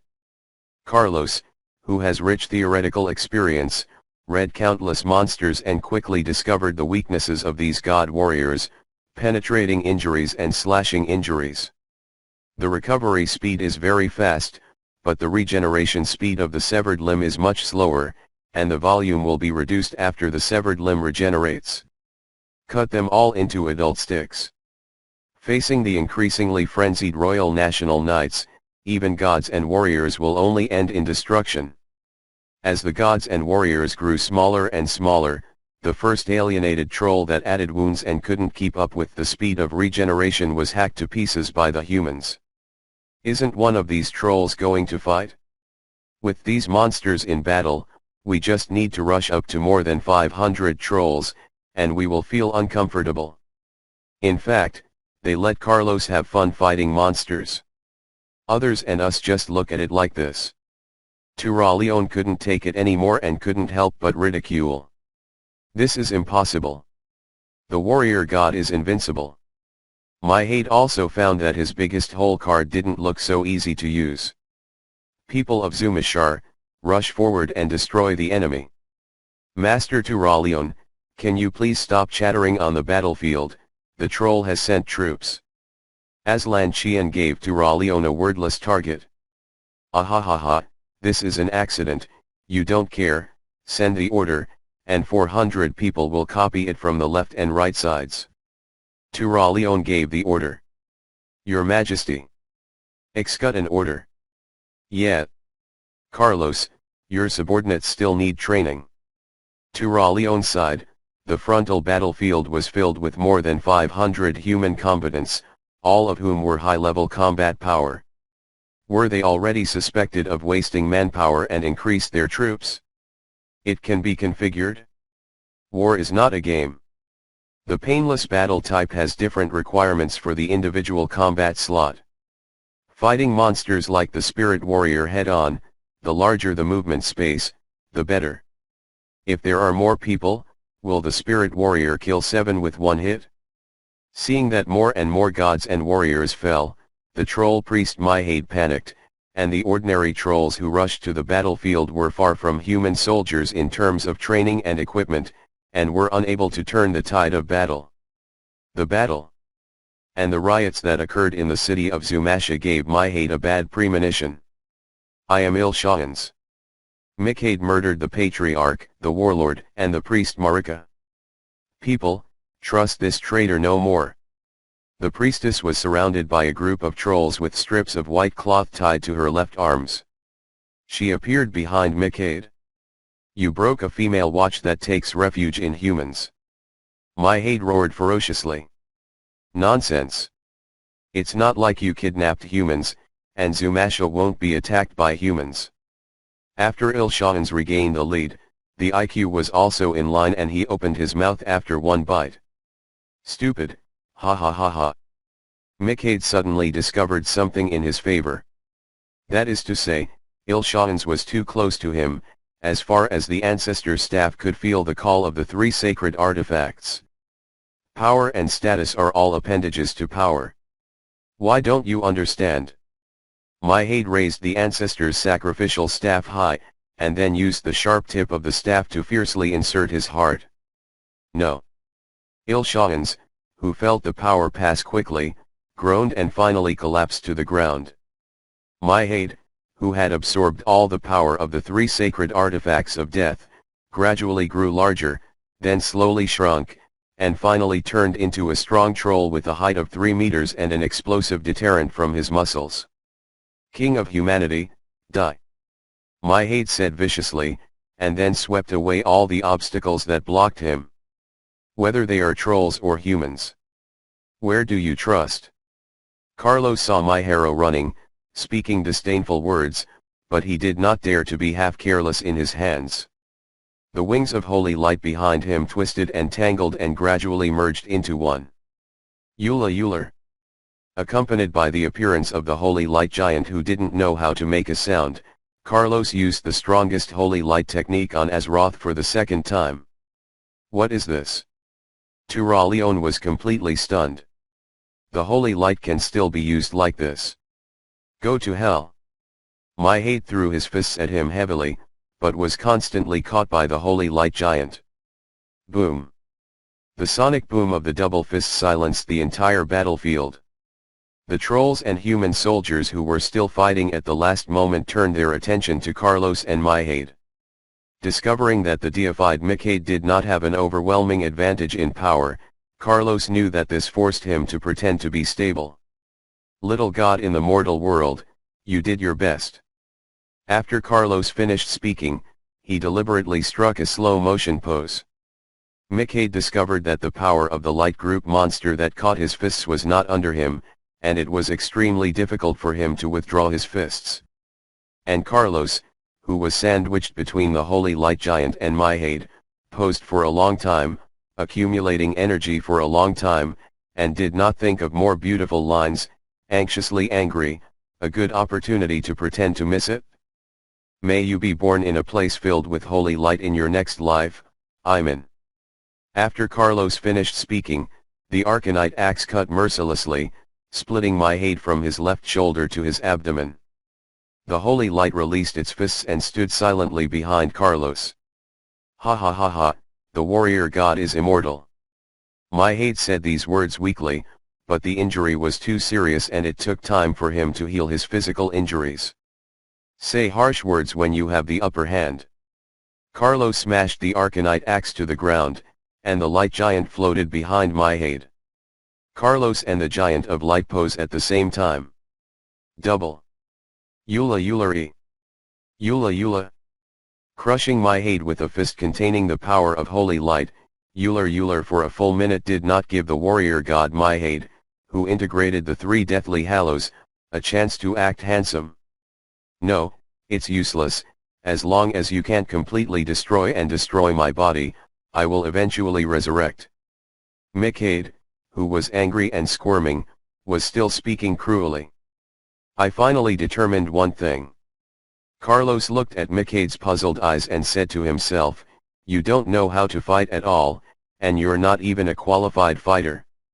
Taking a step back and retrieving his Arsite axe, Carlos raised his weapon high and yelled, Altarak. The holy light giant rushed into the sky and turned into a dazzling hot holy light axe and fell, and turned into ashes at the cry of Vice Admiral Mikhaid. Not handsome, I still have to prepare a great sword. Carlos whispered, then looked around the battlefield and uttered an eerie roar in troll language. Who else? Chapter 145. Still 2 in 1. Whether the occupying army is good or not depends entirely on whether the leaders are willing to cause trouble. Under the forced coordination of the Ilshans, Charles's army entered Zumasha without issue. The human army then blocked several exits from Zumashar. Although there are trolls who question the collusion of priestesses with humans, and suspected that humans as fiefs would exterminate the Moss trolls, Carlos's withdrawal policy gave Ilshans a chance. His Majesty Carlos is a noble king, and the king's credibility is higher than life, and humans have not entered the city. Ilshans fallacy. But the trolls are nothing, even the trolls who support the Ilshans doubt human motives. Regarding this question, Carlos stated his own terms. Based on the weight of the troll priestess Ilshans, the humans must request 20 precious metals and jewels from Ilshans. Greedy humans. Although the troll was in pain, he still paid the fee, and then Carlos wandered through Zumasha and happily retired. Even Ilshans did not expect Carlos to withdraw like this. Carlos, stand down. What are you thinking? We sacrificed over 300 good guys before rushing forward, and just left. This time we were met with civil unrest by trolls. It was so easy. Best opportunity? Turaleon did not understand Carlos' withdrawal order. The opportunity will come soon. Fortunately, Ilshans looks so strong and doesn't weigh too much. Carlos smiled and weighed the troll's first reward. He did not matter to Tula. Yang said. You want gold and silver treasures, get rid of the evil Moss trolls, we copied Zumasha, nothing. Carlos, give me a reason, why retire? Turaleon yelled angrily. To take a small step back today is to take a big step forward tomorrow. Turaleon, we have more than 1,200 people. You are going to order a meal for more than half a month, the soldiers who stayed up all night and rushed and joined the giants. Will the warriors who have fought with the devil's blood against the trolls in the city fight again?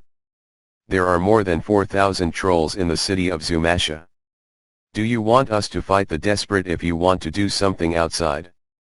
Although Carlos smiled at the corner of his mouth, his tone turned stern. I'm sorry, Carlos, I'm very sorry, I understand what you said, but such a great achievement is in front of me, my mind is confused. Turaleon clenched his fist twice over his head and sighed heavily. Fame and fortune, who is not tempted, you are upset because your heart is not big enough.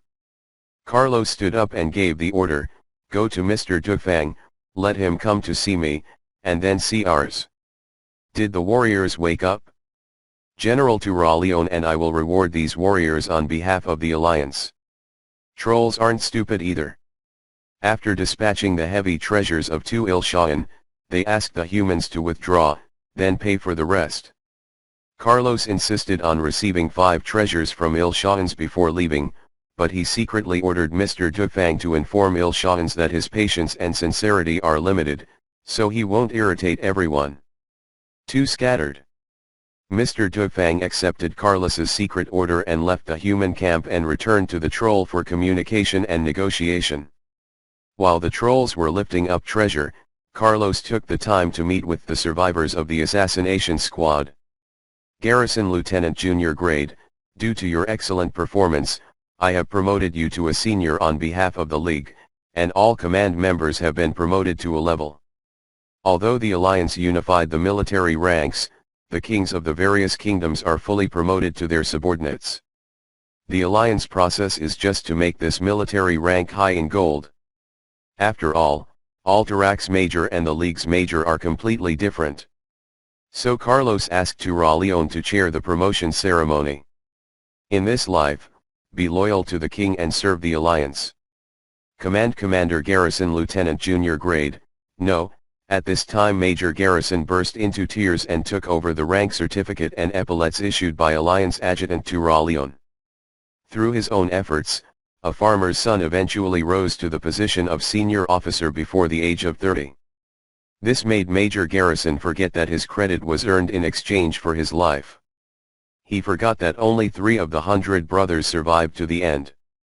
13. He forgot the desperate fight on the high platform of the altar. He forgot the scars when the heavy siege stood out. He only remembered the joy of victory and the sweetness of success. As soon as he signed up for the assassination strike team, Garrison of Ensign wanted to understand that in this chaotic world, people are worthless. If he evaluates the merits step by step, he may be lucky enough to become a senior at the age of 40. Just a captain.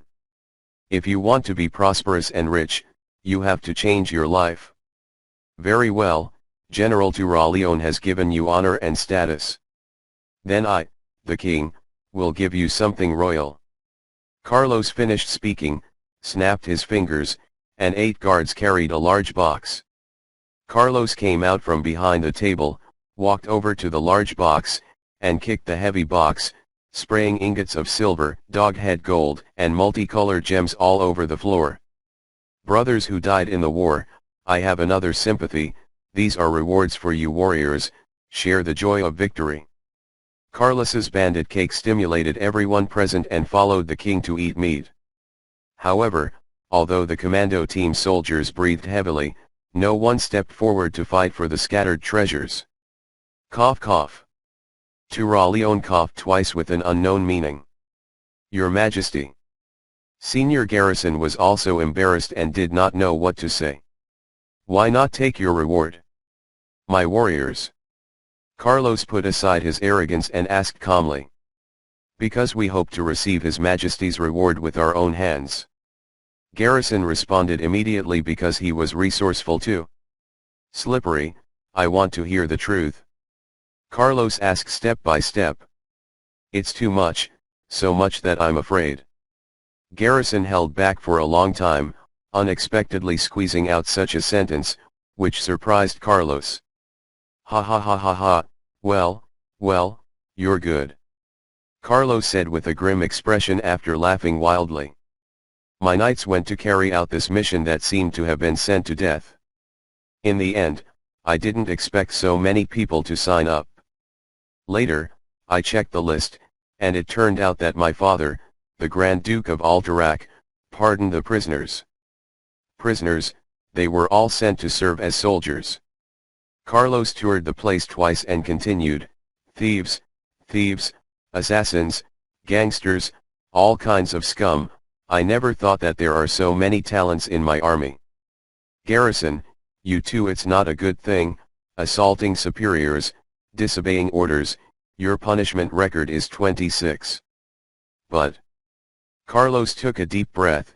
You have passed the Go test, you have passed the Holy Light test. No matter what crimes you have committed before, right now, as the King of Altarak, I declare that you are a hero of the Alliance. Carlos opened his arms and used the power of the Holy Light.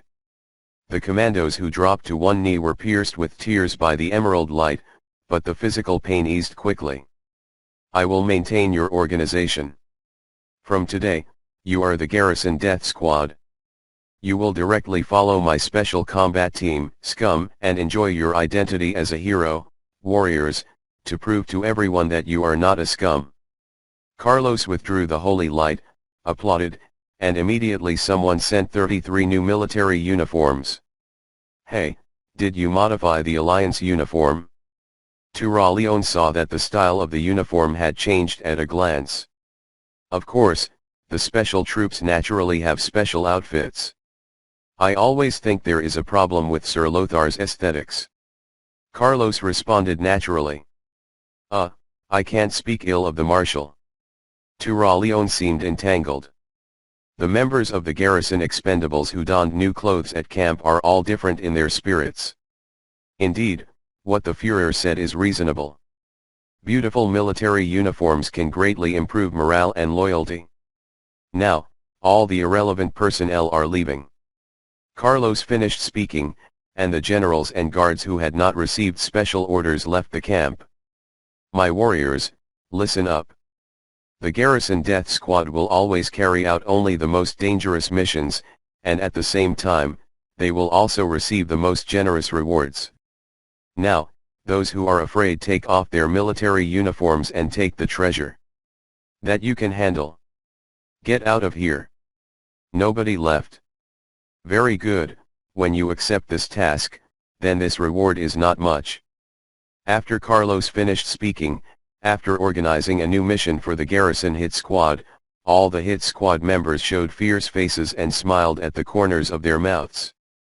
Go, when you complete this task, you are eligible for this reward. It wasn't until the guards gathered and took away the scattered treasures that Turaleon said, Carlos, you are such a shameless villain. I apologize for my innocence. Humans need more villains like me. Carlos responded with inaudible words. The next day, when the trolls sent the rewards as promised, the human army withdrew, and they withdrew simply and decisively, without a trace of sluggishness. When the humans have left, the trolls begin to fight. The participating cronies of the patriarch accused the priestess Ilshans of colluding with the humans, and the priestess's followers accused the main faction of the battle of destroying the entire evil Moss clan. Anti-humanists say that humanity is unreliable and that world disputes cannot be changed. The pacifists say that the trolls have spilled enough blood. Now there are human kings who are willing to keep the peace with the trolls, and we should appreciate it. Mr. Dugfang said, little ones, keep your hands and feet clean. Then that night, the backbone of the three priests was killed, and the inner contradictions of the troll Zumasha suddenly became sharp. The next night, without Mr. Dusk mixing the water, the murder spread throughout Zumasha. On the third day, Ilshans accepted his subordinate's suggestions and launched an iron-blooded crackdown on the opposition and internal Zumasha unrest. On the fourth day, Carlos's messenger came to urge the Moss troll to pay the remaining bounty. Before entering the city, the troll's spear pierced his left shoulder and the messenger fled in haste. On the fifth day, Zumashar caught fire and the trolls fought. Ilshans defeated, but Zumashar's food was burned. I come, I see, I win. Carlos entered Zumashar for the second time after he was forced to play, and behind him was the army of 3,000 that was rested and radiant. The internal friction is really terrible. It takes at least 2,000 troops to besiege the troll city for half a year. Due to the internal friction, we have breached it twice in a few days. Turaleon said excitedly. So we need to keep women out of politics. Carlos arranged irresponsibly. You are sexist. Turaleon sneered back. Ha, if you are a woman, I will take you as my queen and let you sleep in the bathroom. Carlos was in a good mood and damaged Turaleon without any barriers. Enough of you, the dignity of the king has been cut off by you and used to feed the dog. Turaleon's words aroused the disgust of other Alterac generals. Carlos waved his hand dismissively and said, the king's majesty is only used when the king needs to show his majesty, like now. Priest Ilshans, we meet again. Human, trusting you is my biggest mistake. People of Zumasha, forgive me, I am guilty. Who made you treat the priestess like this? Unleash. Carlos motioned for the guards to touch Ilshans and the restraints of his men. You are a despicable villain, you have lost the face of the king, a traitor who does not say anything.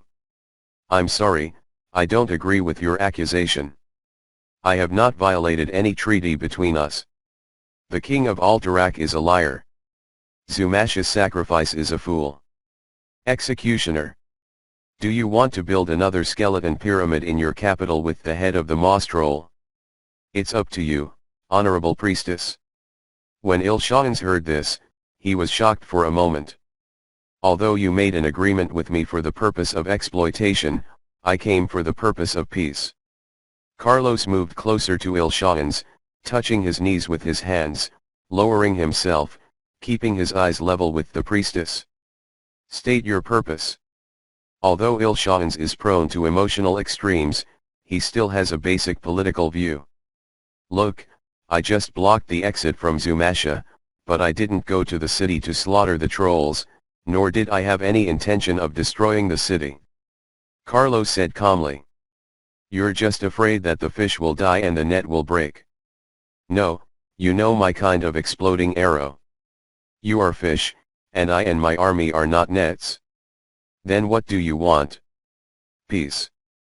Peace? Ha ha ha ha, do you need peace around your neck?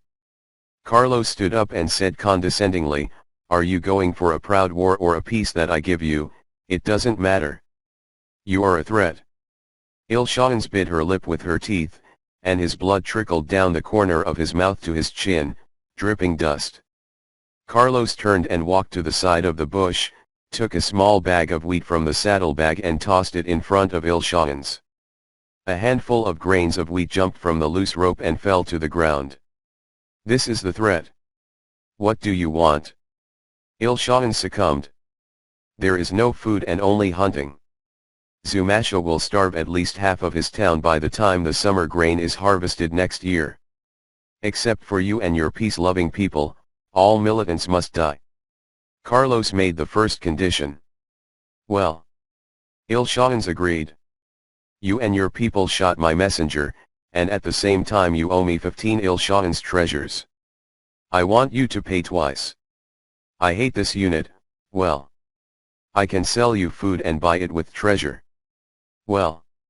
Il-Shahans' voice was already shaking. Then, you are still a noble priestess. You saved Zumasha, and you also saved the fragile trust between trolls and humans. I hope your words count. Il-Shahans pushed back his sleeves and turned to go.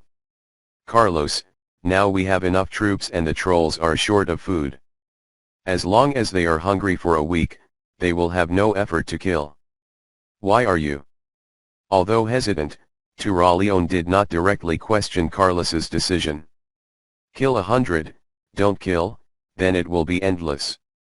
Carlos finished, laughed, and then left alone. General Turaleon, do you understand what your majesty means?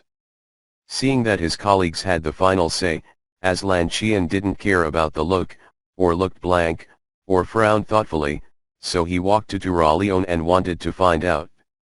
Ha ha ha ha, I learned another trick. Turaleon burst out laughing. General Turaleon, what do you mean?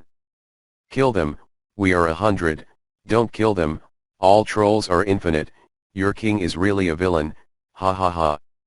Turaleon smiled too and left, leaving Aslan with an inexplicable face. Qian remains in his place.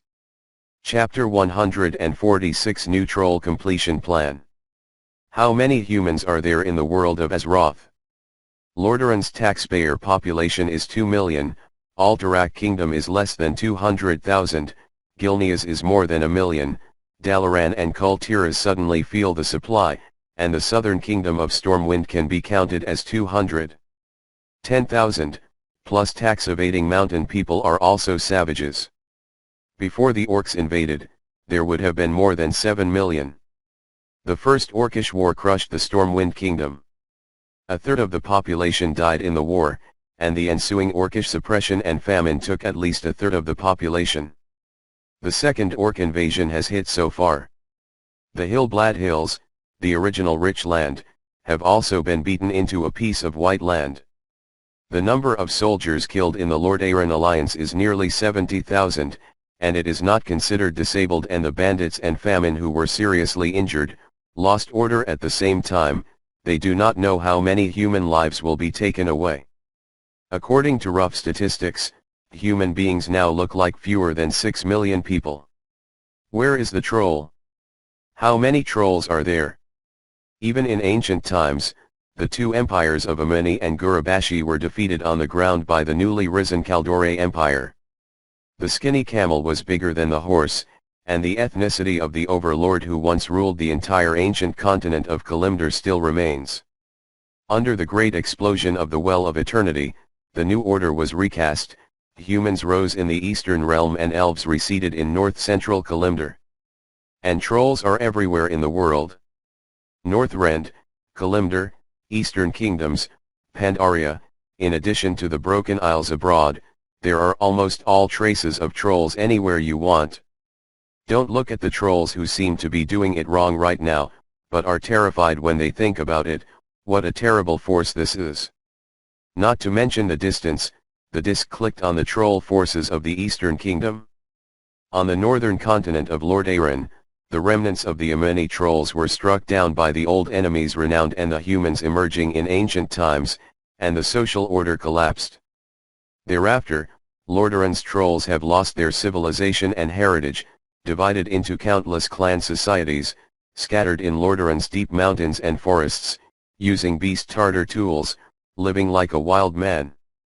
It is impossible to count how many trolls there are in Lord Aaron, but the total population of basic civ trolls in the cities of Zeuaman, Sinzalor, Shadraro, and Zumasel is fivefold. Thus, a conservative estimate is also over 500,000. This is the Lord Aaron troll who has been bludgeoned with grease for hundreds of years. In Strangle Thornvale in the south, the Gurabashi trolls have regrouped, replenishing their energy in the giant city of Zerglabun, intent on restoring it to its former glory. In Zerglabun's sphere of influence, the million trolls is by no means a catchphrase. The overseas archipelago, the mysterious Zandalar tribe, has become a mystery. There are countless savage trolls whose lost civilizations have been turned into superior beasts. To make a rough statistic, there are around 2 million trolls still maintaining a social structure in the Eastern Kingdom, and the wild trolls are probably more than 2 million. After Carlos became king, the channels for obtaining information became more diversified and accuracy was improved. After researching a lot of information, I finally got more or less reliable data. But after finishing the statistics, the king of Alterac broke out in a cold sweat. What a terrible amount is this? If the trolls unite, can the night elves who have given up magic turn the tide again? If the trolls from the Eastern Kingdom unite, can the humans and high elves really defeat these terrifying monsters again? If the Lord Aaron trolls unite, does the League have that much chance of winning?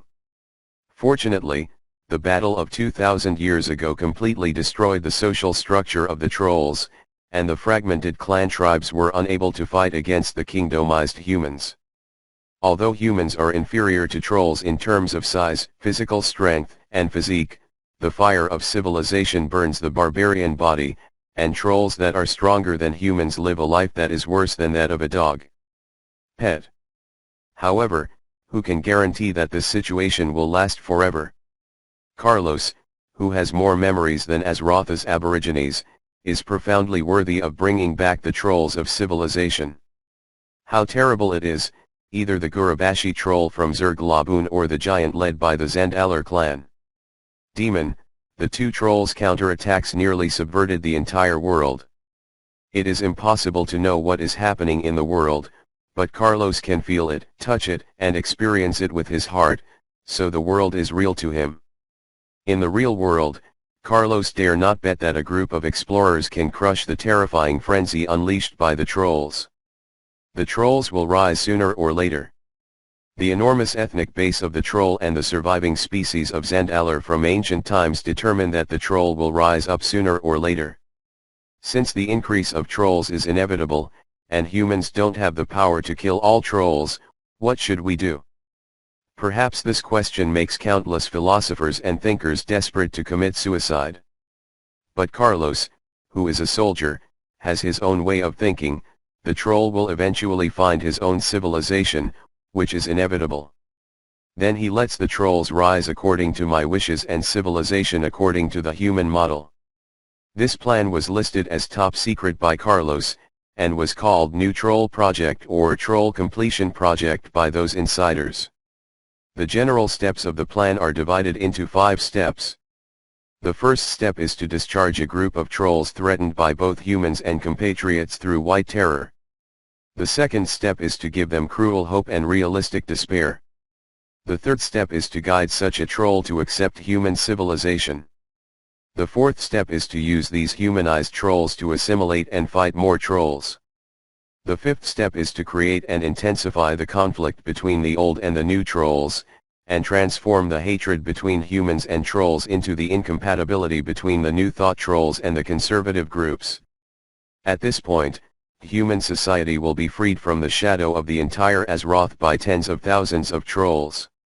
When Alex Barros found out about his son's plan at first, he felt it was a fantasy. However, based on detailed data and reliable reasoning, the Grand Duke of Alterac did not find the scroll manuscripts destroyed. I crushed it myself. After persuading the Grand Duke, and led by Alex Barav, Carlos received help from the surviving Council of Tirisfal. When he heard his father mention the Council of Tirisfal, Carlos was stunned. After Alex finished the explanation and combined with his own memory, Carlos realized that Medivh destroyed the Tirisfal Council headquarters and killed all the magicians in the secret base, and there were some people who went out on business. He survived. If the council still exists, where can the orcs be so rampant? As one of the funders behind the Tirisfal Council, the Barav family is particularly saddened by the destruction of the Tirisfal Council. The family's investment for hundreds of years, regardless of cost, has been wasted. And Carlos felt like listening to a fairy tale in the clouds and mist. He felt that the world was so strange, and the shadow behind the world was terrible. After thinking about it, I felt a kind of visceral fear for Sargeras. It is not the fear of the power of the fallen titans, but the calculation of people's hearts by the burning legion of fear. Sargeras, step by step, step by step, step by step, has already overcome humanity's current dilemma. Is this a coincidence or is it part of the plan? As Carlos fell into the endless loop of thought, a name brought him out. Among the survivors of Tirisfal, the former guardian Magna Iguin now lives in seclusion near Davire Farm in the Arthi Highlands. The report from him is terrible. I must submit it to the excellency of him. Archmage Iguin knows. That's what Alex Barav said. As a result, Carlos saw the legendary wizard, Magna Iguin, who walked through the portal. It's impossible to describe this ancient guardian's appearance in words, because Magna Iguin has set a high-level designated oblivion technique for herself, appearance. Carlos only remembered the long hair that shone like gold. While other archmages were still studying elemental magic, Magna Iguin's magical achievements had already reached the pinnacle of Azeroth. Even though Carlos had added 4 experiences in the Path of Holy Light, he still felt that the beautiful and nondescript archmage in front of him was full of mana, as deep as the sea, with no depth at all. Didn't that mean that Magna Iguin passed on most of the Guardian's power to her son Medivh? Why is Magna Iguin in such a fierce state of vanity? How did Lothar defeat Medivh in Karajan? When Carlos was distracted, Magna Iguin had finished reading Carlos's report. Very well, do it with confidence and I will give you the necessary support. After Magna Iguin finished speaking, she didn't do too many gestures and spells. With a snap of her fingers, she opened a portal and went wherever she wanted her to come from, leaving only Barav and his son in the secret room. Father, Azeroth is too dangerous, I want to return to Earth. Carlos, what are you talking about? I said let's perfect the whole plan. Yes, the interests of humanity and Alterac, as well as the interests of our Barav family, must be integrated. King Terranaz of Lordaeron's plea for help caused Barav and his son to revise the plan. At the same time, he also made Carlos's eyes shine and found a new breakthrough, Zumashar. When the army besieged Zumashar, the trolls succumbed to threats and temptations, using the precious metals, jewelry, and mysterious materials used for hundreds of years to consecrate ancestors in exchange for the substances necessary for human survival. But this is just the beginning. Habit is a terrible power. As you retreat from the first step, there will be a second and a third step, until there is a huge cliff behind you, which is irreversible. To Zumasha's troll priestess, Ilshans, she thought Carlos and his army returning the ancestors' staff and the 3 deathly hallows was stupid. The ancestors will bless the trolls. Although Ilshans is not as radical and extreme as Mikade, he is still a racist troll. Humans can use it, but they can't believe it. Ilshans is convinced of this. What she did seems to be conflicting, but one thing hasn't changed, and that is to keep Zumashar away from the flames of war. To Zumasha's evil Moss troll, Ilshans remains the benevolent, sacrificial and caring master of the people. When Carlos sent the first batch of high-priced food to trade with the evil Moss trolls to Zumachar, Ilshans communed with the prophet's spirit on the high platform of the altar, hoping to gain enlightenment, but the priestess was horrified upon arrival.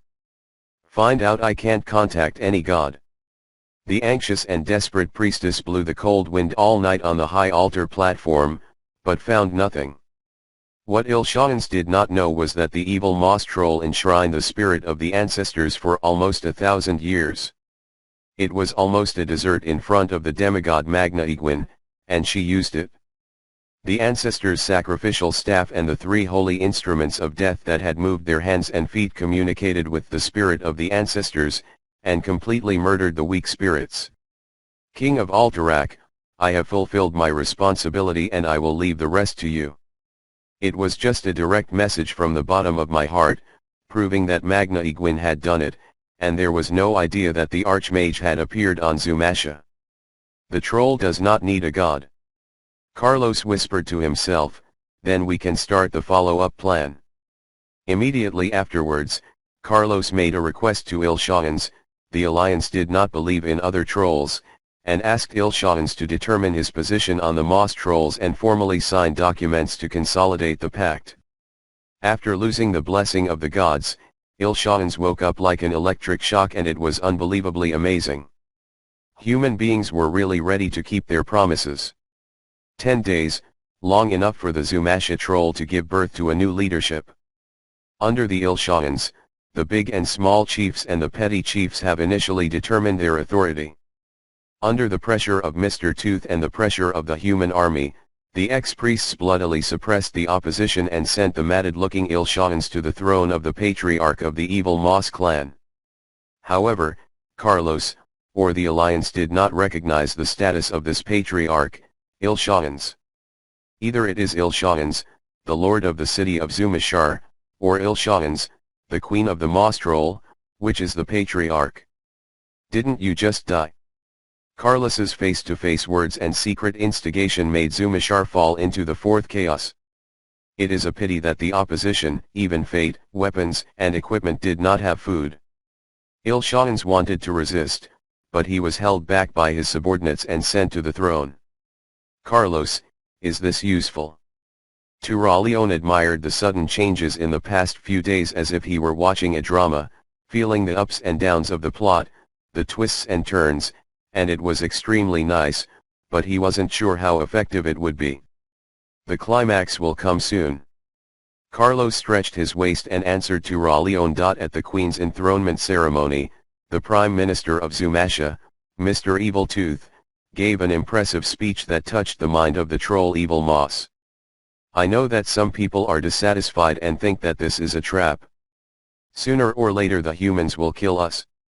The hatred between trolls and humans has continued from ancient times to the present, and the contradictions between the two are irreconcilable. Humans, they have taken our land and we have left our civilization and destroyed the impeccable empire of the Ameni trolls in ruins, and we have turned the once ruler of the continent into a poor man without clothes or food. Humanity is hateful." Mr. Dufang's reversal attracted the attention of all the Moss trolls. "Aren't you a human runner, dog? But have you ever thought about a problem? The hatred between trolls and humans is truly indelible and cannot be removed. Do you know the direct ending? Is this true? Who said it and who did you listen to?" Mr. Dufang used a long series of rhetorical questions to stump the Moss trolls. "It was said by the clan elders, and it was your parents who said when you were young, that the humans will come. The humans are coming. You can make up for your sleep and the humans will come to eat you. Right. Mr. Dufang asked God Tyr. But I want to tell you a truth that no one thought of before. We trolls, take your hero Zujin as an example. He eats well, sleeps well, and is well dressed. He has already lived 600.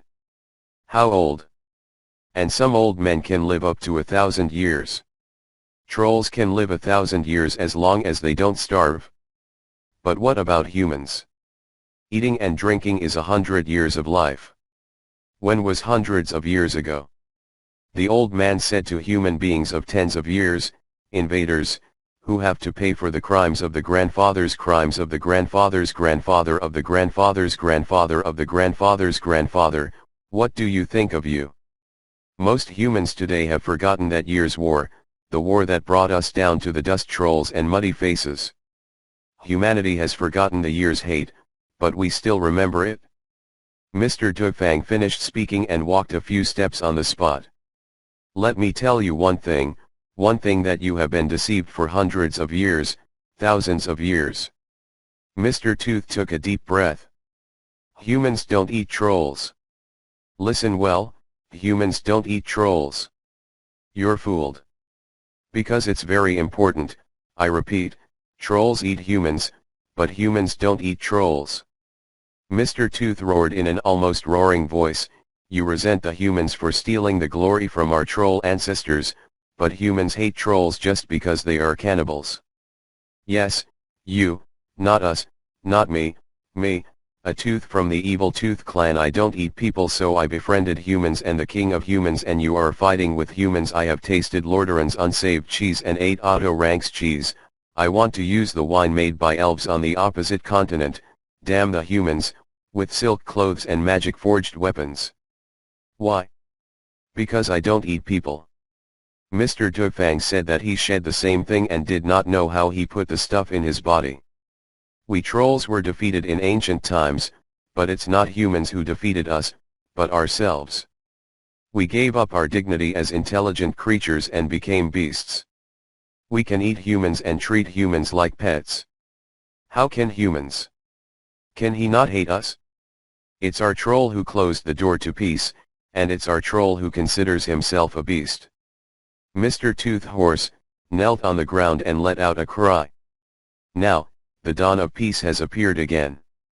Humans have expressed their sincerity with food and materials. They have 5,000 strong, fully armed, muscular men with steel swords and iron armor. And we counted all the old and weak women and children. They are crowded, but they did not kill us. They are believable. Peaceful and within reach. All it takes is for us to give up a few bad habits, like cannibalism. Mr. Tooth stood up and straightened the troll's spine, which seemed to be curved forever. The new troll, the new atmosphere, starts with me. I have only one tooth. I have a bad tooth. I've never eaten anyone before, and I never will. After that, Mr. Dufang, the Prime Minister of Zumashar Kingdom, broke his one big tooth with both hands. The glory of the ancestors is not starving, and the glory of the trolls is not barbaric and ignorance. From today on, everyone can call me Broken Tooth. Zyuma. In the language of the trolls, Zyuma means perseverance. For the Queen, for all the Zumasha trolls, I will use all my strength to maintain friendship with humans and create a life where everyone can eat and warm themselves. If I break my vow, I will end up like this tooth. Mr. Tooth, no. The Broken Tooth Prime Minister smashed the broken tooth against the ground fiercely. Seeing that the time had come, the Broken Tooth Prime Minister's babysitting began to yell, and the human soldiers shouted slogans in the troll language with strange accents. In the end, all the voices express the same meaning. Long live Her Majesty Queen Ilshans. Long live the new troll. Long live peace and friendship. Under the deafening sound, Turalion looked at Carlos and leaned into his ear. You instigated a city troll. Carlos also put his head close to Turalion's ear. This is just the beginning. Chapter 147 Warning, a big wave from Illyria is coming. Carlos Barav's father was the great politician Alex Barav. Grand Duke Alex taught Carlos many things and how to be a qualified king. The father from the previous life was just an ordinary worker. This ordinary father only taught Carlos one thing, how to be a personal person. And this ordinary father, even his appearance has been forgotten by Carlos, but the only teaching he left to his son, Carlos still remembers deeply: don't do what you're not good at, don't listen to the foolish things around you, do the thing is the shadow of the person. When the shadow is crooked, the person will be on the right track. In the previous life, Carlos once snorted the sentence and felt that his father was too conservative. If the young don't even have the energy to rush, what's the difference between being alive and salty fish? But in this life, the life of the rich, the life of Carlos Barav, the new king of Alterac, he deeply agreed with this sentence. It turned out that it wasn't my father's words that were wrong, but my understanding was wrong. In the era of laughing poor but not laughing prostitution, matter is too dominating everything, and some things that should not be represented by matter are also forcibly represented, so the amount of potential matter that a person can control becomes a measure of a person's potential, the main criterion of value. But on the world of Azeroth, Carlos realized the honor that fame and prestige bring him, experienced the value of prestige firsthand, and became a beneficiary of morality. In the world of Azeroth, it is not established for the lowly to give birth to the high and die.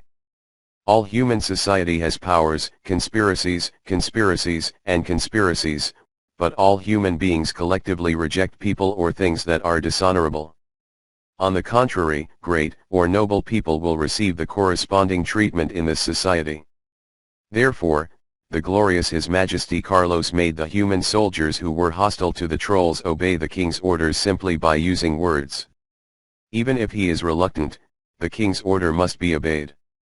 Under humanity's first retreat, the Zumashar group of trolls, already in a weak position, had to retreat. You step back, I step back, and there is room for communication. Although just as determined as Zumash's new prime minister, Broken Tooth. Zyuma, under Carlos's proposal, the trolls willing to give up old habits bought human-made dental rings to embed their large teeth. The broken tooth and inserted tooth appeared among the trolls whose natural teeth were beautiful. Charles forced Turaleon to present a set of royal honors and luxury items to the new Queen Ilshans on behalf of the alliance, and asked the new Queen Ilshans of the trolls to display the majesty the king should have. Ilshans, who lost communication with the spirit of the prophet he believed in, was alone and in a panic, and accepted the advice of the humans, began to live according to the lifestyle recommended by the humans and transformed the Zumasha troll according to the suggestions given by humans. Social structure. Carlos, is this working? Everything now is based on the pressure of our army. Once we leave, I'm afraid everything will be restored to the original state.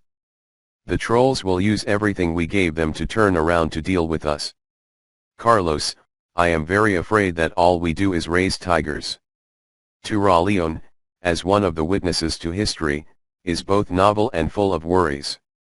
Your doubts are normal and reasonable. Our transformation is not complete, and there are still 2 steps to go before our plan is considered successful.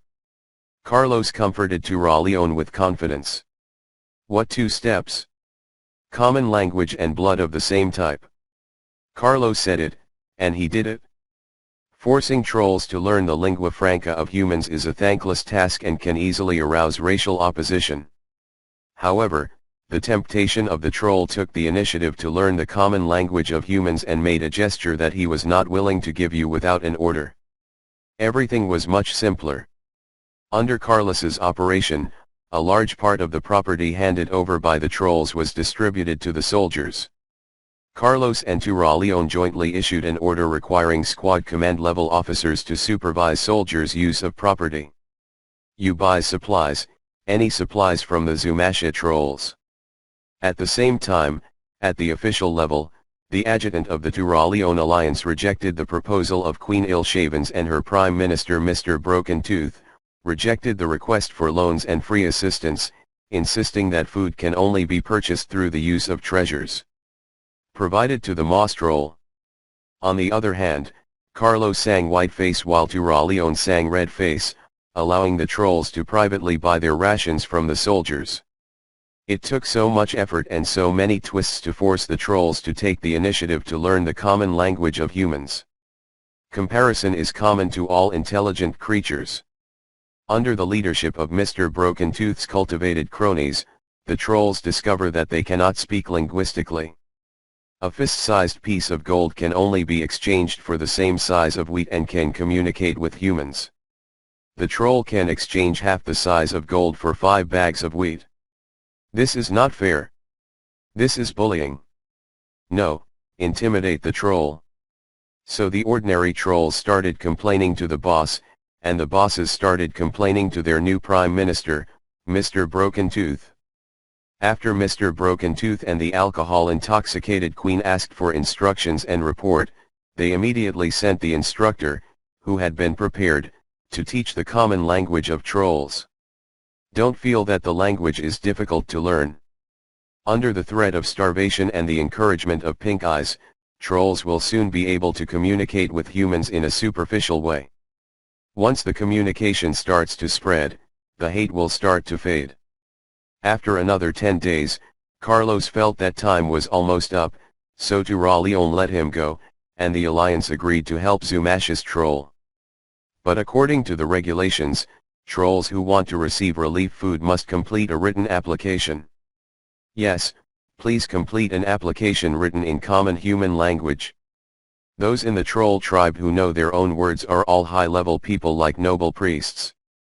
After hearing this news, ordinary trolls usually have an expression like "Are you kidding me?" So Mr. Broken Tooth's nursery started acting again, saying, "Is it possible to sit and wait for food to fall from the sky? Writing that thing is the price of food." When the trolls heard it, it made sense. It was too difficult to spend this winter hunting. However, there were still 2 months left to start planting. Without human relief, Zumasha would starve at least half the trolls to death. Under the pressure of reality, the trolls simply caved. It's nothing more than rote memorization. How could it be more difficult than handling a single adult hen-toothed bear? Carlos doesn't care whether you understand, use, or memorize things like culture. After starting Shikai, it will silently affect you. It is not a question of whether you want to stop it or not. After half a month of whipping wind and rain, at least 1,000 trolls have been able to lick their faces for rest, and human soldiers have called for something to change. Speaking with a half-literal troll accent, the soldiers who were commanded by Carlos and Turalion began to approach the tooth breaker, tooth implanter, and young trolls. Tobacco, alcohol, candy, and all kinds of newfangled gadgets. As long as you can say hello, nice to meet you, I'm a new troll, everyone can smoke a cigarette and have a couple of bites. And some smart and determined trolls have been able to ask the human soldiers a few stories about human society. In the mouths of human soldiers, high-ranking military officials such as Carlos and Turalion have become supermen with 3 heads and 6 arms, and Lothar, the leader of the alliance, is a monster with a height of 5 meters. Who knows that the small towns of the country have also been converted? A paradise on earth like Dalaran. To sum it up in one sentence, human society is good.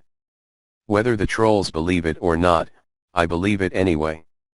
From the Northland fortress to Zumashar, to the mountainous forest, the road is difficult to walk, and it takes 4 days to walk one way, and the transportation of materials can only rely on people carrying horses. To show sincerity and transport more material, Charles's army of 3,000 divided into 2 parts, alternately going back and forth between the 2 places. What the trolls are saying is that theirs has shown initial sincerity, and we usually show sincerity when we withdraw our troops. Trolls eat this, humans talk about credit, and we talk about it too. More dental implanters appeared. Then the plan can go further. The humans began teaching publicly, selling numbered ironware and items previously listed as prohibited items, as well as a large number of luxury items. Your Majesty, if you do this again, the soldiers will not have the mind to fight, and all of them will soon become merchants. Aslan Qian complained to Carlos. It's all worth it. But your concerns should also be taken seriously. Starting today, let the logistics officer send additional staff to look at the material warehouse. At the same time, the training volume of the soldiers doubled. Carlos did not say a word, using the combat power attenuation of 3,000 human soldiers in exchange for the humanization of 3,000 trolls. This transaction is a constant profit. Carlos had thought about the consequences, but he thought it was worth it. Yes, My Majesty, I will train those children well. The soldiers brought by General Turalion. Transfer my request to Turalion, he knows what to do. Yeah. Due to Aslan Qian's reminder, Carlos came up with an idea. In order to deepen their understanding, Carlos proposed Ilshans for a competitive competition. The Troll Queen, who couldn't care less due to a crisis of faith, agreed without a care. Therefore, Zumashar spontaneously selected 300 warriors to meet the challenges of humanity. Sports competition, you humans are still far away. All trolls have such thoughts and sense of superiority. People can die without losing face, do you understand? Under Carlos and Turalion's comments, the morale of the human soldiers selected among the 300 excellent soldiers was like a rainbow. However, reality is cruel. In non-lethal competitions, the trolls' physical advantage is too great. 46 competitions, humans have only won 17 victories, which is just over a third. The trolls' pride flared instantly. But in the last team competition, 200 people played a mock battle against 200 people. Almost all of the humans and trolls saw the highlights. Even with wooden arms shields, the humans still crushed the trolls with 0 casualties. The troll cannot understand and accept it. Why are weak humans able to defeat powerful trolls? Why are they so thousands of years ago, and still are? Why? Some trolls can't understand such a scene. It is not a tragic victory, not a small victory, a great victory and 0 casualties. On the pile of fallen trolls, the humans stand proudly and no one gets off. This fact is striking. Shattered the last pride of the troll. What is happening in this world? It is impossible. The drunken Ilshans also woke up from a hangover and yelled from the stands. There are 200 paladins, all of them are battle-tested veterans. They are all at least the rank of junior lieutenant grade. All of this is lost. I will tear them down and rebuild them. Carlos smiled. Turalion said. But 0 casualties is unexpected. But your Aslan Qian is really shameless. A knight-level general changed his clothes and finished. Turalion nodded and agreed with Carlos. According to the statement, those 200 people are all elites in the alliance, and if there are problems with the trolls, then the alliance should be over. Cut, there are a lot of people with high ranks among the people you brought, where are all those people? Carlos replied. The competition is bringing 90% happy time to trolls and the darkest, gloomiest ending. Taking advantage of this opportunity, Mr. Broken Tooth threw away his new troll civilization project. Reality is more convincing than language. Human beings have shown that the power of civilization is enough to crush ignorant barbarism. The Zumasha trolls finally began to face the power contained in the 2 words of civilization from the bottom of their hearts. Everyone, our plan has been more than half successful. Just the last step, we can go home. That night, at a banquet celebrating the 200 warriors, Carlos told all the generals. The final step of the plan is divided into 2 plans, namely the Headhunter Project and the Mercenary Project. The warriors of the garrison squad burned the trolls' food for half a year. In this cold winter, hunting was simply not enough to support the survival of the entire tribe. and the little food provided by Carlos and Turalion's relief can only be used to hang humans, not to mention the more edible trolls. When Zumasha's treasures accumulated over hundreds of years were depleted, Mr. Broken Tooth threw away the Headhunter project. The so-called Headhunter plan is for the new Zumasha trolls to obtain property through authorization from other troll clans in exchange for survival materials with humans, while taking over other clans' food at the same time. If Carlos and his army had been stationed in Zumashar, the Moss clan would have done so long ago. He's not a clan troll, he's just food. But the new troll who took over the teeth-laying ceremony has promised to give up bad habits and no longer cannibals, so Carlos gave a compensation deal. As long as the Fangs bring back the heads of other ogre trolls, the Alliance will compensate the trolls with gold coins. And give headhunters limited commercial rights and tax exemption rights.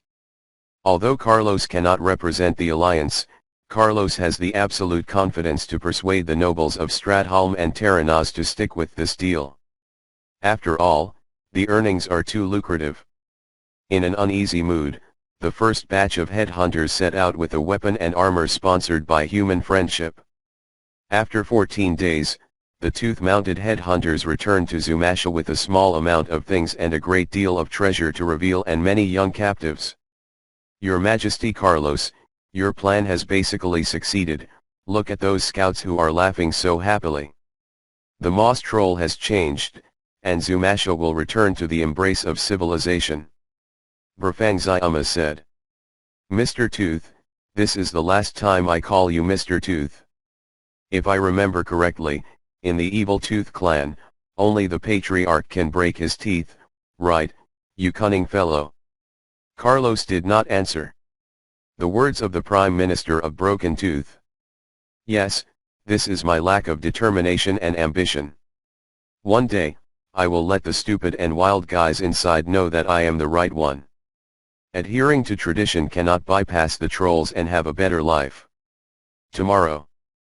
Prime Minister Broken Tooth said in an excited and expectant tone. Friendship is so fragile in the face of power and I have many friends, but few real friends. Sometimes I regret it a bit. I turned my only true friend into the troll in a prime minister. Carlos's words from the heart made the once evil Tooth, and now the Broken Tooth. Zyuma also silent. Master, my master Carlos, thank you for treating me as a friend. I believe that as long as our original intention remains the same, status promotion will only strengthen our friendship, not change it. Hopefully, when the mercenary plan is successfully implemented, I'll lead someone to leave. This Zumashar belongs to you. Do you need me to help you solve Queen Ilshaan's problems? No, Ilshaan's is still useful. After a brief conversation, the two quickly parted ways, and the changes in their positions made it inconvenient for the two to speak in public further. The so-called mercenary plan is not that Carlos needs Zumasha to provide troops for the Alliance. It was Carlos who wanted to give the chosen trolls the benefits of falling from the sky. Zumasha will be located in the south of Zumaman, the population is too small, so the so-called mercenaries will not be too many, up to 300 to 500 people, and they must be dental implanters. This group of mercenaries acted as political mascots. Carlos will always be taken by his side, carefully guarded, and will be released back to Zumashar after the Second Orc War ends. After the friendship fueled by the war, these lucky trolls will have a kind of closeness to humans and alliances, at least the Alterac kingdom will have a kind of closeness. And after seeing the prosperity of the world, these lucky guys can't stand the poor life of Zioaman or Ziojinzamini.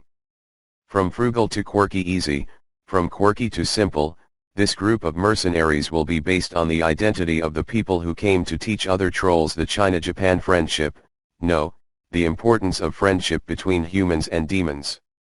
These trolls who return to Zumasha with a large amount of war rewards will become the staunch pillars of the bridge of friendship between humans and trolls.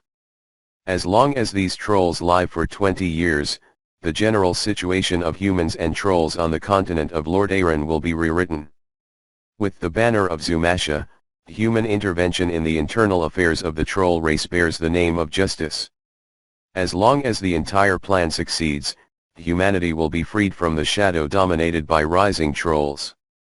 Carlos, what do you think the troll hero Zul'jin will do in Aleria's hometown? It's been a long time since the goddess left. Turalion started to miss Aleria when Zumasher's strategy came to an end. Zul'jin will not succeed, but the troll fails. Only we are invincible. Say what you can understand. Turalion, listen, we've created a whole new future. A feeling of refreshment filled Carlos's entire body. Chapter 148. Elf is not a devil, sexy is not a show. After returning to the Northland fortress with the inner cog among the 337 trolls, Carlos felt that this trip to Stratholm might almost come to an end. The reputation of the Stratholm area has also been brushed, money has been made, trolls have been fought, war fortune has also been made, and the benefits that should be taken into account have basically been maintained. In the final military summary meeting, the subordinates raised a question: what if the trolls turn against the water? This question woke up the triumphant Carlos. Sure enough, one person was short-sighted and they were all very smart. He took it for granted. What happens if the Prime Minister is overthrown by a coup? Carlos, who was woken up by a word, got up from the conference table, walked to the map on the wall, and thought carefully. Carlos, you see, we built a fortress in Northland at this location, blocking trolls' access to and around Stratholm. Turalion also stood up and marked the location of the Northland keep on the map. Then, while we build Southland Fortress here, let us stop the mountain-walking trolls from invading the roads of Darren County, and then suggest that Stratholm's masters organize a patrol cavalry of 500 men to cover the crossing of Corin. There is nothing wrong with that. The number of trolls that are harassing on the mountain road is less and the patrol cavalry 500 is enough to eliminate, and the number of patrol cavalry is large enough. Turalion marked his ideal location for the Southland Fortress on the map. A troll raiders made me feel a little ecstatic. Carlos wakes up, actually has a kind of Laozi is the protagonist, the mentality of fate belongs to me, this is a big taboo. In general, people with this type of thinking are walking the path of destruction, that is, if God wants to destroy people, he must first drive people crazy. Shaking his head slightly, he focused his attention on the map and calculated it in his heart, and couldn't help but sigh that Turalion was really a natural commander. The location of this location was horrible and scary.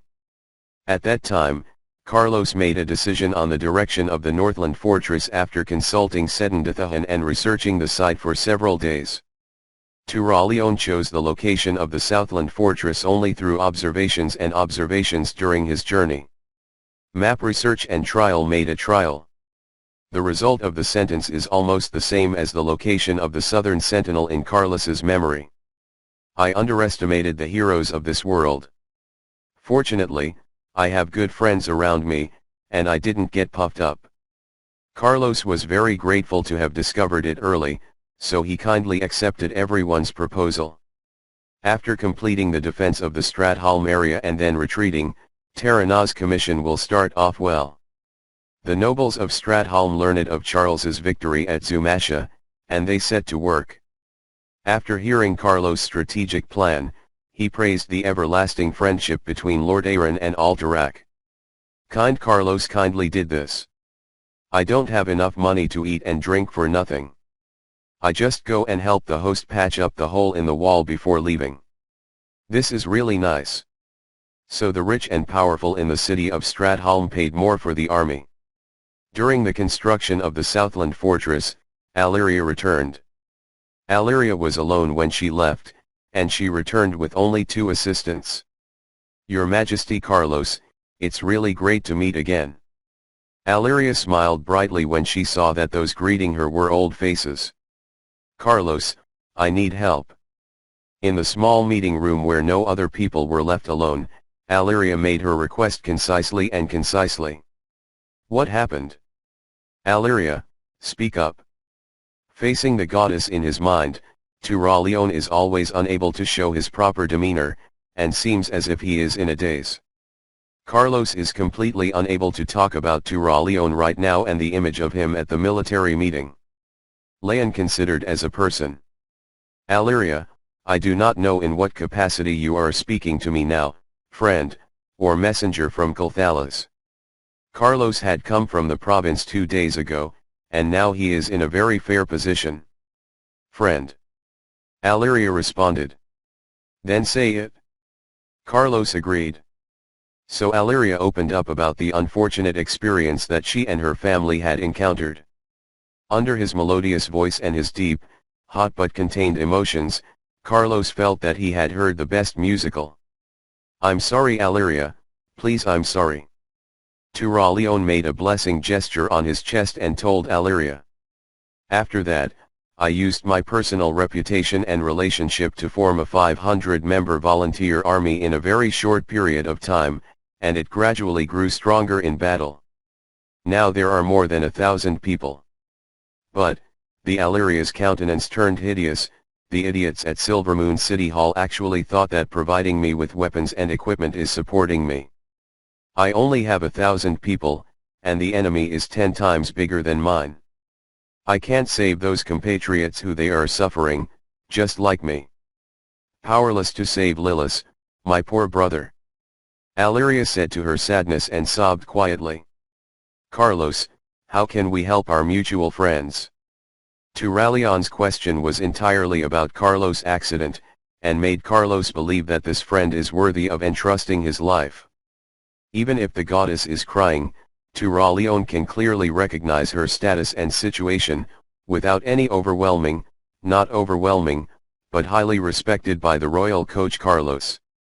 Aliria, first of all, Colthalas did not join the alliance. It is a big political problem for us humans to enter your Colthalas. Second of all, how do you need our help? I cannot take the lives of thousands of soldiers. Just kidding, if I fail, or if I, Turalion, our army fails, Stratholm will be greeted with a bloody massacre, you know. Carlos said calmly. With the memories of the previous life, Carlos certainly knows the fate of Aliria and the tragic experience of his brother Lilith. But what does this have to do with Carlos? Not cold-blooded, but a very real question. What is our relationship? If you are worthy of me to expose all kinds of flaws, what kind of unreasonable and inexplicable weirdness to help you? Does Lilith's Windrunner life and death have a halfpenny relationship with Carlos Barav? 10,000 steps back and said, even if Carlos Barav is a bad guy, he can't see the dead, especially his friends.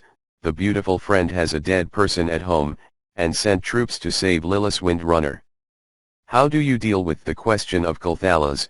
What are your human forces doing in my Colthalas site? How do you deal with the questioning of the alliance? Terranaz asked you to come to Stratholm to help you when you spend money on favors. You ran to the High Elves to be a good guy. What do you make your fellow humans think they are fellow alliance members? Therefore, without the formal request from Colthalas, Carlos would not enter the territory of the High Elves. All good deeds were considered stupid, and Carlos wouldn't do it. Additionally, Colthalas joining the alliance in declaring war on the Horde is also a major turning point in the Second Orcish War. If Carlos turns into a bad guy, he will save Colthalas, the Sun King, and the great leaders of the Silvermoon City Council. The guy feels that the world is peaceful and the alliance of humans can fight so well. Let's keep eating, sleeping, and fighting the peace. That would be funny. Moral correctness does not mean political correctness. Carlos, as king, has no reason or position to remind Aliria and all the High Elves of what can happen, because the man named Carlos Barav is Otter. The king of rank is the king of humanity. I hope you can lead the army to the north, and I will cooperate with you to destroy the trolls. Aliria expressed her expectations. Wait, will you cooperate with me? Am I going to kill the troll? Aliria, do you need to take a break and have a drink? Carlos reached out his hand to stop Turalion from speaking. Aleria's words were too artistic, and the subject's relationship was completely reversed. Okay. Carlos, I'm sorry, I shouldn't be careful with you, but you are the only innocent compatriot who can help me now. Standing at the height of a leader, I understand His Anastrian Majesty's resolute, but as a warrior, I cannot let go of the immediate suffering you have helped us now, and our Kaldori elves will repay. Aleria found that the emotional card was not easy to use, so it started to make sense. Makes sense, but not enough. I'm here on a mission. You're also a general, you know. Carlos coldly refused. The trolls are not terrible. What is terrible is the tribe and the orc warlocks standing behind them. Your strength cannot withstand the impact of this army. Helping me is helping yourself. Aleria didn't make a mistake, she was using the truth to deceive people. Carlos knew clearly that an Astrian Sun Strider, king of Kulthalas, would not let the trolls wreak havoc. After investigating Gul'dan's small action of stealing runestones, the Sunstrider dynasty had enough strength. And the troll Zeoman who destroyed Zujin in the background. After all, the Northland fortress was built for the first time, and without supporting facilities, it is impossible to survive the impact of the trolls regardless of the cost. But with this northern stronghold, the humans can block the trolls for at least 3 months, which is long enough. Aleria, you have asked me for more than a friend can give. What you want is not something rare or a sum of money, but 6,000 lives? Carlos only has one meaning in his words. What is the price? What's the price? If the Alliance can help me eliminate these trolls, I will release another 2,000 volunteers to join the Alliance after the war is over. Aleria gritted her teeth and blurted out cruel words. Aleria, you need to rest, let's talk about it tomorrow. Carlos stood up, ready to go. To Leon, can you leave temporarily, I have something to tell His Majesty Carlos alone. Aleria focused on the word Your Majesty, Leon frowned, nodded and left, closing the door. What do you mean? Seeing this, Carlos sat down again. What do you hope to obtain, Your Majesty Carlos? Aleria said bluntly, but with her beautiful voice, the angry questioning was also unique. Aleria, it's not what I hope to achieve, but you've crossed the boundaries of friends. Carlos was not angry when faced with the gratuitous questioning, and he still responded calmly. So how can you help me? Aleria pulled up her chair and sat next to Carlos. What can I do for you? Revenge. Carlos knew Aleria's inner thoughts, and his words hit Aleria's blood like a bullet. Aleria, your heart is troubled.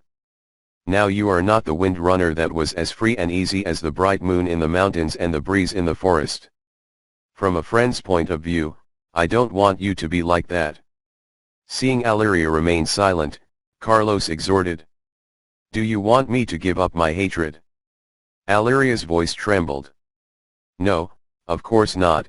Revenge is sacred, revenge is beautiful, revenge is justice, but revenge without an end result is meaningless. I think based on your experience, you should be able to understand what I'm about. Talking. I understand, but I can't do it. Those compatriots who tragically died in front of me, and my poor brother Lillis, the scum named Tyrone Gorfiend even played with his corpse.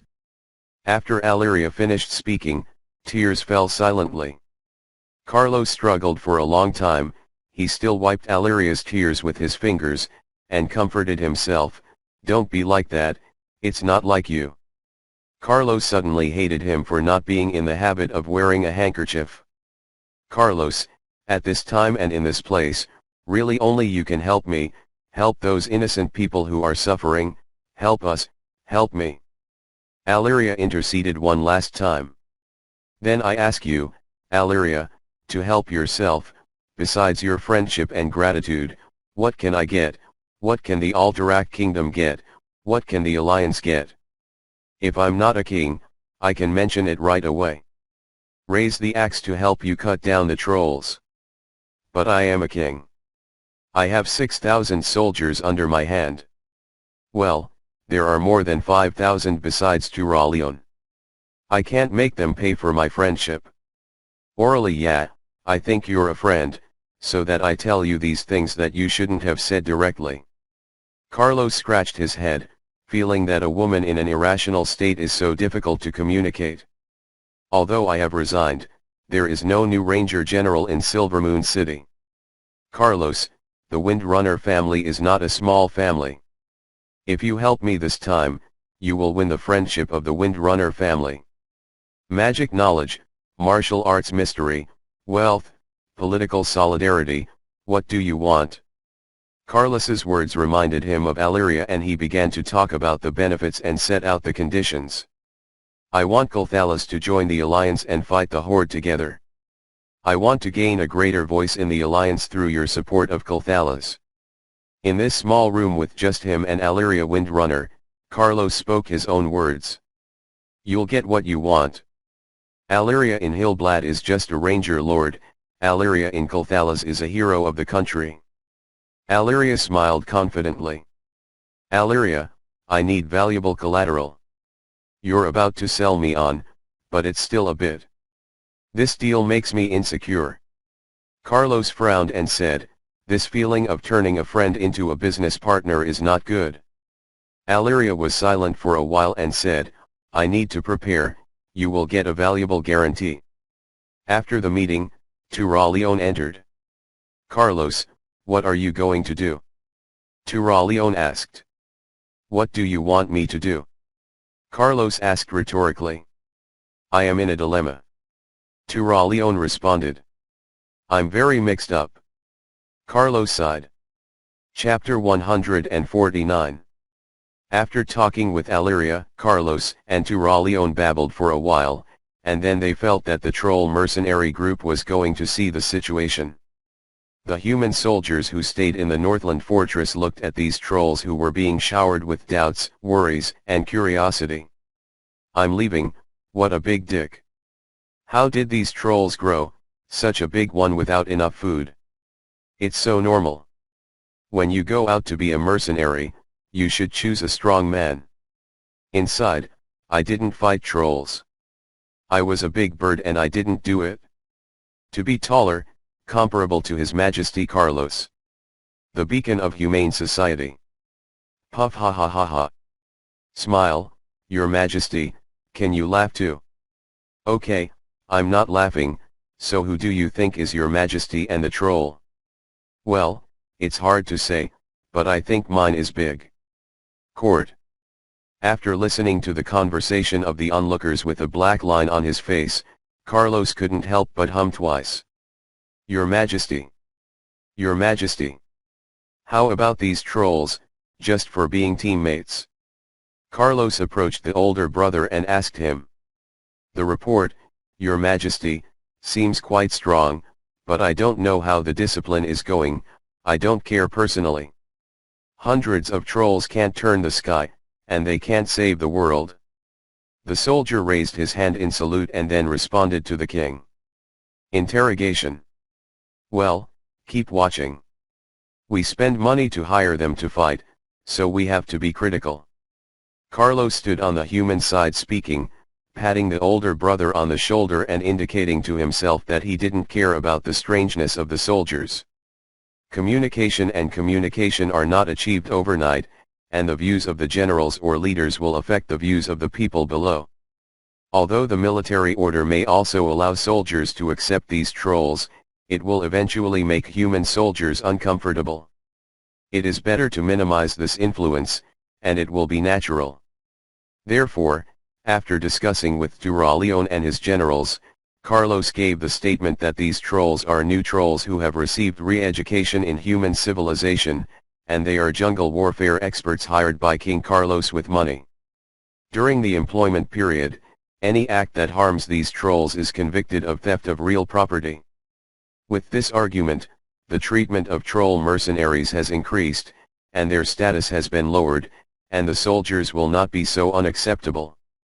Oh, the king paid for it, no, hired, something like hunting dogs, jungle warfare experts, Seems very reasonable, isn't the troll just a bunch of things to pierce mountains and forests? Under the guidance of the officers, the soldiers knew that these trolls were mercenaries in the service of His Majesty the King, so they were not so displeased and hostile. It's rare to come across a troll who fights without rallying, so you should take a good look at it. And this is exactly what Carlos expected. Racial reconciliation has never been achieved with a paper document.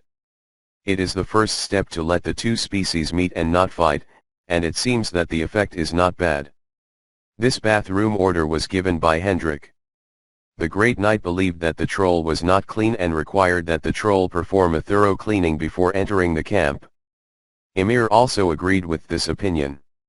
The cavalry general who had been in charge of guarding the fortress did not want the troll to litter the fortress he had worked so hard to maintain, so the first order the troll mercenaries received was to cut down trees and boil water. This group of mercenary trolls has long been primed for abuse by humans, but for every point they pay, Zumash's compatriots will get an extra meal. The noble victims of these moss trolls have been ready to be crushed by humans, chop wood, and boil water. After boiling the water, the trolls discovered that the humans really asked to take a bath. Why is hot water boiled in the bathroom? Bathing with boiled water. Is this going to eat boiled trolls? The trolls are in a commotion. But as Lan Qian didn't bother to explain to the troll, he immediately disarmed, put on his underwear, took a shower with cold water, and then dressed and left. The entire process took less than 5 minutes. The trolls were embarrassed under the mocking eyes of the humans. It turns out that hot water can be used for bathing. After a while, Aslan Qian sent someone to deliver a batch of soap and towels, noting that the soldiers who had delivered them also took baths, which was a demonstration for the trolls. The trolls finally understood that humans don't eat troll meat. It turns out that boiling hot water is really for bathing. Well, look at those naked humans who seem to happily wash up, let's try that too. As a result, the rumors of the troll bathing spread like a wind, and a large group of human soldiers who were well in their hands gathered to see the rumors of the troll bathing. If left to peacetime, the generals would have brought in the judges to catch the hapless fellow, but under the sign of the high standard, the officers chose to ignore the soldiers' humor. The evil moss troll is one of the forest trolls. From birth, the newborn's skin will be infected by a moss plant, so all of the troll's skin is green like a plant leaf. Such skins help trolls hide their whereabouts in the forest. And the enormous taste of trolls is not innate, but rather due to life habits. As a predator, a strong taste can help trolls mark the hunting area. After being cleaned, trolls don't actually smell bad. What do you think? As more and more generals arrived, Carlos asked the people around him. It's a terrible race. Look at this muscle. We can conquer Zumasha with such a small price. It depends on your Majesty's wise martial arts. The natural fighting career, even during the bathing process, did not relax the slightest vigilance. It is terrible. But we have Carlos's wisdom and strength, the troll is not enough. Your Majesty is a talented person, as long as... I'm not talking about flattery. What I asked the soldiers to do with these trolls. Carlos stopped the subject decisively. He didn't want to hear the adulation of a bunch of tough guys. Okay, Your Majesty's calculations are really good, treat trolls preferentially in terms of treatment, and suppress trolls in terms of status. All the soldiers know that these trolls are His Majesty's private property, and they are more curious how disgusting. Is this how we handle this head well? Carlos was in a good mood after listening. Yes, Your Majesty. At this time, a washed troll suddenly left his tribe, with a small towel around his waist, and walked among a group of human soldiers. Although the troll arched its back at any moment and walked with 2 shoulders trembling, the standing troll's body had nothing to do with insignificance. Hey, my friend. The troll spoke these 2 words with a competent Alterac accent. The human soldiers were shocked at first, and then they realized that they would not lose the battle, and they straightened their chests. "Big man, what's up?" The troll scratched his head and thought about what to say. "Cigarette, point at me. Can this troll smoke?" I'm still going to tease them with tobacco leaves. It turns out they would smoke. Others just look stupid, but not really stupid. After several soldiers muttered, they divided one into the troll, and then the troll deftly held it with thick fingers, dangled it in its mouth, and bent down to borrow the fire. "Thank you." With a cigarette in his mouth, the troll returned to his tribe. "Hey, he will say thanks too. His Majesty bought some interesting things, chatty trolls, haha." In laughter, the little accident ended successfully. Communication starts from the heart, remember. Carlos said this sentence with a satisfied smile. Chapter 150, I'm sorry.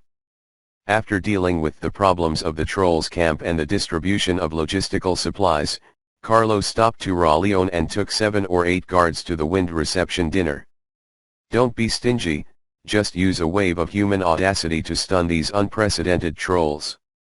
Under the instructions and private patronage of King Charles, a lavish dinner worth 500 gold pieces satisfies the troll's appetite.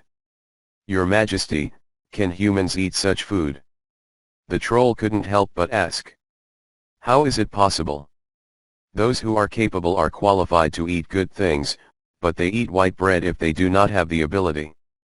As soon as Carlos reached out to grab the guard who was about to blow, this kind of lie that can be broken with a single blow was indescribable. Can you get enough of the white bread?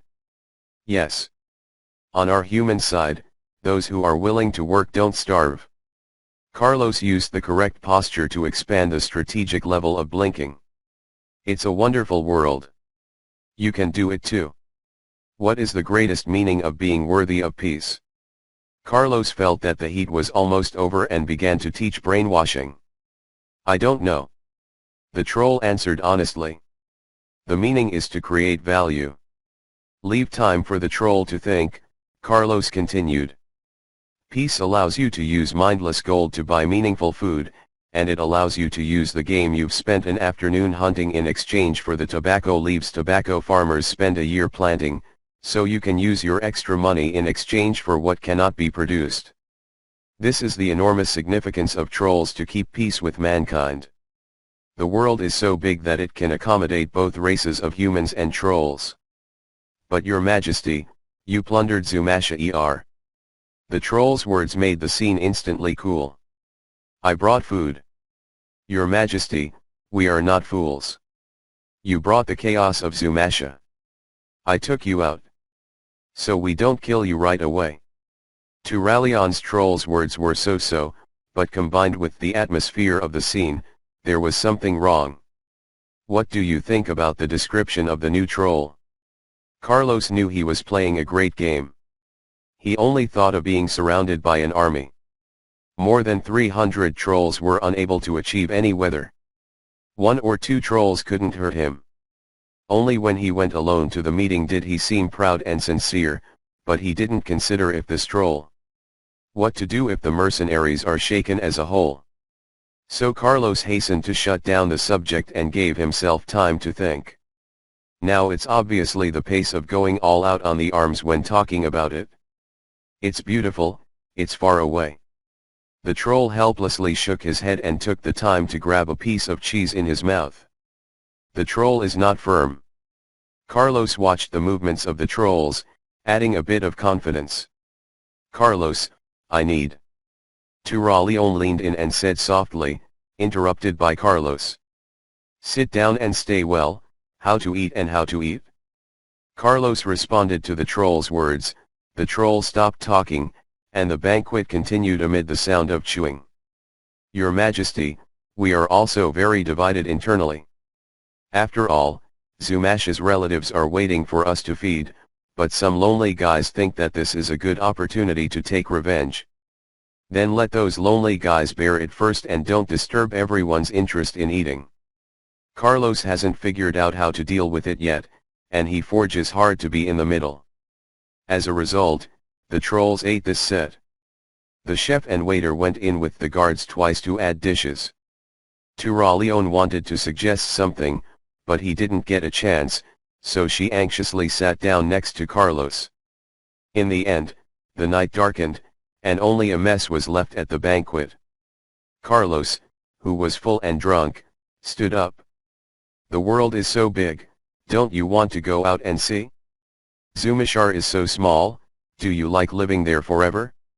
My life is here, are you so impatient? I don't want to say more. I don't want to get up alive, I will fulfill it." After Carlos shouted these words in a troll language, 7 or 8 unbearable trolls immediately rioted, but they were pressed to the ground by other trolls. "Are you full? Have you had enough? I forgive you for your disrespect tonight, but you will practice normally tomorrow morning. Whoever is late will be beheaded, do you understand? Clear? All right. No problem, I guarantee it's fine." Seeing the softness of the troll, Carlos shouted, "Answer the Lord to use, yes. Yet. Yet. Yet." Leading Turalion and the guards out of the troll camp, Carlos breathed a sigh of relief. "Carlos, you are so brave, my clothes are sweaty." Turalion wiped a cold sweat from his forehead and said, "Your mind is upset. Observe yourself more and you won't be like that." Carlos cut Turalion. What do you say?" Turalion didn't quite get it. At that time, this group of mercenaries was selected, and those with children in the family were the first choice. Yet. Some of the trolls want to kill us. Yet. The majority still have scruples. That's all. Then the troll's nether blackmail almost broke the ruse. "Wait, acting? You mean?" "Yes, these trolls just want to show their loyalty and increase their value. Those dumbstruck blues were sold by their own people. It's not surprising that we're getting the trolls' heads tomorrow morning." "You mean?" Turalion looked incredulous. "Yeah, those brain-dead sutras have nothing to say, they almost made me think that the trolls are going to die with us." "How did you find out?" Turalion asked with an admiring look. "Ha ha." Carlos pretended to be deep and left. "Is there a restaurant that hides food in its pocket at the hangman banquet when the fish is dead and the net is broken?" When Carlos found out that at least half of the trolls were hiding things in their clothes, he found out that he wanted something wrong. The trolls did not threaten him, but instead showed loyalty in disguise. So bad math is a small loss at most, and bad Chinese is to death. Knowledge changes destiny, and it deserves these trolls not to read when they were young. Ignoring Turalion's invitation to take a shower in a nearby waterfall, Carlos returned to the room and ordered the guards to come downstairs and get a good rest. However, when Carlos opened the door, Carlos sneezed with an unpleasant odor. In the torchlight in the hallway, Carlos turned on the flashlight. "Leave." Excited for a while, Carlos even came out of the Chinese. After quickly catching the hurricane lamp that almost broke on the ground, Carlos couldn't help but complain, "Sister, what are you doing? Is the black lamp hiding in my room? The scary people, the scary people, the scary elves are terrible. I thought you wouldn't come back." Aliria sat with her back to Carlos and said quietly, What do you mean in the middle of the night?" Carlos thought, and closed the door. "Didn't I promise that I would answer you at night?" Aliria stood up and turned around. Final chapter 150. Welcome to Patreon, where there are many more chapters of this novel as well as many more novels. Have a happy day. As well as many more novels. Have a happy day.